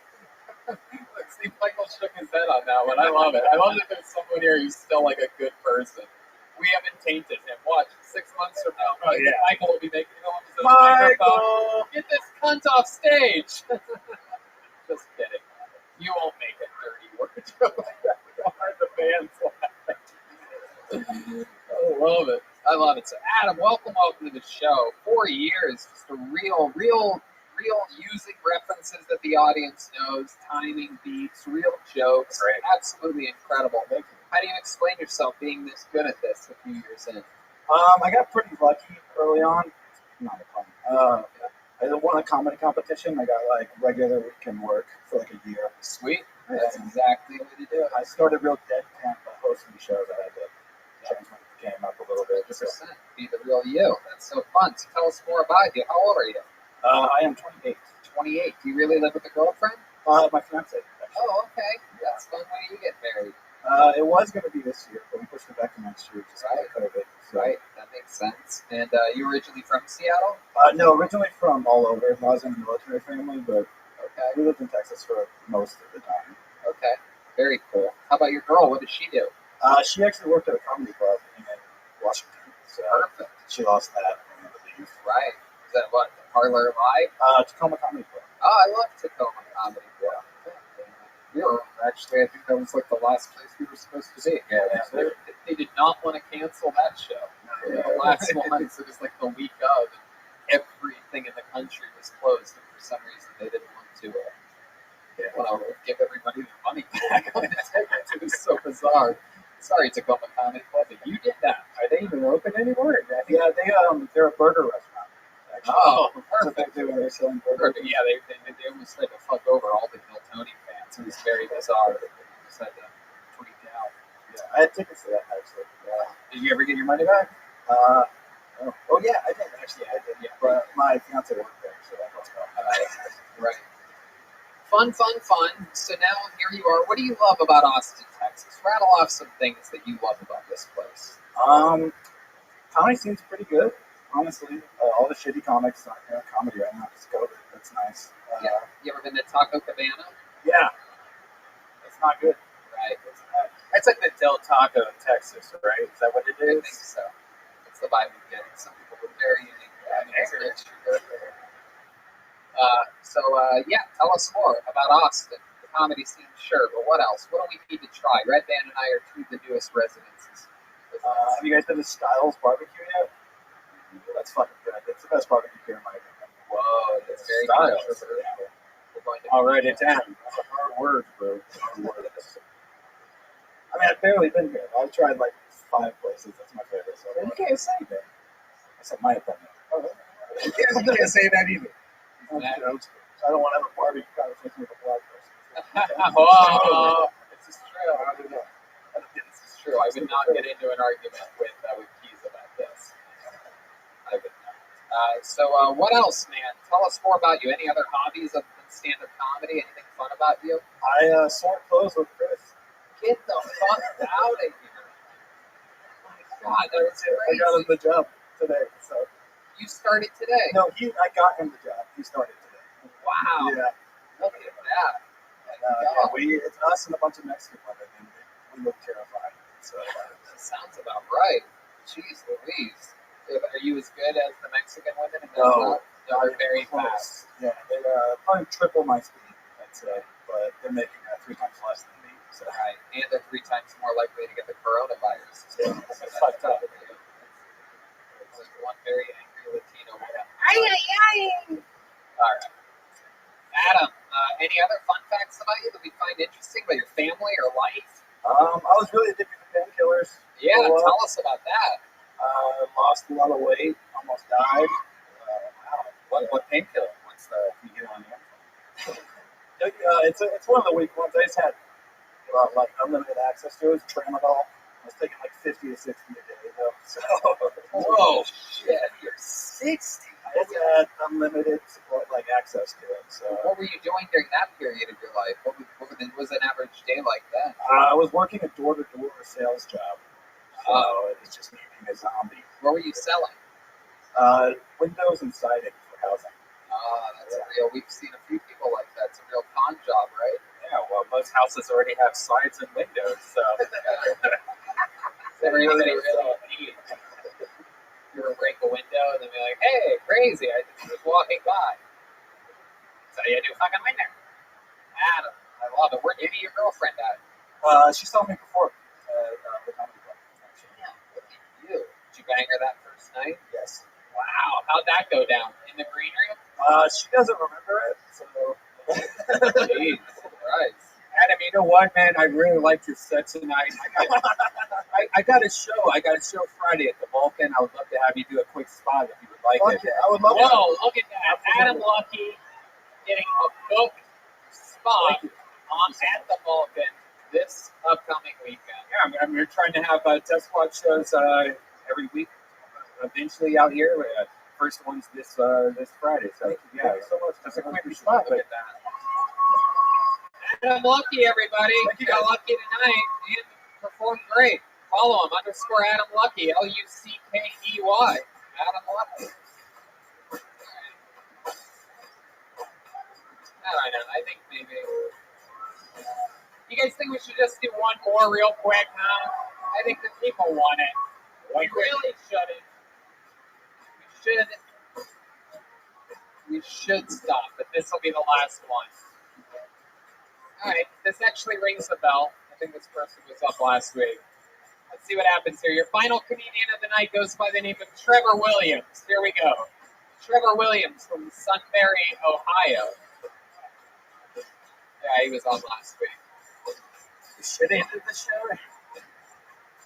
Where is it? Here he comes. Here comes Trevor Williams from Sunbury, Ohio. With a brand new, never seen minute here on Kill Tony. This is it, your final comedian of the night, Trevor Williams, everybody.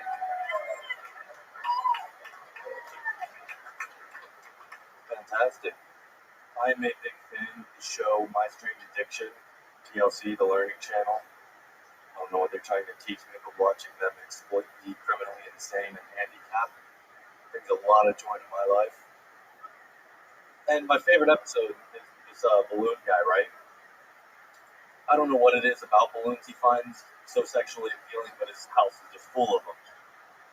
And I'm not saying I'm jealous of the guy, but there's a simplicity he is living his life with that I'm missing out on completely. Like, he's not catching STDs from these balloons. They've never cheated on him. He's never wasted hours of his life scrubbing through Pornhub for that perfect thumbnail he wants to finish to. He just blows up another balloon when it's time to come. Okay, damn. Yeah. All right. Trevor Williams, everybody. Trevor Williams, or this is Chris D'Elia's new alter ego. He's trying to make a return as a rapist in disguise. Okay, all right. There you go. I don't know about that. But, Dance. You know what, Trevor? I'm going to be honest with you. You got on last week. We're trying to put a big ribbon on the end of this show, and I just don't know if that's going to do it for us. Since we interviewed you last week, maybe we'll just, what's the look in your eyes? Well, I was going to say I have more to the joke. No, we don't need more of that joke. So go ahead, finish it. No, now. Okay, perfect, great. No, I didn't want to anyway. Perfect. So you know what I'm going to do? We're going to say thank you for that minute. I'm going to pull one more name out of the bucket before we get out of here. There goes Trevor Williams, everybody. Oh shit, that means we have to switch. What a waste. Yeah, what a waste of a microphone on that one, huh? Janice is squirting everywhere. Man.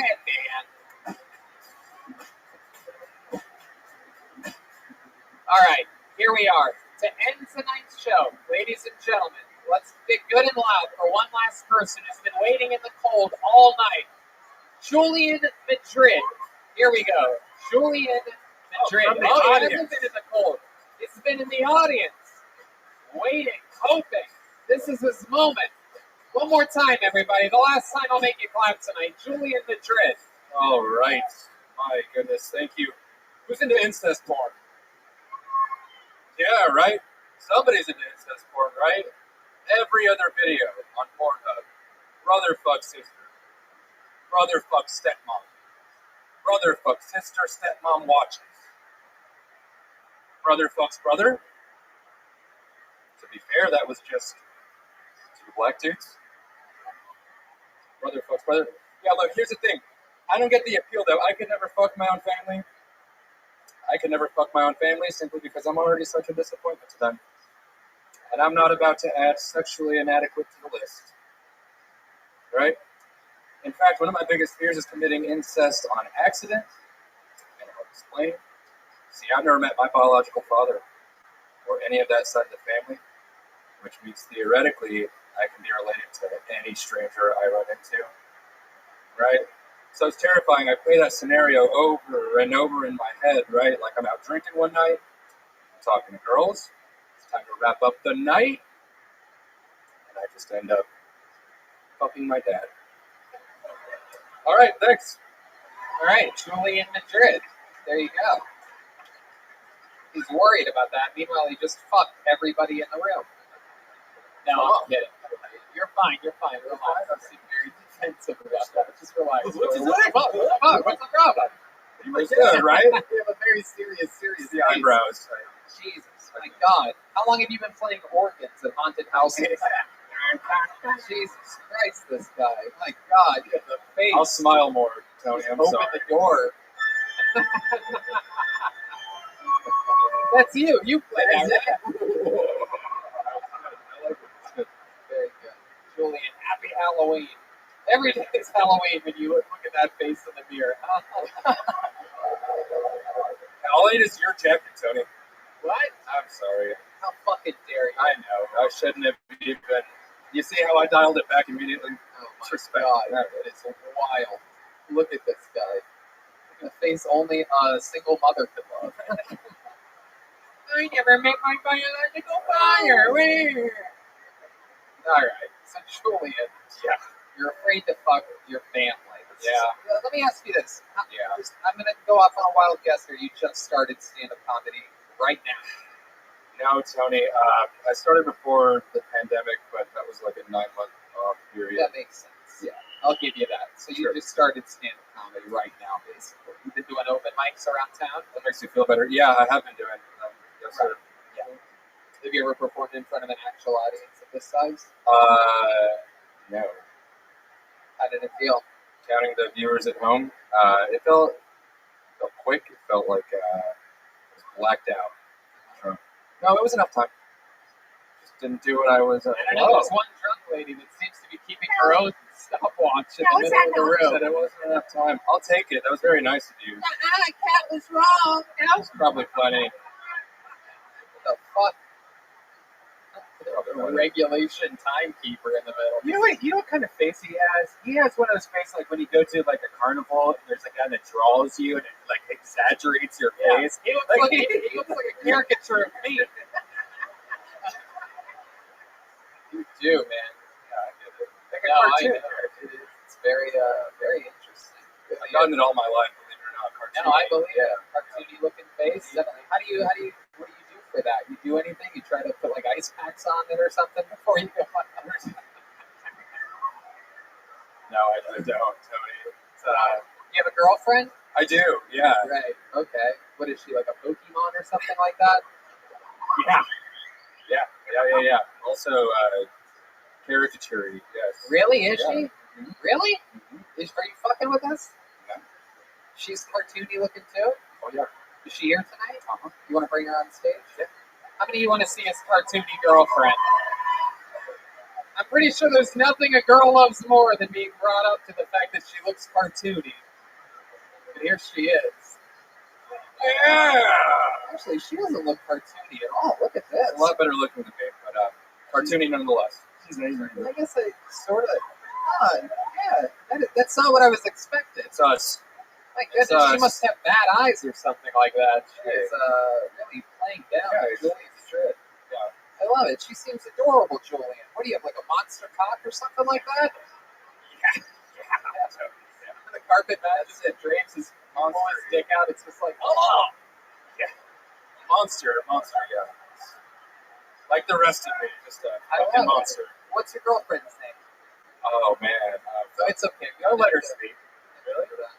You want me to live? Okay. What's your favorite thing about Julian? Yeah, what's your favorite thing about Julian? Wow, that's a... Well, he wakes up every morning very happy, and it's weird because he gets up and he kind of dances around, and then he just stays naked for like an hour or two. Really? Wow. Yeah, like every day. Look at that. That is very weird. You want to guess her name? It's Jillian. Wow. Yeah, Julian and Jillian. Oh, Julian and Jillian. Mm-hmm. Yep. Julian and Jillian. Yep. Wow. My goodness. It almost looks like you're on a commercial for living spaces or something like that. We're moving in together next month, so yeah, shout out Living Spaces. You guys really are? You're moving in with one another? Yeah, we are. We've been together for a while, and now it's after the pandemic and being forced to cohabitate. We're like, fuck it, let's just get a bigger apartment. So, wow, you're gonna get her pregnant, aren't you? I'm gonna get her so pregnant. Yeah, not in the apartment though, in the woods. My goodness, that's incredible. So that's fun. Can we get her out of here now? Have you ever tried to reach out to your dad? No. You ever tried to find him? You know, my mom, she keeps close to him. She has his number and everything. But I've had this weird standoffish, like there will be a moment one day in time where I think it's the right time to be like, hey, Dad, it's your boy. How many do you think he should call his father for the first time right now here on the You don't have his number right now, do you? You don't want to do it, do you? You know, Tony, if I like it with the keys, this is good. If I could maybe promise you that I won't speak to him or reach out to him until the next time I come up, and then I come prepared to do that with his phone number, I'll meet my dad for the first time on Kill Tony. How about this? You wanna close out next week's episode live here, and we'll do that. Right? Yeah. Come up with another minute. Yeah. We'll do that, and then we'll end it with a phone call with your father. How about that? I'm okay with that. Put your hands together for Julian and Jillian, everybody. Next week, he speaks to his father for the first time in his life.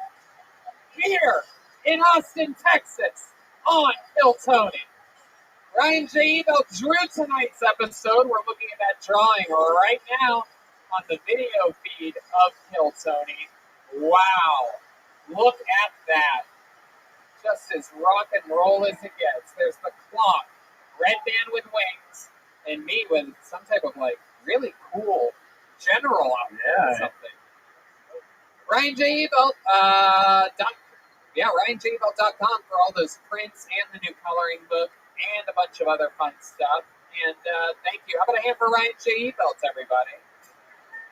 And then tonight's drawing, live in-house, was also done by Chris Rogers, everyone. Here it is. Come on up here, Chris. Chris Drew. Chris Drew, scene from the movie Kill Bill. Different show. Same theme. There it is. That's Uma Thurman and Kill Bill. He drew an entirely different production. That's how talented Chris is. He's on Instagram at Chris Rogers Art. ROGERS Art, all one word. How about a big hand for Chris, everybody? There goes Chris Rogers. Chris Rogers, Ryan J. Ebel. Guys, you were here live. You got to see the new Kill Tony band. How about a hand for them? John Dees on the keys. Abso-fucking-loodly-doodly. Follow him on social media at John Keys, at JONKEYZ. On percussion, Michael Gonzalez. Follow him, Mike A. Gons 13. On the drums, Michael Hale. That's him, HALE. And on bass, Jimmy Blazer. Follow him at Jimmy Blazer. Everything Jimmy Blazer. Hell yeah. Very fun show. Thanks again to Janice and Yoni from Best Barbecue. Best BBQ show. Yeah. Hey, and if you're in town and you want to see some comedy this weekend, Friday and Saturday, I got the Death Squad Secret Show with secret guests at Vulcan. You can go to my website to get all that shit. Thanks, guys. Live audience, thank you so much for coming out, Austin, Texas. We'll see you again next week. Thank you.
Hey,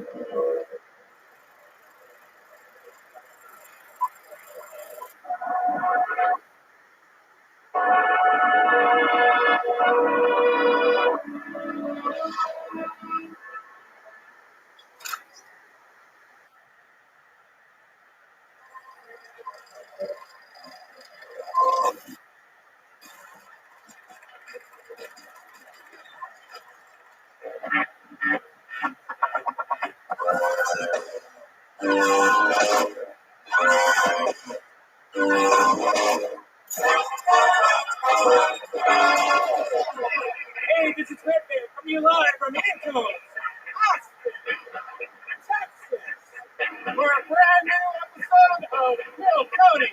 Get up for Tony. Let's play.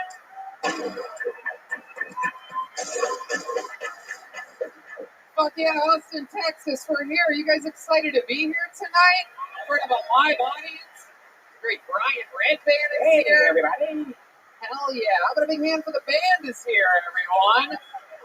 Incredible Austin artist, John Dees, Michael Gonzalez, D Madness on the bass tonight, and Matt Mueller on guitar. Woo! Oh, yeah. Exciting stuff. Redband, we're here in Austin. So great, man. How awesome was them playing before the show? Jamming out. Wasn't that fucking great?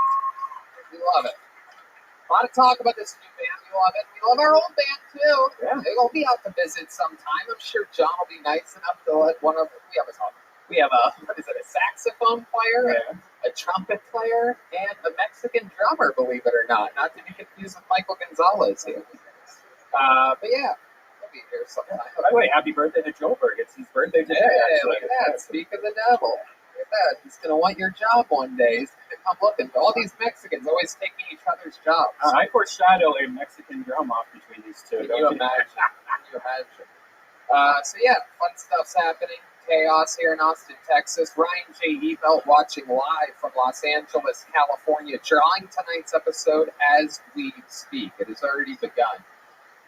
Yeah, we had delicious barbecue today. Our friend Yoni, best barbecue show. Yes, so good. We get fed on this show. How many of you like food out there, huh?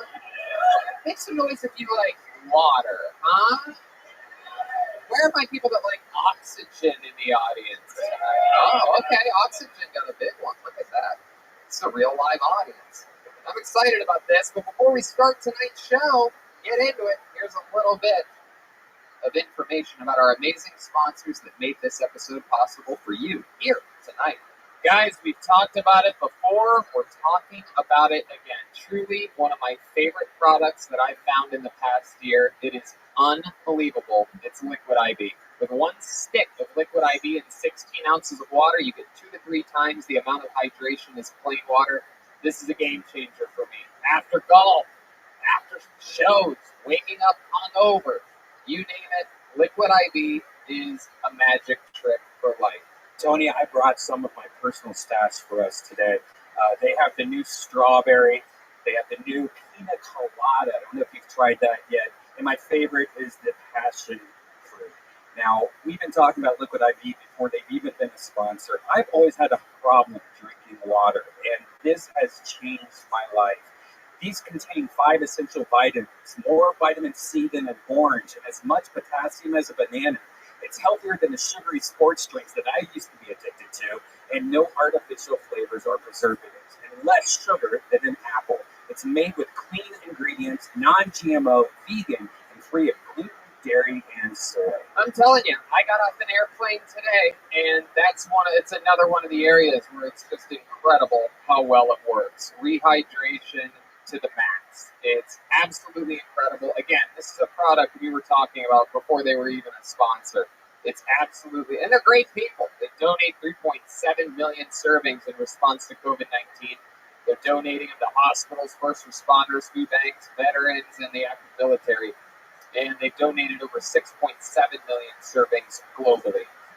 Grab your strawberry Liquid IV or any one of their other great flavors in bulk nationwide at Costco, or you can get 25% off now when you go to liquidiv.com and use the code TONY at checkout. That's 25% off anything you order when you use the promo code TONY at liquidiv.com. Get better hydration today at liquidiv.com, promo code TONY. And we are back live here at Kill Tony. Are you guys ready to start this thing or what? I'm telling you, chaos this episode. I can feel it. As with these other ones here in Austin, we're going no guests tonight. I'm sure that's going to change very soon. And but I'll tell you this: I got here. We get here about 45 minutes to an hour early. This place was crazy. Before doors open up, about an hour before, there were people on both sides. There were people juggling. I saw a duck sign up for the show tonight. A live duck. There was a duck in line. It got a Sharpie marker. All right, we're going to see what happens here.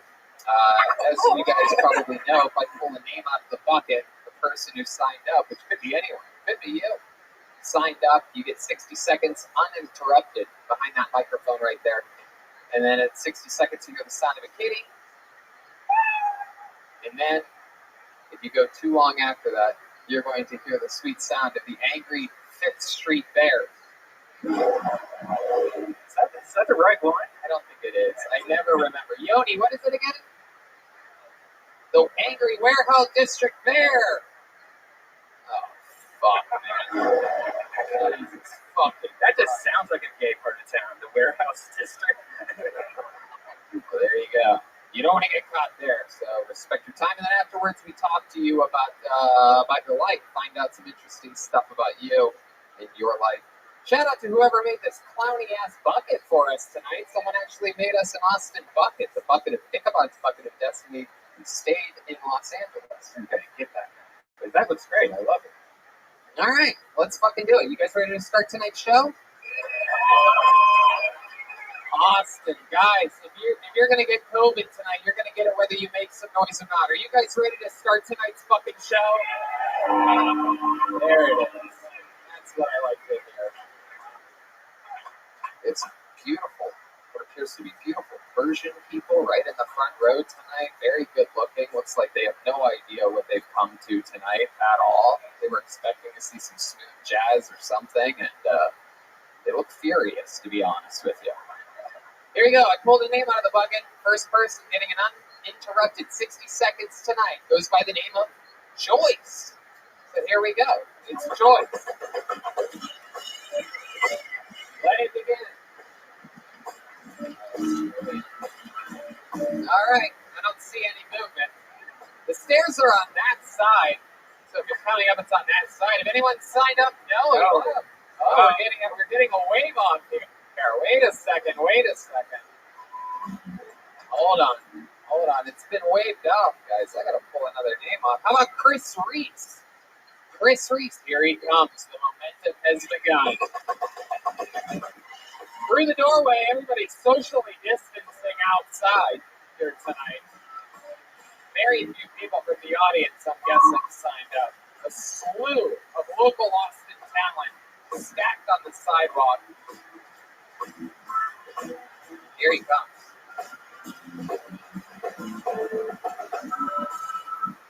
Here he is, ladies and gentlemen, Chris Reed.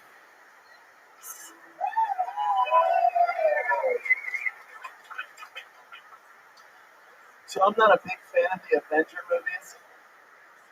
They're not realistic to me at all. But let's break this shit down.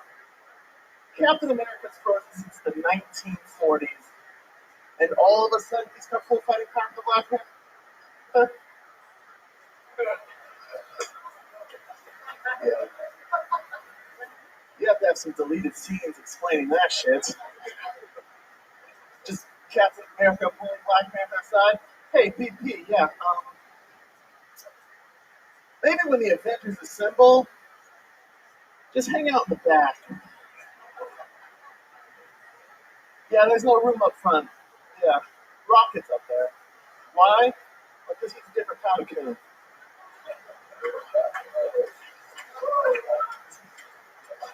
Yeah. I've always found it weird that out of the two fictional Panthers, the pink one was the thief. All right, Chris Reese, everybody, getting tonight's show started. Chris, a very lucky man.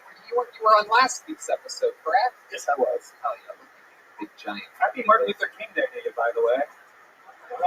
Yes, sir. Yeah, that was a conscious decision. It was. That's how you pay tribute.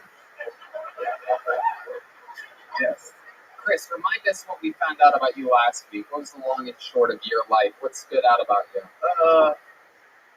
A 13-year-old made me jerk him off when I was 8. That's right. How could I forget that? Whining about it all night. I was being a little bitch about it. I'm sorry. You were the 8-year-old, and a 13-year-old made you jerk him off. That is correct. And it made him, if you're wondering, that's why he got stuck looking like an 8-year-old for the rest of his life. That's what happens. Time stops. Chris, what do you do for work? I work for a women's clothing company. I sort through all their used clothes. That's right. Just sorting through women's clothing. I love it. Coolest thing you found while sorting through women's clothing? I found a dress with a cum stain on it. Wow. Was the cum stain on it before you found it? How do you know it's a cum stain? Does it taste like one? Like what? Good question. Great question, Yes, sir. I'm quite an expert on that. All right. Chris, what else? What do you do for fun? Any hobbies or anything like that? You seem like the kind of guy that likes to take a hot bath with an actual rubber ducky or something like that. That does sound really good. I like the paddle ball. You know what that is? No. It's the ball with the paddle with the string attached to it. Wow. Do that. Yeah, I'm very autistic about it. How often do you do that? Oh man. Do you have one on you right now? No, but I just got a new. My dad just sent me a new one from Washington. I break them sometimes. Was your dad the one that originally got you into this? This old timey hobby? No, I mean, when I was young, I got very used to doing this. Oh, I see what you did there, you son of a bitch. Right back into jerking off 13-year-olds. It's, by the way, not a way to win over the angry Italian couple in the front. I think switching them from Persian to Italian, making a hard switch here. There they are. There it is. Also, the bad guy from the hit movie Kingpin. I don't know if you guys remember that one. The one exactly right. The one that makes a bowl against him and hits his girlfriend in the other room. You see this fucking stuff? Do you know who we're talking about, sir? Oh shit! Oh Jesus! Oh wow! I'm gonna get the shit beat out of me. Here I am playing the game like we're still doing a show in Los Angeles. I forgot. People have guns here in Texas. You think I'm Italian? I'll show you fucking Italian. It's actually luckily all the bullets are gonna bounce right up a Chris Reeves up here.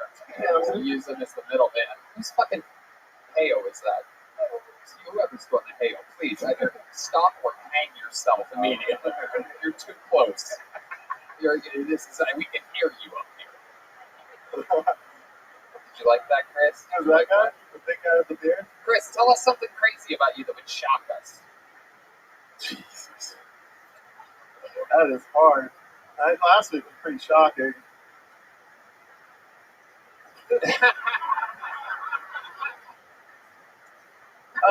One of my most shocking things is on my 14th birthday, my sister tried to kill herself.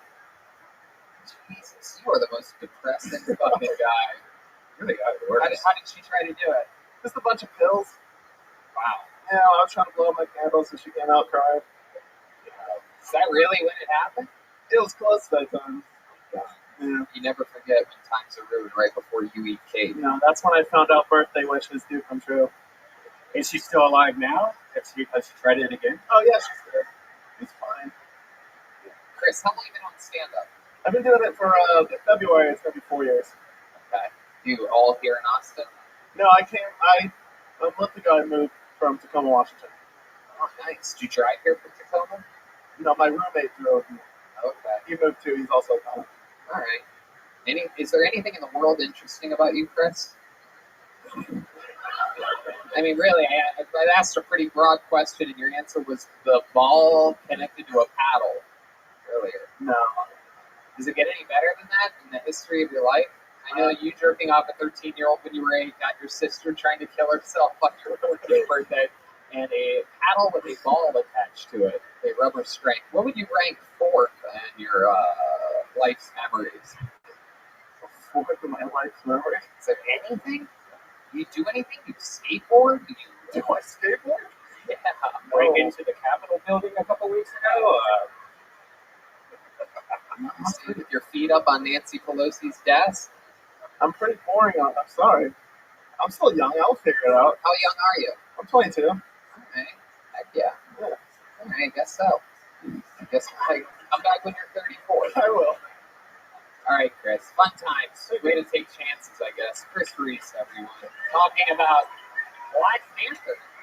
Just being racist. Yeah, Just a big racist. straight up racist. The band refusing to play him off. I like that. I like that.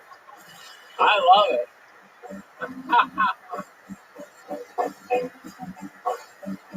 Look at this.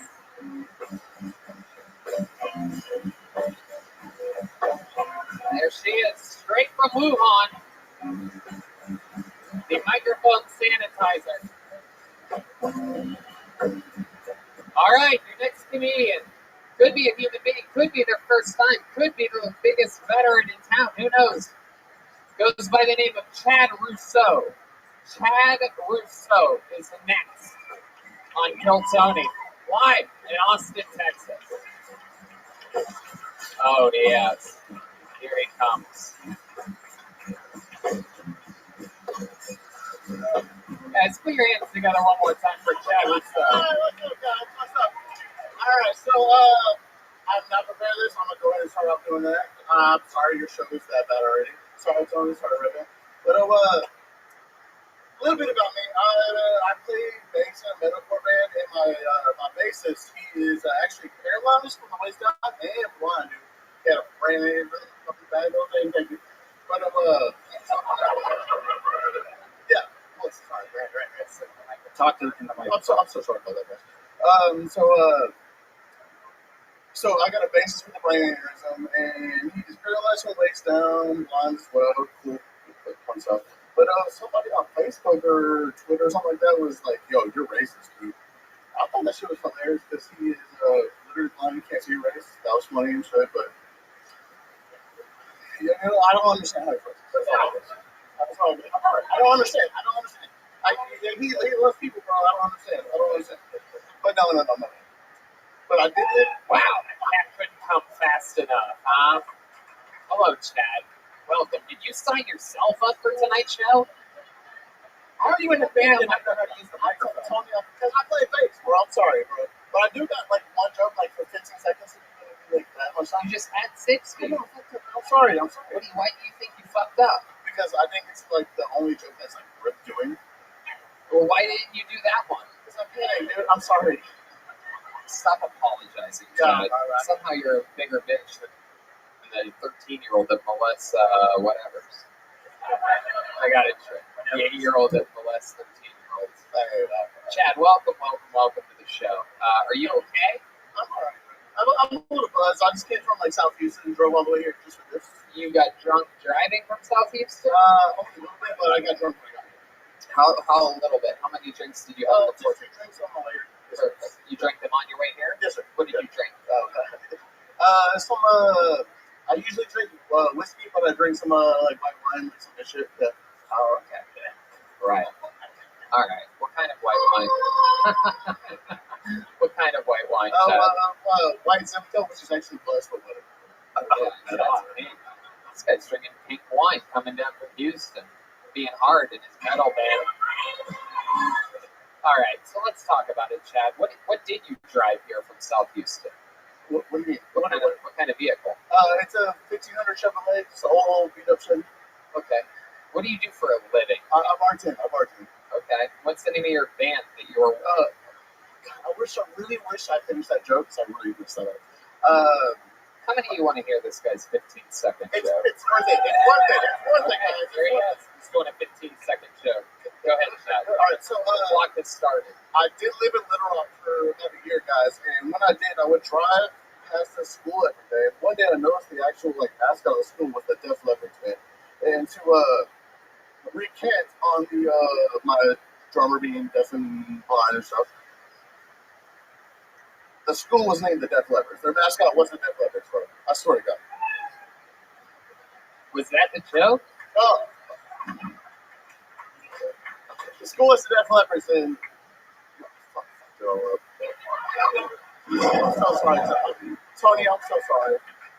I'm so sorry, Tony. Jesus, Chad. I know. Oh, I know. How many drinks did you have when you got here? More than two. What are we mixing with the white Zinfandel?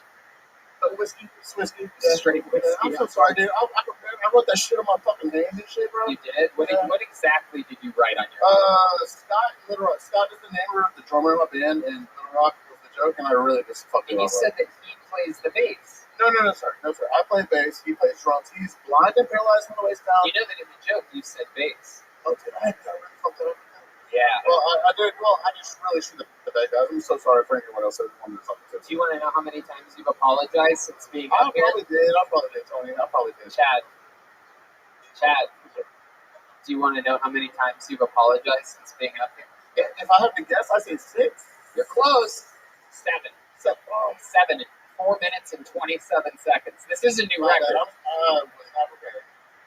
What's fun is that we've had people actually do worse, but we haven't had people apologize for being this bad. That could be first and one thing. Do you apologize a lot during a day to a lot of people, Chad? Usually at the end of the night, whenever I'm trying to do the end of the night, that's when I apologize. Do you do drugs at the end of the night? Sometimes I usually do that before the end of the night comes, if that is the case. Oh, okay. Did you do any drugs today? No, sir. I haven't done any drugs. I love how you called me sir. I know, I gotta be honest. Very rarely do people call me It's sir. like the police interrogation. No, sir. I'm Houston, bro. I'm Texas, baby. That's all I know. Born and raised? Yes, sir. Yeah. Yeah, you're really. Yeah. Trent man. Great man. Okay, Chad. How about you? You have any interesting hobbies? Is there anything cool about you? Any redeeming qualities at all? Redeeming probably. Other than playing bass and being bad at that, I do a podcast, which is. Oh no. I'm trying to get no plug, bro. I don't want no plug. I don't expect no plug. I don't expect no plug. Absolutely. I'd rather listen to your fucking drummer sing in the morning. Oh wait, no, he's only blind. He's not deaf. Why wouldn't singing be bad? All right. God, so much stuff is fucking me up. All right, Chad. We're gonna keep flying through this tonight. You seem shocked and appalled that you're not sober. Alcohol, boys and girls. Drink water. Mix in some liquid IV. Stay hydrated. What a waste of a clean microphone on that one.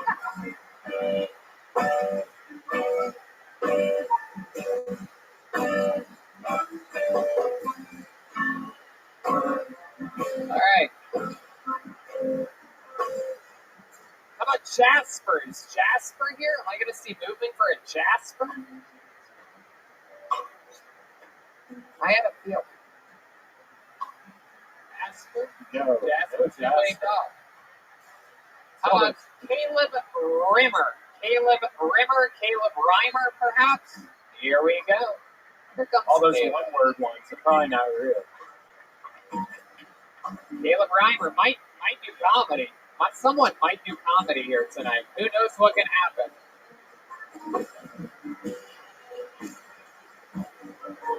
So far, no comedy. No comedy, guys. So far, this is a drama. Ladies and gentlemen, one more time for Caleb Rimmer. It was reported 1.5 billion masks entered the ocean in 2020. Yeah, those masks are definitely going to kill ocean life. But luckily, they won't die of COVID, though. So, I'm aware I look like the human version of a toothbrush. It's what I identify as. Austin is my hometown. I'm from here. Austin is like if LA and New York had a baby, but use San Francisco as a surrogate mother. That's kind of how it is. People say there's a lot of introverts in Austin, you know? But I don't think there's as many as they think there are. I just think that everybody's just really paranoid because they have cocaine on them. You know?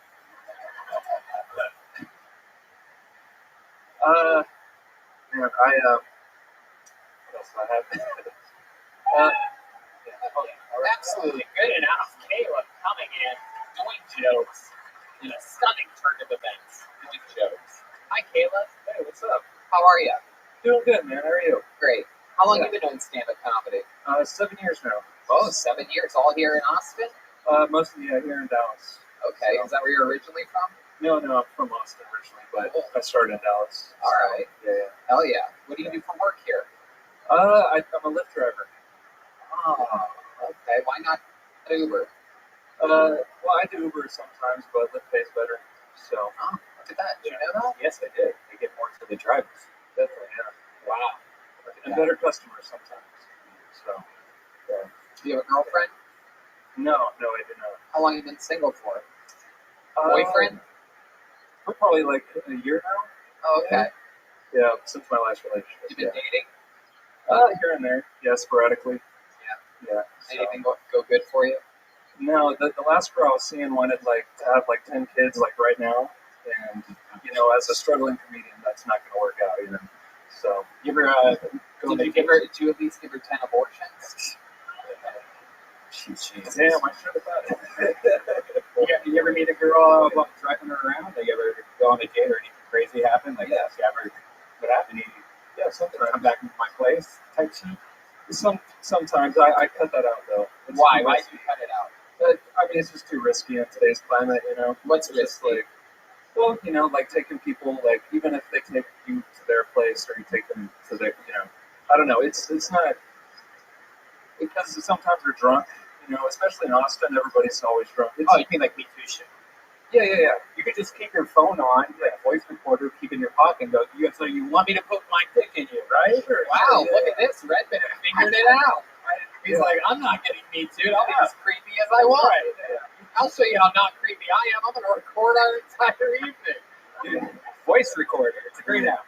I'm not one of these creeps that'll rape you and not record it. That's fun. Have you gotten close to being Me Too'd or anything like that? I can't believe Lyft drivers are getting Me Too'd in this climate. No, I mean, I don't think so. But it's just there's times I've looked back, I'm like, man, maybe I didn't do something right, and maybe they might have something on me. I don't know. Someone's got HPV. No, I don't know. I haven't gotten tested. You haven't gotten tested? No, I haven't. When's the last time you got an STD test? A year ago. How many do you think we should give him an STD test right now? We got to do that sometime. We got to get STD tests. Oh yeah, we should. That would add a great element to this show. Yeah, we're like a pregnancy test. Oh yeah, I'm sure we would imagine that actually. Yeah. We could have a joke pregnancy test. We could have a pregnancy test, and we could have in a little special case with a special key a Plan B pill in case the pregnancy comes out positive. We can watch someone find out they're pregnant and have an abortion. How many of you would love that? That's what I thought. This audience is just ready to be entertained. I love it. Caleb, tell us something interesting about you that we'd be surprised to know. Oh fuck. You dress up as something sometimes. You have a costume at home, like the bunny rack, Like bunny a furry? ears? I guess something. I've thought about being a furry at one point because I'm like, hey, I want to see what they're about. That's one of my dreams is to do comedy for a furry convention. Really? Yeah. Well, we have good news for you. The furry booker is actually here tonight. What? Yeah. He records all the conversations that he has with people. All right. So what else, Caleb? Tell us something interesting about you. I took a guess there with the costume thing. Well, people tell me I look like you all the time. Really? Yeah. Goodness. I don't see it. Yeah, I don't either. I'm like, I don't get it. Because you're more Italian, right? I'm more Dutch and Spanish. Yeah, I'm more good looking. Caleb, you son of a bitch. I don't see that at all. Yeah, I don't see it. Yeah. Who said that? Who said that? D-Madness over here? Who's telling you that we look alike? I love it. All right. How about doing the stand-up? What's the highlight of your career so far? 7 years. Tell us about it. I don't know. Maybe I've had an audience of 100 this past summer. Maybe. What happened there? How did you get that gig? It was just random. I mean, it wasn't a paying gig or I didn't get paid, but it was in Dallas. And you stood on your car during a drive-thru or something like that. Yeah, it was all outdoors. But it was random. People just showed up because they'd been in lockdown for a long time. What are your parents like? My parents, my dad's a financial advisor, and my mom is a health coach. And they've always been together. They're still married, right? Yeah, over 30 years now. Wow. That's the vibe I'm getting from you. There's a little bit of fucking danger missing from your life. You ever think about just living on living on 6th Street for a month or something like that? I might be close to it, it's hard out here in these streets, You are the whitest sounding guy. I'll tell you, I have to admit, it is very difficult in these vicinities. You know what I mean? It is a challenge in this area. My goodness. How you said you're what? Like Dutch? Like how? That's what it is. You're super white. What do you think? What's the most like ethnic thing about you? What would we be surprised to know? What's the least white thing about you? I'm 10% Chickasha and Cherokee Indian. Okay, Elizabeth Warren. That's Sure right. you are. Sure you are. Heard it before. What are you running? Scholarship. What else? Tell us something else. Nobody believes that you have any Native American in you. That's their problem. Yeah. Tell us something else. Do you like listen to rap music? Do you get pulled over a lot? Like, what's something about you that we? Oh yeah, all the time. People think I'm a drug dealer. So you?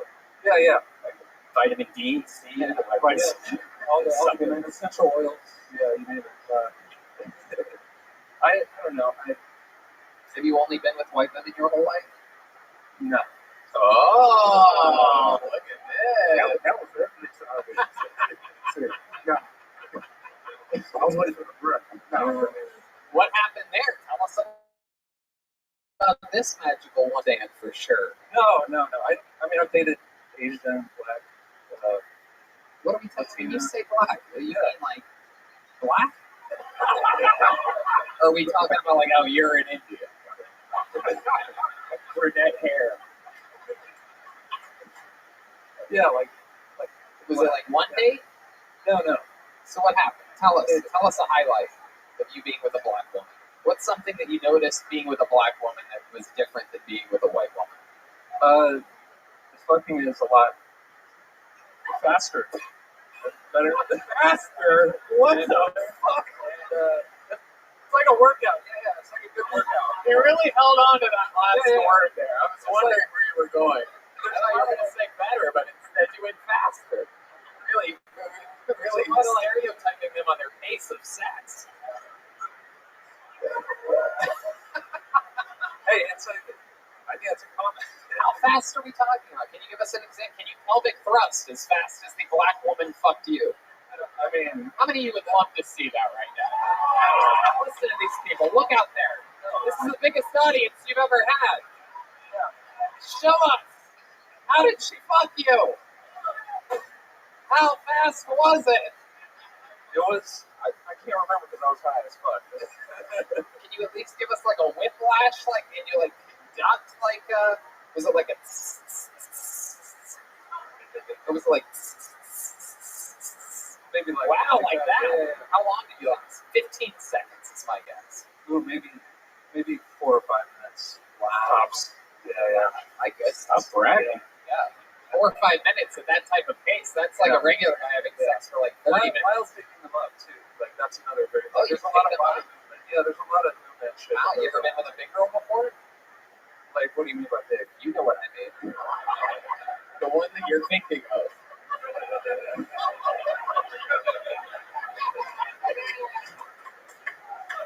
I mean, sure. I guess. I don't know. Like, you guess? Did you pick her up? Yeah. For a little while. Like just like the pickup or was it delivery? It was just DiGiorno. Alright. Where'd you meet that girl at? The big girl. A comedy show. Yeah. Hell yeah. You guys had some drinks? Yeah. Everything. And then what? Mushrooms. Wow, mushrooms. Yeah. Wow. Look at that. Yeah. And then I do it all. And then what happened? It'd be weird to hook up with a big girl for the first time on mushrooms. Yeah. You're melting. Yeah. We're like melting into each other the entire time, you know. Yeah. Now I'm going to ask you this. What stood out to you about having sex with a big girl that was different than having sex with sex was a lot slower. No, yeah, I mean it's it's about the same, honestly. Really? Yeah, the big girls? Yeah, All right. it's about the same. All right, Chad. Why are you being so cautious about your answers? It really is. He thinks his financial advisor father is going to listen to us or something like that. Well, you're out of the wheel, Chadwick. Yeah, they're definitely not going to listen to this. Yeah, he called you by your full name. Is that your full name, Chadwick? Chadwick? No. What's Chad short for? Chad. That's not my name. Oh, that's the other guy. Oh, I got the name. Drop my name. That's right. I have it written down. Caleb. Yeah. All right. Yeah. There it is. Absolutely. The breeze up here. Everybody's like, they have the air conditioning turned on. I like it. Blow the COVID right away from us. Now, so yeah, close with your father? Yeah. Pretty chill. Is there anything you'd like to say to him right now if he's watching? All right. Caleb, thank you so much. Performance of the night so far, no doubt. Caleb Rimmer. Woo.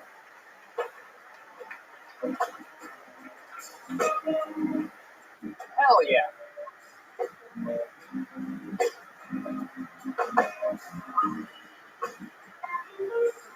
Here she is.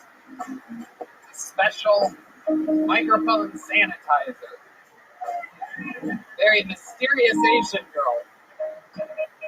We checked her ID before the show. She's 7 years old. Yeah. We have a 7-year-old Asian girl cleaning tonight's microphones. For those of you that are fans of 7-year-olds. Hold another name out. Here we go. It's Nick Roche. Nick Roche. That sounds familiar. Sounds familiar. Yeah. Nick Roche. Nick Roche. Here he comes.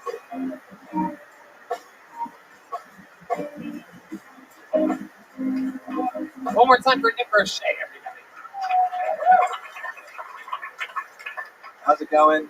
No, I am not the little girl from Hereditary.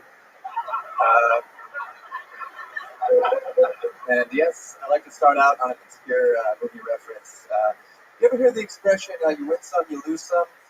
People really only ever say that when they lose some.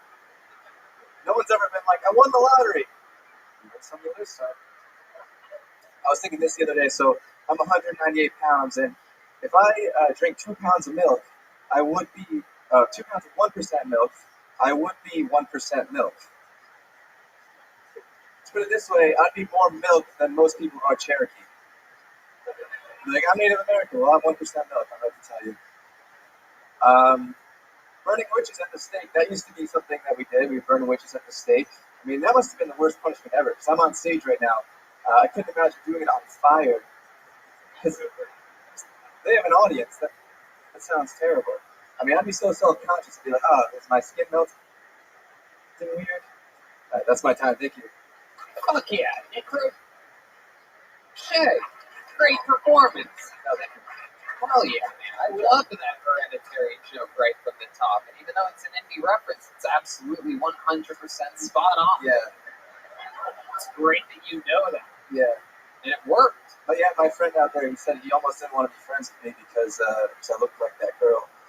He's scared people out, you know?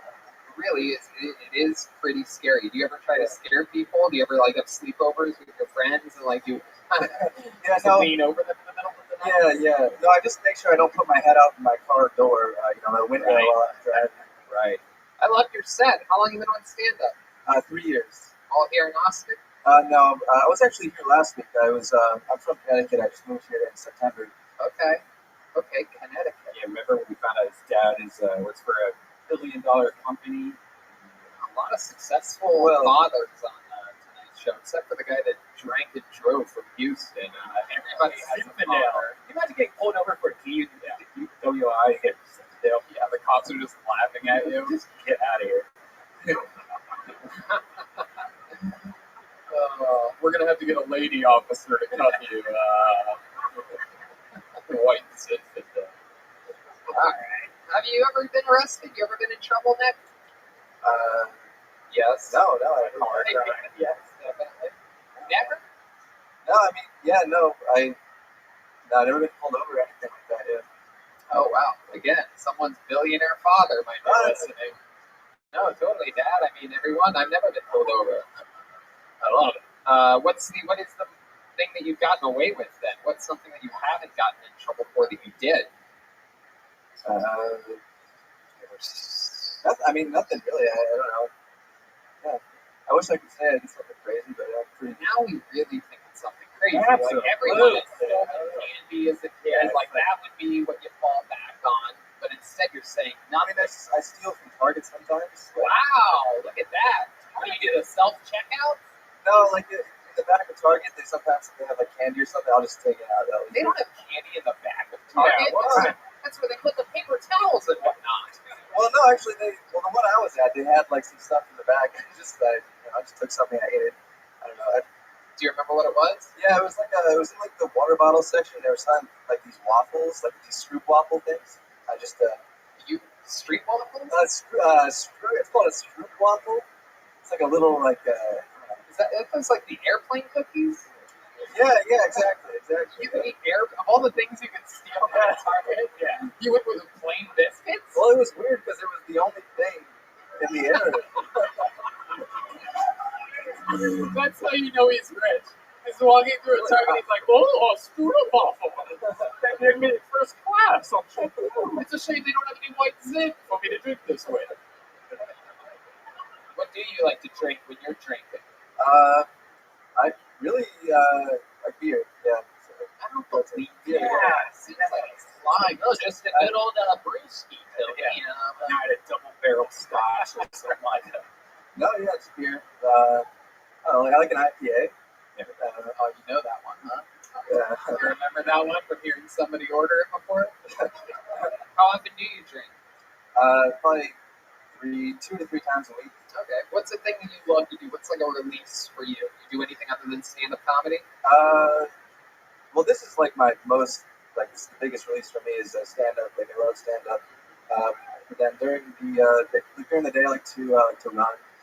I don't know. I'm not most run like for what? Student council? Yeah, I don't know. Like occasionally I'll golf. Like I golf today. Oh, okay. Very nothing better than the links and some strudel waffles. That's his alarm clock when he wakes up in the morning. It's just time to wake up.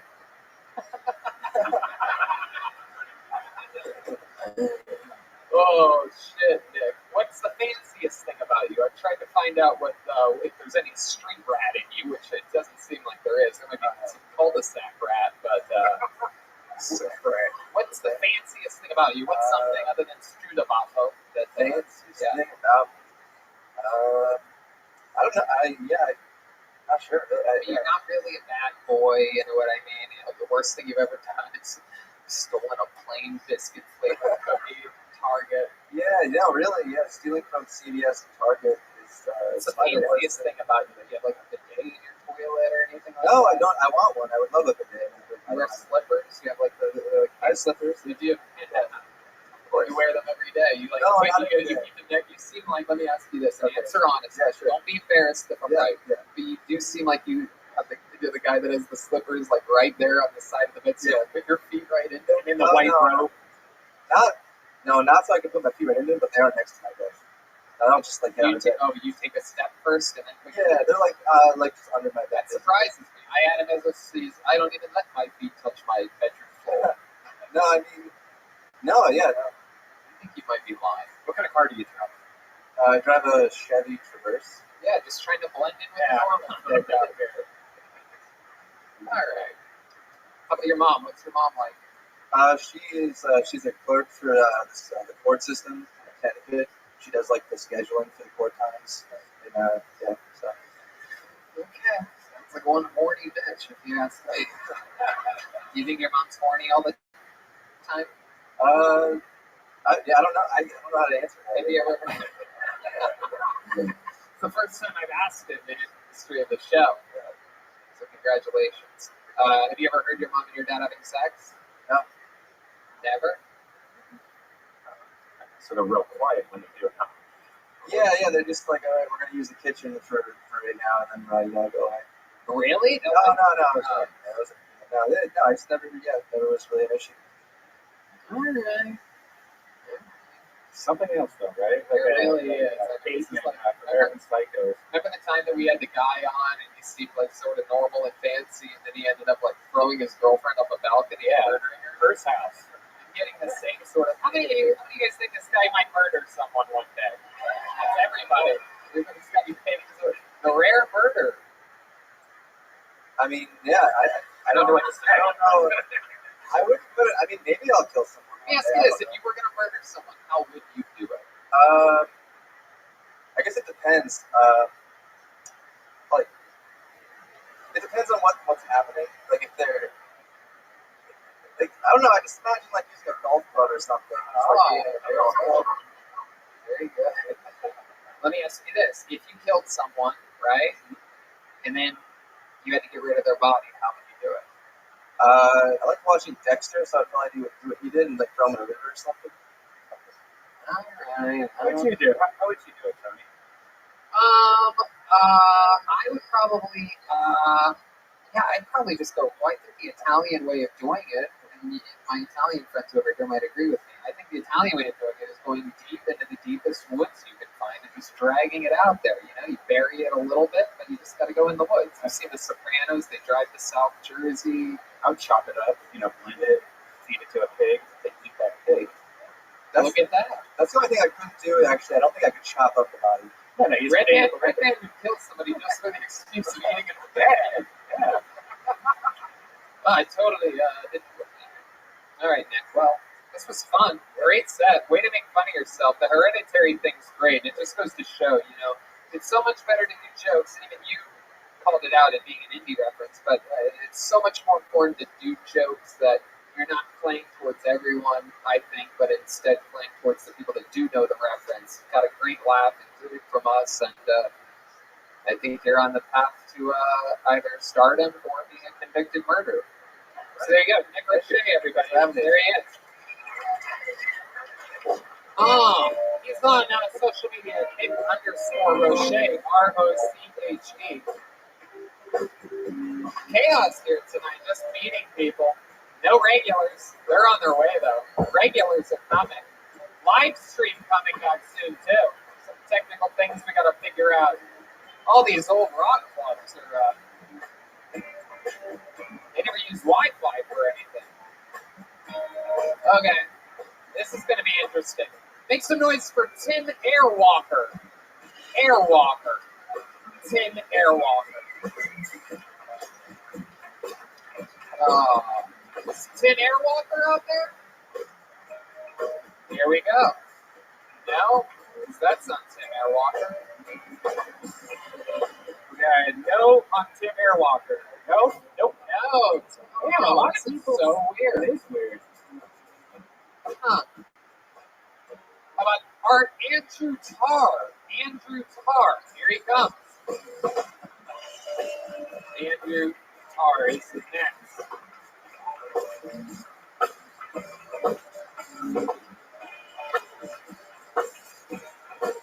an ambulance outside. That's exciting.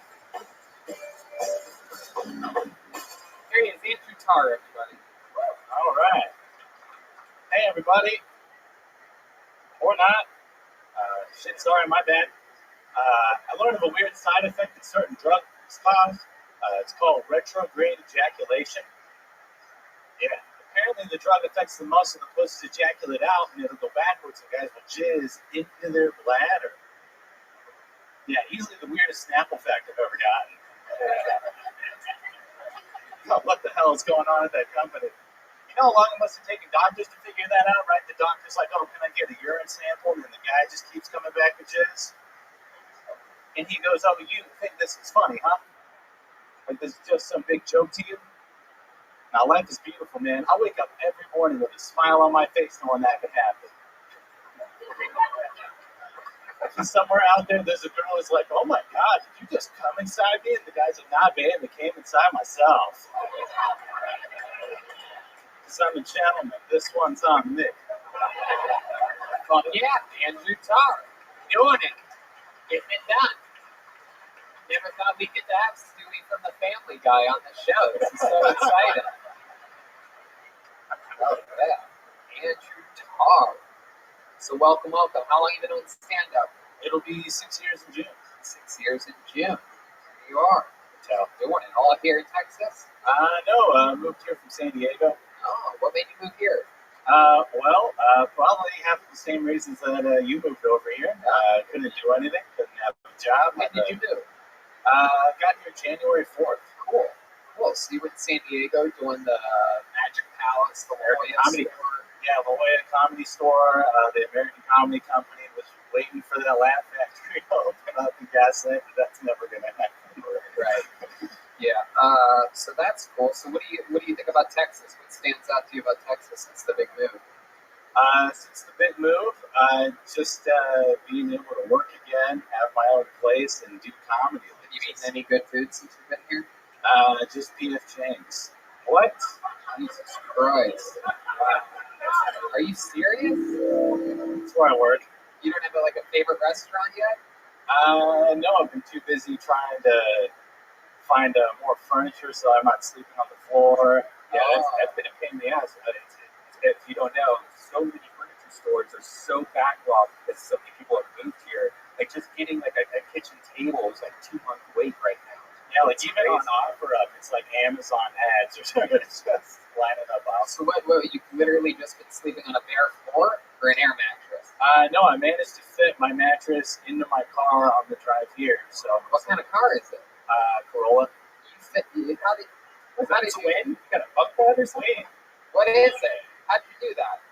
So they actually sell giant Ziploc bags that you can vacuum seal the mattress, roll it up, fit that back into the car. Okay. Yeah. I love it. You ever gotten laid on your mattress in your Corolla? Not in the Corolla, but on that mattress, yes. Okay. Yeah, that's once. Yeah. You seem like sort of a ladies' man, right? I wish. No. Used to be an awkward, fat, emo kid growing up, and now I'm attractive, and I don't know how to use it. Really? Does that make sense? Wow. That's the best kind, though, honestly. A girl will control you for the rest of her life. Probably. I got my first girlfriend during the shutdown. Okay. Yeah. Oh, yeah. You literally got that pussy on lockdown. Yeah. Wow, that's the one you guys wanted? All right. I guess so. I guess I was smart. Okay, where'd you meet her? How'd you get it? So since they closed down all the gyms, I was just doing home workouts at the community pool area in our neighborhood. She was standing with her roommates out in the community pool. Yeah. This was here or in the wood. Okay. Yeah. I was doing push-ups and pull-ups on the awning and shit.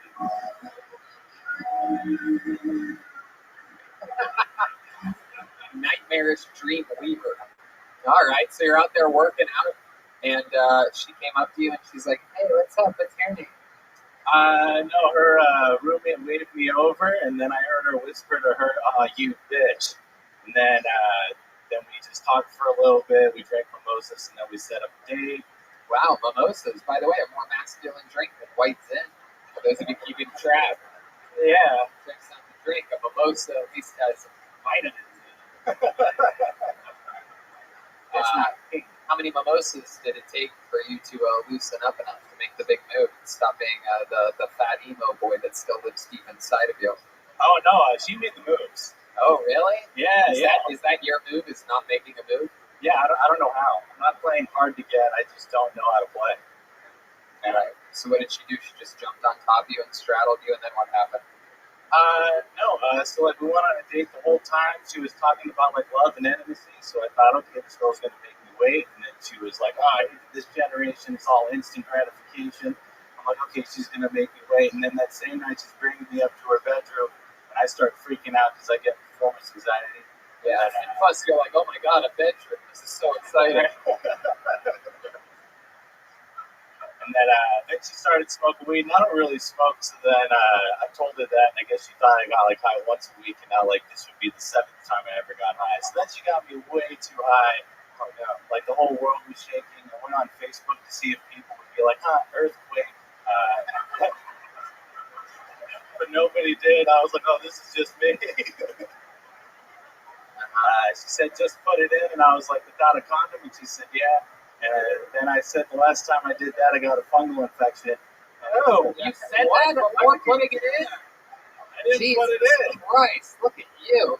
Fucking pussy dryer over there. I was just trying to get out of that situation. I was so uncomfortable. Oh my God. Yes. So what did she say after you said, oh, the last time I did that, I got a fungal infection? I don't know about putting my wiener right in there. I don't even remember. I said, I gotta go, and she said, no, stay. And I was like, really? You said you gotta go? Yeah, I wanted She to go said, back put home. it in me, and you said, I gotta go? Well, no, I said the fungal infection thing, and then I said, I just gotta leave. This is too fast. I'm not ready for this. Get the fuck out of here. I love you. Look at the honesty on this fucking guy. See, isn't that entertaining when people answer the fucking questions? I love it. So then what? Did you actually leave? Yeah. You drove stoned and drunk? Oh, walked. Oh, It was right there. Was the world still shaking when you were walking home? Oh, yeah, I didn't sleep that night. Just cried the whole night. What happened? No, I was just like my heart was just beating fast. I was like way too high, and I was like, what the fuck just happened? Hopefully I don't limp dick my whole neighborhood. Like that. That was like the thoughts running through my head. My goodness. That's crazy. That is wild. And now you guys are dating? We did for like 3 months. Okay. Yeah. All right. How did it end? Well, one, my jokes were making her sad. She said that? Well, no, I just witnessed that. Like we went on a date, and she ordered a drink with mezcal in it, which has like a smoky flavor. And I said, "Oh, that's perfect. That'll really match the air quality here in California because it's on fire." And then that reminded her about how migrants are still having to pick our food during all that. And then she just started tearing up and then like showing me pictures of like migrants picking food during the fire. Jesus Christ. You got out, man. Congratulations. Get away from that shit. That's so right, psycho. That made me like dizzy. All right, Andrew. Well, fun stuff, man. Another good performance. Thank you so much. Anything else? Is that your car out front? Nope. So almost guy passed out on a car. Oh, thank you so much. Thank you. Do you think he's still there? Thank you very much. Why do you know that? You've been sitting here this whole time. Andrew, you know you're still on the show, right? Yeah. Okay, thank you. Thank you very much. Thank you. Andrew Tarr, everybody. There he is. Hey, here's a picture of something that happened an hour ago. Yes, that's good. Andrew Tarr, letting me know that a homeless guy fell asleep on my car. Thank you, Andrew. Way to close strong. He's on social media at the Tar Pit, TARRPIT. I know how many girls are probably in the audience right now just dripping wet from that guy, probably, though, right? Oh my God, I gotta go. I fungal infection. Ladies and gentlemen, your next comedian. We actually know this guy, and he is next. Put your hands together for Yonder, everybody.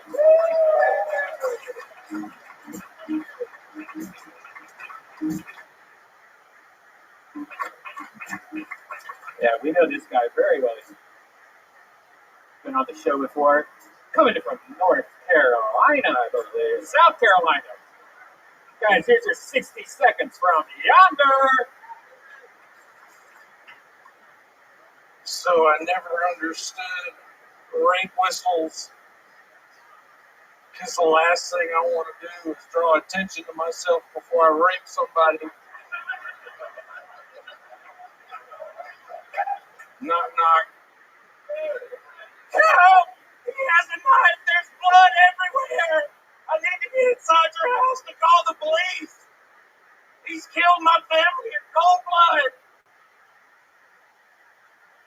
So my favorite Frank Sinatra song is the one that he did right before he went home to beat his wife. Frank Sinatra's favorite Frank Sinatra song was the one that he did right after he finished beating his wife. Frank Sinatra's favorite pastime is shooting pool with the Rat Pack, after which point he would go home and beat his wife. Fuck yeah, killed it. Absolutely hilarious from beginning to end. That's a great set, man. How'd it go? I thought it would have been fun. Look at you. What a fucking thing you are. Different in person, right? I don't know what you have. It's really, really incredibly. I don't know whether it's just straight charisma. You look like a faceless audience so they can see. I mean, look at that. You look like the top half of a fat centaur. Like a I put that on my license. I love it. I love it. So, you guys know each other well. Yeah, me and this guy play virtual reality together all the time. No way! You two play virtual reality together? Oh my goodness. Yes, and he has sent me a bunch of saltwater taffy by request from South Carolina. Something else you didn't say, Coke. Yeah, you guys love saltwater taffy. This is incredible. Myrtle Beach's finest. This is like an ad for don't do virtual reality, kids. This is what you end up looking like. I love it. You guys, even though you have the opportunity in virtual reality to do more physical video games, I'm guessing you guys don't. A lot of seated play. What do you guys like to do out there? I don't know what it's like. Yeah, we do. We literally just go and bother people in their natural habitats and cause ruckus. And sometimes we do stand-up comedy, a lot of trolling, a lot of drugs and alcohol, and sing songs. Wow. Oh yeah, we have a fake band in virtual reality. Yeah. Yonder, where are you from again? Myrtle Beach, South Carolina. That's right, Myrtle Beach. Absolutely. And have you ever been on the show? Yeah. Just once during the quarantine, but not IRL. That's right. That's right. And here you are. Have you performed in front of a live audience before? Yeah, a couple times. I do the music thing, so I still do the jokes in between songs and shit. But yeah, what kind of music do you play? A lot of Floyd. That's right. I've actually seen you play the guitar solo from Taik. Yeah. David Gilmour's guitar solo. Sloppily. Yeah. Well, I'm guessing but it's not. Nobody's going to be David. Of course. Gilmour. You ever play in a band or anything like that? Oh yeah, I've got a couple of bands in Myrtle Beach. That's actually my day job. What's the name of your band? Square up to the audience so they can see your beautiful face. I don't want you staring directly at me. Okay, yeah.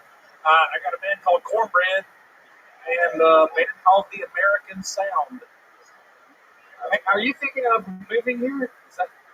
I'm thinking of splitting my summers and winters here. I'm thinking of doing my winters here and my summers in Myrtle because I got a really steady gig there during the summertime. It's hard to walk away from. Playing with Cornbread. Yep. So that's what you do for a living. Yep. That is so fucking cool. Yep.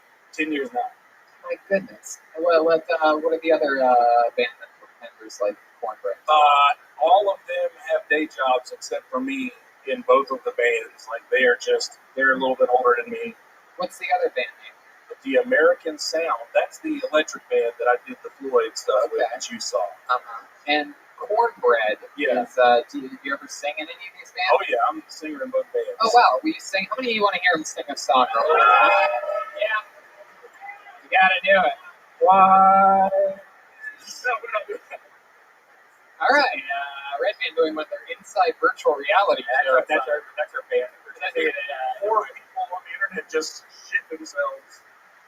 Yonder really felt something out for us right here. Thank you for being a friend.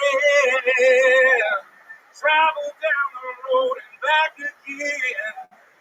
Oh, your heart is true. You're a pal and a confidant. We'll lift you through a party, babe. And invited everyone you knew. You would see the biggest gift would be from me. And the card attached for me. Thank you for being a friend. Wow.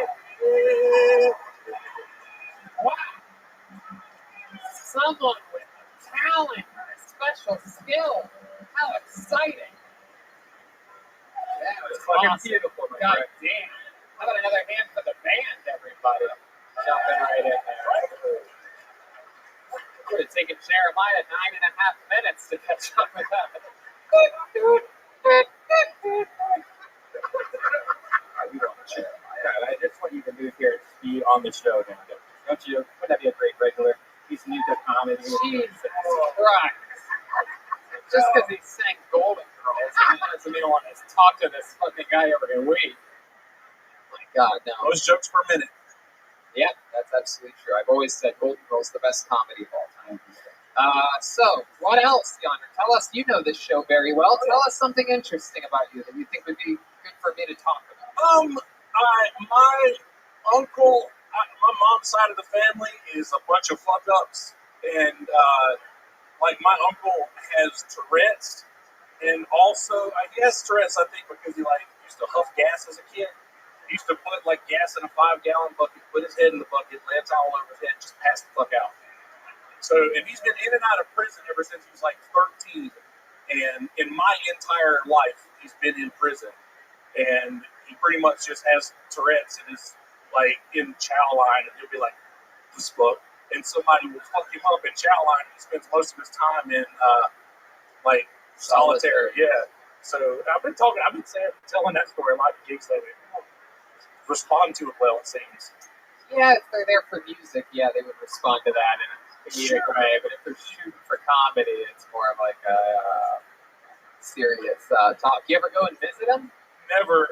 See, that's where things get interesting. That's where there's a lot of jokes that you can pump into that story. Man, he fucked a bitch from IGA on my bed, left a big old wet spot, and didn't tell me about it. My brother told me about it a lot later, and like fucked up my sheets and shit. Ooh. He found a girl at the IGA grocery store, brought the girl to your place, and left a spot. Biggin. Oh, my goodness. This is real South Carolina. How is South Carolina somehow more southern than Texas? I don't mean this in a negative way, Texas, but I believe Texas is the West. South Carolina is the South. Whoa, shit, dude. Sorry. I love y'all. Promise I do. Oh, shit. There's about to be an arrow that just goes right through his chest right now. All right. That's interesting. What's the most hillbilly thing about you, Yonder? What's the most southern thing about you? Whatever you want to call it. That I am a fan of the Alabama Crimson Tide. Oh, disgusting. I know. Disgusting. Just the scum of but the you asked. Oh, my God. How dare you? I know this. He's talking about. He's talking about the team that just beat the Buckeyes in the national championship last week. Fuck off. Yeah. My God. You know, Texas is the most southern state possible in the United States. Yeah. So what you're saying is that technically, you can't get any more south than Texas. Technically. Yeah. All right, Yonder. This was so much fun. Congratulations. How long are you in town for? I fly out tomorrow. Wow, look at that. You lucky fuck. Yonder, you did it. Fuck yeah, man. There he goes. Yonder, everybody. It's on social media. Yonder Wizard. WIZZERD. There he goes. All good. Fuck yeah. Yeah.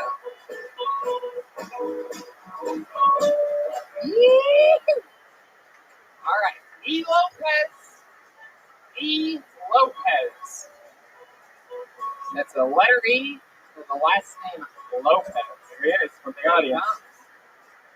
A steady pace coming from the audience. That's pretty exciting. That means this could be a first time. It could be somebody that's always wanted to do this. You might be coming. This is their moment to shine. Make some noise for E. Lopez, everybody. What up, Boston? All right. So I was hanging out with my homeboy, and during the conversation, drinking and stuff, and this question pops up in my head. Where the hell's at? He tossed me his phone and starts going at it. What? This is an ancestry, dog. She get it too. So I started like, no, dog, no. This is the second cousin, like, no, this is my fourth. I already fucked through. But But he's right. That ancestry cue too. I don't know what time I got. I think that's all I got. Hell yeah. There you go. 45 seconds of E. Lopez. I couldn't quite follow it for some reason. I was trying. Yeah. The audience seems to have laughed at certain parts, though. You definitely talk quiet. You got talking to the mic like I'm guessing the guy you drove here with from Houston. Oh, not that guy. Dallas. Is this your first time doing stand-up? It's my second time. Second time. How about a hand for E. Lopez, everybody? How'd your first time go? I went to a local open mic with like 10 people out there. They liked it. That's cool. How long did you do there? 32 seconds? And I went out for a little bit. I didn't want to overdo it. No, that's good. That's cool. You're good.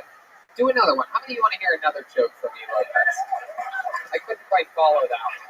Missed the beginning and it got lost. Do one more short one for us. All right. Yeah. So, I used to talk to these old school guys, you know, and they used to give me advice, like, hey, talking to chicks, but these are like machista guys, and they're like, yo, whenever I took a girl out, if she didn't put out, I'll kick her out.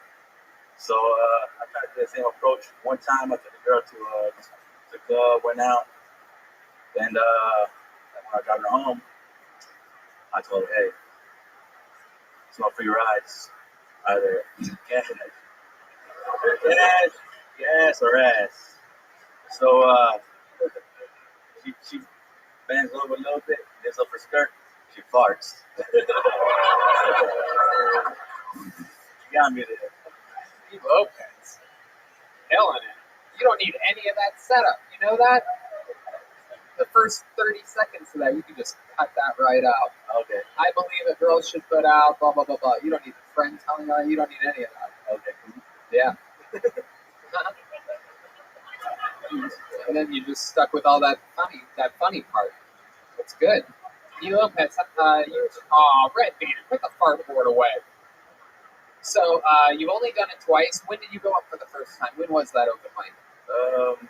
Last year. Awesome. So this is something that you've always wanted to do, just started, or? I've been hearing you guys out for the longest. So like, you know what? I can take your advice, go to open mics, start it out, see how it goes. I love it. I'm glad I came out here today. Heck yeah. We're glad you did too, E. Lopez.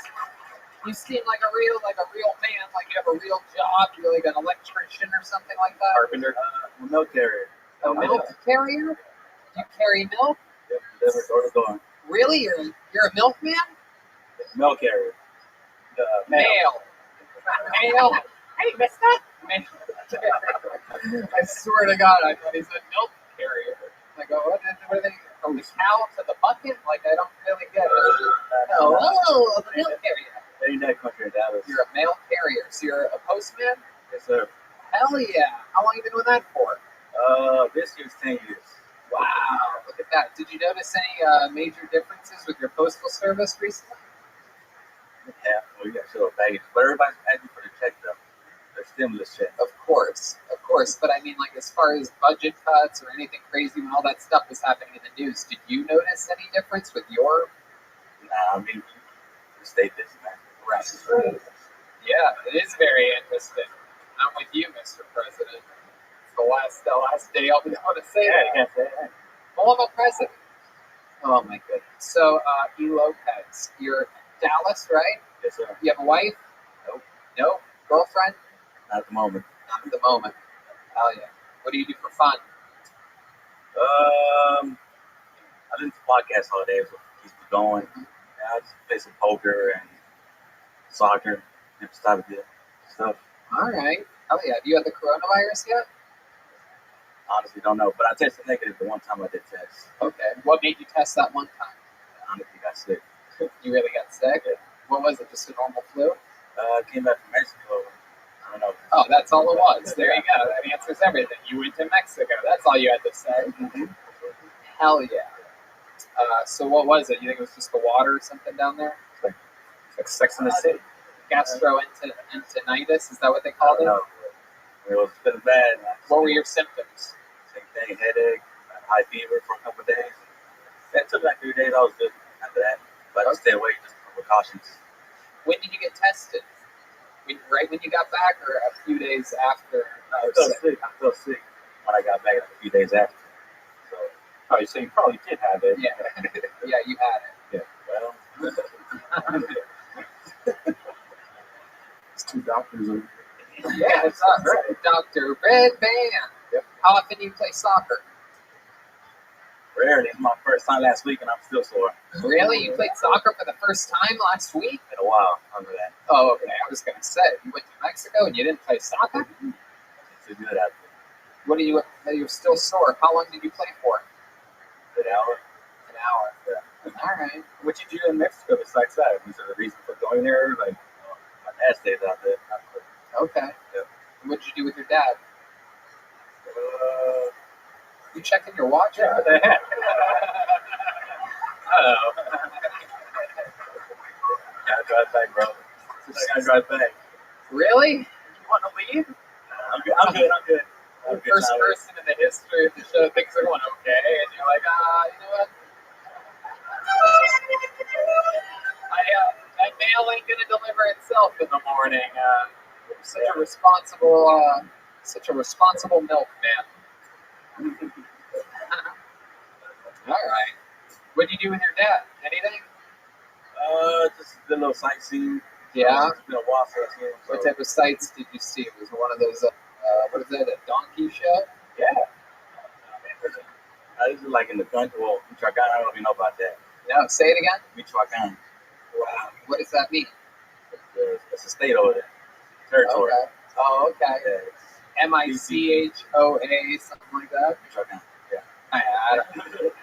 I only know how it reads on a map. I've never heard it actually pronounced before. It's Mexico country. That's all it is. Yeah, like what's out there. We don't know. I ran to Antifa, I think. Antifa? Yeah. That's where they are? Nah, it's a bunch of cows just storming the street. A bunch of what? Cows. Cows? Blocking the street. Whoa. A bunch of cows? Yeah, Antifa is actually a bunch of cows. Okay. Oh my goodness. I have no idea what's going on. Me neither. I heard milkman earlier. I know. It turns out it was mailman, and now I think you said cows, but how could I get this many dairy references incorrect in one night? All right. E. Lopez, fun times, man. For a second time, you have a real natural knack for it. You've got to get that mouth closer to the microphone. You have to really, confidently enunciate a little bit harder. And but other than that, man, I think you have a great sense of humor. Trim the fat out of the front of those jokes, as with everyone you've ever heard me talk to. But you know what's funny, dude? You have a good sense of humor. E. Lopez, everybody.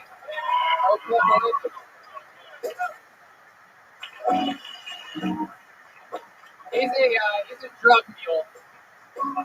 He's a Mexican drug mule. Mailman. I don't believe it. I asked him what he did with his father in Mexico, and he looked at his watch. Like, how much time do I have? All right. Dave Sarah, D-A-V-E-S-A-R-R-A. Oh, we know this guy too. Here he is, Dave Sarah.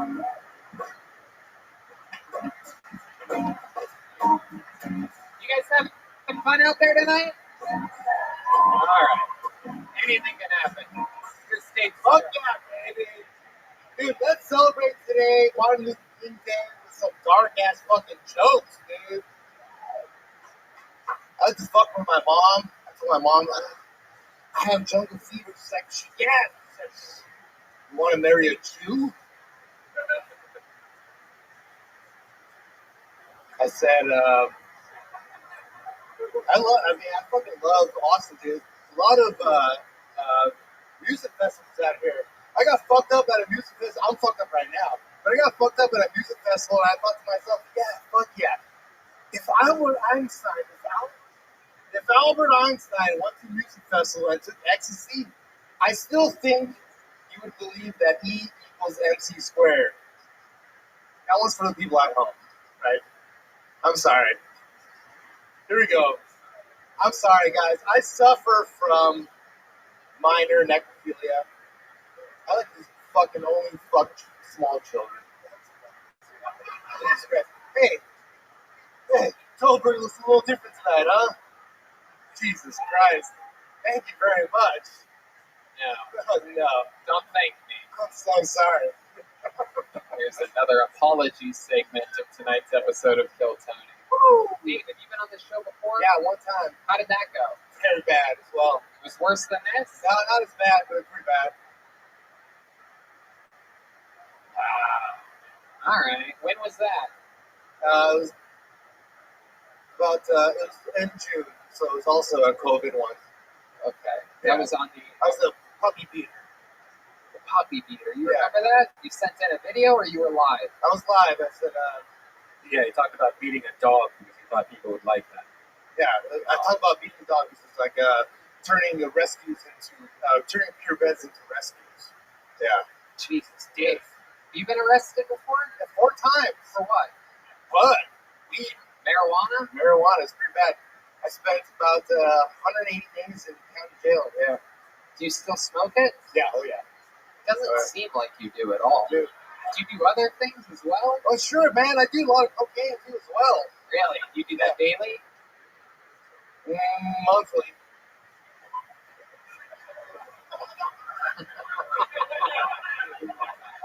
How many days in a row do you do it when you do it monthly?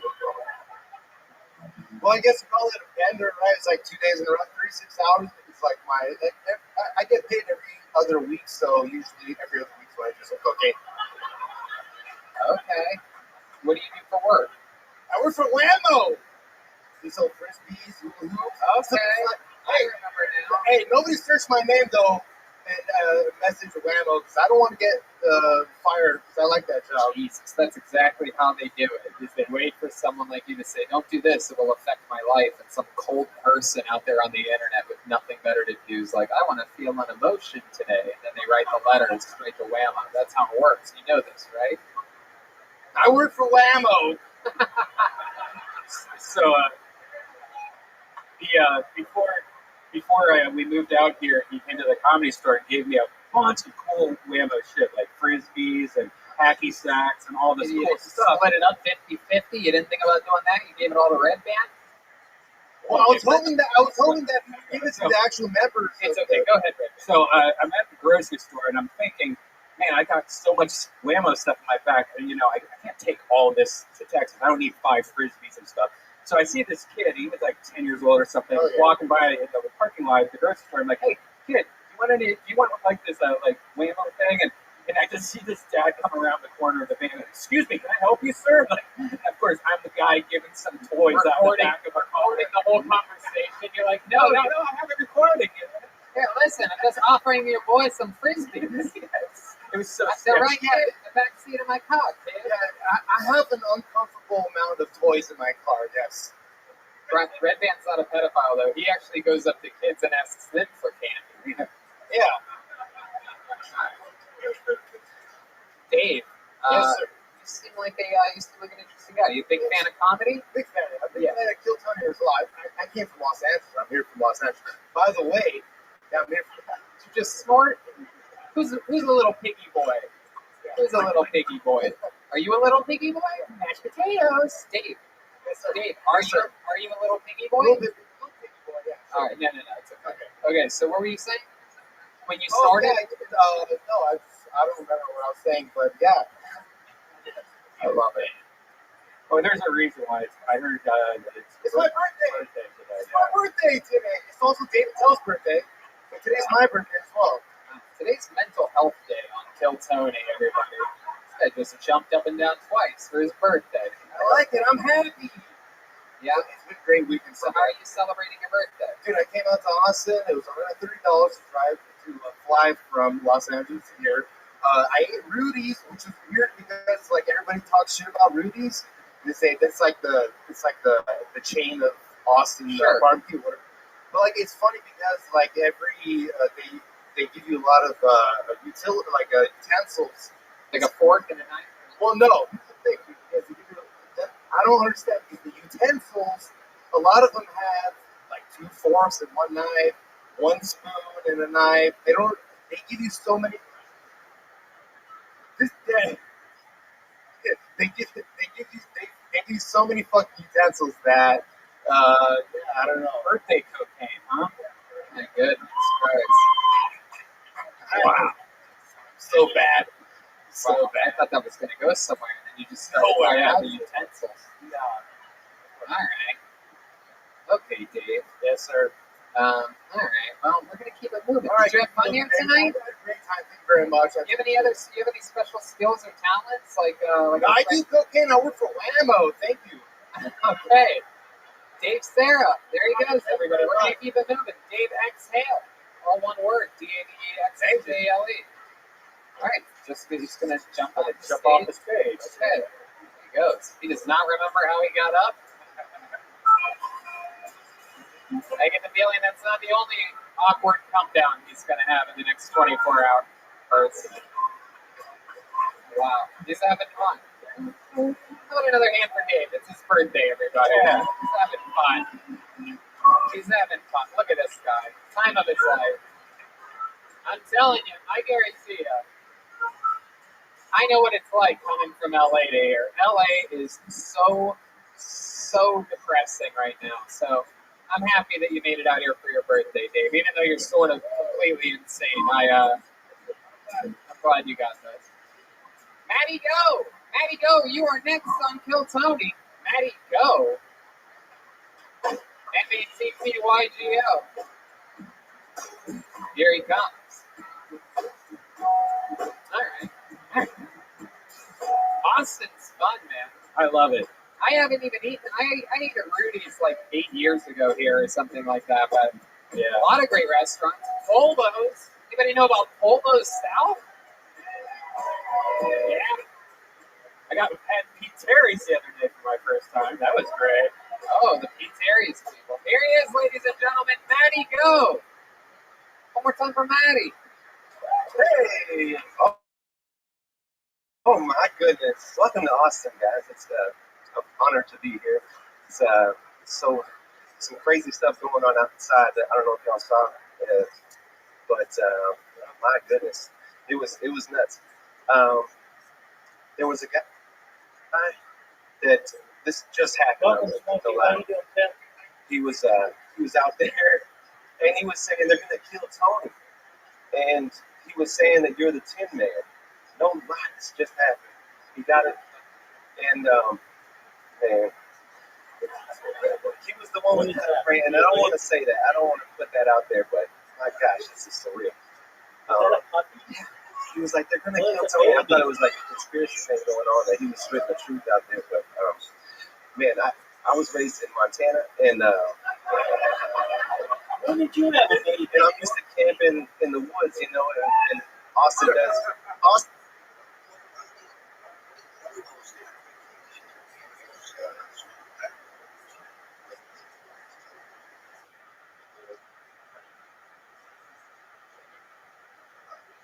Well, congratulations. Who's your mom? Hey, very well. How's your relationship with Beth?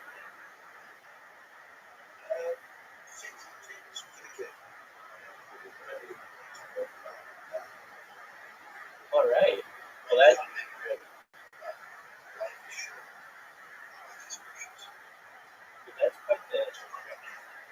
that's quite the surprise, right?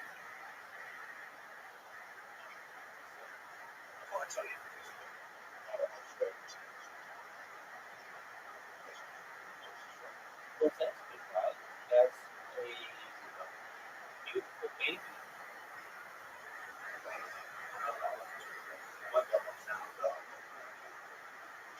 Certainly, you've got bigger priorities now than just gaming. You've got to be a father and a provider and all the other good things in life.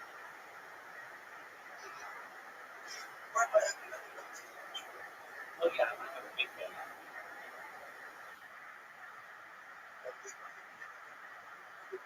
Well, just in time. Just gotta go viral. Once that happens, I think so. I'm excited about it. So, what is your baby's name? Luca.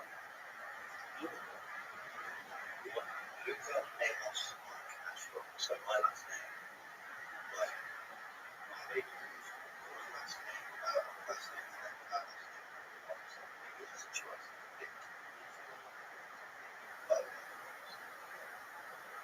There you go. Why did you choose to live that?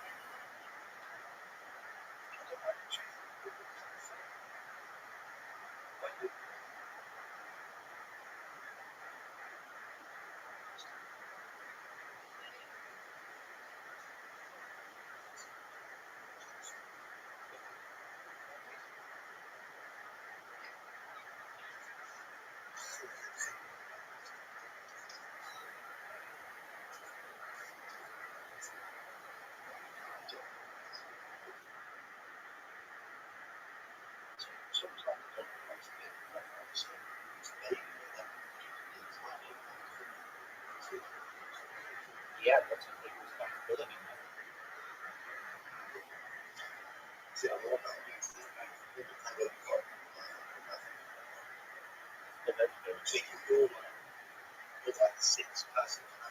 Oh wow! All right, good trip then. Wow, a week old. That's just a brand new baby.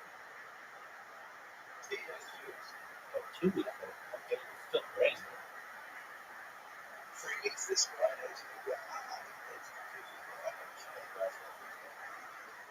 Yeah, you should get that done for the job. That's important.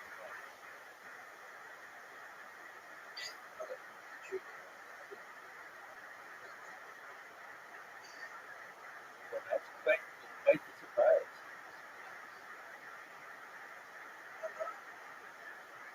Well, beautiful babies.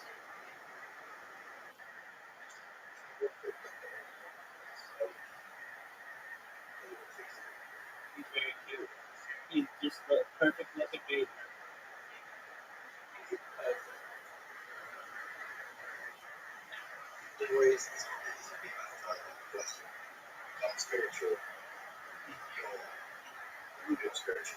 He's beautiful. He's swaggering clothes. He looks great.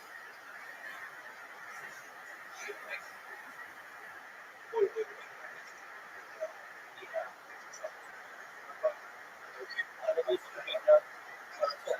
Congratulations. It's a big thing. Take care. And congratulations to Bethany as well. Shout out to Bethany. Take care, big guy. Love you. Bye-bye.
Austin does camping a little bit different, you know what I mean? And oh man, that was it. That goes by quick. I love you guys. All right. Man, Maddie, go. Let's talk about it. So here we go. this is my first time with the First time, and you spent 55 seconds giving a report on what's happening on the sidewalk. I really. That's right. There's crazier people outside of the venue right now. I know it's shocking to think, but if you thought, you saw behind the microphone. I had other things to say, but man. So what happened out there? So there's people being crazy. Some crazy man set up the Tin Man. There was a gentleman that was going around first, and he was asking people if he could borrow a cigarette. Sure. And then he would. This is normal. Have you ever been outside before, Matt? No, it's so different.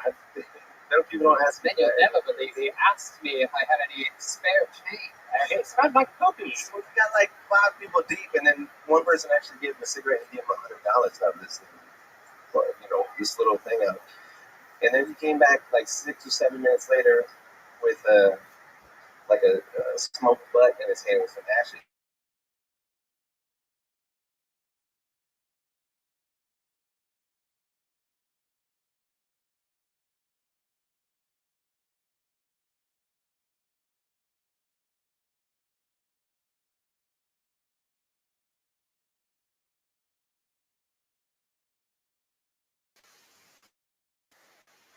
What did he look like? He had